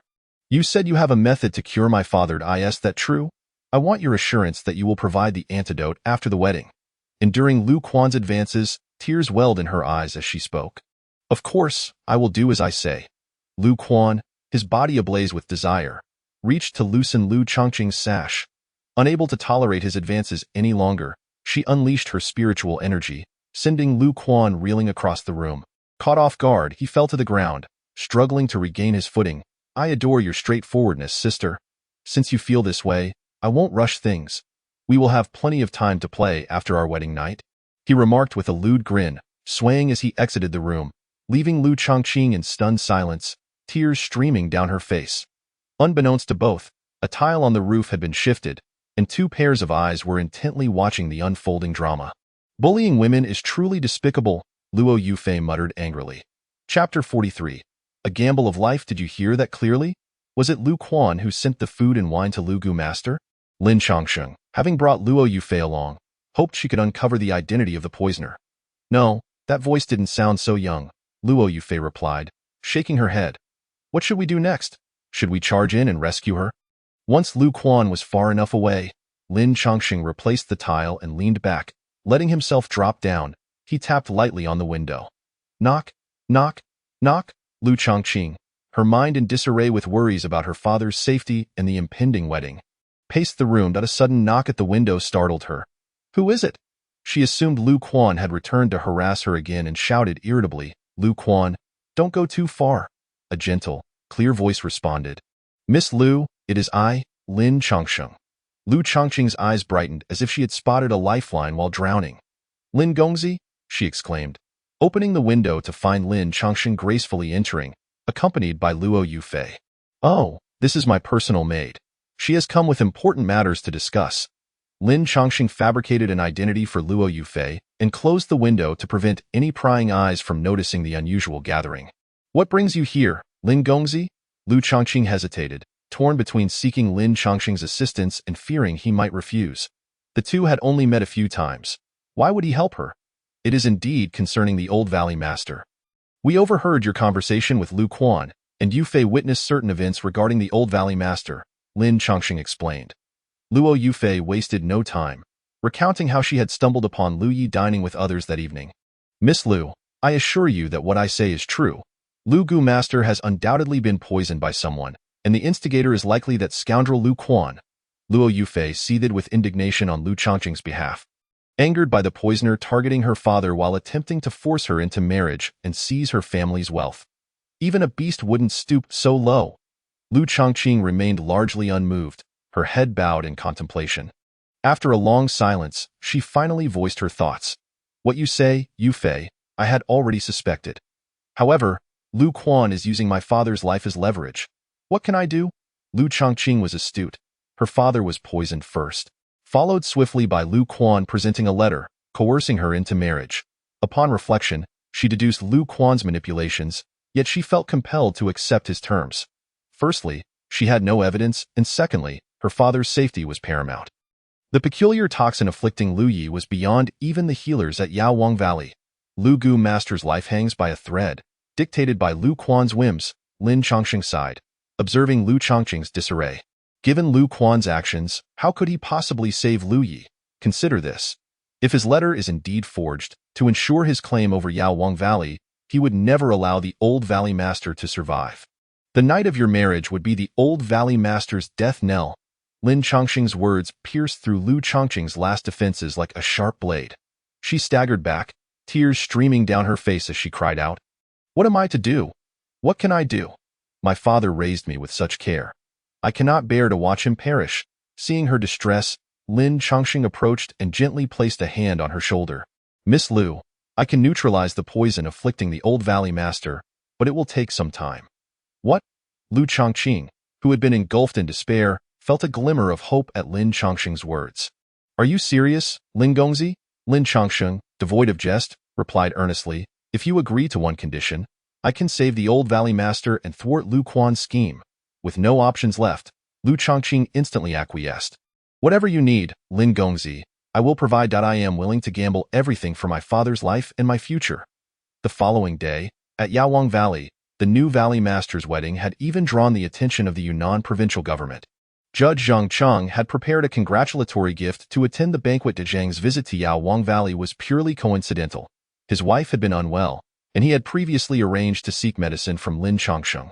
Before he could even request aid, a significant event had unfolded, allowing him to attend the wedding. The wedding day dawned with splendid weather, clear skies, and a gentle breeze. The groom, Lu Quan, welcomed the arriving guests with a beaming smile. And the atmosphere in Yaowang Valley was jubilant. Congratulations, Lu Xiong, Merchant Jiyu greeted as he entered the hall, exchanging glances with Lu Quan. Seeing Juyu, Lu Quan's smile widened even further. The second prince is being modest. That Lin kid must have been thoroughly dealt with by General Tu, am I right? At the auction, all buyers' identities were confidential, and it was Lu Quan who had facilitated Tu Jing's discovery of Lin Chongqing's residence. Merchant Jiuyu's expression turned somewhat awkward as he chuckled. In Yaowang Valley, one must always tread carefully. Once I leave, I shall ensure he learns his place. After a brief exchange, Juyu entered the hall, glancing around for Lin Chongqing, but he was nowhere to be seen. Has he not come? As the second prince, Lu Quan was soon surrounded by sycophants. By midday, all guests had entered the hall, and Lu Quan and Lu Chongqing began their wedding rites. As the joyous ceremony commenced, it was curious that seated among the elders was not the old valley master Lu Yi, but rather Lu Jia and Deng Fong, who had co-founded Yaowang Valley with Lu Yi. The two elder gentlemen, having become less involved in valley affairs due to their age, had thoroughly examined Lu Ye's letter and confirmed its authenticity before agreeing to honor his wishes. As the couple entered the hall, they bowed to the heavens and the earth. Lu Fu assumed the role of MC, presiding over the wedding in front of thousands of guests. Lu Chongqing, her face concealed beneath a red veil, held Lu Quan's hand as they paid their respects. Next came the bow to the elders. The couple slowly turned to face Lu Jia and Deng Fong, who were beaming with delight, completely oblivious to Lu Chongqing's tightly clenched grip on the red silk. The final rite was the couple's mutual bowing, the last step of the ceremony. Once completed, Lu Chongqing would officially become Lu Quan's wife. Lu Quan's heart raced with anticipation. He had envisioned this moment countless times, never imagining it would truly come to pass. Just as they were about to bend, a voice called out from outside, "Hold on." Chapter 44. A marriage disrupted? The guests were eagerly awaiting the conclusion of the wedding ceremony to commence the feast, when suddenly a loud shout drew everyone's attention outside the hall. 4 guards stationed at the entrance tumbled in, and soon after, a young man clad in white strode in with an air of confidence. Who is this audacious fellow? Does he dare to bring misfortune upon the Medicine King Valley? Is he courting death? Is it not obvious enough? The young man, unable to bear the thought of his beloved marrying another, has come in a fit of rage to snatch her away. So, it seems the young lady of the Lu family is playing both sides. TSK. They say the Lu family maintains a strict code of conduct, but it appears to be mere pretense. What do you know? The young man in white is a childhood friend of Miss Lu. A friend of my aunt's daughter works in the valley and informed me. Really? Then why is the young lady marrying Lu Quan? The guests erupted into a cacophony of speculation, conjuring a melodramatic narrative involving the three individuals. Lu Quan raised an eyebrow, a murderous glint flashing in his eyes. Lin, what do you mean by this? Are you seeking death? Lin Chongqing stepped forward, undeterred by Lu Quan's threat. I have not come to provoke, but rather to address the fact that today's wedding is fundamentally flawed. That handwritten note is utterly fraudulent. Upon this revelation, the hall erupted in uproar, and the steward Lu Fu's face turned ashen. Nonsense. The Valley Master's handwritten note was reviewed by me before being presented to Lords Lu and Deng for their confirmation. Lu Jia stroked his beard, nodding, and then advised Lin Chongqing kindly, young man, your youthful exuberance can be forgiven this once. Please withdraw and allow the wedding of Quaner and Chongqing to proceed. The old man hoped to pacify the situation and complete the wedding. Yet how could Lin Chongqing acquiesce? Sir, you two are seasoned veterans of the martial world. Surely you've heard of individuals who can forge handwriting and deceive the unwary? Lu Jia and Deng Fong exchanged astonished glances. Do you possess evidence? This matter is of great significance. It cannot be spoken of lightly. Lin Chongqing bowed to the two elders and replied, I have yet to ascertain who has imitated the late Valley Master's handwriting. However, he shifted his tone, addressing those who might wish to voice their accusations. The late Valley Master personally informed me that he did not pen that note. It was a forgery. This statement sent shockwaves through the assembly, causing both Lu Jia and Deng Fong to rise from their seats. The Valley Master has awakened. Where is he? Lin Chongqing gestured toward the entrance of the hall, asserting that within a quarter of an hour, the late Valley Master would arrive. Ha ha ha. Upon hearing the news of the Valley Master's awakening, Lu Quan was initially startled, but upon hearing Lin Chongqing's subsequent words, he could not help but burst into laughter. Lin Chongqing, you truly are going to great lengths to disrupt my wedding with Chongqing, spouting such absurdities. Lu Quan, confident in his poison, bellowed, Where are the Valley Guards? Seize this fool spouting nonsense. Strip him of his cultivation and expel him from Medicine King Valley. The guards of Medicine King Valley are divided into two categories: those responsible for the security of the valley and its surroundings, and the elite guards tasked with protecting the estate. Known as the Valley Guards, these Valley Guards, clad in iron armor and wielding steel blades, are all at the peak of their chi refinement, with 3 of them having reached the physical refinement stage. This clearly demonstrates the profound foundation of Medicine King Valley, boasting more experts than many strongholds within the great XIAS. Over 20 guards charged in. Lin Chongqing remained unfazed, waving his sleeve, unleashing azure energy that transformed into blossoming lotuses. Heading straight for the Valley Guards. Look at the prowess of Medicine King Valley. Over 20 at the peak of chi refinement. In our realm, that would be enough to support 5 or 6 noble clans. What is chi refinement compared to that? Have you seen those 3 leading the charge? They are at the physical refinement stage. Each one of them is a formidable figure, and this Lin lad is about to face dire consequences. Did he not bring this upon himself? To disrupt a wedding with his wild words. To have his cultivation stripped away and be left with a mere dog's life would be generous. Had it been me, I would have had him minced and fed to dogs. The guests generally held a pessimistic view of Lin Chongqing. Some quietly cheered him on, while others lamented his fate. As the azure lotuses made contact with the Valley Guards, they formed a gentle barrier. The moment the guards swung their blades, the azure lotuses shattered into fine petals, striking the guards' vital points with a series of muffled thuds. Over 20 Valley Guards, including 3 masters of the physical refinement stage, were defeated by Lin Chongqing in a single blow. What? Both the guests and the members of Medicine King Valley were left astonished.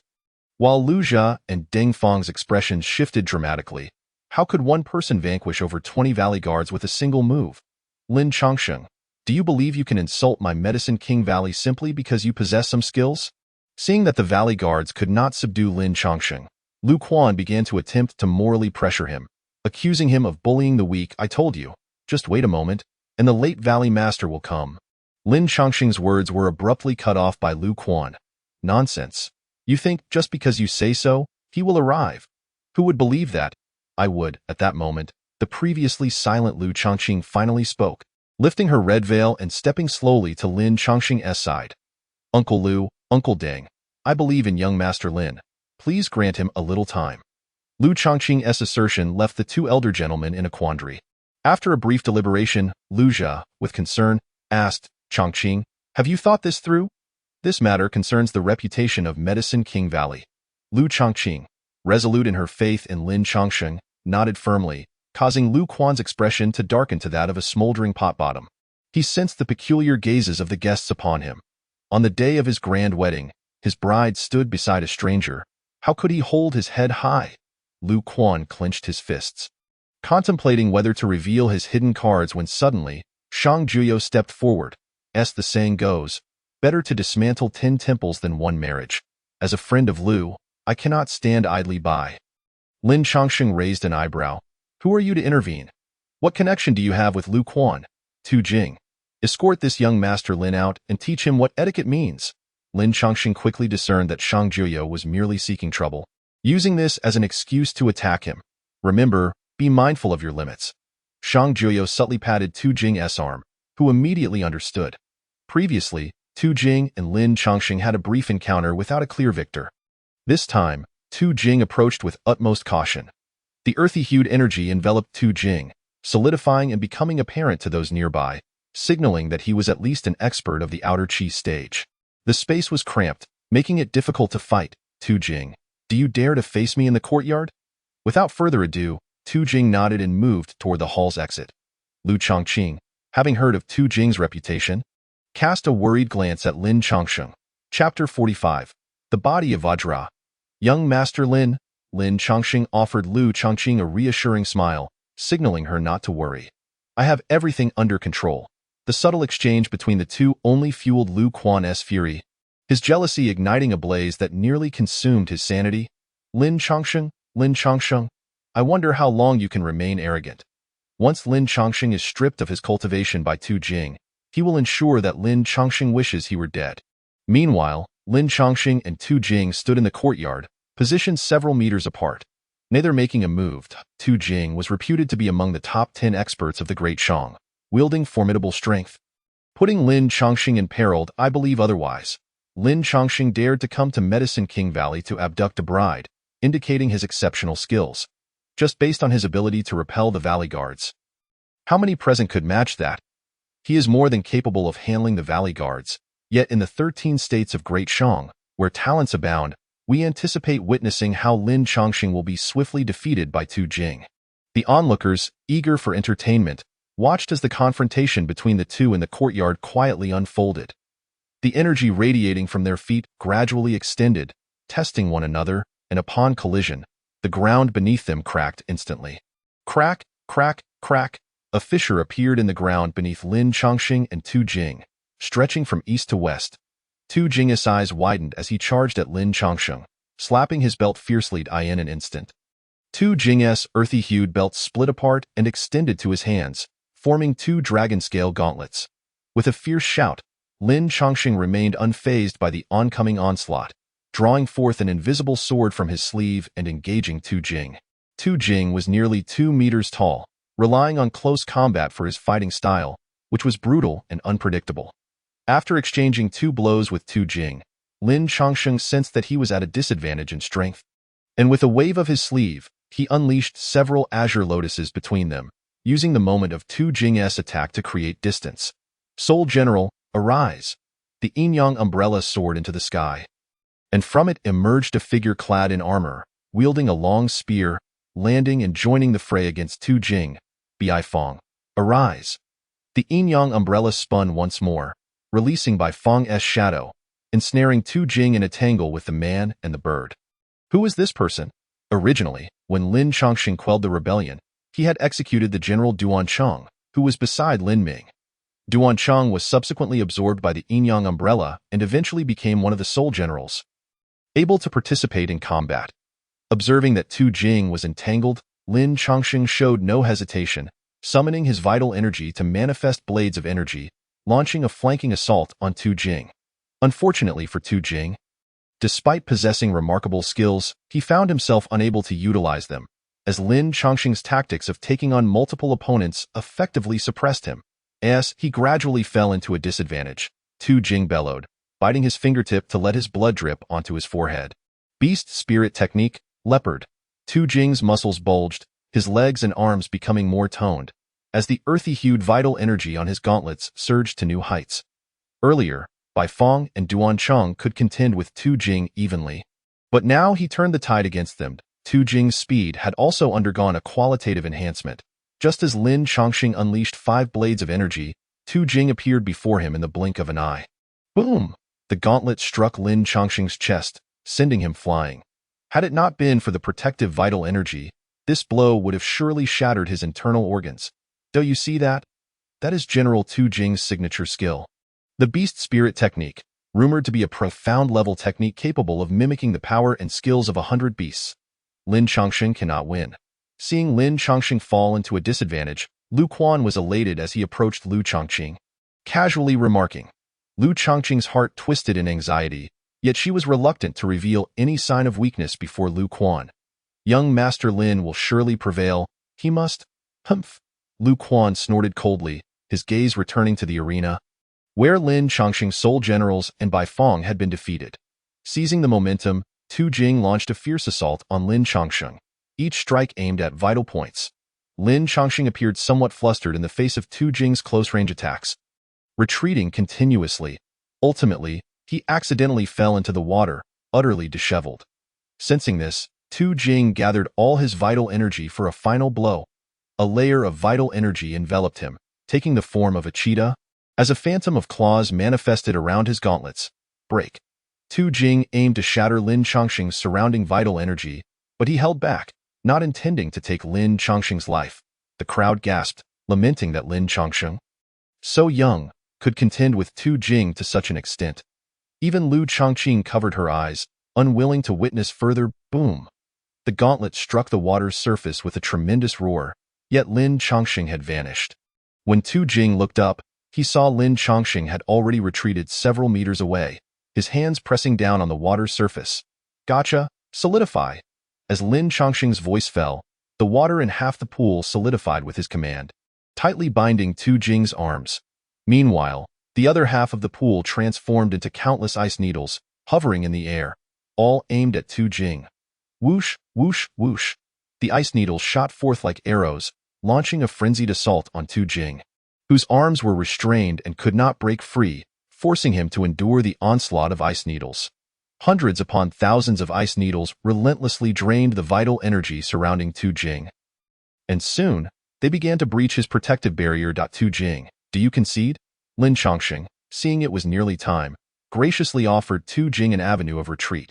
Given that Tu Jing had previously held back against him, Lin Chongqing was not one to revel in bloodshed. Tu Jing grinned widely, exclaiming, "What are these ice needles? Mere tickles? Bring it on." His bravado elicited a smile from Lin Chongqing, who understood that Tu Jing had confidence and reserves. Thus he ceased holding back and launched a frenzied attack on Tu Jing. "Bring it on! Bring it on! Witness my diamond body." Suddenly, the vital energy enveloping Tu Jing dissipated, revealing a faint golden sheen on his skin, transforming him into a figure reminiscent of the bronze warriors from the Shaolin Temple. Ice needles clattered against him but failed to inflict any harm. Observing this, Lin Chongqing focused his thoughts, reducing the ice needles to diminutive ice spikes that rained down upon Tu Jing.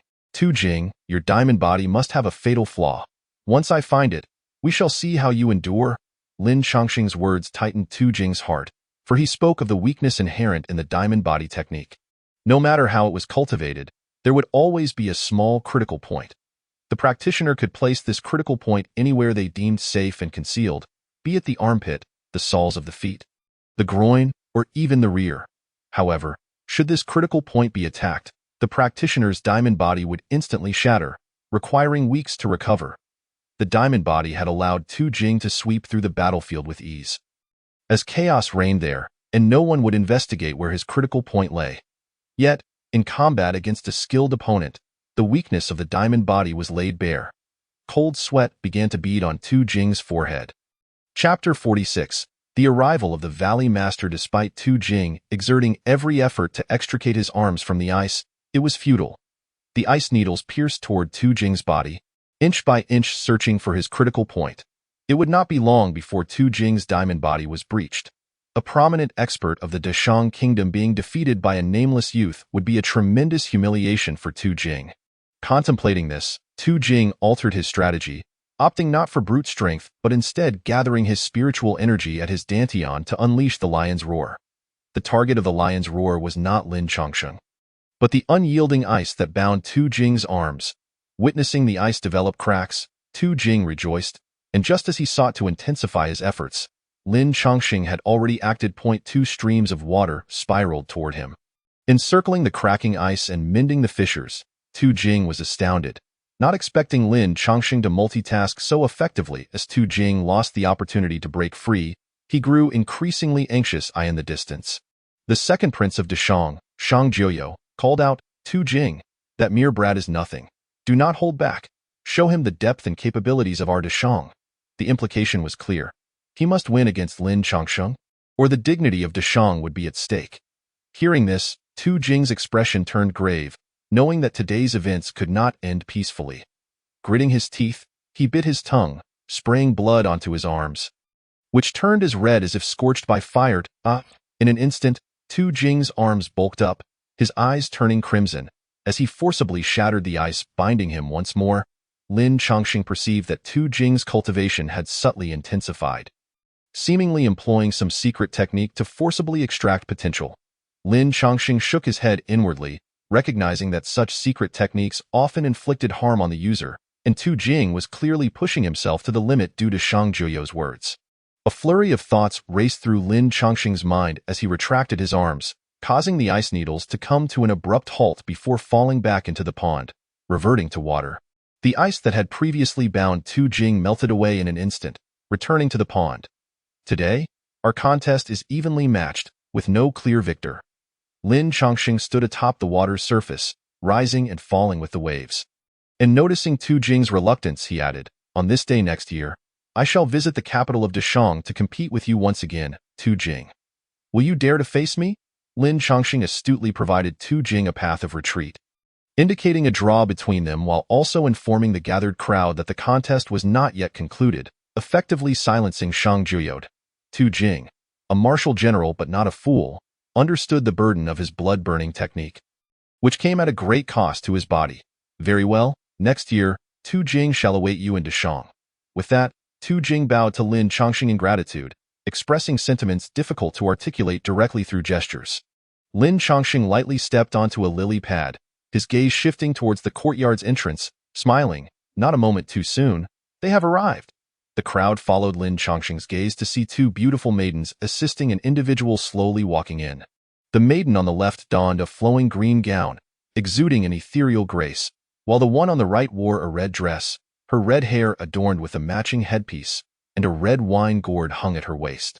Yet, the crowd's attention lingered only briefly on the two beauties before being drawn to the person in the middle, the Valley Master.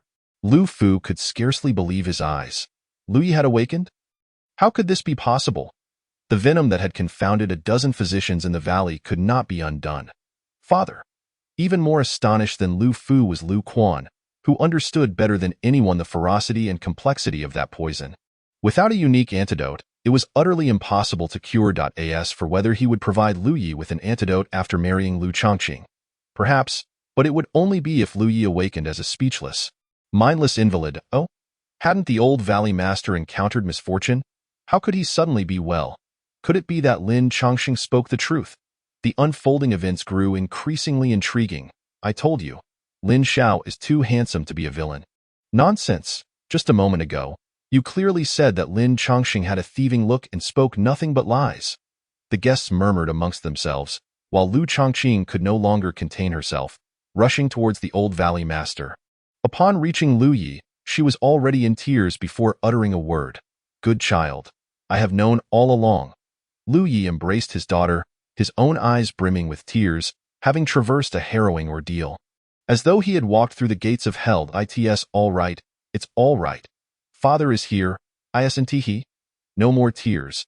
The elderly father gently wiped away his daughter's tears and offered her comforting words. Then turned his gaze towards the assembly within the hall. My dear son, you have accomplished something truly monumental. The muscles on Lu Quan's face twitched twice, and although he forced a smile, he stepped forward hesitantly. Father, you have awakened. I was so worried about you. Now that you are awake, Yawang Valley has a solid backbone. Lin Chongqing emerged from the pond, compelled to admire Lu Quan's psychological resilience. Even at such a moment, he was still acting. Elder brother, is your health restored? What on earth is happening? Lu Jia and Deng Feng exchanged glances between Lu Quan and the newly awakened Lu Yi, subtly sensing that something was amiss. Dear friends who have traveled from afar, today you shall bear witness to the misfortune that has befallen the house of Yawang Valley, as it has produced a wretch unworthy of being called human. Lu Yi declared, pointing at Lu Quan, enunciating each word with precision. That night, Lu Quan had instructed the cook of the manor to prepare a lavish feast for me, featuring my beloved daughter Hong Wine. It was my own folly, in my old age and intoxicated by my love for alcohol, that led me to be poisoned by the wine. The sounds that Luo Yufei heard from the rooftop that night were actually those of the cook, not of Lu Quan or any other individual delivering food. Lu Yi was taken aback, realizing that the cook, who had served for over 20 years, could betray him, and even more shocking was the revelation that Lu Quan had orchestrated this treachery. That night, I heard of this plot from the rooftop, only to be pursued as an assassin, and thankfully, I received help from Lin Gongzi to hide. Luo Yufei stepped forward to testify, stating, I have roamed the world for several years. Yet I have never encountered a villain as treacherous and ungrateful as Lu Quan. Lu Fu, upon hearing this, felt an intense rage. It turned out the assassin had indeed taken refuge with Lin Chongqing that night. He was filled with anger and hatred but dared not show it. For now, Lu Quan was on the brink of ruin, and he had to remain composed to seek a sliver of hope. Lu Fu, that letter written in my own hand was crafted by you, was it not? The saying fear brings what you dread rang true as Lu Fu lowered his head, attempting to feign ignorance. Yet Lu Yi approached him, in all of Yawang Valley, the only one capable of mimicking my handwriting flawlessly and knowing the whereabouts of my seal is you. I cannot fathom a second person. Lu Fu could no longer pretend, his face betraying panic as he exclaimed, Valley Master. All of this was forced upon me by the second young master. I have been loyal to you for over 30 years. My lord, Chapter 47. The bond of father and son Lu Fu hurriedly fled the hall, kneeling on the ground, weeping profusely. The second young master threatened that if I did not assist him in forging the letter, he would annihilate my entire family, leaving me to suffer a miserable fate. His lamentations were so heart-wrenching that they evoked pity in those who witnessed it, yet Lu Quan's words were astonishingly outrageous. Ha ha ha! Lu Fu, you were not so humble when you approached me to conspire. You claimed that after decades of service to the old master, the meager monthly salary of 300 to 500 taels was insufficient, and insisted that you deserved more. Lu Quan's words pierced Lu Fu deeply, prompting him to interject, "You lie. I have never spoken such words, my lord. He is framing me. He is framing me." Lu Fu's protests were abruptly silenced as a sharp blade pierced his chest. Sealing his fate and silencing his arguments, I never expected that despite all my preparations, I would still meet my downfall. Lin Chongsheng, I wish to know how you counteracted my poison. Lu Quan kicked Lu Fu's lifeless body aside and inquired.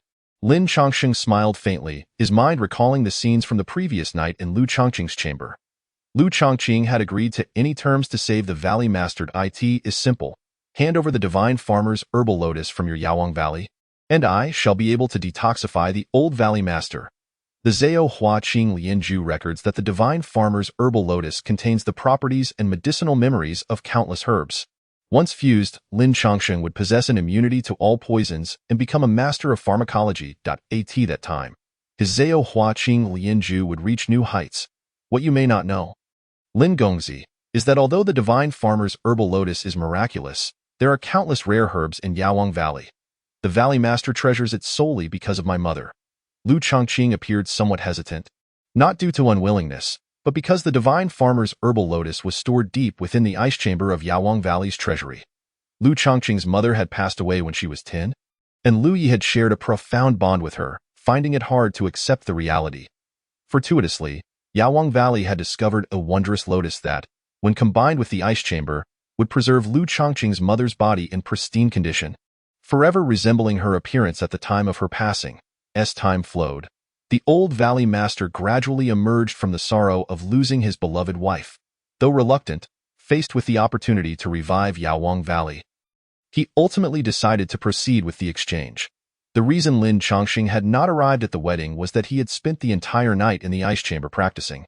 The Divine Farmer's herbal lotus truly is a treasure of heaven and earth. Even with thousands of manifestations meditating and refining, Lin Chongsheng nearly missed the wedding. I have my methods. But why did you poison the old Valley Master? Lu Quan? Has he not treated you well? Where is your conscience? Lin Chongsheng, of course, would not reveal the secret of the Divine Farmer's herbal lotus, instead questioning Lu Quan's motives. To outsiders, Lu Quan was the second young master of Yawang Valley, living a life free of worries, surrounded by servants, and enjoying a comfortable existence. Do you treat me well? Ha! Lu Quan scoffed, gesturing to those present in Yawang Valley. Each and every one of them, without exception, looks down upon me. They call me the second young master, but who does not know that the future of Yawang Valley will still be handed over to Lu Yong? It is solely because I am not the old master's biological son. I have worked tirelessly to manage Yawang Valley, yet my elder sister has never regarded me with a proper glance. I have never held a place in her heart. Lu Quan shouted in rage, seemingly trying to unleash the pent-up anger he had harbored for years. You are even closer to a stranger you have known for merely 2 or 3 days than to me. Where have I fallen short in your eyes? Speak, Lu Chongqing. Lu Chongqing had not anticipated the depth of Lu Quan's resentment. Her lips quivered as she sorrowfully replied, I see you only as my brother. I have never thought of you in any other way. These words struck Lu Quan's heart with more pain than any curse she could have uttered. He had secretly harbored feelings for Lu Chongqing for over a decade, only to realize that in her eyes, he had always been merely a brother. Lu Quan, you are mistaken, gravely mistaken. Lu Yi sighed deeply and said, Ing Er enjoys wandering the martial world. She is not suited for business. Who says I have not prepared to entrust the affairs of Yawang Valley to you? Lu Ye's expression was one of anguish and regret as he revealed his intentions. I had hoped to choose a suitable husband for Chongqing as I grow older, and then to entrust the management of Yawang Valley to you both, supporting one another as a family to elevate the valley. Pa! Lu Quan spat vehemently, caught between laughter and tears. How could I trust your words? If true, why did you wait until now to say it? You have led me down a path of wrong decisions, leaving no way back. Lu Yi slowly approached Lu Quan, his tone gentle. You can turn back?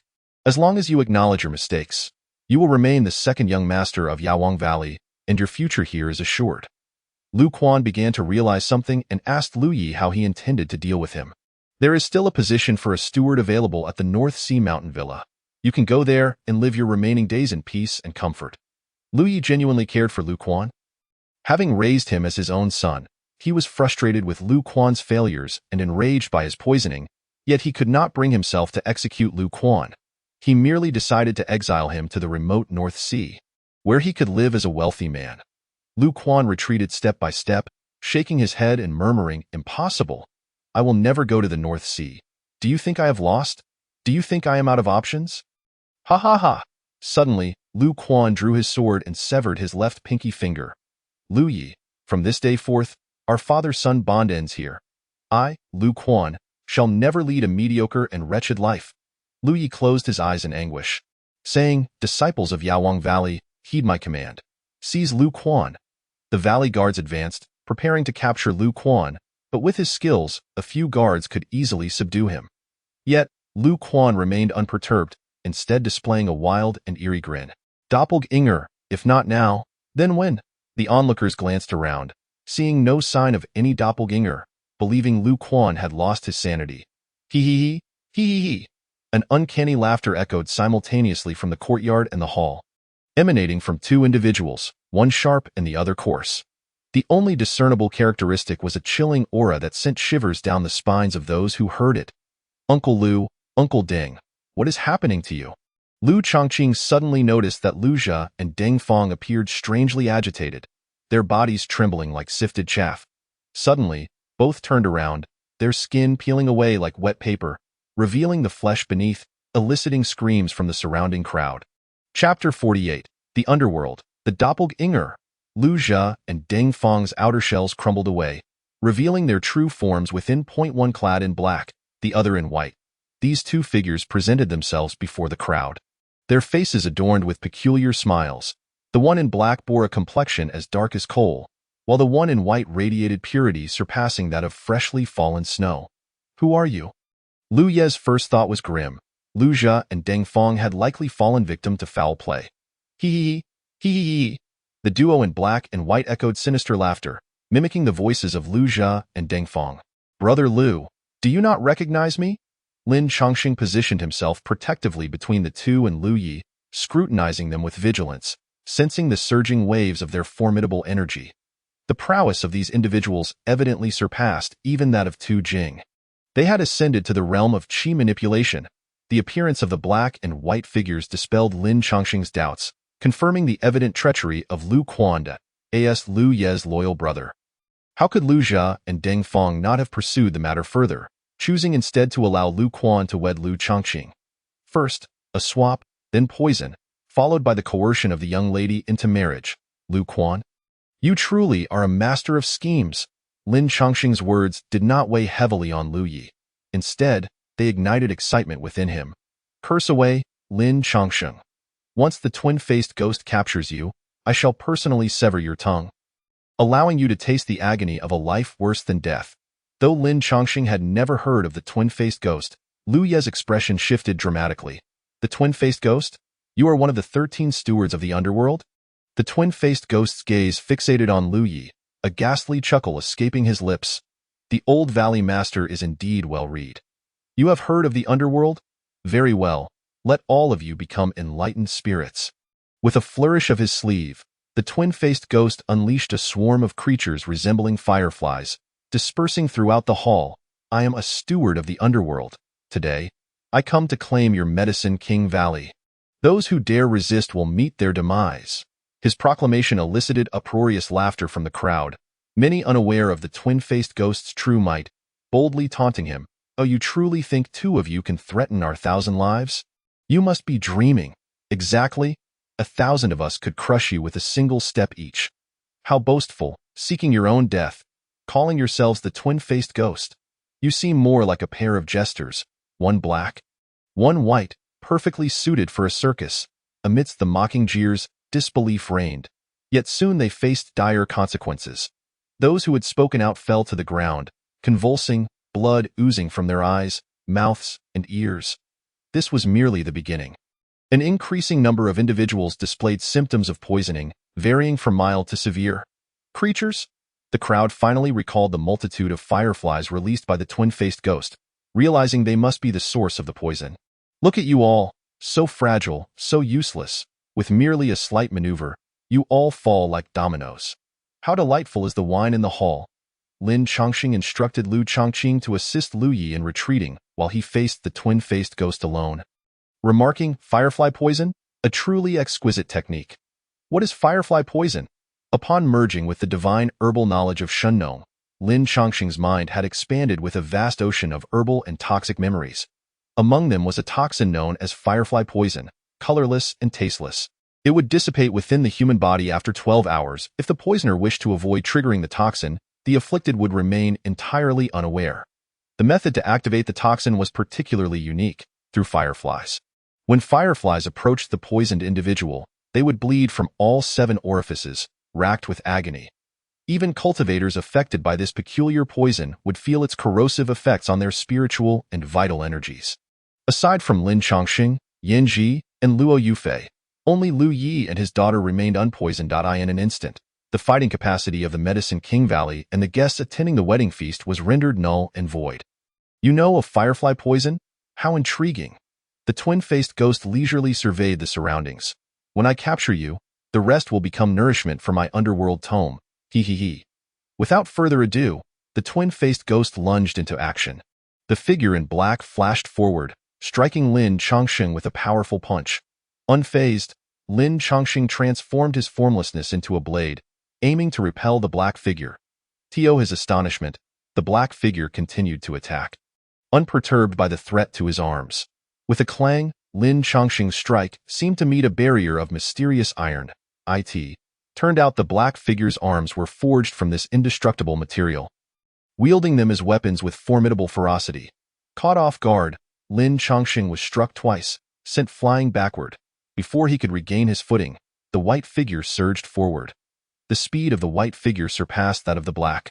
Yet he halted 5 meters away from Lin Chongqing, opening his mouth wide.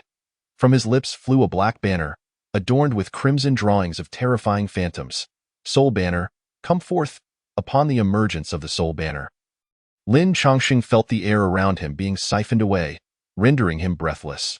His soul seemed to be drawn forth from his body, ensnared by the white figure's superior cultivation and the eerie Soul Banner, plunging him into a perilous state of soul separation. At that moment, a wave of cool energy surged from his dantian, rushing toward his mind. His soul was forcibly pulled back into his body. The white figure, momentarily stunned, suddenly heard a shrill cry, "Wicked spirit, behold my whip!" Caught off guard, the white figure was struck by the whip, black smoke rising from the wound, accompanied by a charred scent. Do not underestimate this fellow, Lin Chongqing. The lowest cultivation among the 13 stewards of the underworld is at the qi manipulation initial stage. Stay alert. Luo Yufei wielded her 9-tailed whip, engaging in combat with Lin Chongqing, while Yanji focused on protecting Lu Yi, battling against Lu Quan alongside Lu Chongqing. Lu Quan, having likely received aid from the twin-faced ghost, exhibited a remarkable surge in power, overpowering both Lu Chongqing and Yanji. The black figure approached the white figure, warily eyeing the gourd at Luo Yufei's waist. You are from the Jiuhuan sect? Mind your own business and leave at once, or I will not hold back. It was evident that the twin-faced ghost held a profound apprehension toward the Jiuhuan sect, a top-tier cultivation faction, and sought to drive Luo Yufei away. I simply cannot abide by wickedness. Let me go, and you shall first leave. Bowing several times to acknowledge your error, Luo Yufei defiantly placed her hands on her hips, provoking the twin-faced ghost and tearing the mask off his facade. Very well. Seek your own demise, and do not blame me for lacking regard for the Jiuhuan sect. The Soul Banner waved again, this time releasing swirling clouds of dense black mist. Each wisp that touched the ground morphed into grotesque phantoms, charging toward Lin Chongqing and Luo Yufei. The relentless tide of black mist soon surrounded the two, at least 1,000 vengeful spirits encroaching upon them. Chapter 49. Human Skin Drum.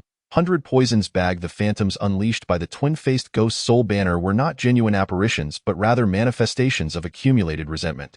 Even so, the sheer number of these spirits, layer upon layer, rendered Lin Chongqing and Luo Yufei like tiny boats adrift in a vast ocean, teetering on the brink of capsizing. Luo Yufei slapped the crimson gourd at her waist, the cork popping out, revealing two shadows, one large, one small. The larger shadow rooted itself to the ground, transforming into a lush tree, shielding Lin Chongqing and Luo Yufei. The smaller shadow, enveloped in swirling mist, bore a green face and sharp fangs, none other than the smoke spirit that Luo Yufei had seized. The tree swung its branches, fiercely striking the encroaching dark energy, while the smoke spirit engaged the threatening phantoms in close combat. Lin Chongqing, turning formless into a long sword, harnessed the tree's protection to channel his energy and slash through the malevolent spirits. Each strike manifested a green lotus upon the blade, exuding a faint fragrance of herbs. The dark energy dissipated upon contact with the blade, an unstoppable force. However, the sheer volume of phantoms proved overwhelming. In less than a quarter of an hour, Lin Chongqing and Luo Yufei had vanquished 400 to 500 spirits, yet the surrounding phantoms continued to multiply. Hey, if you're so powerful, think of a way out. At this rate, we will be exhausted to death here. Lin Chongqing inwardly sighed, fully aware of their dire predicament. Yet, most of his methods were intended for dealing with ordinary cultivators, the likes of the twin-faced ghost. A ghostly practitioner were a first-time encounter for him, leaving him momentarily at a loss for effective strategies. As Lin Chongqing and Luo Yufei found themselves ensnared, the battles beyond the dark energy escalated to a fever pitch. Lu Quan's attacks grew increasingly ferocious, each strike aimed at the vital points of Yanji and Lu Chongqing.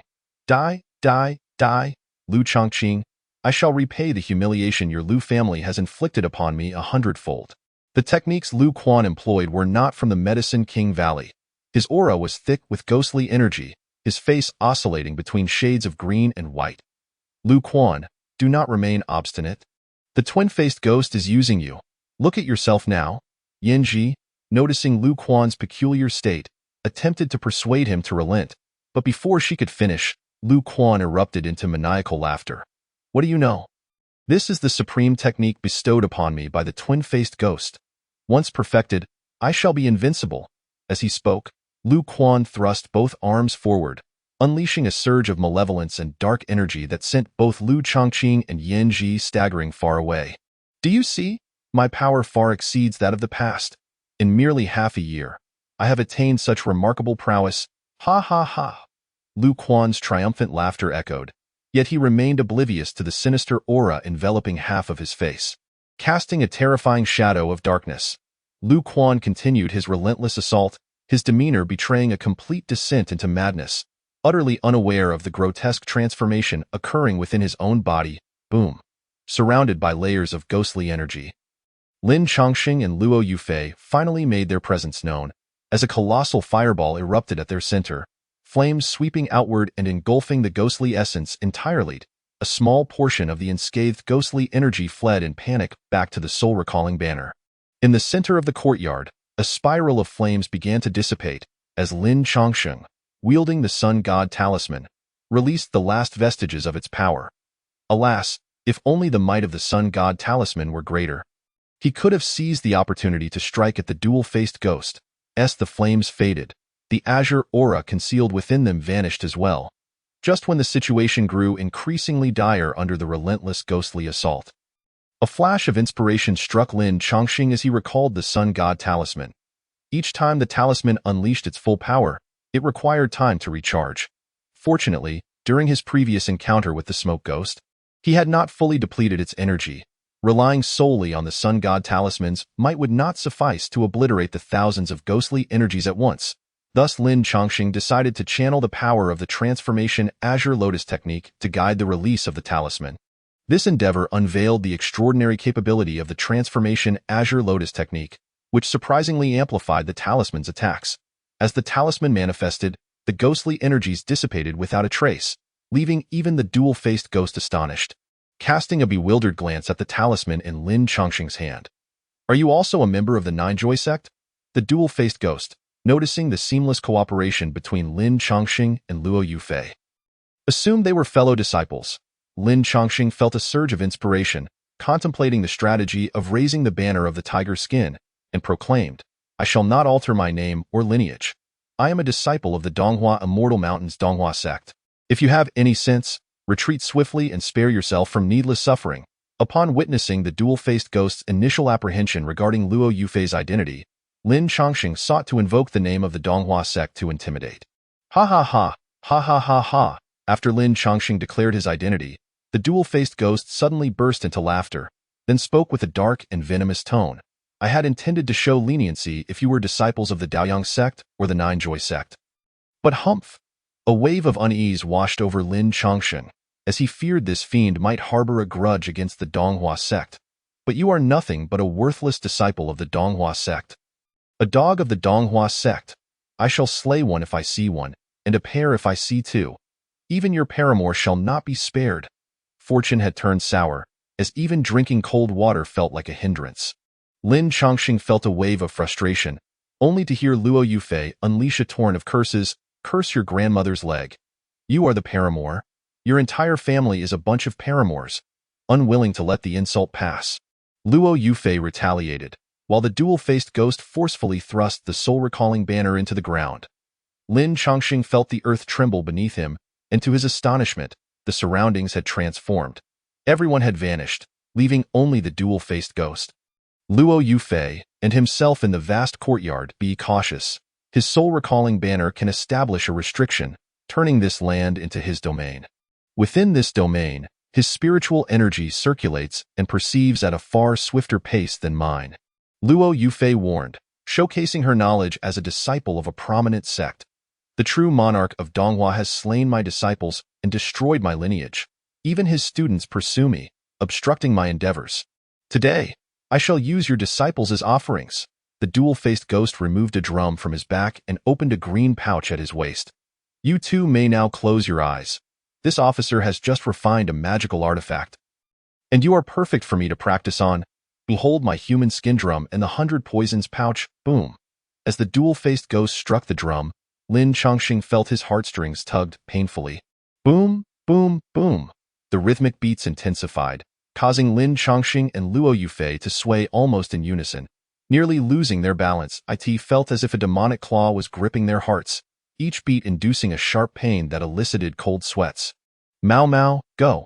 Upon Luo Yufei's command, the tree spirit launched an assault, extending its branches to ensnare the dual-faced ghost. However, a swarm of tiny flying insects erupted from the dual-faced ghost's skin, confronting the tree spirit. In an instant, the tree branches turned pitch black and began to rot, even extending further upwards. Chapter 50. The body immune to all poisons, the tree spirit emitted a shriek, retreating in haste after losing a significant number of branches. Returning swiftly to the red gourd, the smoke ghost, undeterred by the tree spirit's retreat, charged forward to protect Luo Yufei. A plume of black smoke engulfed the insects, trapping them within, but before Lin Chongqing and the others could catch their breath, a wave of purple mist surged forth from the 100 poisons pouch. The mist coalesced and surged toward the smoke ghost, who attempted to utilize the black smoke to ensnare the purple mist once more. Whoosh! The black smoke, employing the same tactic, enveloped the purple mist, but moments later, the black smoke was thoroughly corroded. The purple mist swiftly enveloped the smoke ghost, eroding a significant portion of its ghostly essence. Severely injured, the smoke ghost, much like the tree spirit, severed its tail in a bid for survival, discarding half of its form while the remainder retreated into the gourd. 100 poisons pouch can transform demons, ghosts, and humans, and can even convert spiritual and elemental energies. You two are undoubtedly doomed today. Ha ha ha ha! The dual-faced ghost, brimming with confidence, let out a triumphant howl. This officer will skin you both and preserve your hides as new pouches. But fret not, my skinning scissors are remarkably swift. Once the skinning is complete, you shall not perish but instead become the cauldrons for my experimental new drugs, an experience you will never forget. The mere thought of such a fate sent shivers down Lin Chongqing's spine. As he continuously circulated the transformation Azure Lotus technique, he sensed a new presence within his dantian, the divine farmer's 100 herbs lotus. Upon merging with Lin Chongqing's body, this lotus did not disappear but instead continuously infused its power into his heart. Gradually, the rhythmic beat's influence began to wane, and Lin Chongqing stood up resolutely. Your empty threats are nothing but drivel. Your 100 poisons pouch is worthless in my eyes. Lin Chongqing's audacious demeanor infuriated the dual-faced ghost, who unleashed a wave of purple mist toward him. Yet, Lin Chongqing remained unfazed, neither dodging nor retreating. Outside the soul-recalling banner, Yan Ji, Lu Chongqing, and Lu Quan cautiously observed one another, wary of their surroundings. After a series of fierce assaults, Lu Quan found himself lacking momentum and had to temporarily cease his attacks. Awaiting the outcome of the dual-faced ghost, Yan Ji and Lu Chongqing understood that the crux of this battle lay within the domain of the soul-recalling banner, not in their vicinity. Should Lin Chongqing and Luo Yufei falter, everyone present, including themselves, would meet their demise. As Lin Chongqing and Luo Yufei appeared to be at a disadvantage, the purple mist displayed its might, prompting Lu Quan to revel in glee. Truly worthy of being a servant of the underworld. What does the Donghua sect amount to, my dear sister? When Lin Chongqing is skinned, I shall ensure you witness it. Lu Chongqing anxiously gazed at Lin Chongqing, who stood motionless as the purple mist lunged toward him. Unable to bear it any longer, she averted her eyes. Fear not. My lord is unharmed, Yanji exclaimed, her face flushed with excitement. Lu Chongqing, in disbelief, looked on as Lin Chongqing stood his ground, the purple mist enveloping him yet posing no threat whatsoever. Dual-faced ghost, your 100 poisons pouch is nothing to me. I can handle it with ease. With that, Lin Chongqing waved his sleeve, unleashing a surge of spiritual energy infused with the divine farmer's 100 herbs lotus, instantly dissipating the purple mist into nothingness. The dual-faced ghost stood in stunned silence, unable to comprehend what had transpired or how Lin Chongqing effortlessly neutralized his attack. The 100 poisons pouch, which had consumed years of his labor and was crafted using painstakingly obtained secret techniques, contained over 100 precious poisons. Not to mention, during its construction, rare materials like the Shumi jade were incorporated, making the pouch appear diminutive while housing a space as vast as a small room. Feigning power, how long can you maintain this charade? The dual-faced ghost was convinced that Lin Chongqing was merely bluffing, believing he possessed some artifact capable of resisting toxins. The dual-faced ghost continued to summon new waves of toxic mist, confident that with sufficient quantities, even the most formidable artifacts would eventually succumb to exhaustion and corrosion. This theory generally held true for most artifacts, but he had encountered Lin Chongqing. The new toxic mist materialized in a vivid crimson, thick and rich as fresh blood, splitting into several tendrils that surged toward Lin Chongqing and Luo Yufei. Lin Chongqing's palm transformed into an invisible golden umbrella, and he moved with dazzling agility. His form a blur, a faint azure aura spread outward, carrying with it a subtle yet intoxicating fragrance of medicinal herbs. Upon catching a whiff of the aroma, Luo Yufei felt her heartache subside, and her spiritual energy began to flow more smoothly. What technique is this? Luo Yufei pondered, her youthful experience vast yet limited, having encountered numerous techniques from celestial to yellow rank, yet she could not discern the nature of Lin Chongqing's practice. Could it be a secret of the Donghua sect? As Luo Yufei pondered, the unyielding Shuangmian Gue unleashed a new cloud of toxic mist. This time, the mist appeared a deep gray, and more terrifyingly, wherever the gray haze passed, even the weeds flourishing in the cracks of the pavement withered away, showcasing the potency of its poison. Lin Chongqing, taste the meticulously crafted poison mist of this steward.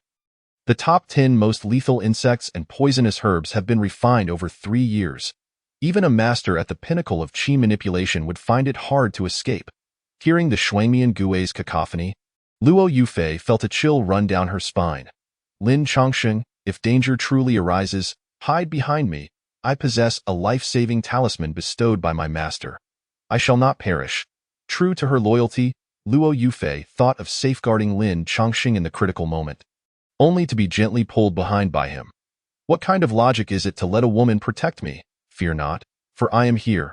As Lin Chongqing's words fell, the intensely toxic gray mist had already reached him. He opened his palm, astonishingly choosing to confront the poison mist with his bare body. The onlookers, including Luo Yufei, were left agape. They had witnessed reckless actions before, but never to this extent. The poison mist instantly seeped into Lin Chongqing's skin, and within mere breaths, his complexion turned a deathly gray-white. Young master. Yin Ji's heart sank, believing Lin Chongqing had truly met his demise at the hands of someone presumed to be a master of qi manipulation. Tears suddenly streamed down Lu Chongqing's face, filled with pain and guilt, for it was because of her that Lin Chongqing had chosen to step forward, resulting in his death. Contrary to the collective sorrow, Lu Quan was elated, bursting into laughter. Good riddance. What a splendid end. To dare oppose us of the underworld. This is the consequence. He had already envisioned himself as one of the underworld, seeing a bright future ahead. Lin Chongqing? Luo Yufei gently touched his skin, cold and rigid, devoid of any signs of life. Unable to contain herself, she embraced him tightly, weeping uncontrollably. You big fool. Why must you be so stubborn? Saying you would protect me. Fool! Just as Luo Yufei was engulfed in sorrow, a faint cyan glow emerged from Lin Chongqing's skin, spreading throughout his body. Chapter 51. The Night Parade of 100 Ghosts with a Whoosh. Lin Chongqing's skin regained its luster and warmth as the cyan light flowed over him. He gently patted Luo Yufei's hair. Hey, I'm not dead yet. His voice jolted Luo Yufei from her grief, and she hurriedly touched his face. How did your face return to normal? In the blink of an eye, Lin Chongqing, who had appeared lifeless moments ago, was restored to his former self, leaving everyone in stunned silence. Especially the Shuangmian Gue, whose meticulously cultivated poison mist had failed to kill even a beginner in the inner qi realm, resulting in a significant blow to his confidence. Impossible, impossible. You must have used some protective artifact. My poison mist is invincible. Lin Chongqing smiled faintly, moving his stiff body. He had intended to test whether the divine Shunnong herb truly rendered him immune to all toxins, but had perhaps overstepped.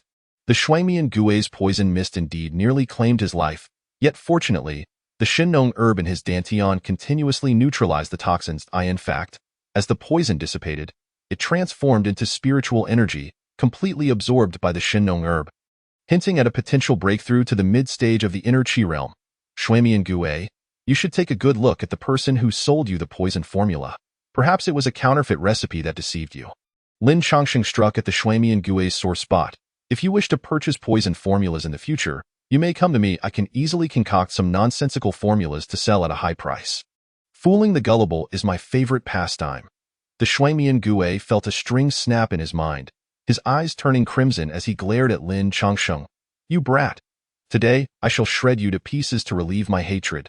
Lin Chongqing laughed heartily. Having countered the Shuangmian Gue's strongest poison mist, what other means could he possess? Just as he was about to taunt the Shuangmian Gue, the surrounding brilliance suddenly dimmed, soon plunging into darkness where one could not see their own hand before their face. With sight extinguished, touch and hearing became acutely sensitive. A small hand suddenly grasped Lin Chongqing's sleeve. He gently held Luo Yufei's hand, reassuring her that it's nothing, merely a trick of the dark. However, Luo Yufei was not as optimistic.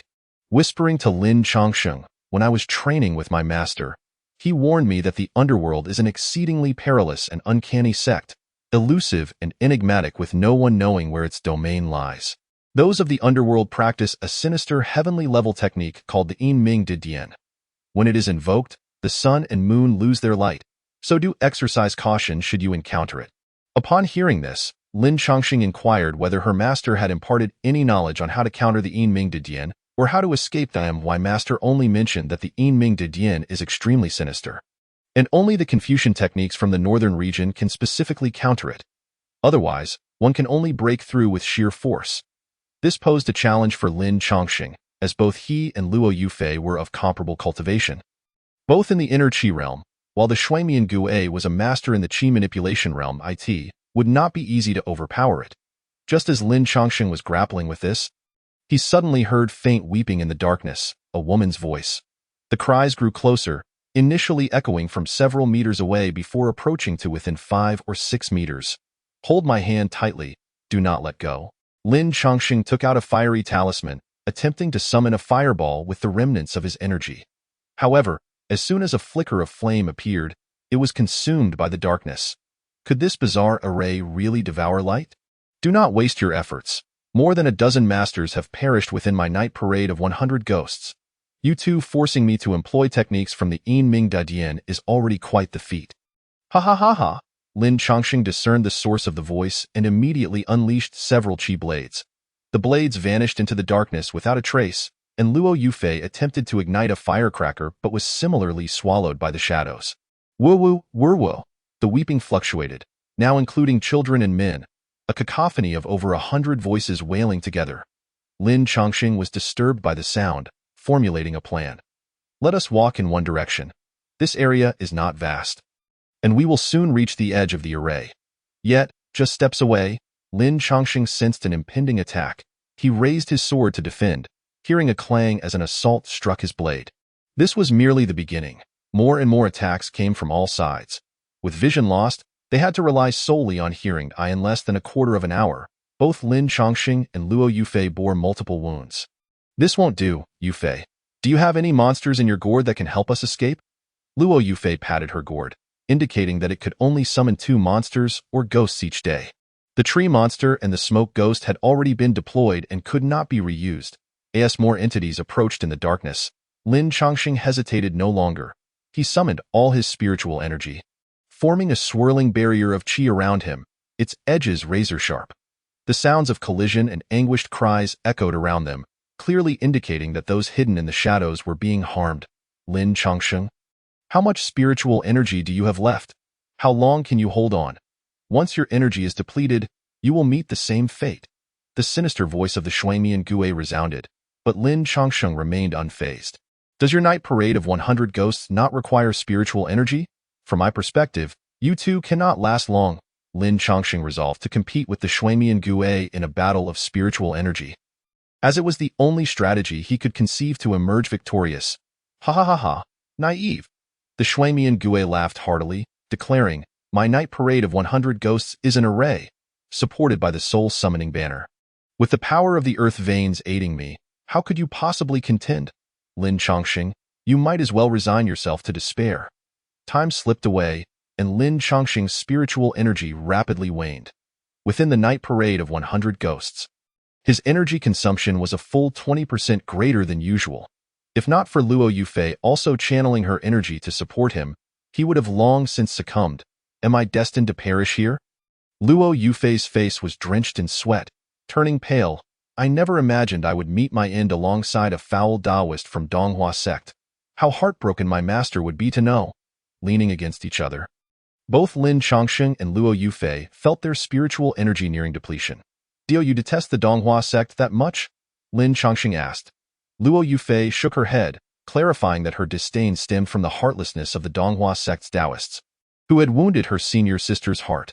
Her senior sister had once been her master's favored disciple, but after suffering heartbreak due to a member of the Donghua sect, she fell into madness during her cultivation and now roamed in a deranged state. Let me share a secret. I am not actually a disciple of the Donghua sect. Lin Chongqing whispered softly into Luo Yufei's ear. I merely draped a tiger's skin to make a big flag. Chapter 52. The Art of Escape as one approaches the brink of death. What concern remains for such matters? Luo Yufei weakly smiled at Lin Chongqing, saying, I was not mistaken. You truly are a deceiver.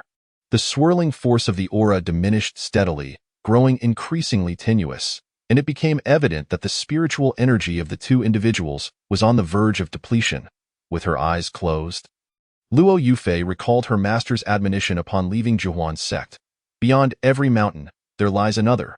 Beyond every person, there exists another. At that time, she had harbored doubts, but now it was undeniably apparent. The talisman of life protection on Luo Yufei's person could withstand a single fatal blow. Yet the relentless onslaught surrounding them was ceaseless. Trapped within the confines of the 100 Ghosts Night March formation, the talisman's efficacy was regrettably limited. If I perish here, how heartbroken would my master, brother and sister be? Lin Chongqing, I do not wish to die, she sobbed, overwhelmed by the impending dread of mortality. After a series of fierce battles, Lin Chongqing's spiritual energy had dwindled to a mere flicker. He sighed, murmuring, what joy is there in life, and what suffering in death? Let us consider it but a dream. I shall walk the road to the Yellow Springs with you, with a final exhale. The swirling force dissipated entirely, and a bone-chilling coldness, laden with malevolence, began to envelop both Lin Chongqing and Luo Yufei. He embraced her, bracing for the inevitable moment. In his mind's eye, he envisioned the two of them being eroded by the sinister aura, torn asunder by wicked spirits, and ultimately perishing. The azure lotus within Lin Chongqing's dantian spun furiously, striving to furnish him with the energy necessary for protection, but alas, his cultivation was far inferior to that of the double-faced ghost, leaving him with scant spiritual energy. Ha ha ha! You two wish to reincarnate? How naive! The double-faced ghost sneered, having seized the upper hand over Lin Chongqing, who had once made him suffer. I shall bind your souls and refine them into malevolent spirits for my own use. Suddenly, a thunderous roar echoed from above the 100 Ghosts' night march formation, as if a torrential downpour were imminent. The sky, previously clear, now crackled with ominous thunder. What is happening? The double-faced ghost glanced upwards. Perplexed as Lin Chongqing, prepared for death, felt the ground tremble violently. The entire formation quaked in chaos, and moments later, a beam of light descended from above. Light? Lin Chongqing squinted upward, only to behold a white jade folding fan soaring into the formation from its apex. The fan gently unfurled, and a brilliant golden light burst forth, illuminating the entirety of the 100 Ghosts' night march formation. It was then that Lin Chongqing realized the ground beneath him and Luo Yufei had transformed into a space teeming with countless orbs. Perpetually revolving inward, and no matter their attempts to escape, they always returned to the starting point. Thus, the conclusion of their entrapment within the formation became clear, as the golden light surged forth in a radiant beam. The fan's brilliance coalesced into a landscape painting that devoured the lurking spirits intent upon Lin Chongqing's demise, reducing them to ash. Cursed Taoist spirit! You dare to thwart my plans, the double-faced ghost raged. As the formation began to fracture, with tendrils of azure vines relentlessly assaulting its perimeter, Lin Chongqing sensed his and Luo Yufei's bodies being pulled toward the formation's edge, and before they knew it, a vine had stealthily ensnared them. Enraged beyond measure, the double-faced ghost brandished a skinning blade, aiming to slay Lin Chongqing, only to have it intercepted by the descending white jade fan. Each release of golden light from the fan diminished the darkness of the 100 Ghosts' night march formation, allowing it to contend with the double-faced ghost with remarkable prowess. Young master, at last, Lin Chongqing and Luo Yufei extricated themselves from the formation, tumbling into safety as Yan Ji rushed to greet them. Young master, how do you feel? Are you unwell? Lin Chongqing waved dismissively, scanning the area in search of their savior. It was then that he discerned a young man hovering above the 100 Ghosts' night march formation, clad in a black and white Taoist robe, adorned with a jade crown, hairpin, and belt, exuding an aura of elegance and brilliance. With eyes ablaze with vitality, he was seen gesturing with his hands, muttering incantations under his breath. Upon seeing him, Luo Yufei was taken aback, exclaiming, "What a remarkable disciple of Donghua sect! To manipulate magical artifacts while also wielding the art of Qimen Duanjia with such finesse." Lin Chongqing, unfamiliar with the intricacies of Qimen Duanjia, inquired how she could discern such details. Observe the patterns on the ground. To the left lies the San Kai formation, and to the right, the Xixiang formation, utilizing metal and wood as conduits, disrupting the earth veins of the 100 Ghosts' night march formation externally while disturbing the double-faced ghost, the master of the array, internally. How exquisite! Lin Chongqing, amused by her eloquence, teased Luo Yufei, questioning her inability to decipher the double-faced ghost's formation, which nearly led to their demise. Theory is one thing. Do you believe being a formation master is an easy task? My master once told me that only a few among 10,000 possess the talent to become a master of formations. As Luo Yufei expounded, the outcome of the conflict within the 100 Ghosts' night march formation became apparent. The oppressive darkness receded, revealing the disheveled double-faced ghost. Double-faced ghost, how does my Qian Kuan white jade fan taste? Injuries marred the double-faced ghost's limbs, blood mingling with wisps of sinister energy escaping from his wounds. You pursued me for over 1,000 miles without relent. What is your aim? Do you think the underworld is weak and easily bullied? Seething with rage, the double-faced ghost found himself powerless against the dashing young man. You need not threaten me with the underworld. You slaughtered the innocents of Xinglong Town and Fugui Village, taking a total of 533 lives. Today, as a disciple of Donghua sect, I shall take your life. Ha ha ha. The double-faced ghost cackled, pointing at the young man. Even if your master, Donghua Zhenjuan, were here, he could not subdue me. One day, I shall ascend to Donghua Hall and massacre your hypocritical Taoists.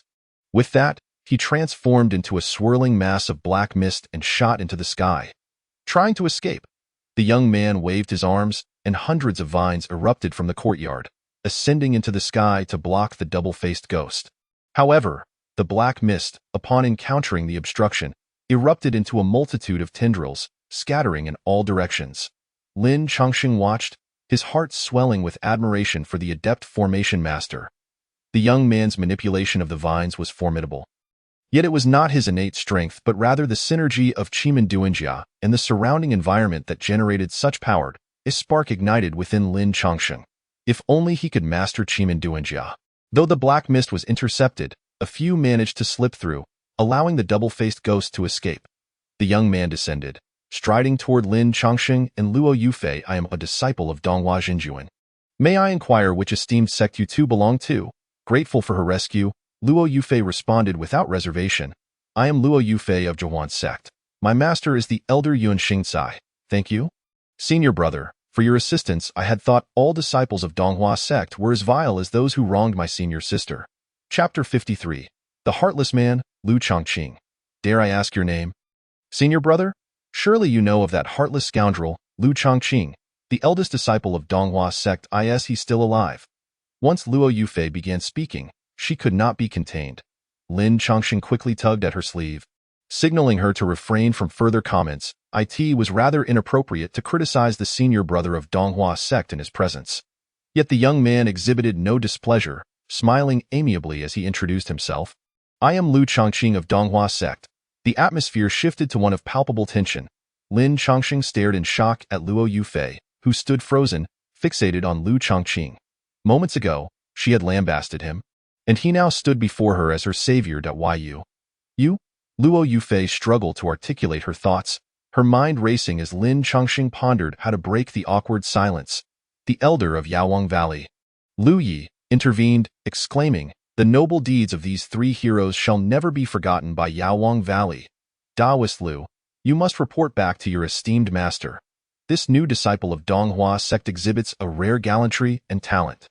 Elder Lu grasped Lin Chongqing's hand, beaming with joy, while Lin Chongqing awkwardly chuckled, attempting to clarify, Elder Lu. I am not. Before he could finish, Lu Chongqing solemnly nodded. I shall remember your words, Elder, and convey them to my master. Junior brother, how fares your injury? Lu Chongqing not only refrained from exposing Lin Chongqing's true identity, but also reinforced his status as a disciple of Donghua sect. Lin Chongqing, bewildered, pondered Lu Chongqing's motivations for covering for him in this chance encounter. However, his moment of discomfort was abruptly interrupted by a loud shout. Double-faced ghost, Senior, are you leaving just like that? The voice belonged to Lu Quan, who stood in stunned silence, unable to comprehend the chaotic retreat of the double-faced ghost. He refused to accept such a conclusion, his demeanor spiraling into hysteria. Lu Quan, will you continue to resist? It is over. Everything has come to an end. Lu Yi lamented, heartbroken as he gazed at Lu Quan, whom he had raised since childhood, feeling as though his heart were bleeding from betrayal. Over? Not yet. Lu Quan bellowed, channeling the sinister energy of his technique once more. Lunging at Lu Yi, I will kill you. Once you are dead, Yaowang Valley shall be mine. With a resounding thud, the scene unfolded. Lu Quan fell back to the ground, and the Qian Kuan white jade fan flew back into Lu Chongqing's hand. He addressed the old valley master, saying, the dual-faced specter employs myriad schemes. To prevent him from leaving behind any traps within the valley. I shall remain here for 2 days. I wonder what the old valley master's thoughts are on this matter. Lu Yi had no grounds for refusal and repeatedly nodded in agreement. The upheaval that swept through the entire Yaowang Valley had severely depleted its vitality. The two founding elders, Lu Jia and Deng Feng, had perished. Lu Fu was executed for colluding with Lu Quan and betraying the valley. The valley guards and patrol teams had lost much of their combat effectiveness due to poison, and the guests attending the wedding banquet had also been poisoned, leading to a chaotic situation. Even with Lu Chongqing's assistance, the old Valley Master was overwhelmed with daily tasks. Lin Chongqing and Luo Yufei moved into a more luxurious courtyard, settling in comfortably. On the third day of Lin Chongqing's stay in the courtyard, a guest named Lu Chongqing arrived. Dressed in a black and white brocade robe, his presence instantly enlivened the courtyard. Yinji busied herself with boiling water and brewing tea, while Luo Yufei sat beside Lin Chongqing with a stern expression, as if scrutinizing his every move. Since discovering that he was indeed Lu Chongqing, Luo Yufei's attitude had undergone a complete transformation. Every morning in the courtyard, she would berate Lu Chongqing, calling him unfaithful and heartless, showering him with insults. Lin Chongqing feared that she would provoke Lu Chongqing to the point of dire consequences. Today, Lu Chongqing came with an important matter to discuss with Lin. He leisurely sipped the tea brewed by Yinji and praised its quality. Please, Daoist Lu, go ahead. Lin Chongqing initially thought Lu Chongqing intended to address his impersonation of a Donghua sect disciple, as major sects despise such matters. However, to his surprise, Lu Chongqing did not mention it at all. Instead, he spoke of the upcoming disciple recruitment conference at Donghua Mountain next year. The Donghua sect holds a disciple recruitment conference every 3 years, attracting talented individuals from the eastern region. I have noticed that your heart is pure and your skills exceptional. Lin, you may try your luck at the Donghua sect. Lin Chongqing had never considered joining any sect, but upon reflection, he realized that given the numerous followers of the Daoyang sect, it might not be a bad idea to join a sect capable of rivaling them someday. Thank you for the invitation, Daoist Lu. I am indeed intrigued by the Donghua sect, but I wonder about the selection criteria and the required cultivation level. Lin Chongqing thought it prudent to be well informed before participating, lest he become a laughingstock by failing the selection after making the journey.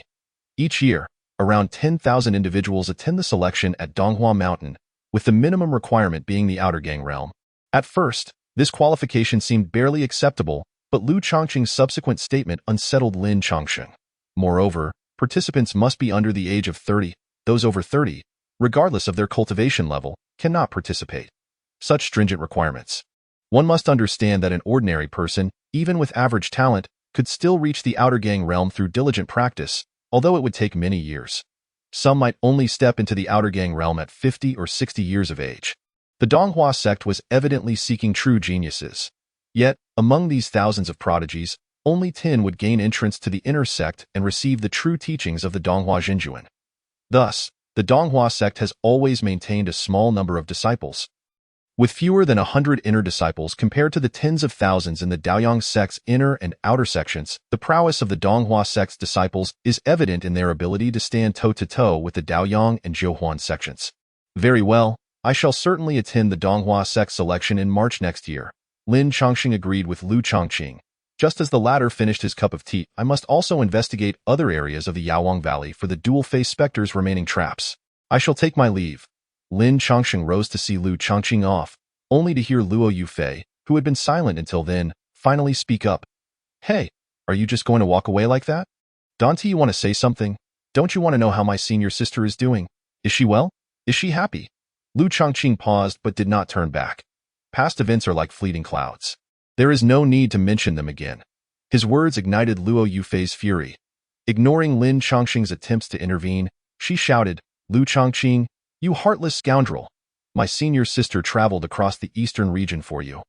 Even daring to confront the sect master. What hardships has she endured, and what has she gained? Luo Yufei's eyes reddened with anger, tears streaming down her cheeks. She went missing a month before the wedding. She searched for you in a frenzy, and what were you doing? Hiding at the lifeless cliff of Donghua Mountain, playing dead? How can you face her? Lin Chongqing remained silent, knowing only the superficial details, never imagining that Lu Chongqing had vanished before the wedding. Between us, there is no destined connection, Lu Chongqing replied, his tone heavy with an unresolvable sadness. Forcing a union would only bring her harm. His casual dismissal of the matter further enraged Luo Yufei. If you were truly a man, you would clarify matters with her. Why senior sister has fallen into madness due to your actions with the Zhouhuan bliss technique. And now she is in a delusional state, yet you do not even care to see her. Lu Chongqing's body trembled slightly. Lin Changsheng could not see his expression, but guessed that perhaps Lu Chongqing was both surprised and worried. The trials of love are arduous. It is better this way as long as she lives. There will come a day when the clouds part and the moon shines through. Despite Luo Yufei's accusations, Lu Chongqing did not turn back. He left with a poignant remark, departing the courtyard without further explanation. Lin Chongqing was left with a lasting impression of Lu Chongqing's cold indifference, which starkly contrasted with his outward appearance. Coward, scoundrel, Lu Chongqing, you are the worst scoundrel in the world, Luo Yufei cried, her sobs echoing in the air, cursing Lu Chongqing until he finally vanished from sight. Lin Chongqing hesitated before gently patting Luo Yufei's back. All right, stop crying. If you keep this up, the other guests will think there's a pig being slaughtered. Luo Yufei wiped her tears and punched Lin Chongqing's chest. You're the pig? Lin Chongqing asked Yanji to fetch some pastries. And the three of them began to enjoy the treats while comforting Luo Yufei. Given the situation, it was futile to resent Lu Chongqing. It would be better to think of ways to find a cure for her senior sister. Why haven't you found one? Luo Yufei sighed. Why master takes a month each year to lead my senior sister around Juhua Mountain in search of renowned doctors, and this has been the case for 5 consecutive years. Unfortunately, the damage caused by the Jiuhuan Bliss technique is too intricate, and to this day, no physician has been able to cure my senior sister's condition.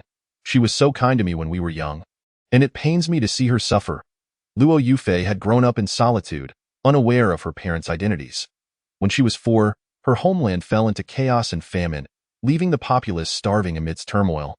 In such tumultuous times, human life was devalued.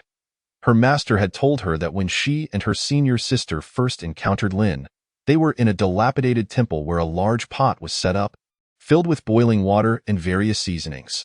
Yinji listened intently and asked, what did impoverished people eat during wartime? Did they throw potatoes into the pot? The Daxia kingdom was not particularly powerful, but at least it was relatively stable internally. Except for the rebellions instigated by the Daoyang sect in that broken temple, there were 3 men and 2 women. They had no food ingredients and were so hungry that they boiled water. I was the ingredient. Luo Yufei recounted that experience with calmness, as she could hardly remember the details of that day. My master spent money to buy me from them, and then my senior sister held my hand. Step by step, leading me away from the dilapidated temple, I remember her hand was warm and soft. From then on, Luo Yufei became a renowned disciple of the Jiuhuan sect in the eastern region. She had once asked her master whether he would have saved her if she had been merely an average child. Her master always smiled but never answered, just as he had when they first met. Under the comforting words of Lin Chongsheng and Yinji, Luo Yufei gradually emerged from her sadness. 3 days later, the bustling Yaowang Valley finally settled down, restoring order. A new guest arrived at Lin Chongsheng's courtyard, Zhang Cheng and his wife. Zhang Cheng's wife, named Su Xiao, was clad in a flowing white satin gown, exuding natural elegance and beauty.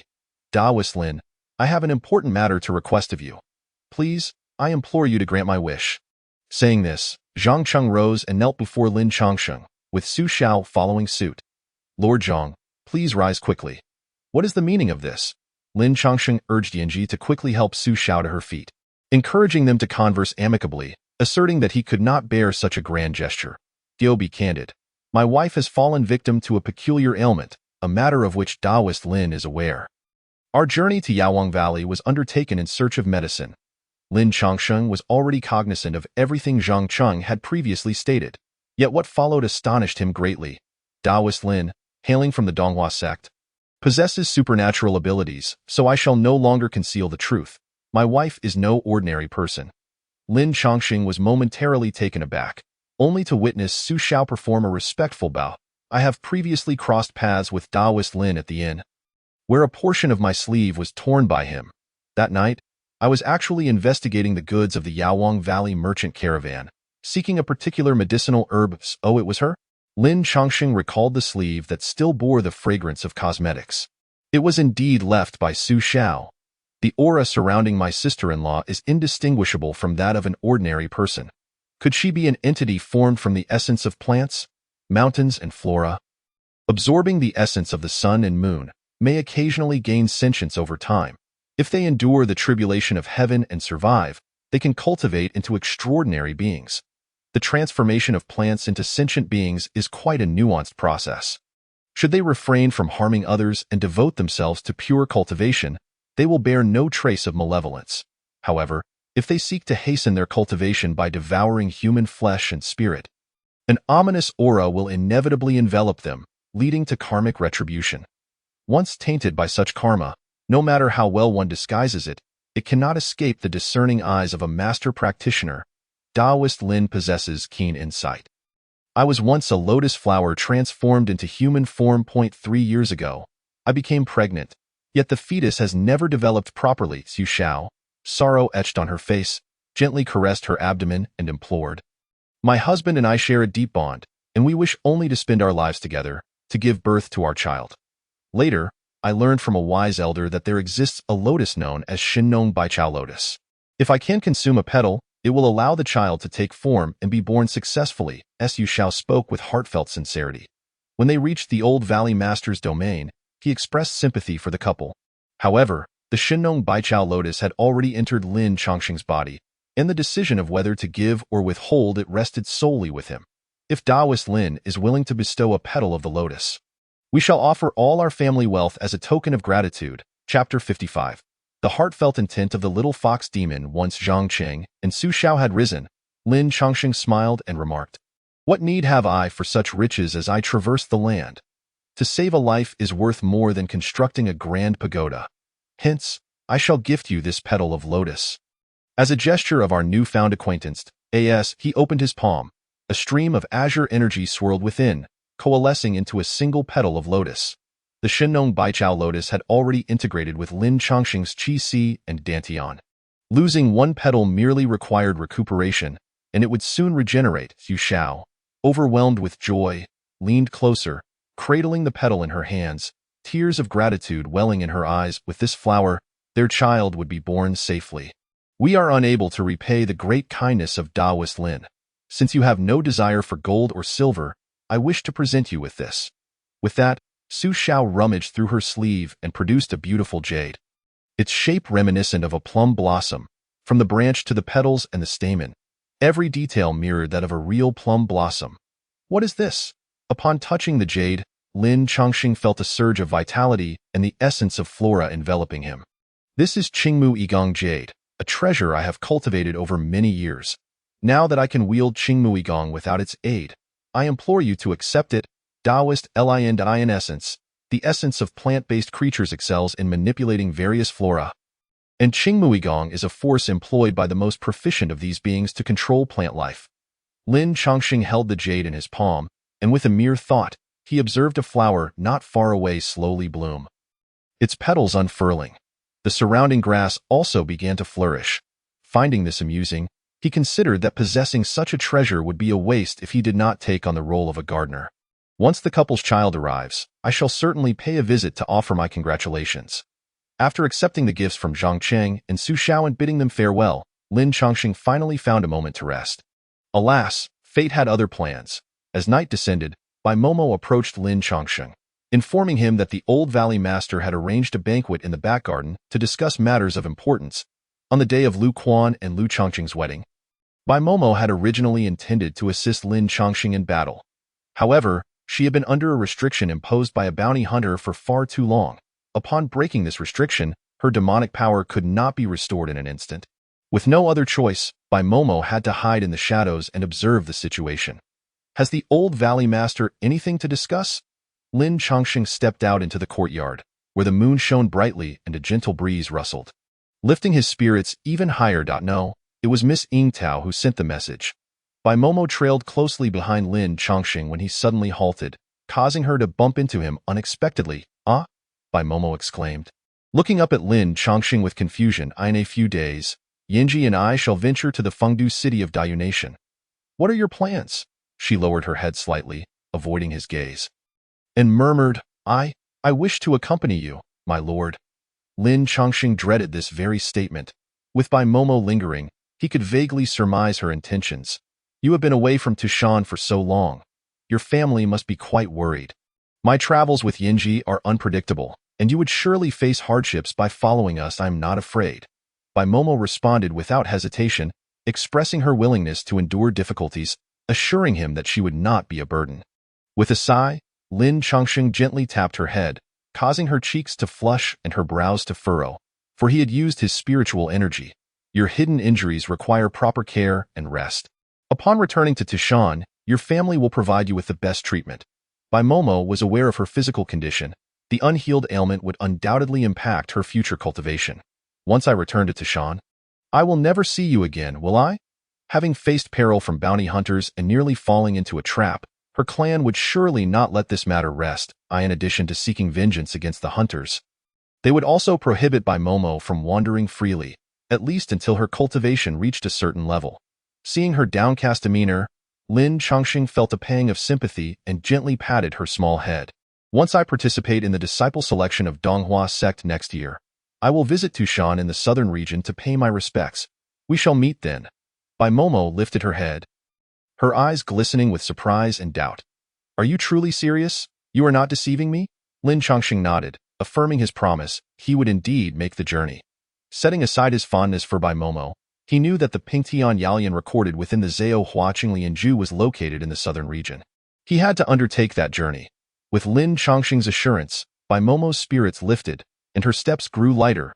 At Yawang Villa, in the back garden, Lu Yi and Lu Chongqing had prepared the banquet, while an impatient young lady, Luo Yufei, awaited them. Hurry up! We've been waiting forever for you to start the feast. Luo Yufei seemed to have cast aside her previous distress caused by Lu Chongqing and urged Lin Chongqing to take his seat quickly. Old Valley Master, Lady Lu, I apologize for keeping you waiting. Lin Chongqing bowed respectfully, not forgetting to wink at Luo Yufei, earning her a playful roll of the eyes. You are too polite, young Master Lin. You are a great benefactor of our Yawang Valley. Please, take a seat. Lu Chongqing warmly invited Lin Chongqing and Bai Momo to sit down together, smiling as she introduced the delectable dishes prepared by the chef, exactly 10 dishes, perfectly balanced between meat and vegetables.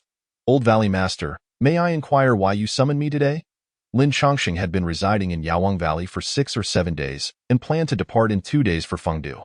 Lu Yi, the Old Valley Master, did not hesitate to reveal his intentions. He wished to invite Lin Chongqing to serve as a guest elder at Yawang Valley, granting him a nominal position. Every year, we shall provide you with 50,000 tianbi. Should you wish to purchase any medicinal herbs, you may do so at the lowest possible price from our valley. Upon hearing this, Lin Chongqing was quite intrigued. While 50,000 tianbi was a trivial matter, Yawang Valley was the largest purveyor of medicinal herbs in the Great Xia, with an extensive network for information and trade spanning Dayu, Dashang, and Great Xia. With such a commendable and substantial ally, Lin Chongqing had no reason to decline. I am deeply grateful for your kindness, Old Valley Master, and I would be honored to become a guest elder of Yawang Valley. In essence, a guest elder serves as a good luck charm and a hidden card, generally unnecessary except in times of crisis for the valley. Lu Yi valued Lin Chongqing's character and prowess, as well as his status as a disciple of Donghua sect, even though he was unaware that this identity was a facade. Seeing Lin Chongqing agree so readily, the Old Valley Master was elated and drained 3 cups in quick succession. Alas, I have nurtured Lu Quan with utmost care, treating him as my own son. Yet he has repaid my kindness with such treachery. As he spoke, the Old Valley Master could not help but shed tears for Lu Quan, who had erred in his actions, attempting to seize control of Yawang Valley. Yet, the Old Valley Master could never bring himself to be harsh with him. I have already instructed Zhu Kai to strip him of his cultivation and expel him from Yawang Valley, forbidding his return to Yunnan Province henceforth. Chapter 56. A son-in-law? Lin Chongqing furrowed his brow slightly, pondering that the roots of a weed, if not uprooted, would spring back to life with the spring breeze. Given Lu Quan's tenacity and malice, he would undoubtedly not let the matter rest easily. However, with the Old Valley Master acting as he did, he felt it would be inappropriate to voice any objections. Old Valley Master, your righteousness is commendable. You have shown utmost benevolence towards Lu Quan, and I hope he can mend his ways and start anew. Lu Yi nodded, then abruptly shifted the conversation, asking, what does young friend Lu think of the Medicine King Valley? Lin Chongqing was perplexed by the Old Valley Master's inquiry, so he responded, the Medicine King Valley is indeed a place of exceptional talent and natural beauty. It is a rare gem. I believe that the Lu family and the Medicine King Valley will flourish even more in the future. Ha ha ha ha. Lu Yi laughed heartily and, with a subtle hint, asked Lin Chongqing, young friend Lin has reached the age of marriage. Have your parents arranged a match for you? Lin Changsheng couldn't help but smile ruefully. His parents had long since passed away, otherwise, the other princes of the Great Xia would not have dared to rebel.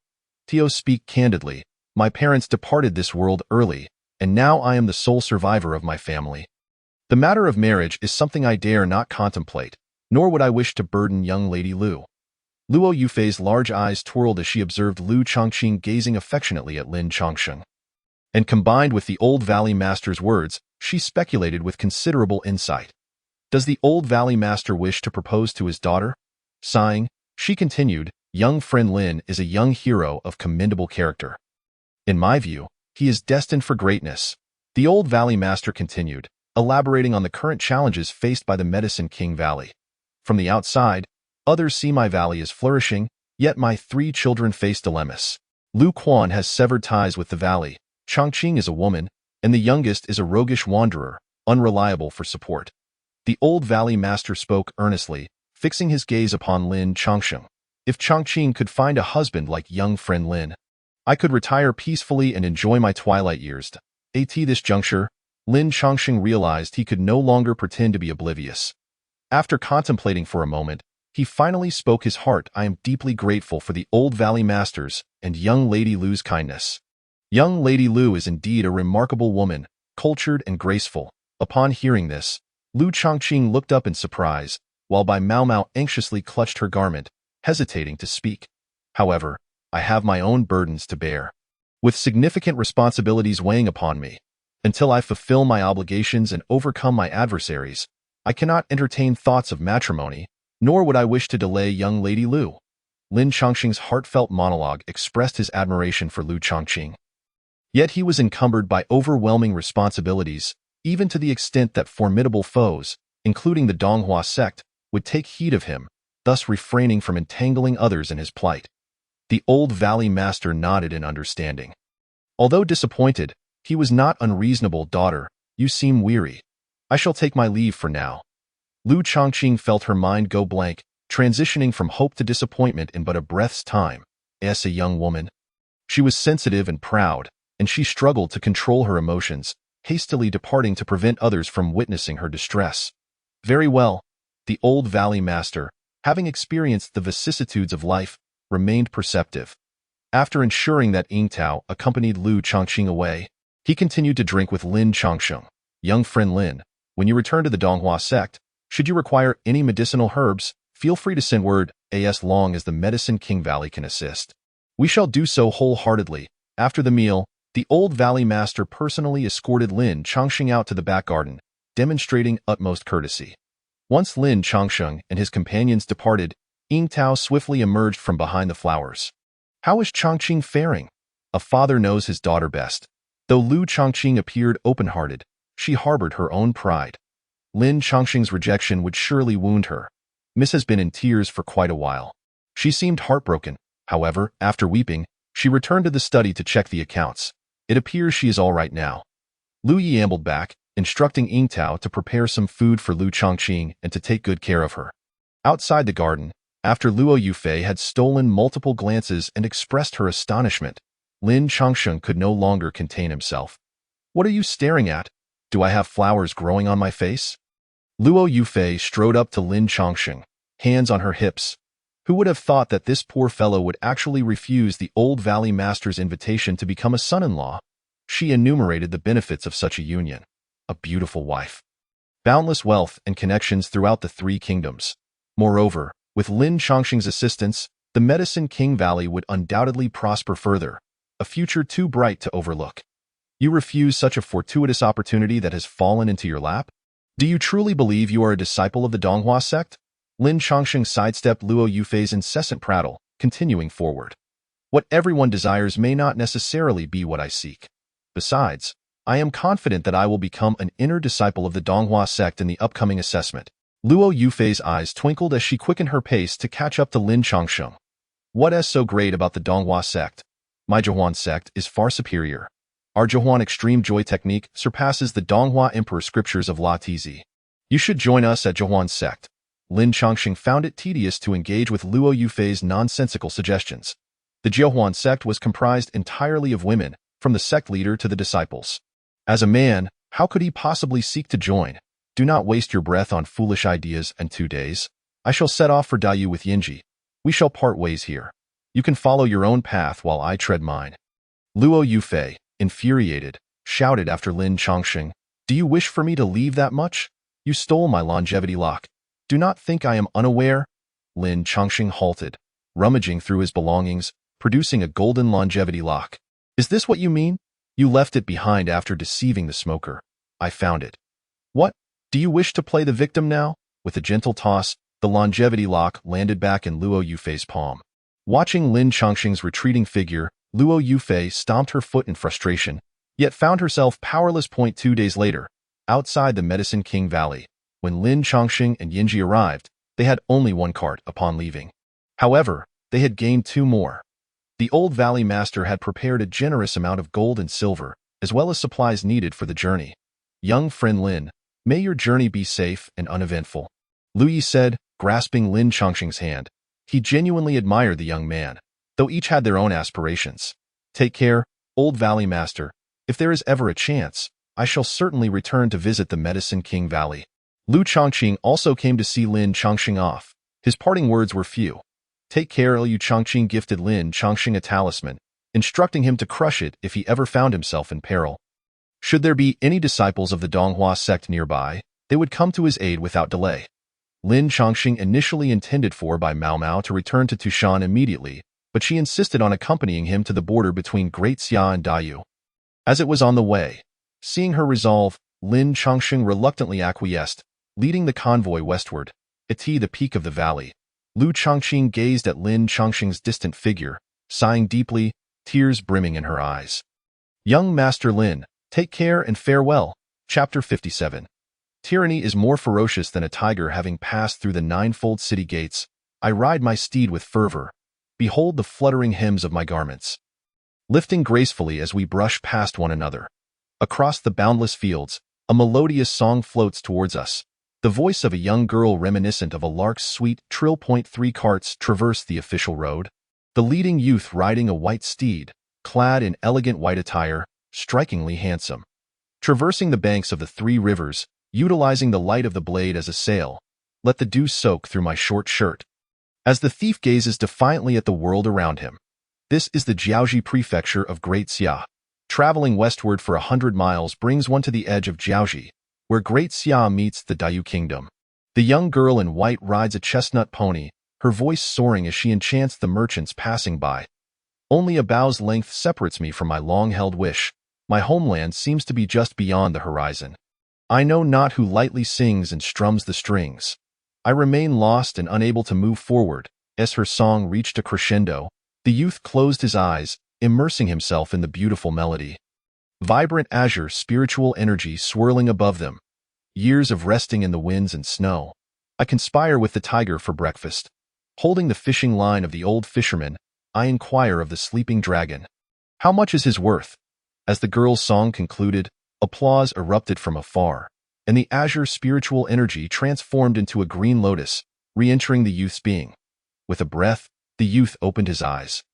Their brilliance astonishing. This state was only attained after a breakthrough in cultivation. He had finally ascended to the mid-tier of inner vigor. The youth was Lin Chongqing, who emerged from the Medicine King Valley. After the battle at the valley, he had traversed the brink of life and death, subtly grasping the threshold of advancement. 7 days prior, Lin Chongqing fully refined the Shinong Baichao lotus into a part of his being. Yet he felt something was still amiss, indefinable, unclear. Yet Lin Chongqing sensed a barrier he could not breach. Ultimately, amidst the fields, within the song of Bai Mao Mao, Lin Chongqing's spirit stirred, unexpectedly breaking through his limits. Bai Mao Mao also sensed Lin Chongqing's transformation in cultivation, her joy palpable. 100 meters behind the 3 carts, an uninvited guest, Luo Yufei, persistently followed Lin Chongqing's convoy. Since departing from the Medicine King Valley, Luo Yufei had glued herself to Lin Chongqing's party, stopping when they stopped and moving when they moved. "Congratulations, young master." Yinji emerged from the cart, not forgetting to credit by Maomao.it is indeed young Lady Bai's singing that captivates the audience, enabling the young master to feel as if aided by divine intervention. Ha ha ha ha. Lin Chongqing was in high spirits, proclaiming that once they reached the town, he would host a grand banquet to generously reward Bai Momo. As they conversed, they noticed a throng of ragged individuals approaching, young and old, numbering perhaps 200 to 300. Lin Chongqing dismounted and inquired of an elderly man, who appeared to be over 50. "Good sir, what has befallen you? Has something occurred in the Great Xia?" Having traveled through Jiaoji Prefecture, where the weather was fair and the crops thrived, he found it perplexing to see such destitution among the populace. The old man, revealing a bitter expression, replied, "You misunderstand. We are not citizens of Great Xia. We hail from Fengdu County of Dayu Kingdom." He continued, "We fled here seeking refuge, having heard that Jiaoji City offers shelter for the displaced." Bai Momo, intrigued, dismounted her small red horse and asked, "Fengdu County is known for its bountiful resources, often lauded as the land of fish and rice. Why, then, have you left your homeland, without natural disasters or warfare?" A timid child beside the old man, emboldened by Bai Momo's ethereal beauty, piped up, "The demon in Fengdu City is consuming people. If we do not leave, we shall surely be devoured." The elder patted the child's frail back, admonishing, "Do not speak such nonsense. There is no demon." Turning to the two young nobles, he added, "We must proceed to Jiaoji City and cannot linger," as the old man attempted to lead the child away. Lin Chongqing, moved by their emaciated state, felt compelled to intervene. He asked Yinji to distribute 400 taels of silver among the refugees, ensuring they would have some means to survive in the city rather than resorting to begging. Grateful for Lin Chongqing's generosity, the refugees bowed deeply, yet he helped them to their feet and inquired further about the demon in Fengdu City. Alas, the county governor of Fengdu, named Xiaobing, is a prince of our Dayu Kingdom, once a wise and beloved ruler. However, 5 years ago, upon marrying a breathtaking beauty, he began to neglect governance, indulging in revelry. The crowd's anger was palpable as they recounted how, since the marriage, the prince had become increasingly oblivious to state affairs. Allowing the beauty to seize control. 3 years ago, as Xiaobing's health deteriorated, the woman began to exploit the populace ruthlessly. Fengdu County, being prosperous, had so far withstood her tyranny, but the plight of the people was dire. That vile woman, with a heart as cruel as a serpent's, claimed to need 1,000 young boys as medicinal ingredients for her husband's ailment, threatening to use their hearts to concoct a divine remedy. The elder sighed, tears streaming down his face. "My poor grandson was among those taken, and with no news of him, I had no choice but to lead my remaining family away from Fengdu." He lamented the loss of his homeland, asserting that no one would willingly abandon their roots unless forced by unbearable circumstances. Rumors had begun to circulate that the princess was a fox spirit from Tishan, enchanting the prince and using his name to consume hearts. Upon hearing this, Bai Momo became agitated, exclaiming, "Who spread such nonsense? The Tushan fox spirit cultivates the essence of heaven and earth and would never resort to consuming humans." Yet the refugees remained convinced of the fox spirit's involvement, questioning Bai Momo, "You are not a fox spirit. How can you know the princess isn't one?" Lin Chongqing gently pulled Bai Momo aside, urging her to remain calm and not to quarrel with the common folk. "What is the current situation in Fengdu City? Are they still capturing children?" Lin Chongqing surmised that the princess, whether or not a transformed being, was indeed a practitioner of demonic arts. "They are capturing not only children but also able-bodied men for labor, claiming they are constructing some sort of celestial platform. If you venture into Fengdu County, it would be unwise to enter Fengdu City at all." The elder cautioned them several times before leading his grandson and the other refugees slowly eastward. Luo Yufei, having listened intently, urged her horse forward. "When things seem amiss, there must be some demon at play. Lin Chongqing, shall we undertake a grand endeavor together?" She patted her gourd, a vivid red hue flashing across its surface, strikingly beautiful. "Did you already know about the situation in Fengdu City? Are you hoping for me to assist you for free?" Having struck a nerve with Lin Chongqing, Luo Yufei laid her cards on the table, grinning as she approached. "100 demons gourd requires demons and spirits for its refinement, and I am merely one great demon short of achieving perfection. If I could capture that creature, it would complete my quest." Luo Yufei's gourd, crafted by the master of Jiuhuan sect, was a magical artifact capable of continuous evolution and refinement. The quality of the last demon or spirit would significantly influence the gourd's advancement, prompting her to follow Lin Chongqing. Chapter 58. a blade drawn in aid. Lin Chongqing regarded Luo Yufei with a knowing look and extended a hand. What is it? Luo Yufei blinked in confusion, then, still unsure, extended her hand to shake Lin Chongqing's. A pleasant collaboration? Lin Chongqing smiled, amused by Luo Yufei's audacity. There is no such thing as a free lunch.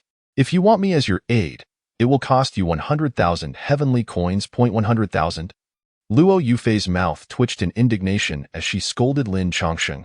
Have you lost your senses? 100,000 heavenly coins. Why don't you go rob a bank instead?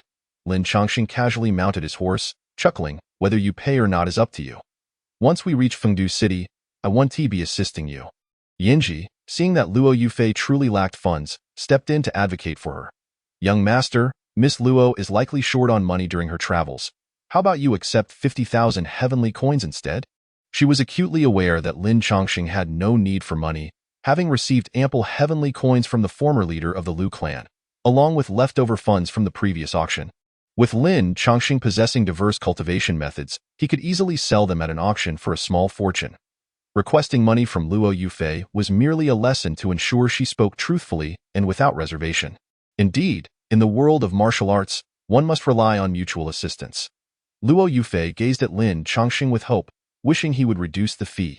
Lin Chongqing feigned contemplation, and after a long pause, relented under Luo Yufei's eager gaze. Very well, 50,000 it is. However, we must agree that once we enter Fengdu City, you must follow my lead and not act recklessly. Understood?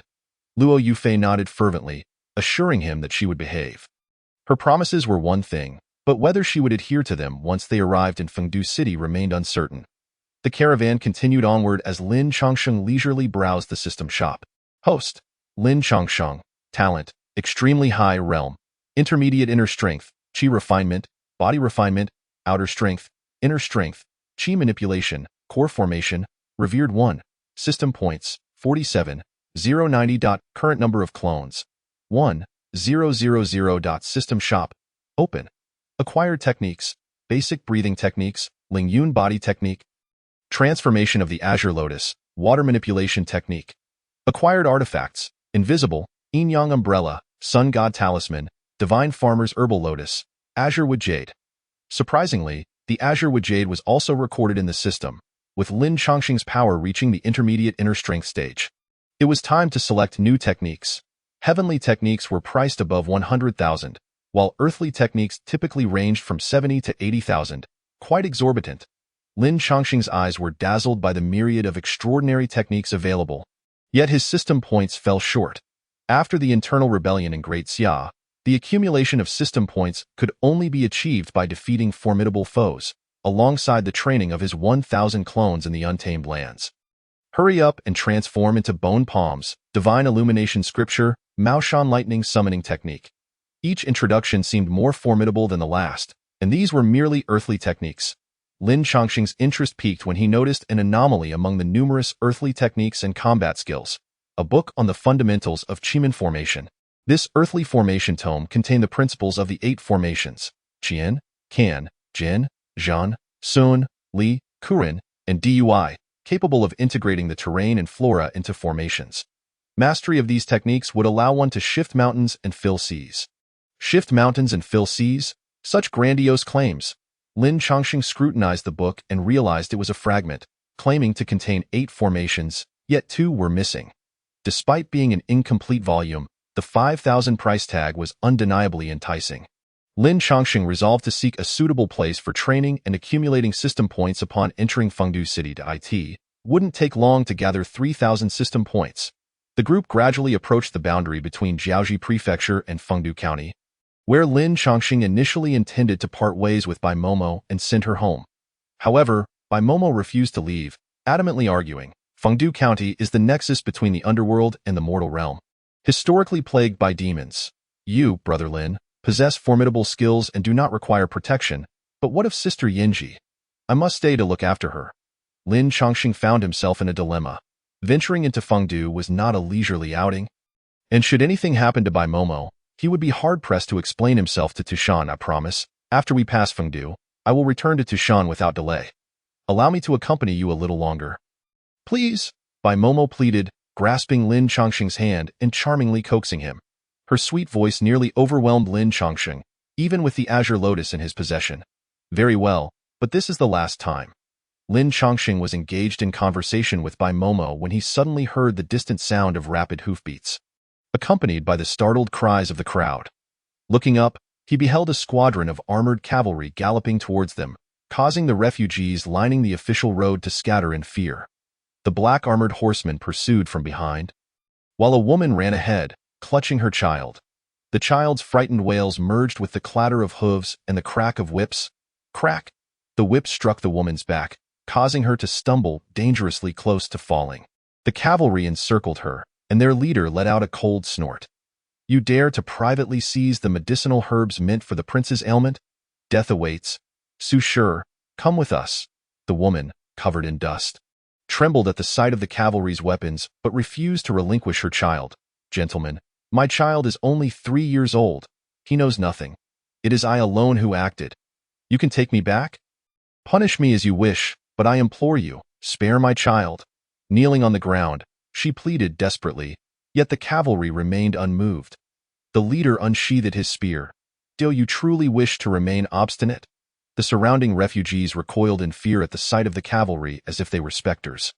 Only the personal guards of the county magistrate donned such fine armor. With heavy hearts, the onlookers gazed at the pleading woman, yet none dared to speak up for her as the leader showed no sign of retreating. The woman, in a moment of desperation, unleashed a torrent of curses. You minions of the magistrate! You do not stand for the common folk, but instead assist in their oppression, aiding the wicked consort in harming the innocent. May you all meet a terrible end? A chill flickered in the leader's eyes as he thrust his spear towards her heart. Those with weaker constitutions shut their eyes, unable to bear the sight of the impending brutality. Ding! The spear tip trembled as it struck the ground beside the woman, narrowly missing her garment. Who dares? The leader's pupils dilated in shock. He had not even seen what had struck his spear. Yet the tip was forced off course, and the angle was neither too much nor too little, demonstrating a level of mastery beyond that of ordinary skill. Ding! Another crisp sound echoed as the spear slipped from his grasp. Clattering to the ground, from a distance, a young man clad in white, riding a white horse, approached leisurely in broad daylight. You dare to slay a defenseless woman? Do you not feel ashamed? The leader's face paled as he glared at Lin Chongsheng, his hand trembling involuntarily. Who are you to meddle in the affairs of the Wu prince's residence? Be wise and leave. Lin Chongsheng chuckled, casually gesturing, dismount. The leader complied, tumbling off his horse and landing in a disheveled heap. He touched his chest, discovering a hole in his protective armor, struck clear through from several meters away by Lin Chongsheng's mere gesture. What should we do, Commander? The other soldiers, witnessing their leader's predicament, lost their bearings and looked at him anxiously after helping him up. You have some audacity, young man. Dare to reveal your name? How dare you provoke the Wu prince's residence? The leader barked, fear evident in his voice, unwilling to advance. He was merely at the pinnacle of the Qi refinement stage and realized he was no match for Lin Chongsheng. I am Lu Quan, the second young master of Yaowang Valley, the leader declared, committing the name to memory as he remounted his horse. Let us depart. The cavalry arrived swiftly and departed just as quickly. Lin Chongsheng helped the kneeling woman to her feet. Sister, it is all right now. Are you heading to Jiaoji City? Grateful for her rescue, the woman revealed that she was a commoner from Fengdu City, having fled due to the Wu princess's men capturing children throughout the city. She had left her home to protect her child. Lin Chongsheng instructed Yinji to hand the woman, Su Qing, 5 taels of silver, urging her to leave this perilous place. Tears streamed down Su's face as she knelt with her son, unwilling to depart. Young Master Lu, you possess great virtue. Please, I beseech you, save my husband who suffers in Fengdu City. Lin Chongsheng, moved by her plight, urged Su to rise and speak calmly. Sister Su, I am not Lu. Lin Chongsheng is my true name. I merely deceived those officials earlier. Su recounted her family's tragic story. Her husband, Zhou Yang, was a kind-hearted carpenter in Fengdu City.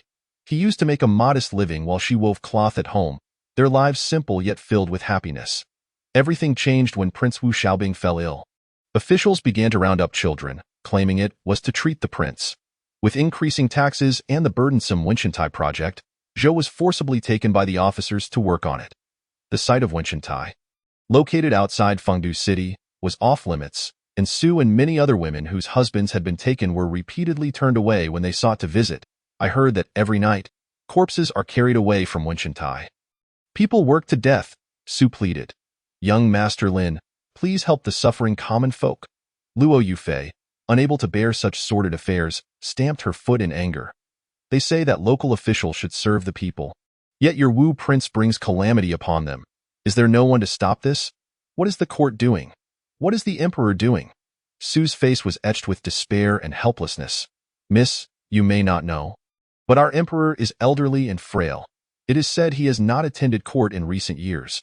The local princes are restless, and the court cannot manage them. The situation in Dayu Kingdom resembles that of Daxia. The court's control is insufficient, and local princes have become akin to tyrants.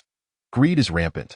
We cannot turn a blind eye to this, Luo Yufei insisted, her face flushed with indignation, urging Lin Chongqing to assist Su. When did I become greedy? Lin Chongqing arched an eyebrow, only to see Su retrieve a jade ruby from her sleeve. This is a family heirloom. I wish to offer it to young Master Lin. If only you would rescue my husband. Lin Chongqing motioned for Su to keep the jade ruby. Sister Su, keep your heirloom. I will certainly save your husband. With Su and her son now part of their caravan, they made their way to Fengdu County, taking a full day to arrive at sunset. Fengdu City, with a history spanning over 5,000 years, was said to have been established to suppress the gate of the underworld located there. Later, due to dramatic shifts in the spiritual environment, the pathways between the heavens, the underworld, and the mortal realm became severed for unknown reasons. Fengdu City lost its original purpose and transformed into a refuge for mortals. Despite this, the city still bore the moniker of a ghost town, its spectral energy far more potent than elsewhere. Outside the city, Pingdu Mountain was rumored to be the place where the last two who achieved enlightenment, Wang Fangping and Yin Chongsheng, ascended to immortality. Lin Chongsheng hoped to visit one day. As they approached Fengdu City, its imposing presence rivaled that of the capital of Daxia. Lin Chongsheng couldn't help but reflect. I heard from my grandmother that after the great battle 5,000 years ago, the gateway to the heavens vanished, and since then, no one has been able to cultivate into immortals. Those with high cultivation levels can only become earth immortals. I wonder if this is true. Bai Momo entered the city alongside Lin Chongsheng. While the exterior of Fengdu City was grand and magnificent, the interior presented a contrasting scene. Shops along the streets were only partially open, with sparse patrons, and the few passers-by moved hurriedly. As they traversed the main road, they encountered 4 establishments displaying white lanterns inscribed with the character Dian. After passing 3 inns, they finally found one still operating. Adorned with a white lantern, Lin Chongqing approached the inn's entrance, calling out, "Is anyone there?" A sleepy attendant at the counter stirred, his face lighting up at the sight of Lin Chongqing and his entourage. "Welcome, are you here to stay?" Lin Chongqing nodded, observing that the inn was relatively clean. He requested 5 rooms and arrangements for their horses, along with some food and drink. "Absolutely. You can trust us. Our Fuyuan Inn is a time-honored establishment in Fengdu City, and we will not disappoint you." As Lin Chongqing settled in, a portly middle-aged man soon approached, beaming with hospitality. "I am Fu Lin, the owner of Fuyuan Inn. Are you visitors from afar?" Lin Chongqing returned the greeting. "We hail from the Daxia Kingdom, here for business and plan to stay a few days. There's something you need." Upon realizing they were from Daxia, the owner sighed in relief. "To be honest, my staff mentioned that there was a mother and child among you who went upstairs, so I came to check." Luo Yufei huffed, questioning the owner. "What of the mother and child? We're not causing you any trouble, are we?" The owner waved his hands, explaining with a smile. "You may not know, but in Fengdu City, children are being captured left and right. If you're from out of town, you should be fine, but those from here are in great danger." Lin Chongqing gently pulled Luo Yufei aside, urging her to temper her temper. "Master Fu, I noticed many households hanging white lanterns on my way here, including your Inn. Is there a reason for this?" Behold the countenance of Fu Lin, radiating with an exuberant glow, a visage that belies the presence of mourning within the household. Chapter 60. The Demon Extermination Conference. Fu Lin cast a glance outside the inn, reassured by the absence of patrons before he dared to speak the truth to Lin Chongqing. Unbeknownst to the guests, ever since the decree from the princess to capture the youths and conscript laborers, the merchants in our city have found their businesses increasingly arduous, with officials frequently inspecting the shops. He gestured towards the white lanterns hanging outside the inn, elucidating, the people of Fengdu City, regardless of age or gender, hold a firm belief in spirits and deities. The officials disdain the ominous air surrounding households in mourning, refusing to approach, thus allowing us common folk a few days of peace. In a wonder, Lin Chongqing observed so many establishments adorned with white lanterns along the way. Please wait a moment, esteemed guests. I shall hasten to the kitchen to ensure your satisfaction. Shortly after Feline, the innkeeper, departed, the young attendant began to serve dishes onto the table, each one a culinary delight unique to Fengdu. Boiled fish, twice-cooked pork, mapo tofu, spicy chicken, malatang, and kung pao chicken. The fragrant and spicy offerings ignited the appetites of the weary travelers, while Lin Chongqing did not forget to request that some meals be sent upstairs to the Su mother and son. Lin Chongqing reserved 5 guest rooms, taking up residence in the one furthest from the others. As night descended, he opened the window to gaze outside, witnessing the entirety of Fengdu City shrouded in a murky haze. Particularly in the city center, where the governor's residence lies, the fog appeared even denser, seemingly heralding the approach of calamity. Restless, Lin Chongqing tossed and turned in bed, ultimately choosing to meditate and breathe deeply, seeking to comprehend the pharmacological secrets embedded within the myriad herbs. Time slipped away, and when Lin Chongqing next opened his eyes, daylight flooded in. The ominous black mist that had enveloped the skies dissipated.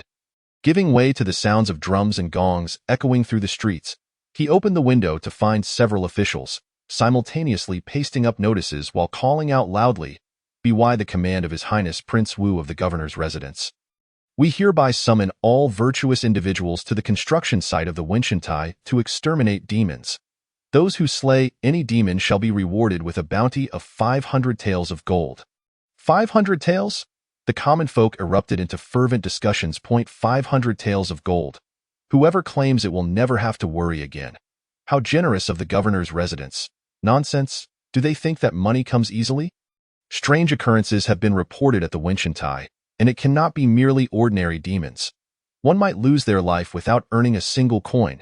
You're just envious because you lack the capability and cannot bear to see others prosper. Wang Laowu, how can you be so petty?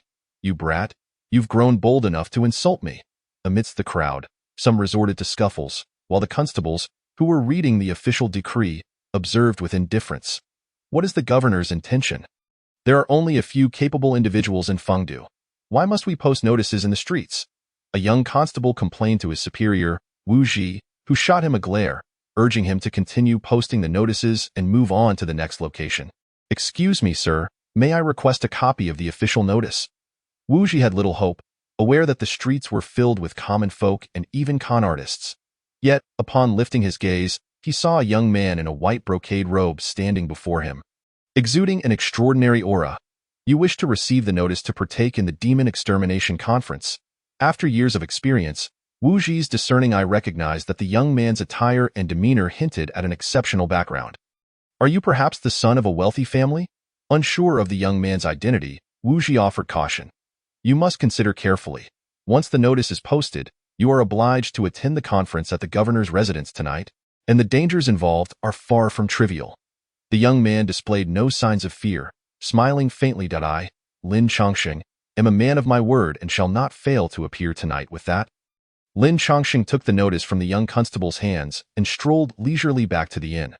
When the others awoke in the morning, they soon discovered the trouble Lin Chongqing had brought back. The Demon Extermination Conference? What a peculiar name. Luo Yufei remarked, munching on a bun as she read through the notice. Only those charlatans and greedy practitioners would be summoned by such a notice. What business do you have in this? Lin Chongqing, with a smile, retrieved the notice, stating earnestly, exterminating demons and safeguarding the realm is our duty as practitioners. You, living a life steeped in trivial pursuits, would not comprehend. He refrained from mentioning that he aimed to quickly accumulate points to reach 50,000 for the purpose of exchanging for the grand array of the Cheeman. TSK, TSK, TSK, have you already adopted the rhetoric of the Taoists of Donghua before even entering their sect? You dwell in lowly pursuits, and your entire family is of lowly pursuits. Luo Yufei playfully punched Lin Chongqing's arm a couple of times before relenting. I shall accompany you tonight, Brother Lin, so we can look out for one another. Bai Momo volunteered, joining Lin Chongqing as they made their way to the governor's residence at sunset. The governor's residence, located at the heart of Fengdu City, was an elaborate structure, resplendent with golden and silver adornments. Upon entering, one could see lavish decorations at every turn. To avoid drawing attention, Bai Momo intentionally donned a veil to conceal her exquisite beauty, entering the residence alongside Lin Chongsheng, who was dressed in the garb of a Taoist. Simultaneously arriving at the governor's residence were several cultivators, drawn by the allure of the 500 taels of gold and the prospect of a position as a guest official. Lin Chongsheng observed that among these individuals, almost all possessed some level of cultivation, with over 50 practitioners present, including those in the qi refinement, body refinement, and outer gang realms. Notably, a young man emanated an aura of nearly perfect control, indicative of the pinnacle of the outer gang realm. Young Masterly, with your esteemed lineage and your assistance, our demon extermination conference shall surely be a resounding success tonight. Once you obtain the guest official position, you will undoubtedly shine in Fengdu. Among the crowd, the loudest voice belonged to a middle-aged man holding a bronze compass, boasting a rotund figure and a prominent mustache, who incessantly praised the young man. Mr. Sun, your flattery is misplaced. I am merely returning home to visit family. My sect has rules against casually taking on guest positions. The young Li Daozi's words eased the expressions of many, including Mr. Sunday. The position of guest official at the governor's residence not only promised ample gold and silver offerings, but also garnered respect from others. Many present harbored aspirations for the guest official position, yet Li Daozi hailed from the prestigious Qianyuan sect. Although not among the top 3 sects of the eastern region, Qianyuan ranked among the top 20, boasting considerable strength. Should Li Daozi desire the guest official position, it would be easily within his grasp, and Sun Hong continued to probe his intentions.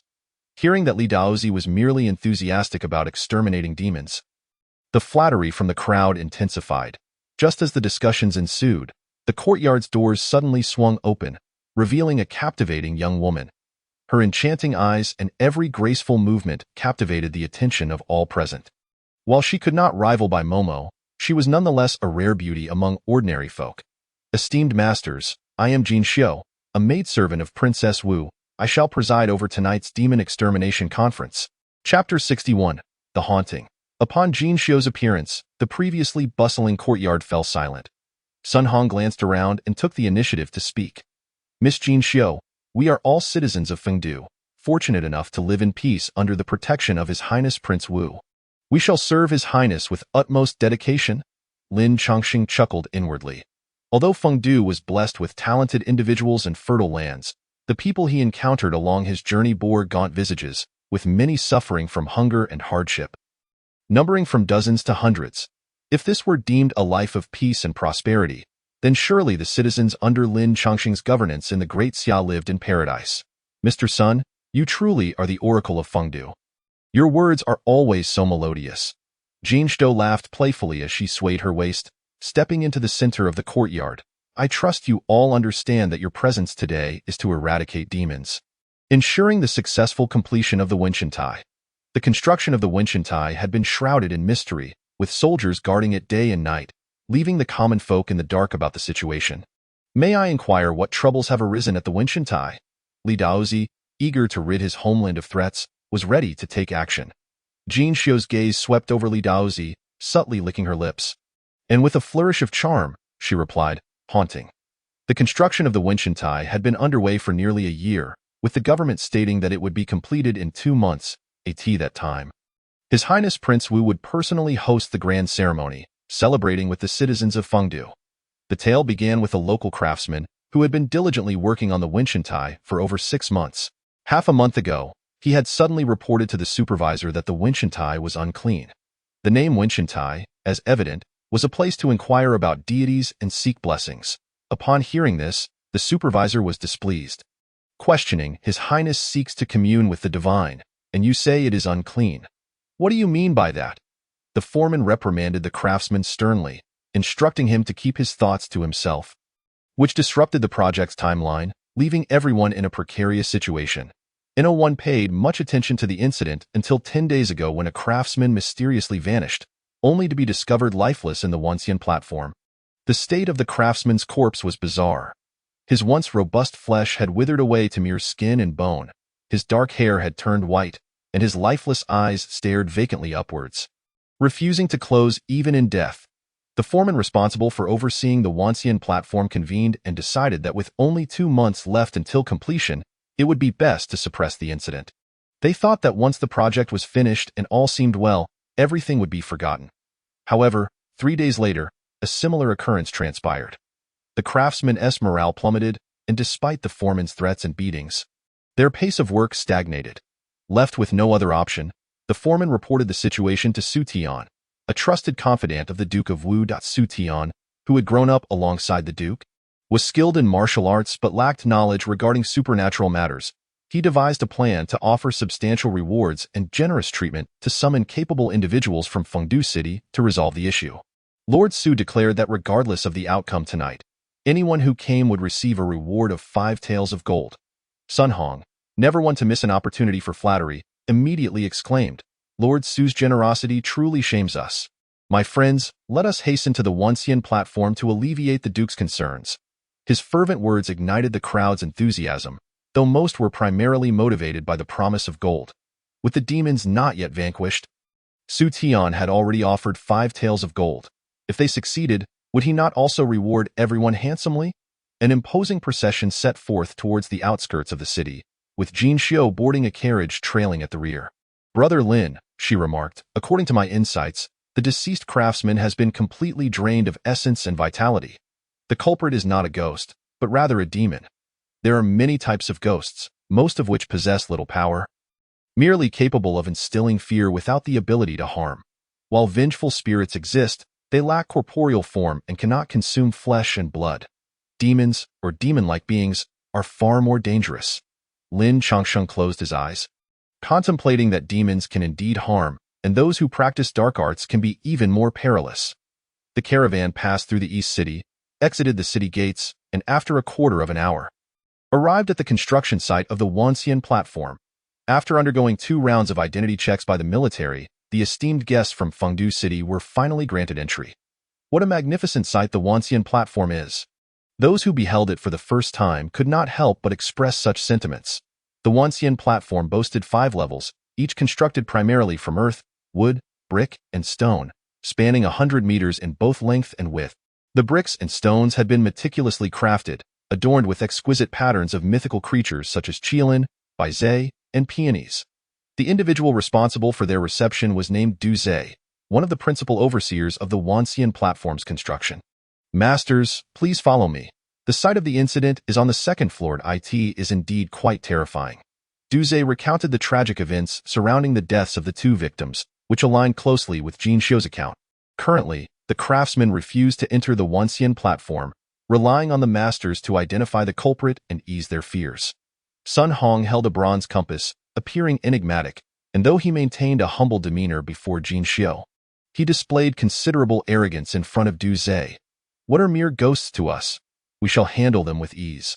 Lead the way." Du Zhe, elated by his words, quickened his pace. In the center of the 1st floor stood a colossal statue of a Tao Wu, which Lin Changsheng found peculiar, as Tao Wu is one of the ancient ferocious beasts and a harbinger of ill fortune. Why, he wondered, would the Wanxian platform opt for a Tao Wu instead of auspicious creatures like Qilin, Phoenix, or Baizhe? Ascending to the 2nd floor, they encountered statues of the 28 constellations, each exuding an imposing aura, appearing almost lifelike. If the lighting were insufficient, walking among the constellations might give one the unsettling sensation that the statues were watching them intently. The 2 craftsmen met their demise here, and here, Du Zhe indicated towards the stone platform at the end of the constellation statues, as well as the ground behind it. "Let me take a look," Sun Hong said, circling the stone platform while murmuring incantations. He noticed that the compass in his hand was spinning wildly, eventually pointing in a specific direction. "So it is, so it is." He laughed heartily and pointed towards the staircase leading to the 3rd floor. Foreman Du, the true site of the craftsman's demise is not on the 2nd floor, but rather on the 3rd. They were thrown down from above. "Oh?" Du Zhe was taken aback, glancing between the stone platform and the staircase. "What do you mean by that, Master Sun?" Sun Hong, eager to demonstrate his skills, chuckled. "My ancestral compass can discern good and bad omens, determining the presence of souls. There are no traces of any remnants here, which your mortal eyes cannot perceive, but I can." He gestured towards the staircase, stating, "The true scene of the crime lies above. Let us ascend and investigate." Chapter 62. The Miasma Array Du Zhe was left in awe, praising Sun Hong as the renowned diviner of Fengdu City. Filled with pride, Sun Hong straightened his back, but a discordant voice emerged from the back of the crowd. "Wait." Everyone turned to see Lin Chongsheng, his gaze penetrating as he surveyed the staircase above. "Something is amiss. There is danger." "Who the hell are you?" Sun Hong nearly exclaimed, but maintained his composure, inquiring of Lin Chongsheng, "You seem unfamiliar. Are you from Fengdu?" Lin Chongsheng smiled faintly and shook his head. "No. I am from the Great Xia, traveling with a friend to Fengdu." Sun Hong's lips twitched as he pressed further, asking Lin Chongsheng whom he studied under and from which sect he hailed. "I have no sect or affiliation. I merely rely on my own meager abilities, wandering the world." Upon hearing this, the crowd understood that he was an unanchored vagabond, prompting them to dismiss him.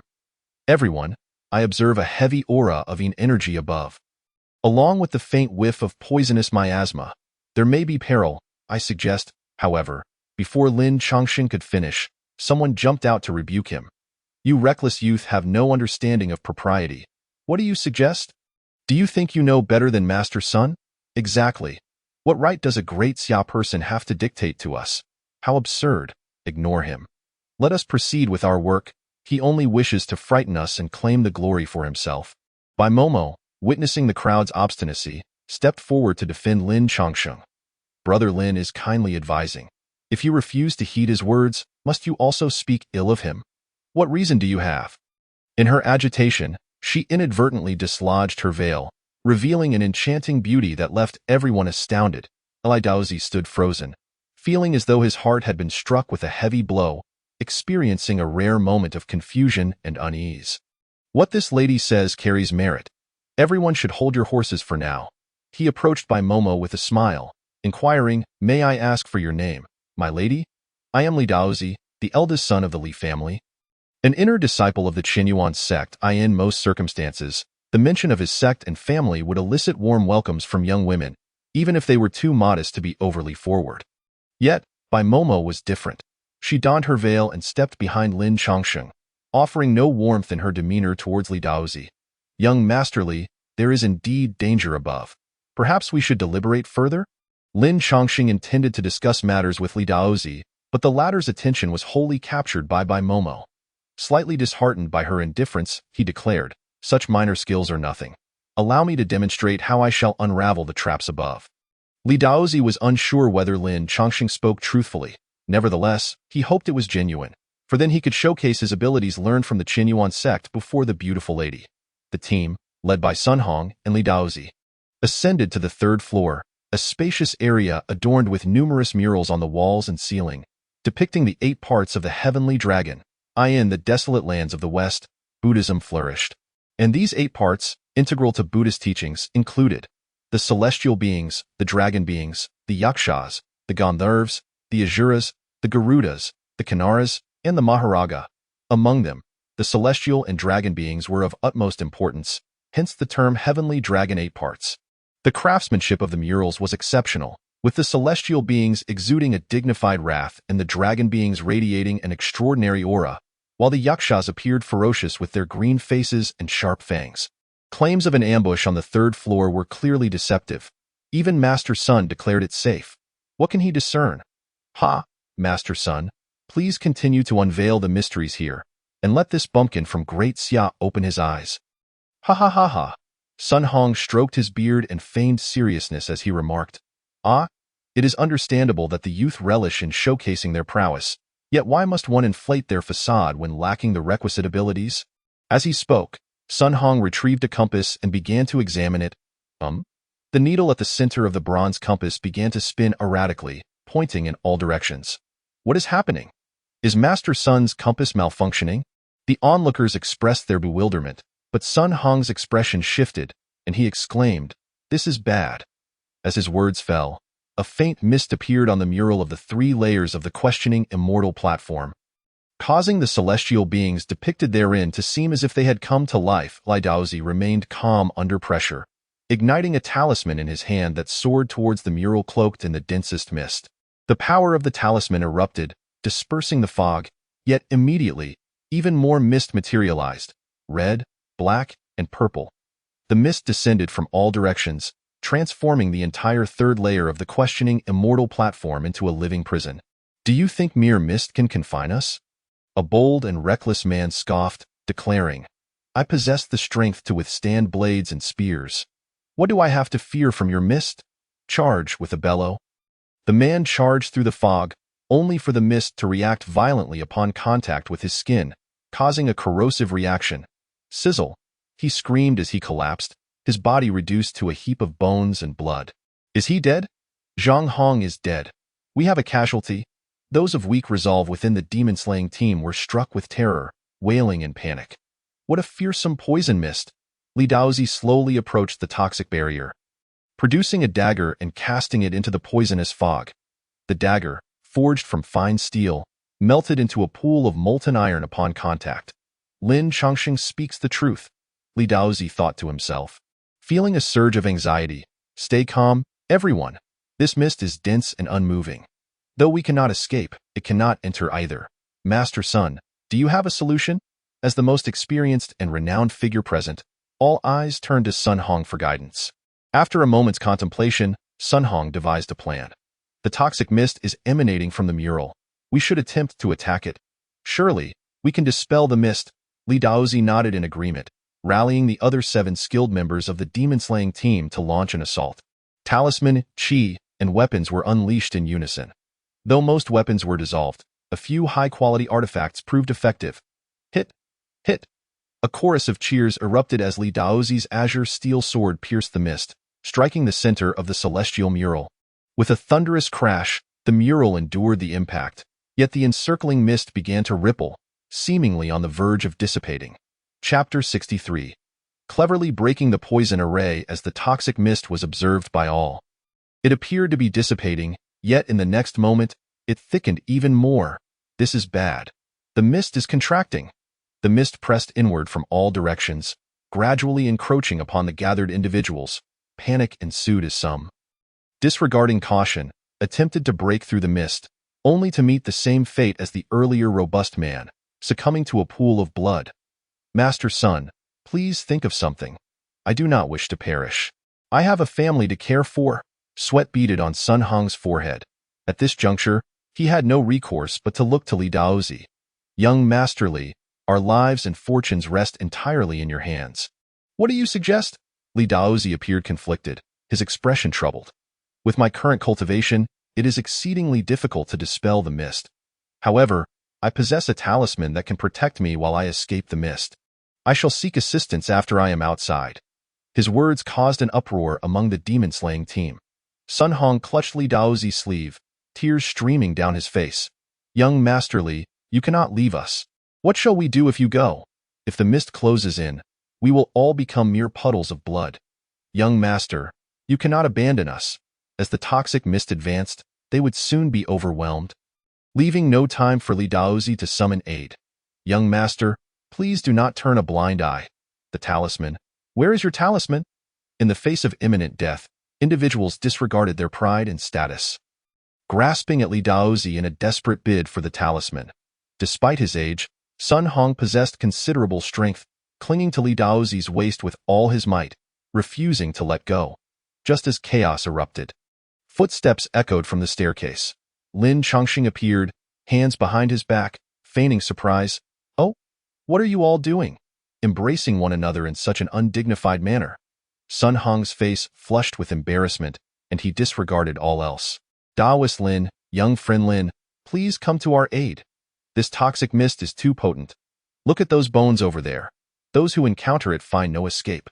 Lin Chongqing glanced down, his heart sinking. He was aware of issues above, but had not anticipated the mist's severity. Master Sun, I cannot comprehend your words. With your knowledge and abilities, you seek help from a mere outsider. Feigning arrogance, Lin Chongqing's gaze remained fixed on the mist, searching for a means to dispel it. Young friend Lin, I apologize for my earlier rudeness. I should not have spoken so. I implore you to devise a solution. Master Sun set aside his pride, nearly bowing in apology. Seeing this, Lin Chongqing nodded. Since Master Sun and the others are so sincere, I shall make an attempt. With that, he instructed Bai Momo to unfurl the yin-yang umbrella, revealing a gentle azure glow that radiated from its surface. Lin Changsheng tapped the umbrella, summoning a spirit soldier enveloped in azure light. Go. The spirit soldier, Duan Cheng, received Lin Changsheng's command and swiftly soared into the toxic mist, effortlessly breaching its defenses. Indeed, the mist can only corrode tangible entities, while Duan Cheng, being a unique life form born of the fusion of yin and yang, remains unaffected. Everyone, now channel your spiritual energy into the body of the spirit soldier. Remember to give it your all. In a matter of life and death, the members of the demon-slaying team exerted every ounce of their strength, fervently directing their spiritual energy. As their energy flowed into Duan Cheng, its form expanded, growing larger and larger, rivaling the form taken by Fang Yun during the Battle of Great Xia. When Duan Cheng's body reached its limit, it inhaled deeply, drawing in air for an extended duration, lasting several dozen breaths. Brother Lin, why do you require them to channel their energy into the spirit soldier? Does not the spirit soldier possess the ability to manifest its own form? Bai Momo inquired quietly, twirling the yin-yang umbrella. Are you foolish? The spirit soldier's manifestation consumes the power of the yin-yang umbrella, which takes half a month to replenish after a single transformation. It is far more efficient to utilize their strength. Bai Momo contemplated this, nodding thoughtfully. I understand. This is what your human race refers to as not leaving empty-handed, correct? Lin Changsheng sternly corrected her. No, it is not leaving empty-handed, but rather not engaging in a losing venture. While the two exchanged whispers, Sun Hong could no longer contain himself. The toxic mist hovered perilously close, threatening to claim his life at any moment. Young friend Lin, please let your ally take action. We can scarcely hold on. The spirit soldier's inhalation finally concluded, its belly swelling noticeably before it forcefully expelled a breath of pale azure qi. The winds generated by the qi caused the mist to stir, and the qi released by the spirit soldier remained unaffected by the corrosive properties of the mist. Specks of azure lotus appeared, causing the qi to condense and solidify, sending the toxic mist billowing upwards. What are you all waiting for? Come forth. Lin Changsheng's words roused the onlookers, who scrambled to escape the mist's grasp. Gather. Lin Changsheng made a hand gesture, and Duan Cheng began to consume the toxic mist. With each mouthful ingested, Lin Changsheng infused a portion of his spiritual energy into Duan Cheng's form. After repeating this process 13 times, Duan Cheng devoured every last trace of the toxic mist. Its visage turned pitch black as if scorched by flames. However, Lin Changsheng harbored no fear of Duan Cheng disintegrating. The energy he had infused contained the properties of the Shenong 100 Herbs Lotus, which would gradually neutralize any poison in existence. Having survived the ordeal, the group collapsed to the ground, exhausted. Only Li Daozi retained his composure, stepping forward to express his gratitude to Lin Changsheng. Thank you, Daoist Lin, for your assistance. I shall forever remember this kindness. Lin Changsheng smiled gently. It was but a trifling effort. No need for formalities. However, this matter is not yet concluded. As he spoke, a silver light emanated from his palm, extending several dozen meters to pierce the eyes of the celestial beings in the mural. Come forth. The concealed entity hidden within the mural complied, shattering the artwork as it emerged, a delicate little jar. Narrow at the mouth but wide at the belly, adorned with an oil-painted image of a mythical beast, was revealed. Upon peering into the jar, one could see it was empty, for the toxic mist it had contained had already been collected by Lin Changsheng. Who placed this poison jar here? Their intentions are nefarious. They must be punished. Realizing the gravity of the situation, Sun Hong was filled with indignation. Today, they had nearly perished due to this jar's malevolence. Yet, they were fortunate to have young friend Lin with them, whose remarkable abilities had led to the discovery of this malevolent object, ensuring the continued construction of the questioning immortal platform. A truly commendable feat. Sun Hong once again demonstrated his remarkable ability to charm, praising Lin Changsheng as if he were a beautiful flower. Li Daozi found himself at a loss for words, despite Sun Hong's utmost respect towards him. It was Sun Hong who, at the critical moment of life and death, was most eager to seize his talisman. Lin Changsheng carefully stored the poison vial and departed from the Wuxian platform amidst the crowd's adulation and flattery. Unbeknownst to anyone, beneath the lifeless bones, the blood was rapidly absorbed by the ground, vanishing without a trace. Chapter 64. Medical diagnosis. The demon-slaying team filed out, and Du Zhe, who had been waiting outside, immediately approached them. Young Masterly, Master Sun, have you managed to eliminate the demonic presence? Sun Hong's expression shifted slightly. The demons have been dealt with, but the credit does not belong to me. The evil has been thoroughly eradicated. He added. Upon hearing this, Du Zhe's face lit up with joy. I knew Master Sun possessed great abilities. Young Masterly hails from a distinguished lineage, with the prowess of the two heroes of Fengdu. How could a mere evil spirit pose a challenge? Li Daozi, being a man of honesty, replied, Du Supervisor, we owe this success entirely to Taoist Lin Chongsheng. He is the one you should truly be grateful to. Lin Chongsheng? Du Zhe paused, scanning the crowd but failing to recognize him, awkwardly glancing at Li Daozi. This is Taoist Lin Chongsheng. Li Daozi introduced him. Naturally, Du Zhe expressed his gratitude towards Lin Chongsheng and insisted on including him in the celebratory feast. Having delayed the construction of the Wuxian platform, Du Zhe's position was at stake, and he was eager to express his appreciation for the assistance that had resolved his predicament. Du Supervisor, I have a prescription here. Please take it, Lin Chongsheng said, handing over the written prescription during the banquet. Du Zhe, puzzled, asked, What is this, Taoist Lin? The prescription listed 7 kinds of medicinal herbs, all readily available and inexpensive. Du Zhe assumed he must be ill. Do not misunderstand, Supervisor Du. There is a poison vial hidden within the Wuxian platform, containing a tricolored toxin. While it has not leaked out, it nevertheless affects the body. This decoction is named detox powder.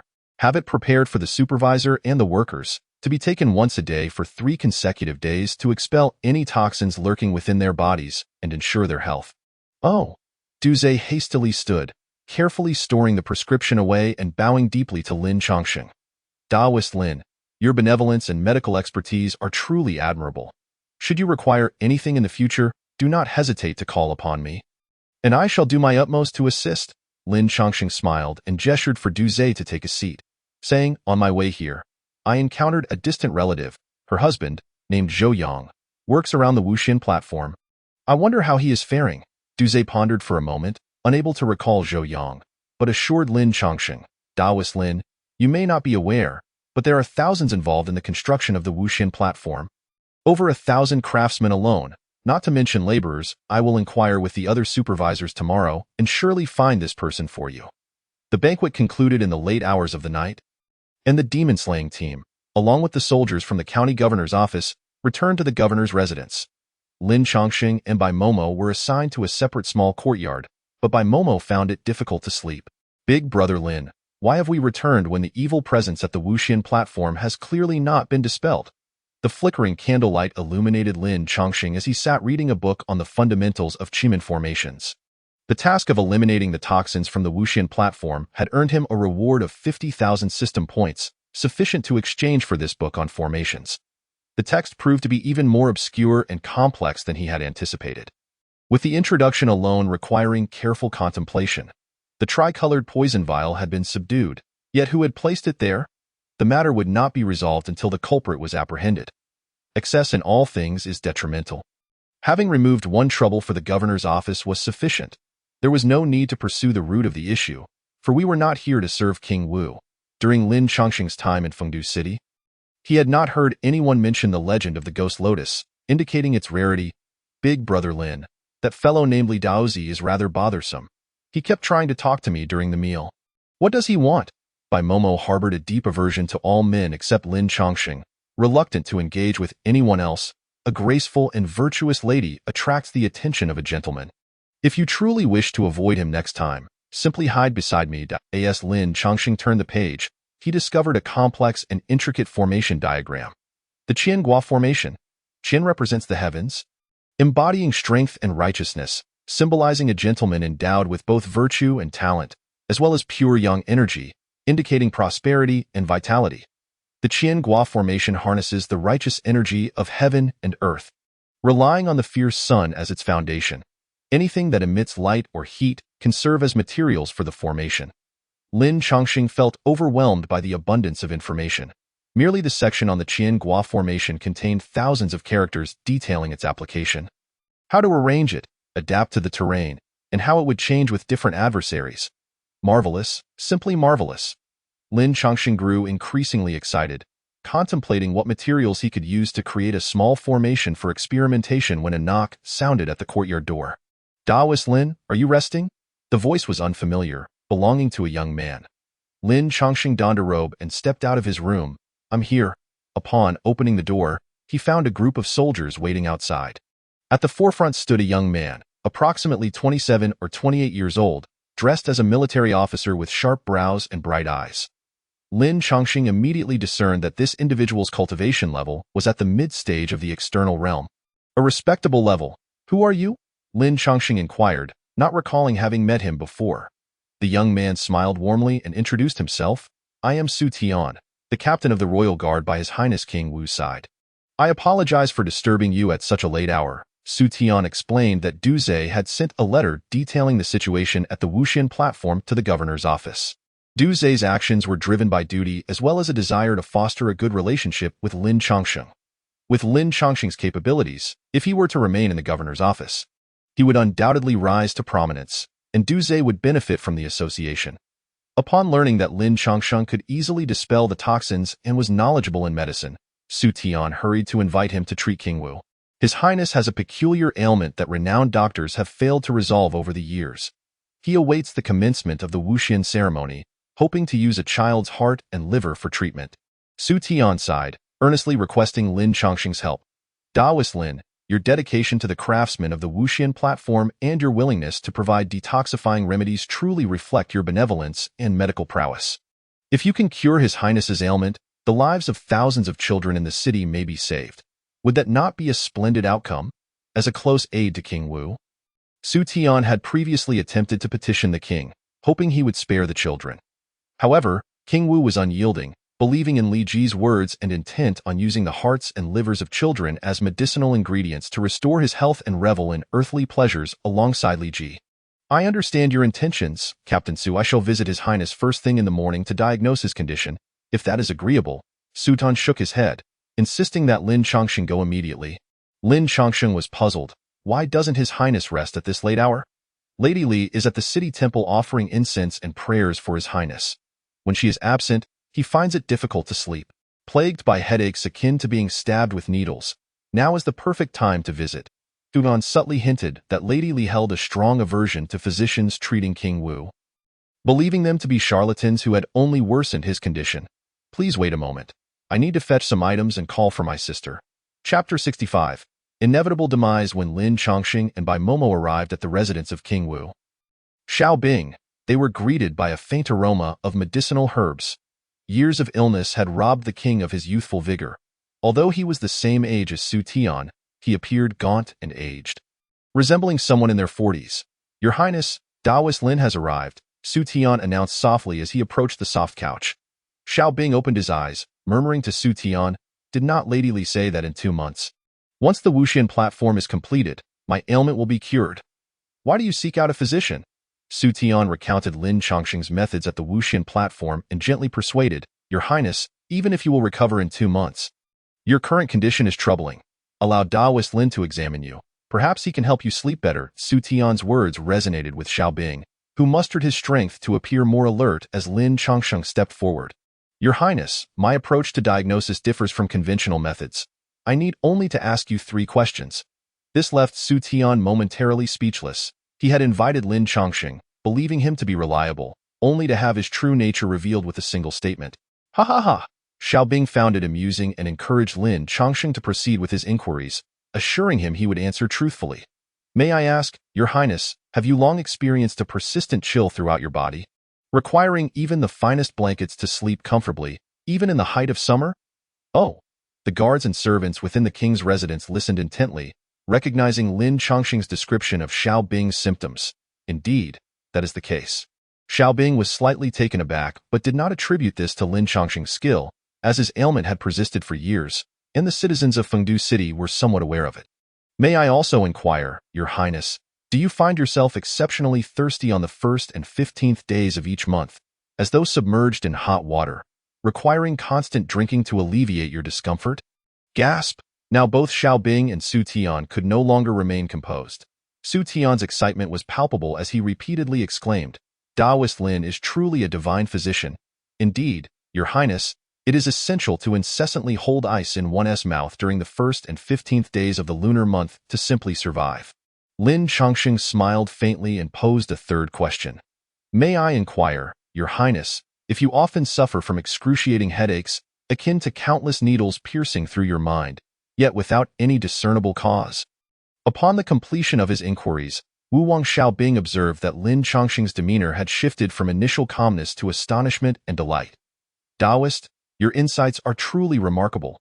Please, enlighten me further about my afflictions. I am willing to offer a fortune. No, I would gladly reward you with 1,000-fold. Since the onset of his peculiar ailment, Wu Wang Xiaobing had been perpetually consumed by thoughts of regaining his health. His once grand ambitions now diminished by suffering. It was precisely for this reason that Xiaobing permitted Li Ji's actions in Fengdu County. His affection for her was profound, and he yearned for a healthy body. Lin Chongqing urged him to remain calm and beckoned Bai Momo. Momo, fetch my medicine. Bai Momo opened the medicinal chest, revealing 3 porcelain vials brimming with liquid remedies. Your Highness, please observe. These 3 potions can be consumed today, on the 15th, and on the 1st day of the month, ensuring that you shall not suffer from headaches for an entire month. Su Tian hurriedly accepted 1 vial and presented it to Xiaobing. Your Highness, what say you? He inquired whether Xiaobing wished to try it that moment. As the headache afflicted him, Xiaobing was hardly concerned with the details. After downing the potion in 1 gulp, all eyes were fixed on Xiaobing, awaiting to see if Lin Chongqing's remedy possessed the miraculous ability to liberate him from the torment of headaches that had plagued him for 3 to 4 years. My head no longer aches? Xiaobing incredulously touched his own head, overwhelmed with joy. My head no longer aches. I am cured. Ha ha ha. Those who had not suffered as he could not comprehend his elation. He seized Lin Chongqing's arm and declared, I wish to be sworn as a brother of a different surname with Taoist Lin. Let us share this Fengdu County. Su Tian was taken aback. What logic permitted a prince to forge such bonds with a commoner, especially one from the Great Xia? If word of this spread, the Fengdu County would surely be in an uproar. Fortunately, Lin Chongqing understood the gravity of the matter and advised Xiaobing to calm himself. Your Highness, do not be hasty, as the saying goes, illness descends like a mountain, yet departs like a thread. You will require at least a year or 2 of proper care to regain your health. As he spoke, Bai Momo handed over a prescription, saying, this is a solid calming decoction. Starting tomorrow at noon, please consume this for a consecutive 15 days. Only then can we proceed to the next stage of treatment once you have restored your vitality. With logical reasoning and clarity, Lin Chongqing's reliable treatment plan illuminated a glimmer of hope for Xiaobing's recovery. Su Tian, arrange for Taoist Lin to reside in the Xingyang Pavilion adjacent to my courtyard. Ensure that the servants in the manor pay him utmost attention and do not neglect him. Su Tian felt elated. He had unexpectedly found the savior capable of rescuing the prince. Su Tian escorted Lin Chongqing and Bai Momo to the Zhangyang Pavilion, then dismissed the attendants to speak privately with Lin Chongqing. Taoist Lin, how long will it take to cure the prince's ailment? If he can improve before the grand ceremony, the lives of those young boys can be spared. Lin Chongqing remained silent as he approached an ancient tree in the courtyard. How does this old tree appear to you, Lord Su? Su Tian, perplexed, remarked that the old tree was lush and thriving, capable of living for another 100 or 80 years. Outwardly, it seems fine, yet inside, it is infested with pests, gnawing away at its roots. In 3 to 5 years, how can it possibly endure? From Lin Chongqing's words, Su Tian perceived the underlying message, and the smile faded from his face. Taoist Lin, please speak plainly. I am willing to keep your counsel secret. What is the true state of the prince's condition? Lin Chongqing slowly raised 2 fingers, and Su Tian's expression grew increasingly grave. Does the prince have but 2 years left? Lin Chongqing chuckled softly, saying, had I not treated him today, the life of Wu Wang would surely have ended within 2 months. However, even with my intervention, if the root of the ailment is not eradicated, Wu Wang will perish within 6 months, with no hope of survival. Su Tian's body swayed and nearly collapsed as he murmured, how can this be? Must 1,000 young boys' hearts be consumed to prolong the prince's life? Bai Momo could no longer contain herself and retorted to Su Tian, have you ever heard of someone requiring hearts to cure an illness? Especially those of young boys, who but demons and villains would consider such a thing. Do not be misled. Her words shattered Su Tian's final mental defenses, and he pounded his fists against the old tree in anguish. I know, but the Tianwen ceremony is the only chance for the prince to survive. I have followed him for 20 years. His life is my life. Lin Chongqing sighed deeply. Su Tian was indeed an astute individual, having long sensed the oddities surrounding Li Ji. Yet he was conflicted, torn between his suspicion of her and the undeniable belief that she could save Wu Wang Xiaobing and restore his health. Chapter 66. The night banquet at the Wangfu. When Su Tian departed from the Zhengyang Pavilion, his demeanor appeared unchanged, yet his eyes bore a resolute and steady confidence, filled with determination to accomplish a certain task. As he prepared to lead the guards on patrol, he suddenly caught a whiff of osmanthus fragrance. Lord Su, please hold. The voice was sweet and gentle, causing Su Tian to shudder. I am Su Tian. At your service, Lady Li. He maintained an air of respect, his gaze directed toward the ground, just as he always did in her presence. I heard from Jin Xiu that you have invited a physician to attend to the prince's ailments. Is that so? Su Tian's gaze fell upon a pair of embroidered shoes, resplendent with golden edges and silver threads. In response to Lady Li, the prince has been suffering from severe headaches, which has caused me great concern. Thus I requested Daoist Lin to come and provide treatment. I ask for your forgiveness. Lady Lig remained silent, prompting Su Tian to lower his head and await her response. After a considerable pause, she moved. She gently lifted Su Tian's chin and lightly patted his arms, softly saying, Lord Su is the prince's trusted confidant, loyal and devoted. You have sought treatment for the prince. What wrong is there in that? Her touch was soft, sending shivers down Su Tian's spine. Each interaction with Li Ji left him feeling inexplicably uneasy. Now, raise your head and speak with me. I am not a fearsome beast. Why must you be so anxious? Su Tian complied, lifting his gaze to meet Li Ji's. Having been in the governor's mansion for 5 years, she still captivated him with her breathtaking beauty. Among all the women he had encountered in his life, Li Ji was the most stunning, rivaled only by the enchanting girl who accompanied Lin Chongqing. Yet, while Bai Momo's beauty seemed harmless, akin to a lovely flower, Li Ji's allure was laced with seduction and aggression. Resembling a vibrant carnivorous plant, luring one toward an abyss. If there is nothing else, I shall take my leave, Lady Li.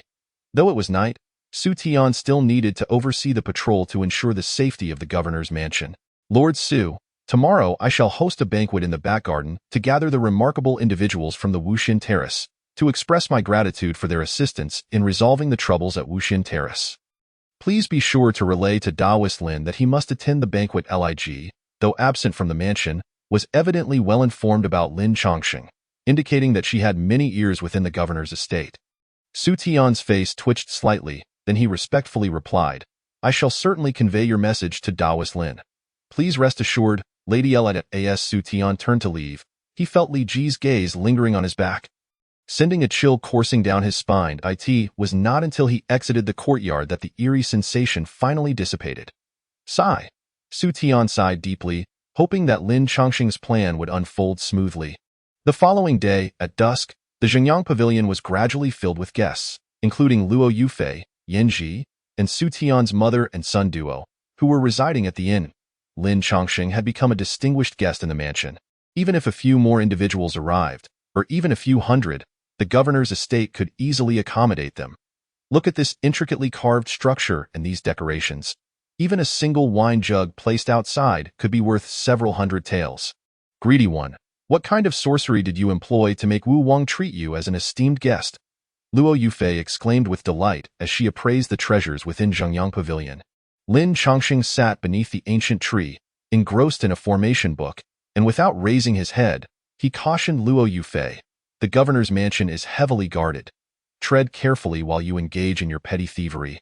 So as not to cause trouble for Su Tian. Lin Chongqing's remark rendered Luo Yufei a small rogue, and she was quick to retort, who is thieving here? You went to Wuxin Terrace to vanquish demons without taking me along. I lost 50,000 in heavenly currency for nothing. Refund me. With that, Luo Yufei reached out toward Lin Chongqing. Lin Chongqing's entire body radiated a circle of light, deflecting Luo Yufei's hand, the scorching air nearly scorching her hand to a crisp. A formation? When did you learn to craft formations? Luo Yufei looked at Lin Chongqing in disbelief, and once the glow surrounding him faded, revealing 3 smooth stones and some fire starters. She confirmed, "Indeed. I am quite pleased with the effectiveness of the rudimentary Qian-Gua formation I initially established." As he tucked away the formation book, Lin Chongqing smiled faintly. "What is so difficult about formations? I aspire to master the intricacies of nature. Alas, I momentarily forgot that for someone like you, a brawny yet intellectually challenged girl, it indeed poses a formidable challenge." Luo Yufei's face flushed crimson with anger as she brandished her 9-tailed whip, determined to confront Lin Chongqing with fervor. "You scoundrel! I shall ensure your demise today." Yinji and Bai Momo, witnessing the scene, hurriedly intervened, reminding her that they were soon to attend the royal banquet and needed to change into appropriate attire. Lin Chongqing, unfazed by Luo Yufei's wrath, reminisced about his struggles to comprehend the Qian hexagram formation, exclaiming, "Ah, formations are exceedingly difficult." Despite his efforts alongside 1,000 clones, he had merely managed to set up a rudimentary Qian formation within a single day. The prospect of mastering a formidable formation seemed distant, leaving him to ponder when he might achieve such proficiency. It was no wonder that formation masters were far fewer than cultivators in the wild continent, and they were talents fiercely coveted by various factions. Was it not the case that formation masters were akin to scarce high-educated individuals in the mortal realm? As Lin Chongqing and his companions ventured into the royal garden for the evening banquet, the atmosphere buzzed with excitement yet remained amiably subdued. The attendees, aside from prominent merchants from Fengdu City, were primarily members of the demon-slaying team for the night, with Master Sun Hong being particularly lively. This man, though lacking in true prowess, possessed a silver tongue, captivating those around him with his witty repartee and eliciting laughter from the crowd. Upon spotting Lin Chongqing and his party, Li Daozi's eyes gleamed as he approached to greet them. "Daoist Lin, Miss Bai, what a pleasure." In appearance, Li Daozi extended his greetings, yet his gaze was fixated on Bai Momo, revealing his evident interest in her. "What a pleasure indeed. You must be the renowned Li Das Hanren, Li Gang, of Fengdu City? The gratitude of the people here for your father is boundless," Lin Chongqing remarked, recalling Li Gang with vivid clarity, largely due to his illustrious reputation.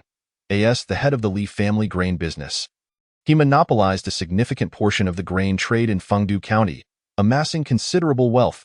During times of famine, he would set up porridge kitchens to alleviate the suffering of the hungry, earning the title of a benevolent man. "Young Master Li, are you here to exchange pleasantries or merely to practice your flirtation?" Luo Yufei interjected with a scoff, stepping forward to obstruct the line of sight between Li Daozi and Bai Momo.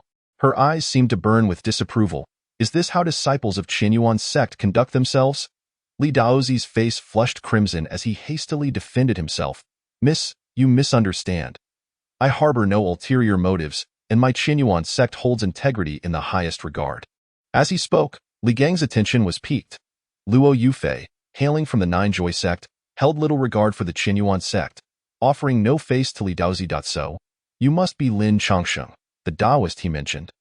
"I've heard of you from Daozi," Li Gang said, stepping forward with a genial smile that lacked sincerity, exuding a veneer of courtesy that felt hollow. "Extending greetings to you, Lord Li, upon my arrival in Fengdu City. I have heard much about your benevolent deeds. A family that accumulates virtue shall surely enjoy lasting blessings," Lin Chongqing responded, mirroring the cordiality, albeit with a hint of caution. Li Gang's demeanor brightened at the flattery, and after exchanging pleasantries, he shifted the conversation. "This young lady does not appear to be one of our DU citizens.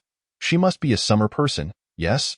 His inquiry was intentionally provocative, aware that Bai Momo could not possibly belong to Daiyu. "Bai Momo hails from the southern region and shares some familial ties with my household. She travels with me to broaden her horizons." Lin Chongqing casually fabricated a background for Bai Momo, acknowledging her residence in the southern region while omitting the fact that it was not a congregation of human populace. "Oh?" Li Gang's eyes flickered with disappointment, for the southern region was predominantly inhabited by demons, with few humans and minimal esteemed sects or clans. "Daoist Lin, allow me to impart some thoughts, and I hope you won't take offense." Lin Chongqing paused, pondering what offense could befall him from this chance encounter. "Please, Lord Li, feel free to speak your mind." After a brief contemplation, Li Gang continued, "My family, the Li clan, is a notable lineage in Fengdu City, with ancestors who served as county magistrates and advisors. Our wealth is substantial. And this boy, Daozi, has a bright future ahead, having entered the Qinyuan sect. Lin Chongqing furrowed his brow slightly, questioning the relevance of Li Gang recounting his family's history. Was he attempting to boast? Daozi is the hope of the Li family and destined to be its future head. I will not permit him to associate with a girl who possesses nothing but beauty. Li Daozi's expression shifted dramatically, desperately trying to intervene. Father, why speak of such matters? In that moment, Lin Chongqing grasped the situation. Li Gang must have caught wind of Daozi's infatuation with Bai Momo and discerned her ordinary lineage. Despite Bai Momo's ethereal beauty, Li Gang believed that no matter how lovely she was, she could not provide the advantages a noble family could offer. Bai Momo's expression soured, for she had never harbored feelings for Daozi. His advances had been persistent, yet repeatedly rebuffed. Luo Yufei's fiery temperament flared, her eyes narrowing as she exclaimed, "How dare you, you shameless old man! Does Momo even consider your son? In terms of looks, cultivation, and background, can he even compare to brother Lin?" Luo Yufei, much like a feisty pepper, unleashed her creative insults, and as for Qinyuan sect, it barely ranks 17th or 18th in the Eastern domain. How dare you attempt to impose your influence? The commotion drew the attention of many onlookers, all intrigued by the unfolding drama. Lin Chongqing narrowed his eyes, subtly gesturing, "Lordly, might there be some misunderstanding here?" Feeling the scrutiny of the crowd, Li Gang's pride was bruised, and he retorted, "Daoist Lin, your relatives overstepped their bounds in approaching my son. I hope you will manage them to avoid mutual embarrassment." Li Gang's words, bordering on slanderous, amused Lin Chongqing, who lightly wrapped an arm around Luo Yufei's slender waist, declaring amidst the astonished gazes of Li Gang and Li Daozi, "I am already betrothed to Momo, Lordly. Your son has been repeatedly rejected. Must he now resort to slander? One must not stoop to such depths of disgrace, you?" Li Gang was livid, his face flushed with rage. Yet he struggled to articulate his thoughts coherently. With a meaningful gesture, Lin Chongqing brushed aside Li Gang's hand, cautioning, "I observe that Lord Li's complexion appears darkened, with red veins visible in your eyes. This could herald a grave ailment. Beware of a sudden affliction tonight." Li Daozi, feeling guilty, nonetheless found Lin Chongqing's words unsettling. "Daoist Lin, I urge you to tread carefully." Lin Chongqing smiled faintly, choosing to say no more, while Bai Momo blushed and extricated herself from his embrace. "Young master, that Li Gang is intolerable." Yinji, usually of good temperament, was incited to anger, urging Lin Chongqing to retaliate. As the banquet resumed, Lady Li arrived, accompanied by the rarely seen Xiao Bing. "Esteemed guests, I extend my heartfelt gratitude for your contributions and guardianship of Fengdu City. Tonight, let us revel until we are inebriated, thanks to Lin Chongqing's medicinal prowess." King Wu, Xiao Bing, not only felt no headache, but was also able to move about freely. During the banquet, Xiao Bing took special care to introduce Lin Chongqing to all present, hinting at his desire to keep Lin Chongqing in Fengdu, sharing in its bounty. The festivities continued, with the finest musicians and dancers from Fengdu City gracing the event, elevating the atmosphere to one of exuberance. "What are your thoughts, Your Highness? To form a brotherhood with a summer person and share Fengdu City? You may not know this, but it is said that this man possesses divine medical skills. Why is Your Highness able to partake in wine today? It is all thanks to him, Dado. I hadn't noticed until you mentioned it. Your Highness, your complexion appears much improved. What is the most crucial thing for a person? Life. Without life, how can one enjoy beauty, wine, or the realm?" The prince's insight was crystal clear. Those who could attend the royal banquet were perceptive individuals, likely aware that Lin Chongqing could soon become a figure of significance in Fengdu City. Sun Hong, Zhang Lu, and others came forth to pay their respects. Zhang Lu, a businessman thriving in the aquatic trade of Fengdu City, was affable and unpretentious. Unlike those who inherited family businesses, he had built his fortune from the ground up. Upon learning of Lin Chongqing and Bai Momo's engagement, he eagerly volunteered to host their wedding on the Fengdu River using his fleet of 500 ships. "Miss Bai, you are naturally exquisite. With all due respect, I have yet to see anyone in Fengdu who can rival you, aside from the princess. When your wedding day arrives, I shall have my men adorn the ships with vibrant colors, transforming them into flower boats to ensure Miss Bai's satisfaction." Bai Momo, feeling bashful, lowered her gaze, while Zhang Lu, interpreting her modesty as shyness, laughed heartily. Lin Chongsheng found himself engaged in delightful conversation with Zhang Lu and Sun Hong, appreciating Zhang Lu's amiable nature far more than that of Li Gang. Suddenly, a startled exclamation pierced the air, followed by a wave of commotion. Lin Chongsheng turned to see someone convulsing uncontrollably, thrashing about with no control over their limbs. With erratic movements, the individual swayed from east to west, trembling violently, before collapsing to the ground with a cry of anguish. "It hurts. It hurts terribly. Daozi, please save my father." The one who cried out in agony was Li Gang. He was indulging in wine and enjoying the song and dance when suddenly he felt a loss of control over his body, writhing in intense pain that pierced through his abdomen, nearly causing him to faint. Chapter 68. Responding to grievances with integrity, Li Daozi was thrown into a panic, his hands trembling as they clutched Li Gang. "Father? Father?" Witnessing Li Gang's excruciating suffering, Li Daozi gritted his teeth and infused spiritual energy into Li Gang's body. But to little effect. Surrounding individuals rushed forward to investigate, and even Wang Xiaobing was alarmed, ordering someone to summon the royal physician. "Your Highness, is it really necessary to call for a physician?"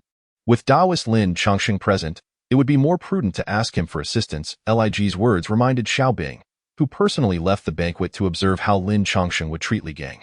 Lin Chongsheng leisurely observed the writhing and tormented Li Gang, slowly pouring himself a cup of tea. Excellent tea. The royal residence's tea leaves are sourced from the nearby tea estate, the freshest and tenderest batch, offering a slightly bitter taste with a lingering aftertaste. "Taoist Lin, I implore you to act swiftly and save my father."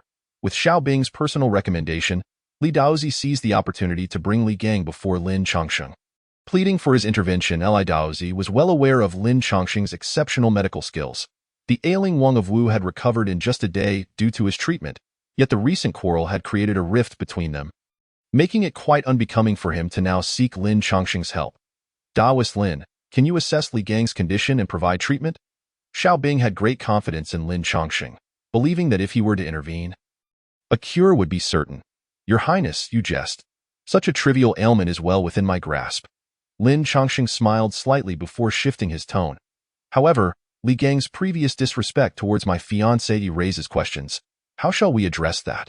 Lin Chongsheng never instigated trouble, yet he was unafraid of it. He felt compelled to find an opportunity to rectify Li Gang's insult towards Bai Momo. Li Daozi lowered his head in anguish, gazing at his father's pale and pained visage, willingly admitting fault.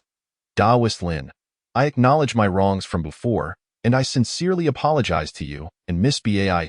As he spoke, Li Daozi even contemplated kneeling in public, casting aside his pride for the sake of his father's life. Lin Chongsheng secretly approved. Though Li Daozi had a thick skin, his filial piety was evident. With this thought, Lin Chongsheng gently raised a hand, a light azure spiritual energy appearing below, lifting Li Daozi back up.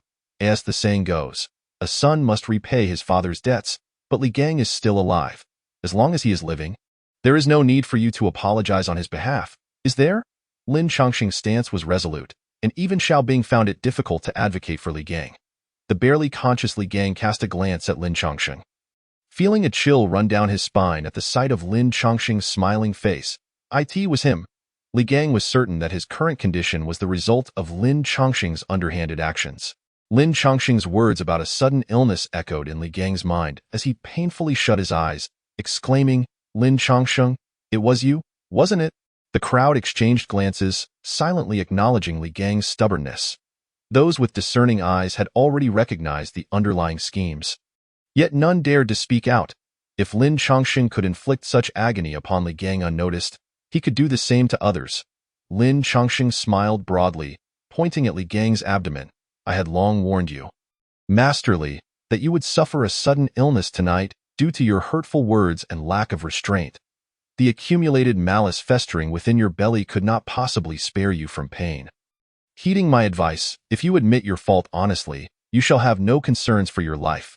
However, should you persist in your obstinacy, you may very well face dire consequences." Upon hearing this, Li Gang indeed let out another agonizing cry. Clutching his belly and rolling on the ground, the pain manifesting in bulging veins. "Miss Bai, it was I, Li Gang, who was impudent. I should not have spoken those words to you. I admit my fault. I admit my fault. Li Gang's defiance lasted but a few moments before it crumbled. In the midst of his torment, he chose to surrender. A curious phenomenon unfolded. As soon as Li Gang confessed, the excruciating pain abruptly ceased. He was momentarily stunned, touching his abdomen. No pain. What did I say? As long as one admits their faults, releasing the malice, Master Li will surely be fine. Lin Chongqing's words resonated in the ears of the onlookers, subtly shifting their perceptions of him. As the banquet concluded, Lin Chongqing led the three women back to Zhengyang Pavilion for rest. Throughout the journey, Bai Momo remained silent. Are you troubled? Lin Chongqing settled at a stone table in the courtyard, taking out a comprehensive guide on the Qimen formation to continue his studies. During his free moments, he would peruse this tome. Bai Momo, belatedly aware, glanced around. Only the two of them remained in the courtyard, while the unsated Luo Yufei had rushed to the kitchen with her cosmetics. Your worries are etched upon your face. Speak. What troubles you? Lin Chongqing adjusted the wick of the oil lamp, intensifying the flame's brightness. Brother Lin, did we perhaps go too far today? Treating an elderly man in such a manner? The torment inflicted upon Li Gang made Bai Momo waver, feeling as though she had transformed into a villain. Lin Chongqing sighed at Bai Momo's kindness and pondered for a moment before inquiring, were we the ones who instigated the conflict today? Bai Momo shook her head, and Lin Chongqing pressed on.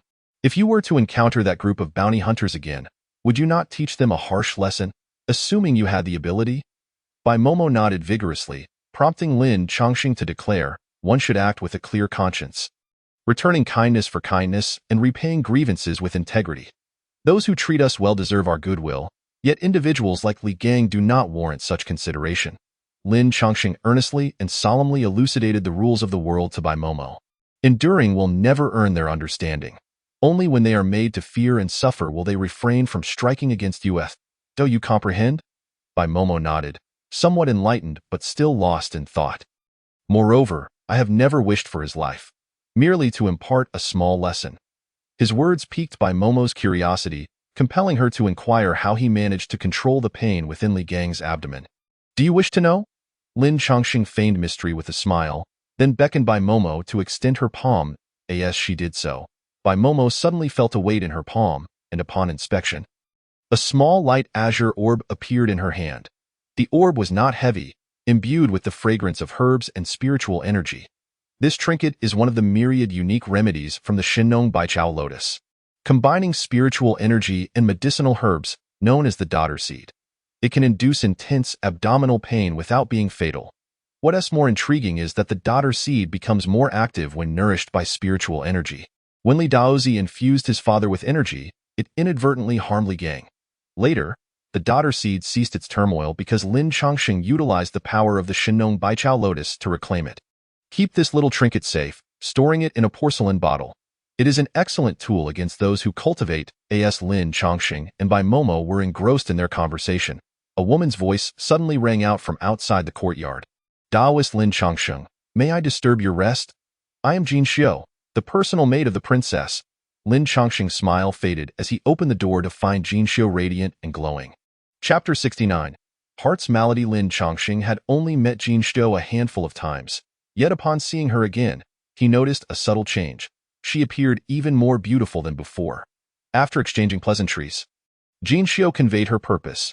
Recently, Li Ji has been feeling restless, often awakened by nightmares at night. Daoist Lin possesses exceptional medical skills. Li Ji wishes to invite you to examine her. Lin Chongqing hesitated briefly, gesturing towards the moon, reminding her, it is too late tonight for me to visit Li Ji alone. Let us discuss it tomorrow. Jin Xiu had anticipated Lin Chongqing's response and relayed Li Ji's wishes. Daoist Lin may accompany Miss Bai, as Li Ji hopes to see you tonight to alleviate her suffering. With such earnest hospitality extended, Lin Chongqing had no choice but to comply, instructing Bai Momo to bring the medicine box as they followed Jin Xiu to Li Ji's quarters. Li Ji's abode was slightly smaller than Xiaobing's, yet its opulence was in no way inferior. The courtyard was dimly lit, with few guards present. Two large red lanterns hung at the entrance of Li Ji's residence. Colors typically associated with joy and auspiciousness, yet they appeared glaring to Lin Chongqing's eyes. Please enter. Li Ji awaits you inside. She pushed the door open, inviting the two, and a faint floral fragrance permeated the room as Lin Changsheng peered inside. A graceful silhouette sat behind a sheer white veil, her enchanting form subtly revealed. Lin Changsheng, I have come to see Li Jie. As Lin Changsheng approached the veil, he heard a sigh emanating from within. Ah, a beauty's sigh is still a beauty. Lin Changsheng felt a stirring in his heart. What troubles you, Li Ji? Please feel free to share. After her sigh, Li Ji pointed to her chest, saying, Daoist Lin, my heart feels unwell. Her voice was soft and delicate, almost playful, and had Bai Momo not been present, Lin Changsheng believed the atmosphere would have turned quite intimate. Allow me to compose a prescription for Li Ji. I assure you it will alleviate her ailment. Before Lin Changsheng could even lift his pen, Li Ji stopped him. Daoist Lin, how can you prescribe medicine without first understanding the cause of the ailment? What if it is not the right remedy? Li Ji rose from her soft couch, taking measured steps toward the white gauze. My affliction is one of the heart. I wonder if Lin Daolong possesses the confidence to heal such a malady? Li Ji, clad only in her inner garments, revealed her smooth, fragrant shoulders, which, bathed in the flickering candlelight and the sheer fabric, exuded an alluring, ethereal charm. Tio, untie the knot. One must have tied it. Li Ji's heartache was born of a certain individual, and only that person could offer solace. I may heal the body, yet the heart remains beyond my grasp.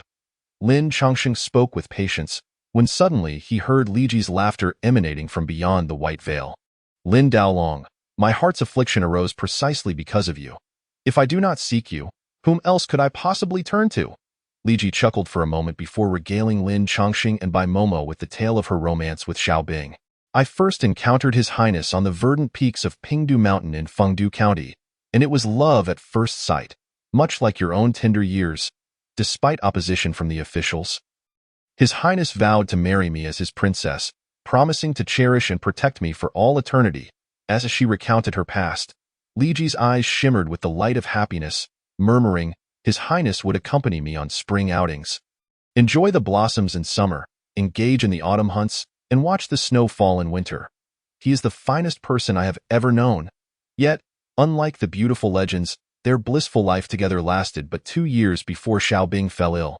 Afflicted by a mysterious ailment that no physician could cure, I have received guidance from a wise individual and discovered a means to save His Highness's life. However, this evening, after indulging in drink, he implored me to cease the inquiries into immortality. From behind the veil, Lin Changsheng could not see her expression, yet he sensed the anger and confusion in her voice. Why does His Highness not believe in me? Why does he choose to trust a newcomer instead? Lin Daolong, can you provide me with answers? At this juncture, Lin Changsheng comprehended her reason for seeking him. Xiao Bing had entertained thoughts of halting the inquiries into immortality.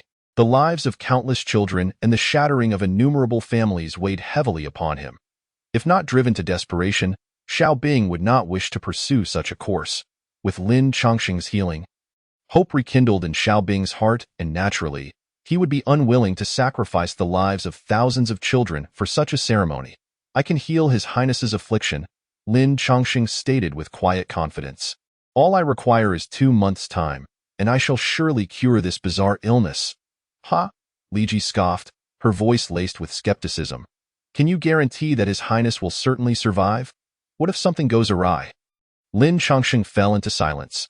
Every endeavor carries its risks, and the enigma surrounding Xiao Bing's ailment remained unsolved.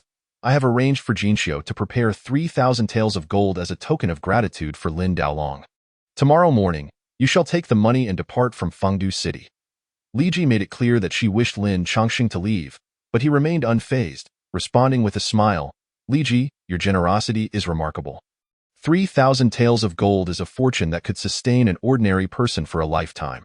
Alas, I hold no love for wealth. Lin Changsheng refused to acquiesce, gathering his medicinal chest.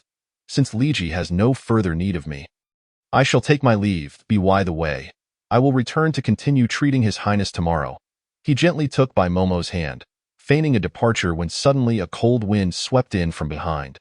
Instinctively, Lin Changsheng prepared to defend himself, but upon sensing no threat, he restrained his energy. Lin Daolong, you truly refuse to depart? Even if I implore you now, you will not relent, will you? Li Ji's voice trembled, revealing her distress. I cannot comply. Lin Changsheng did not turn back, leaving behind those words as he exited, only for Li Ji to retract her hand once his figure vanished. Divine healer, you can cure ailments and save others. But can you save yourself? Li Ji extended her crimson tongue to lick her palmed eye in her hand. A dark mark gradually faded away. After Lin Chongqing and Bai Momo left Li Ji's courtyard, it was some distance before Bai Momo inquired, "Brother Lin, that woman is not a good person, is she?" Surprised that Bai Momo could discern such distinctions, Lin Chongqing asked how she had come to that conclusion. She is trying to seduce you. Her attire is inappropriate, revealing far too much. My mother says that such women in the human realm are called vixens. Lin Chongqing could not help but burst into laughter. You possess quite the insight. However, her malevolence extends beyond mere appearances. Li Ji's urgency to expel me seems tied to her inquiries into immortality. Lin Chongqing was unfamiliar with matters surrounding such ceremonies, but his mind wandered to a certain individual. Luo Yufei. Renowned as the favored disciple of the Jiuhuan sect, her master often confided in her. Returning to Zhengyang Pavilion, Lin Chongqing pulled Luo Yufei from the kitchen, where she was waiting for the chicken to stew, and asked if she knew of any arts that required the sacrifice of 1,000 children's lives. Though I have seen much, your sudden inquiry leaves me at a loss, Luo Yufei replied. Her expression troubled as she avoided eye contact with Lin Chongqing. Surely, you aren't merely boasting about your extensive knowledge? Lin Chongqing teased, exposing her discomfort. Who said that? I just can't recall at the moment. Allow me to use a communication talisman to inquire of my master. One question will suffice. Luo Yufei dashed back to her room, soon emerging with a talisman the size of a copper mirror. Behold, today, I shall demonstrate the treasured artifact of the Jiuhuan sect, the 1,000-mile communication talisman. Traveling the world, cultivators often face the challenge of conveying messages across vast distances. Lesser sects might employ carrier pigeons for communication, whereas a formidable sect like Jiuhuan would never resort to such methods. It is 3,000 miles to the Jiuhuan sect, yet within 3 hours, my message can reach my master. Impressive, isn't it? Bai Momo reached out to touch the talisman. Discovering its chilling stone-like texture, I have heard from my grandmother that in the south region's Wanyin Valley, there exists a peculiar stone known as the mother and child stone. It is quite extraordinary. The mother stone is smooth and rounded, with a depression in the center that gives birth to 5 to 10 child stones. When the mother and child stone is returned and crafted into talismans, the bearer of the child stone can relay messages back to the mother stone from thousands of miles away. Did I speak accurately, Sister Yufei? Luo Yufei was taken aback. Bai Momo's description was entirely precise. Lady Bai, please collect your jaw. It is in danger of detaching. Lin Chongqing urged Luo Yufei to expedite the transmission of the message to her sect, so that by tomorrow, they might glean more about Li Ji's intentions. Luo Yufei, speak the truth. Your Jiuhuan sect does not possess a scripture repository for you to peruse and expand your knowledge. Does it? He teased, provoking her ire. Of course we do. Our scripture repository houses thousands of techniques from the eastern region, along with numerous secrets, Luo Yufei retorted. Yet, it was puzzling. If such secrets and techniques were abundant, why did she seem so uninformed, requiring to consult her master for answers? Previously, my senior sister always led me there, but I preferred to sleep. I woke early to practice, but never got enough rest. Lin Chongqing chuckled at the revelation. It seemed Luo Yufei had spent her time napping instead of absorbing knowledge. As night deepened, Lin Chongqing settled into meditation within his chamber. For those who have mastered profound cultivation, nightly sleep is unnecessary. He divided his consciousness to observe the situation. Within his dantian, the Shinnong Baichao lotus was gradually rotating. Previously, to assist Su Xiao and Zhang Cheng in birthing their child, Lin Chongqing had gifted a petal of the lotus to Su Xiao, and it had only returned to its full form tonight. The gentle energy continuously nourished Lin Chongqing's meridians and flesh, enhancing his physique. He sighed inwardly, recognizing the long path ahead to elevate to the high tier of Neigang. Lin Chongqing reflected on his breakthrough from mid-tier Neigang, which had been a fortuitous event inspired by Bai Momo's song. Transitioning from mid-tier to high tier would present yet another challenge. He pondered where to seek clues regarding the Fengdu Ghost Lotus. An unsettling sensation suddenly surged within him. In the next moment, he felt an unfamiliar force coursing through his limbs, expanding in all directions. Lin Chongqing raised his hand, only to find a mass of inky black patterns surging up his wrist towards his elbow. spreading with an unstoppable momentum. A sudden alarm gripped Lin Chongqing's heart, and he instinctively attempted to summon his spiritual energy to halt the advance of the black patterns. However, it felt as though his energy had solidified within him, rendering him immobile. The black markings, reminiscent of a spider's web, soon enveloped the surface of Lin Chongqing's body entirely. Yet, just as the patterns were about to penetrate his heart, a gentle force manifested at the conduit of his heart. Completely shrouded by the black patterns, Lin Chongqing appeared as though adorned with bizarre tattoos. His eyes were tightly shut, breaths rapid, as he resisted the encroachment of the markings, eyeing the residence of the county governor. At the quarters of Li Ji, Jin Xiu stood by quietly, gazing at the glass vial nestled in Li Ji's palm, within which resided a black insect. The insect was the size of a thumb. Its body predominantly black, yet adorned with faint golden patterns resembling countless eyes. Lig pricked her finger, allowing 3 drops of blood to fall into the glass vial, as the black insect greedily consumed the blood. Subsequently, the insect transformed, its body morphing into a thin membrane that adhered completely to the inner wall of the vial. The entire glass vessel became dominated by the black patterns, and Li Ji smiled with satisfaction. Look, look, yet another soul perished at the hands of my precious creation.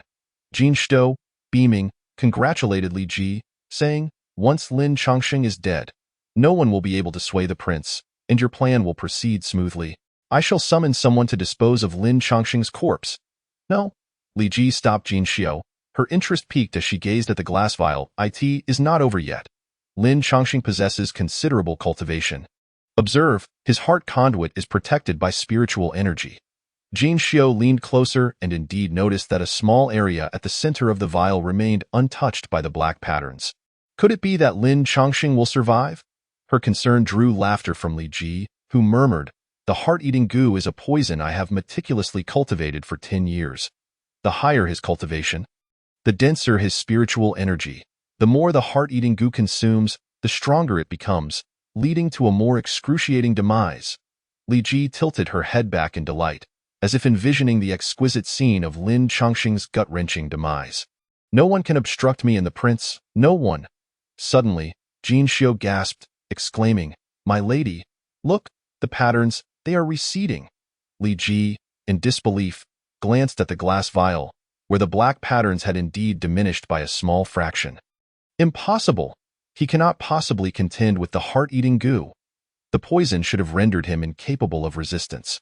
Once more, she sliced her finger, allowing blood to drip into the vial, and the goo, nourished by the blood, launched another assault. The patterns gradually mounted a counterattack, reclaiming dominance and encircling the area symbolizing the heart conduit. Almost there, almost there. Li Ji continued to drip blood into the vial, determined to ensure Lin Chongqing's demise. Success! Success! Jin Xiu exhaled in relief as the black patterns completely cloaked the glass vial, leaving only a minuscule, nearly imperceptible spot in the center. This Lin Chongqing truly has some skill. Why, lady? Are you all right? Jin Xiu supported the swaying Li Ji, who had exhausted considerable blood to eliminate Lin Chongqing. Jin Xiu, help me to bed. I need to enter seclusion for 3 days. Just as Li Ji finished speaking, the glass vial on the table suddenly trembled. They turned towards the sound, witnessing the black patterns on the surface of the vial instantaneously fade, vanishing without a trace. The goo reverted to its original form, writhing in agony as cracks appeared on the surface of the vial. No. Chapter 71. The missing craftsman. Li Ji screamed in horror as she collapsed backward, the glass vial shattering, and the goo disintegrating into ash. She coughed up a mouthful of blood, losing consciousness. Someone, quickly fetch a physician. Jin Xiu, startled, embraced Li Ji and raised her voice in desperate cries for help. At the same time, in Zhengyang Pavilion, Lin Chongqing abruptly opened his eyes, a surge of black energy bursting forth from his skin. What formidable goo poison!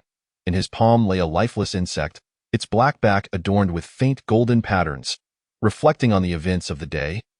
Lin Chongqing pondered who could have stealthily ensnared him with such a goo. He touched his shoulder and found the answer. Jiu poison, unlike ordinary toxins, was far more enigmatic. Had it not been for the divine farmer's 100 herbs lotus he carried, locking his spiritual energy at the moment of the goo's eruption, he would have already perished.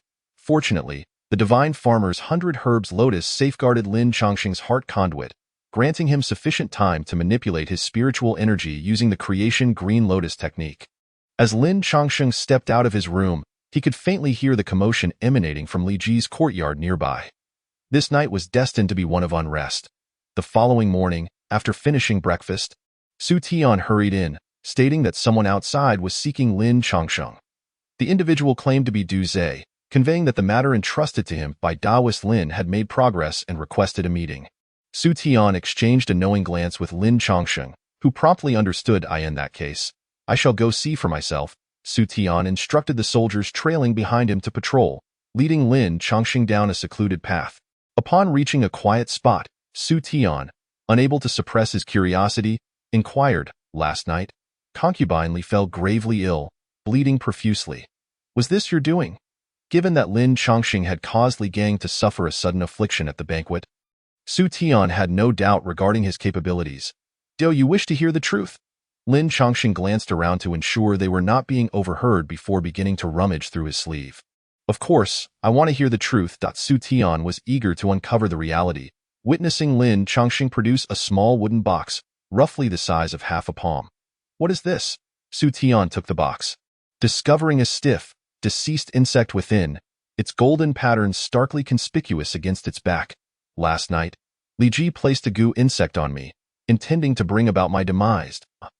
Su Tian gasped, immediately turning to leave, exclaiming that he would report this to the prince. "Stop!" Lin Chongqing seized Su Tian's arm, questioning him. "What did you intend to say?" "Simply that Li Ji placed a goo on me, and the poison rebounded." "Injuring her? Even if His Highness Wu believes you, what evidence do you possess? A mere dead goo. Li Ji will insist that she did not place it.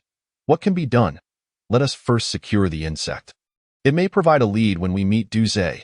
Upon arriving outside the county governor's residence, Du Zhe had been waiting for quite some time. Upon seeing Lin Chongqing, he approached him with eagerness. "Daoist Lin, I have found the person you asked me to investigate. This individual indeed worked at our Wankai platform, but..." Du Zhe's tone shifted, informing Lin Chongqing that Zhou Yang was no longer there. Having relocated elsewhere, the construction timeline for Wankai platform is tight, and your manpower is already scarce. How could he have been allowed to leave? The work on Wankai platform could be described as a round-the-clock endeavor. And it was rumored that they had been actively enlisting laborers. I had to employ some means to obtain this information from another overseer. Please do not disclose that it was us who revealed it. Du Zhe spoke in a hushed tone, divulging the details. Zhou Yang had originally been working alongside 3 others on a section of the Wankai platform. However, about a month ago, individuals from the county governor's residence arrived and removed them from the project, citing new tasks assigned by the governor.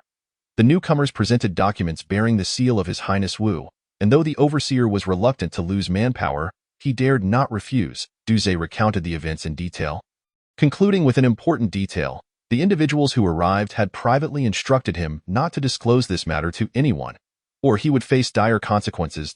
Su Tian queried Du Zhe, since he agreed to those individuals. "Why did he disclose it to you?" The magistrate is jesting. Money can move mountains. Those individuals threatened him but did not offer a bribe. Who would keep their mouth shut? Lin Chongqing laughed heartily, finding Du Zhe to be quite clever and amusing. "Here, take this silver note, 500 taels, as a reward for your assistance." Du Zhe, pleased, accepted the payment without resistance, as who would refuse money? Moreover, it served as a bond between him and Lin Chongqing, akin to climbing a great tree for support. By the way, that overseer mentioned that the person leading the group was a young lady, exceptionally beautiful, with a name resembling Lin Chongqing, and Su Tian exchanged glances, their expressions shifting. "Jin Xiao?" "Indeed." Du Zhe suddenly remembered the name and exclaimed, "Yes, let us call her Jin Xiao. She is even more beautiful than the renowned courtesan Lin Lanlan of Fengdu City." After Du Zhe departed, Lin Chongqing and Su Tian began devising a plan to track down Zhou Yang and his companions. Jin Xiao, wrapped in mystery, had even employed the authority of the county magistrate's office, which surely indicated that Zhou Yang and his companions held significant importance. Locating Zhou Yang and the others would allow them to unravel the secrets behind Jin Xiao's schemes, and naturally, Li Ji could not escape either.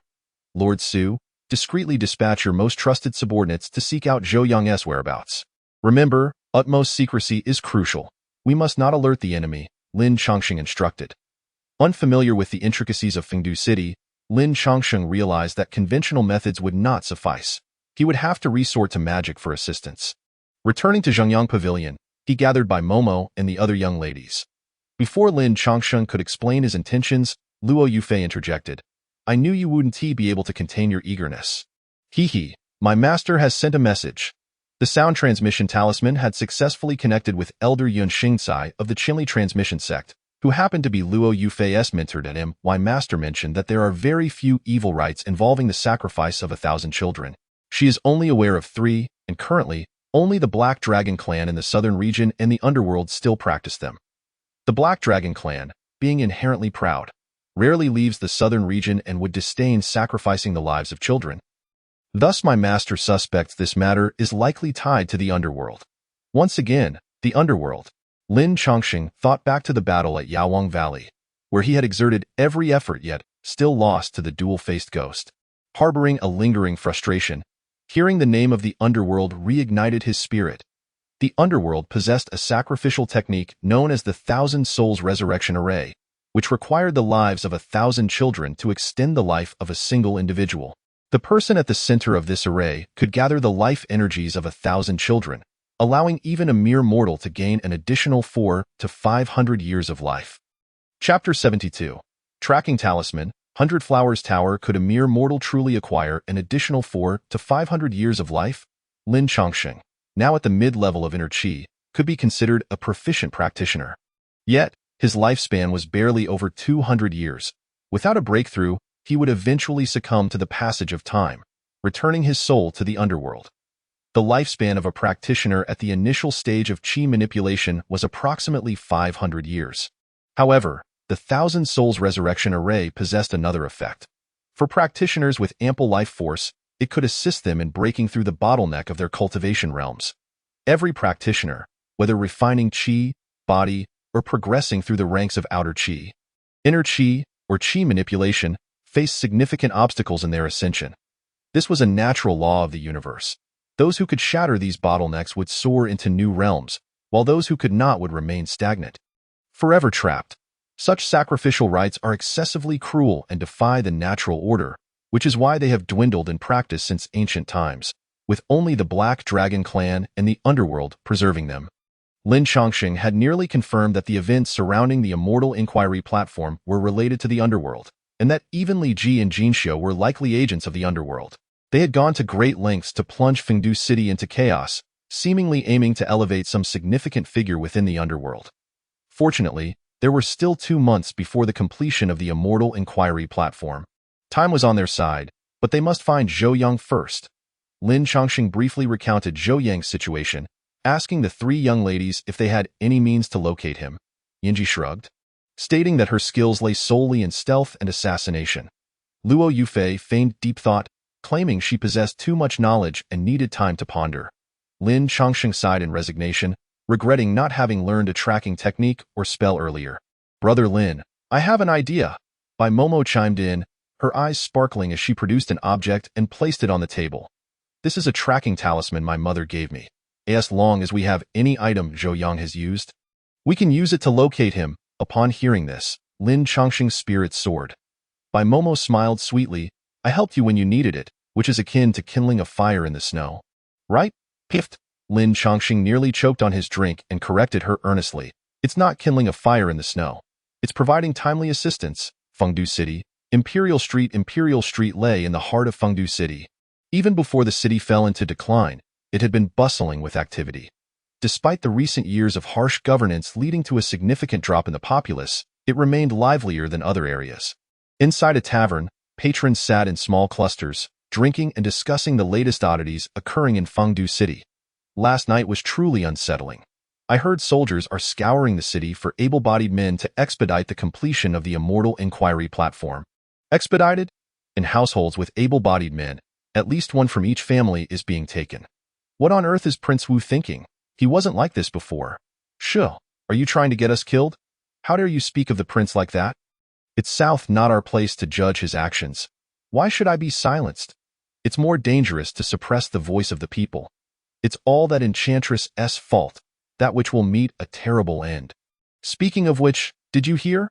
The princess consort vomited blood and fell unconscious last night. The entire royal residence was thrown into chaos. The common folk gathered, exchanging grievances, their conversation revealing their dissatisfaction with the princess consort. Li Jie in a corner of the tavern sat two individuals. One clad in white brocade, with sharp brows and bright eyes, playing with a silver folding fan. The other donned in a blue robe. Though his rosy lips and fair complexion bore a striking resemblance to a celestial being.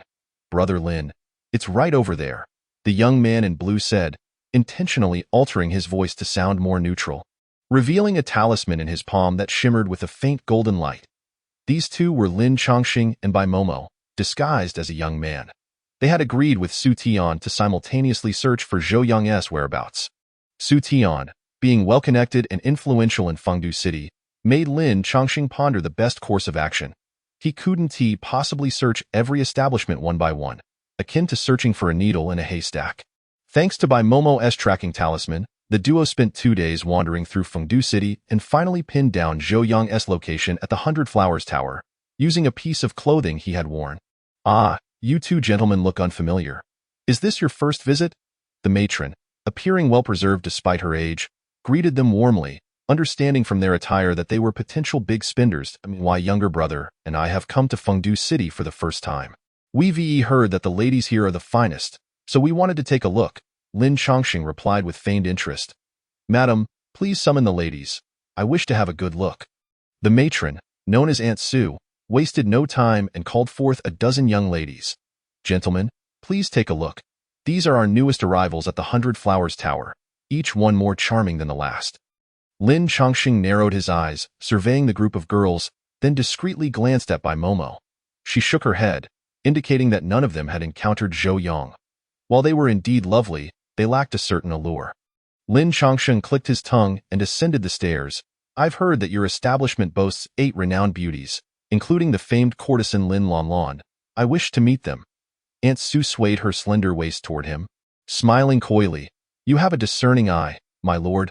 However, the 8 renowned beauties are our pride, and the courtesan is exceedingly precious. Merely meeting them requires a fee. Aunt Su's eyes gleamed with greed as she noticed the gold in Lin Chongqing's palm.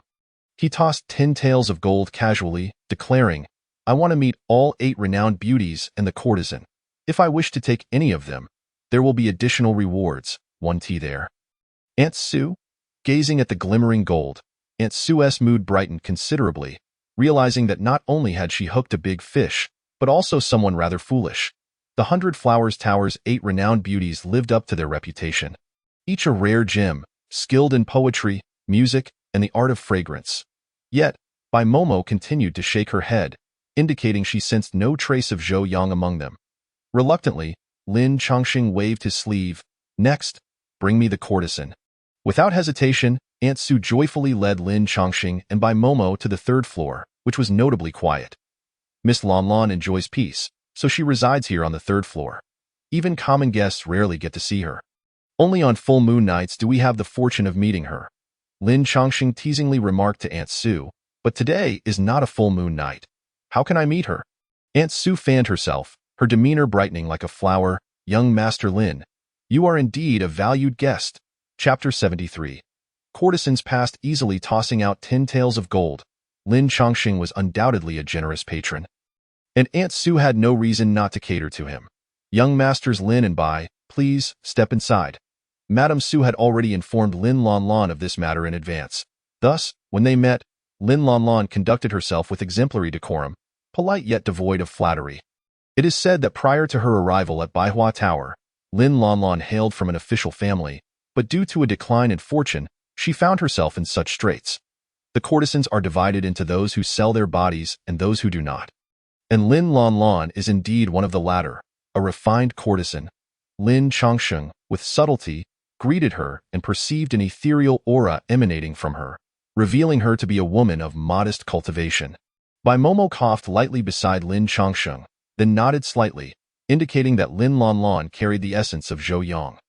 Understanding the hint, Lin Chongqing produced 10 taels of gold and tossed it to Madame Su, declaring, today, we shall cover all of Miss Lanlan's time. Madame Su, overjoyed, clutched the gold tightly, nodding repeatedly, "Excellent! Excellent! Lon Lon, you must serve these two young masters well. Do not neglect them." In mere moments, 20 taels of gold were secured. A speed of profit Madame Su had never experienced before. She summoned 4 maidservants to serve tea and water, attending to Lin Chongqing and Bai Momo with meticulous care. "Miss Lon, your accent does not seem to belong to the kingdom of Daiyu. May I inquire as to your origins?" Lin Chongqing did not hasten to question Zhou Yang, but instead sought to build rapport with Lin Lanlan, probing into her background. "I am from the Great Shang Kingdom. Due to a family misfortune, I was compelled to leave my homeland and come to Fengdu City." The mention of the Great Shang brought to Lin Chongqing's mind the name of the second prince, Shang Jiuyo, and his formidable companion, Tu Jing. During his battle with the two-faced ghost in Yaoang Valley, both Shang Jiuyo and Tu Jing had suffered consequences and hastily returned to the Great Shang to recuperate. Lin Chongqing had also made a pact with Tu Jing to visit the capital of the Great Shang the following year to complete their unfinished duel. "Interestingly, I encountered 2 individuals from your Great Shang last month in the Great Xia." "Oh?" Lin Lanlan, drifting in her thoughts, occasionally yearned for her homeland, inquired. "Who did you meet?" "Young Master Lin. Perhaps I am acquainted with them." Upon hearing the names of Shang Jiuyo and Tu Jing, Lin Lanlan's countenance changed dramatically. She appeared momentarily lost, her fingers halting their melody on the guqin, her gaze becoming vacant. "Miss Lon? Miss Lon?" Lin Chongqing called her name twice before rousing her from her shocked state. "Are you friends with these two?" "Young Master Lin?" Lin Chongqing shook his head, indicating that his acquaintance with them was merely a fleeting encounter, marred by an unpleasant incident at an auction. Shang Jiuyo has always been like this. Once he desires something, he will stop at nothing, driven by his lust. A chill flickered across her beautiful face, suggesting she knew Shang Jiuyo all too well. "Since young Master Lin has had unpleasant dealings with them, I shall confide in you alone. You may leave now." Lin Chongqing's casual mention of Shang Jiuyo had inadvertently become the key to unlocking their conversation and drawing them closer. The 4 maidservants retreated, closing the door, and Lin Lanlan let out a long sigh. "Young Master Lin, I harbor a deep-seated enmity with Shang Jiuyo." Despite her tender age of merely 18 or 19, her words were shrouded in a gloom that seemed incongruous for one so young. "I would like to hear more." Lin Chongqing offered himself as a listener, particularly regarding matters concerning Shang Jiuyo. "My father once served as the deputy minister of the Ministry of Officials in the Great Shang, and our family has long been a bastion of integrity, producing numerous loyal officials. We lived comfortably in the capital until I attended a garden party there at the age of 16. Lin Lanlan was indeed beautiful, exuding the grace of a well-bred lady along with a demeanor indicative of her scholarly upbringing, complemented by her extraordinary appearance. Many who had encountered her believed she would undoubtedly find a worthy husband and lead a tranquil life. At the garden party, I met Jingij, a recently successful scholar. My father remarked that his family had been engaged in agriculture for generations. Though their circumstances were modest, he was exemplary in both character and learning and would surely achieve great things in the future. Much like the tales found in many storybooks, Lin Lanlan and Li Jing fell deeply in love at first sight. Li Jing sent someone to propose marriage, and Lin Lanlan's father was also quite fond of him. However, there was one who was decidedly opposed: Shang Jiuyo. Shang Jiuyo was notorious in the Great Shang for his arrogance and tyranny, taking advantage of the emperor's favor to act with impunity. Each year, countless virtuous women in the capital suffered at his hands, numbering no less than 800. Water can carry a boat, and it can also capsize it. Does the Shang Wang not fear the people's discontent? Lin Chongqing had only known of Shang Jiuyo's lecherous and tyrannical nature. He was astonished to learn of his brutish deeds. Young Master Lin may be unaware, but the Great Shang is nominally under the jurisdiction of the Donghua sect. However, the high-ranking individuals of the Donghua sect seldom concern themselves with worldly affairs and rarely visit the Great Shang except for major dynastic changes. Gradually, many sects have infiltrated the Great Shang, among which the Daoyang sect and the Milemen have penetrated the deepest. I know of the Daoyang sect, but the Milemen sounds akin to a sect from the western regions. Lin Chongqing's intuition was sharp. The Milemen was indeed one of the strongest sects from the western regions, having established a presence in the eastern domain over the past 2 centuries. Shang Jiuyo garnered the Milemen's leader's favor and became a closed-door disciple. With the support of the Milemen backing him, not only are the common folk discontent, but even the Shang Wang holds him in high regard and dares not act against him. After attending the garden party, Shang Juyo laid eyes on Lin Lanlan, and from that moment, he was determined to possess her. Lin Fu certainly knows of Shang Juyo's character. He politely declined Shang Juyo's advances, citing Lin Lanlan's engagement to Li Jing as the reason. Given Shang Juyo's temperament, he would never relent. 3 days later, Li Jing met with misfortune, attacked by thugs on his way home, and fell into a coma. Subsequently, Lin Fu was implicated in corrupt practices and imprisoned. The Lin family soon realized that these machinations were orchestrated by Shang Juyo, aimed at coercing Lin Lanlan into submission. To safeguard her family's safety, Lin Lanlan contemplated willingly submitting to Shang Juyo. But she received a message from her father in prison. Lin Fu urged Lin Lanlan to leave the capital of the Great Shang as far as possible, waiting for the storm to pass before returning. Lin Fu had always been incorruptible and upright, believing that the innocent would clear their name. If Lin Lanlan were to submit to Shang Juyo, it would imply that the Lin family had indeed been involved in wrongdoing. Scholars value their reputation and integrity above their very lives. This tactic might work on an ordinary person, but Shang Juyo had never played by conventional rules. Upon discovering Lin Lanlan's escape, he resorted to means to murder Lin Fu in prison, exiling the entire Lin family, who had resided in the capital for centuries, leaving them utterly obliterated. What a vile man Shang Juyo is, by Momo, harboring her own resentment towards Shang Juyo, reflected that had she fallen into his clutches at the auction, she might have already become his plaything, living a fate worse than death. I came here with the hope of learning genuine skills one day, so that I might return to the Great Shang and seek revenge. Upon uttering these words, Lin Lanlan suddenly awakened, offering an apologetic smile. I beg your pardon, esteemed young masters. I cannot help but lose control when reminiscing about the past. Chapter 74. The Peach Blossom Oath. Lin Chongqing had previously wondered why a young lady from an official family would exhibit such ethereal fluctuations. Who taught you these genuine skills? Lin Lanlan's words hinted at deeper meanings, prompting Lin Chongqing to smile slightly, signaling that it was time to lay their cards on the table. Miss Lan, to be candid, we have come today with a request. Lin Lanlan had a favorable impression of Lin Chongqing and by Momo, so she readily assured them that she would assist them as long as it was within her capacity. I have a distant relative by the surname of Su. Her husband has been missing for quite some time. Lin Chongqing gazed intently at her, articulating each word. Her husband's name is Zhou Yang. He was originally a carpenter in Fengdu City. I wonder if Miss Lan has encountered him. Lin Lanlan's grip on her teacup faltered, causing it to fall onto the table as she averted Lin Chongqing's scrutinizing gaze. No, I have never seen Zhou Yang. She was not a skilled liar, and her few words betrayed her. Miss Lan, this matter concerns the lives of countless individuals. I hope you will speak truthfully. Lin Chongqing attempted to persuade Lin Lanlan, but she steadfastly maintained that she had never met Zhou Yang. The conversation reached an impasse. Seeing that persuasion was futile, Lin Chongqing resorted to appealing to her interests. It is commendable that you wish to learn skills. But as the saying goes, a master begets excellent disciples. With Shang Juyo receiving guidance from the leader of the Milemen and the resources of the Great Shang at his disposal, when do you think you could surpass him? Lin Chongqing thoughtfully analyzed the situation for her, continuing, however, if you are willing, I can introduce you to the outer sect of Donghua sect, allowing you to start your cultivation step by step. Having previously engaged in similar undertakings, Lin Chongqing was well versed in such maneuvers. You are from the Donghua sect? Lin Lanlan was taken aback, taking 2 steps forward before halting, a look of hesitation crossing her face. Do you have any proof? The Donghua sect was regarded as a celestial realm in the eyes of the Great Shang. The high-ranking individuals therein were detached from worldly matters, transcending the mundane. This perception was indeed influenced by the Donghua sect's operational style. The number of disciples was limited, devoted to their cultivation, and seldom made their identities known.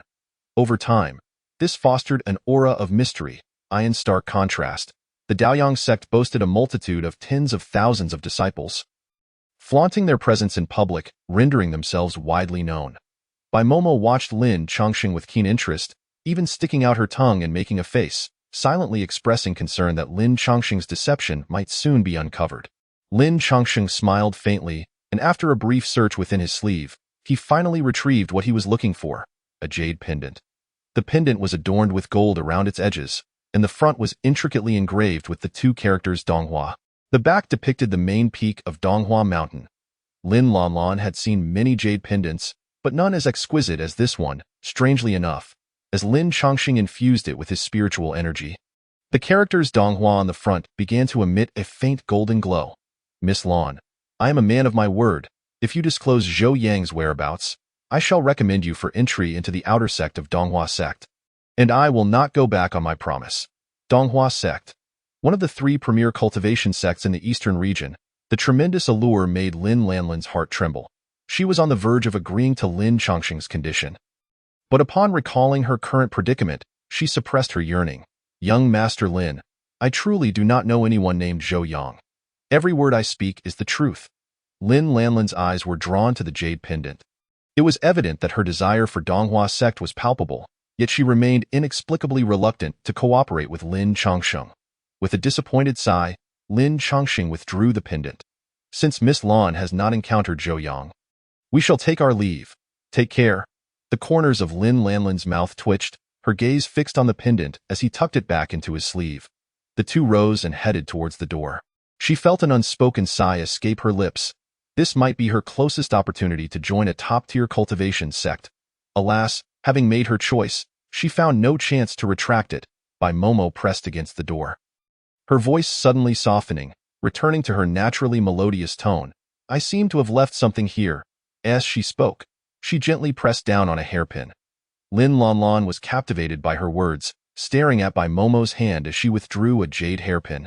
With it fell a jeweled crown, and Bai Momo's flowing hair cascaded down, leaving Lin Lanlan momentarily stunned. Then, with a graceful motion of the jade hairpin, Bai Momo conjured forth a flurry of peach blossoms, transforming the room into a veritable garden. Lin Lanlan was enchanted by the blossoms, the fragrant aroma washing over her, dissolving her worries and fears completely. Feeling overwhelmingly drowsy, she closed her eyes. The next moment, upon reopening them, she noticed the reflection of peach blossoms in her gaze. Miss Lan? Lin Chongqing waved his hand before Lin Lanlin's eyes, only to find her unresponsive. Momo, your Tu Shan clan's peach blossom technique is indeed formidable. Can it truly captivate me? Bai Momo replied with a smile, lightly tapping Lin Lanlin's brow with the jade hairpin. My peach blossom technique has only reached its first level. By the time I cultivate it to the 3rd level, I shall surely be able to enchant you. Bai Momo's peach blossom technique could enthrall the heart, compelling the recipient to reveal their innermost secrets without defense, a contingency that Lin Chongqing had prepared. Miss Lan, have you seen Zhou Yang? Bai Momo inquired. Lin Lanlan hesitated for a moment before responding. I have. As expected. Seizing the opportunity, Bai Momo pressed for Zhou Yang's location, and Lin Lanlan pointed towards the inner chamber. The inner chamber was Bai Momo's private quarters. Had she truly hidden a large man within? As the courtesan of the 100 Flowers building, her inner chamber spanned over 100 square meters, spacious and grand, leading Lin Chongqing and Bai Momo to a wardrobe that towered over a person. Lin Chongqing opened it to find women's clothing inside, the scent of cosmetics wafting towards him. He knocked on the bottom of the wardrobe and discovered a hollow space. After some probing, he indeed found a movable panel. Pulling out the wooden board revealed a dark hole, with a ladder extending downward. Are there others down there besides Zhou Yang? Are there any guards? Lin Chongqing took a candlestick, lit the candle, and prepared to descend. Judging by the height, the drop was at least 10 meters. There are 3 other men? Alongside Zhou Yang, Lin Lanlan divulged, and Lin Chongqing deduced that those 3 were likely the craftsmen who had been dispatched with Zhou Yang. They had ultimately been brought here and hidden underground. He wondered if Aunt Sue was aware of this matter. A chilly breeze wafted up from below, indicating a complete ventilation system. The moment Lin Chongqing's feet touched the ground, he was met with a strange odor, a blend of blood, floral fragrance, and unknown herbs that made him frown inwardly. Chapter 75. Blood-bait midi flower? As Lin Chongqing ventured deeper, he finally discerned the source of the floral scent. The midi flower thrived in the eastern region and southern region of the wildlands, favored by many nobles for its rich fragrance that bloomed year-round. Yet, despite its beauty, the midi flower possessed a terrifying effect, enchantment. The essence extracted from the midi flower had potent hallucinogenic properties, capable of stripping away one's 5 senses. Bai Momo's peach blossom technique was a unique soul-capturing art of the Tu Shan clan, utilizing the essence of peach blossoms augmented with spiritual energy. The benefit was minimal impact on the recipient's body. whereas improper dosage of the MIDI flower could lead to side effects such as coma or madness.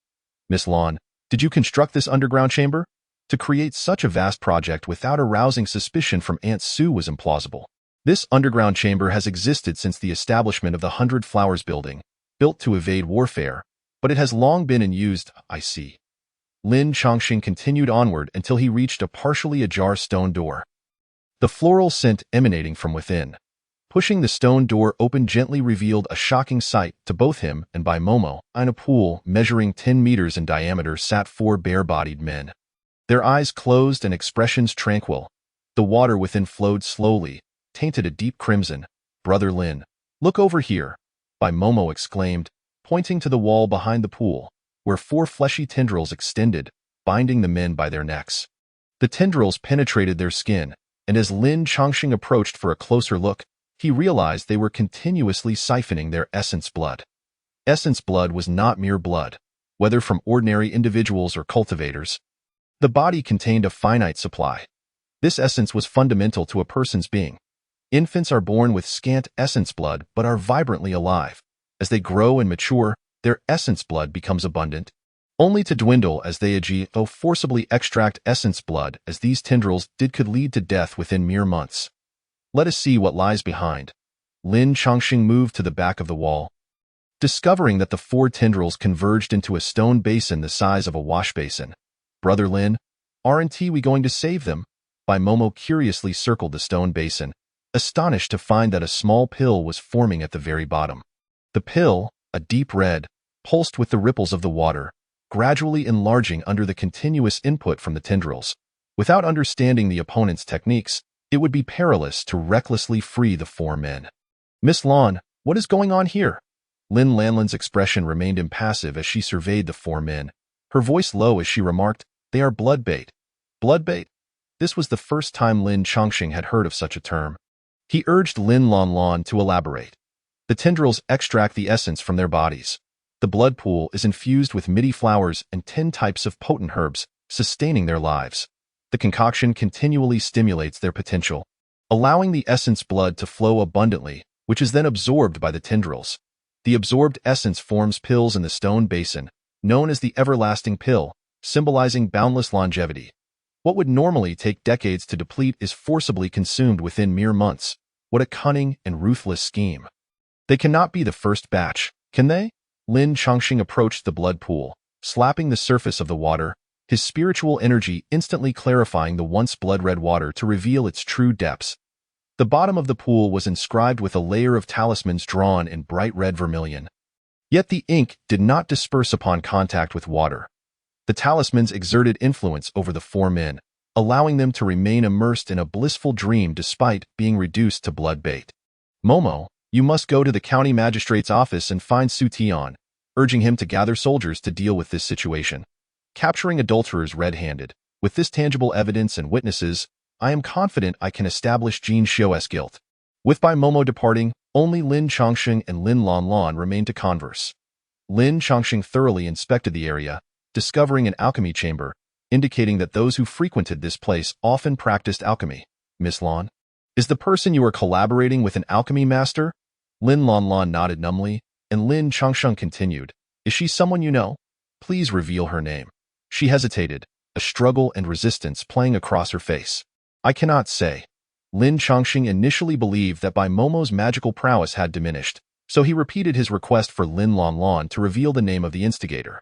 Bai Momo's features began to contort, and with a sudden movement, a dagger materialized in her hand, aimed directly at Lin Chongqing. Despite her mere cultivation at the qi refining stage, even 10 of her combined would pose no challenge to him. Not wishing to take her life, Lin Chongqing nimbly dodged her assault and cautioned Lin Lanlan. If you do not lend your assistance, do not blame me for my lack of mercy.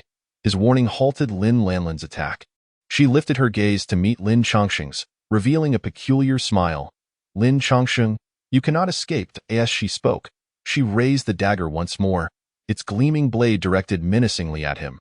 With your level of cultivation, even if I were to do nothing, you would still be unable to break through my aura.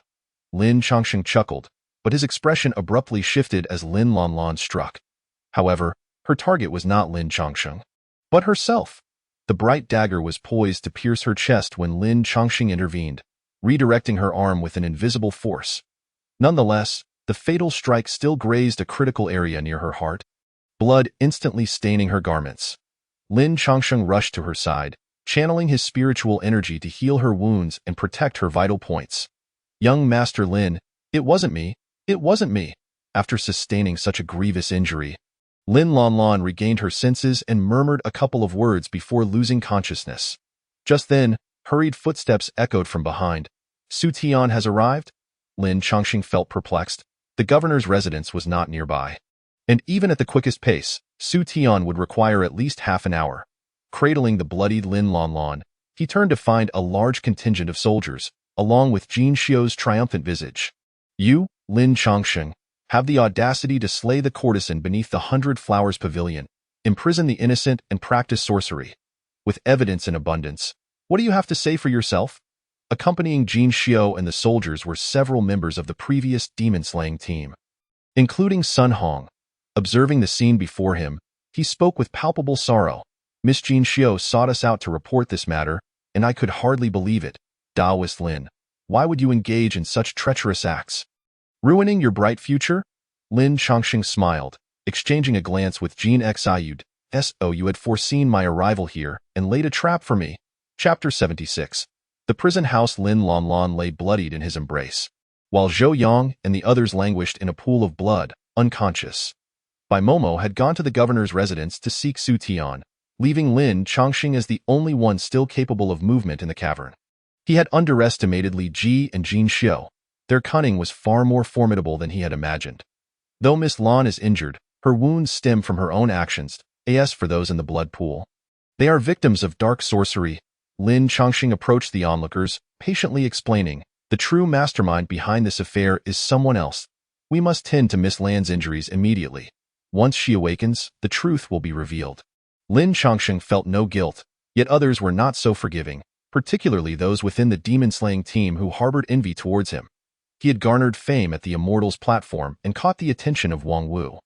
Being treated as a guest of honor, why should a mere citizen of the Great Xia stand above them? Lin Chongqing, do not attempt to wriggle out of this.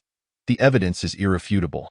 You practiced dark sorcery and sought to harm the courtesan of the 100 Flowers Pavilion. Scum, beast, we are ashamed to be associated with you.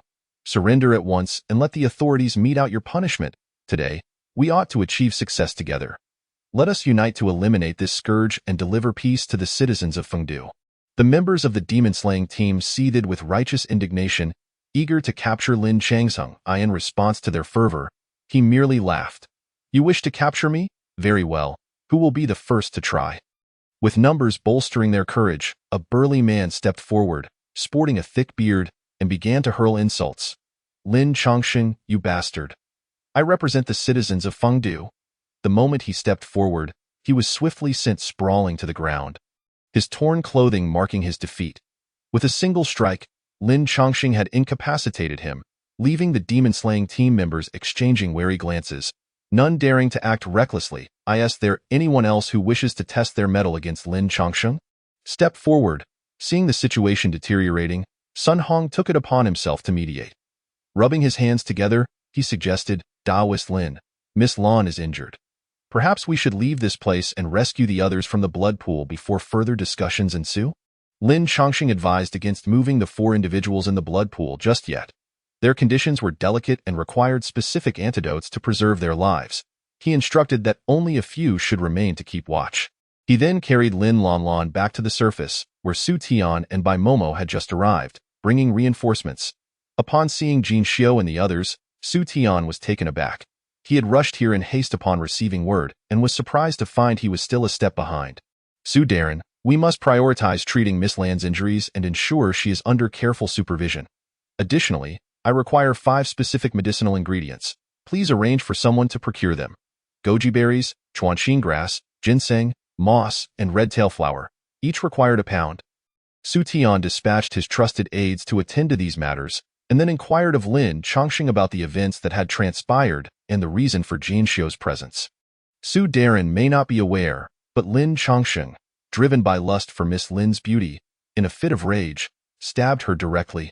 Furthermore, He has coerced her into silence beneath the 100 Flowers Pavilion, secretly conducting a dark ritual using the lives of innocent citizens as offerings. His heart is truly wicked. Jin Xiao spun her tale with remarkable flair. Had Su Tian not previously heard Bai Momo recount the events, he might have been deceived. Miss Jin Xiao, there must be some misunderstanding. Daoist Lin is a person of integrity and would never commit such acts. Su Tian glanced at Bai Momo, unable to voice the thought that lingered in his mind. In terms of figure and beauty, Bai Momo far surpassed Lin Lanlan. With such an exquisite beauty beside him, how could Lin Chongqing possibly seek to harm Lin Lanlan? It was absurd to believe. Regardless, Lin Chongqing's presence here was a fact. According to the laws of the Great Shang, he was a suspect and must be temporarily imprisoned until the matter was clarified. Is that not so? Jin Xiao appeared well prepared, her words directed at Su Tian, whose authority was derived from the governor's office.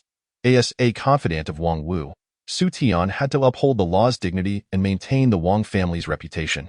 Indeed, Jin Xiao replied with a triumphant smile, pressing her advantage. If that is the case, Su Darren, why do you not escort the suspect, Lin Chongqing, to prison?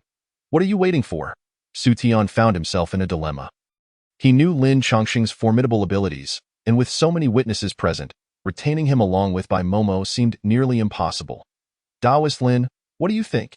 He sought Lin Chongqing's input, subtly conveying that if he wished to depart, now would be the time, and they would not impede him. However, this would sever Lin Chongqing's ties with the governor's office, preventing him from intervening in any future matters concerning the office. I trust that Prince Wu will grant me vindication. But first I must rescue those 4 individuals I in the cavern, by the blood pool. Bai Momo poured the prepared medicinal broth into the pool and could not help but ask Lin Chongqing.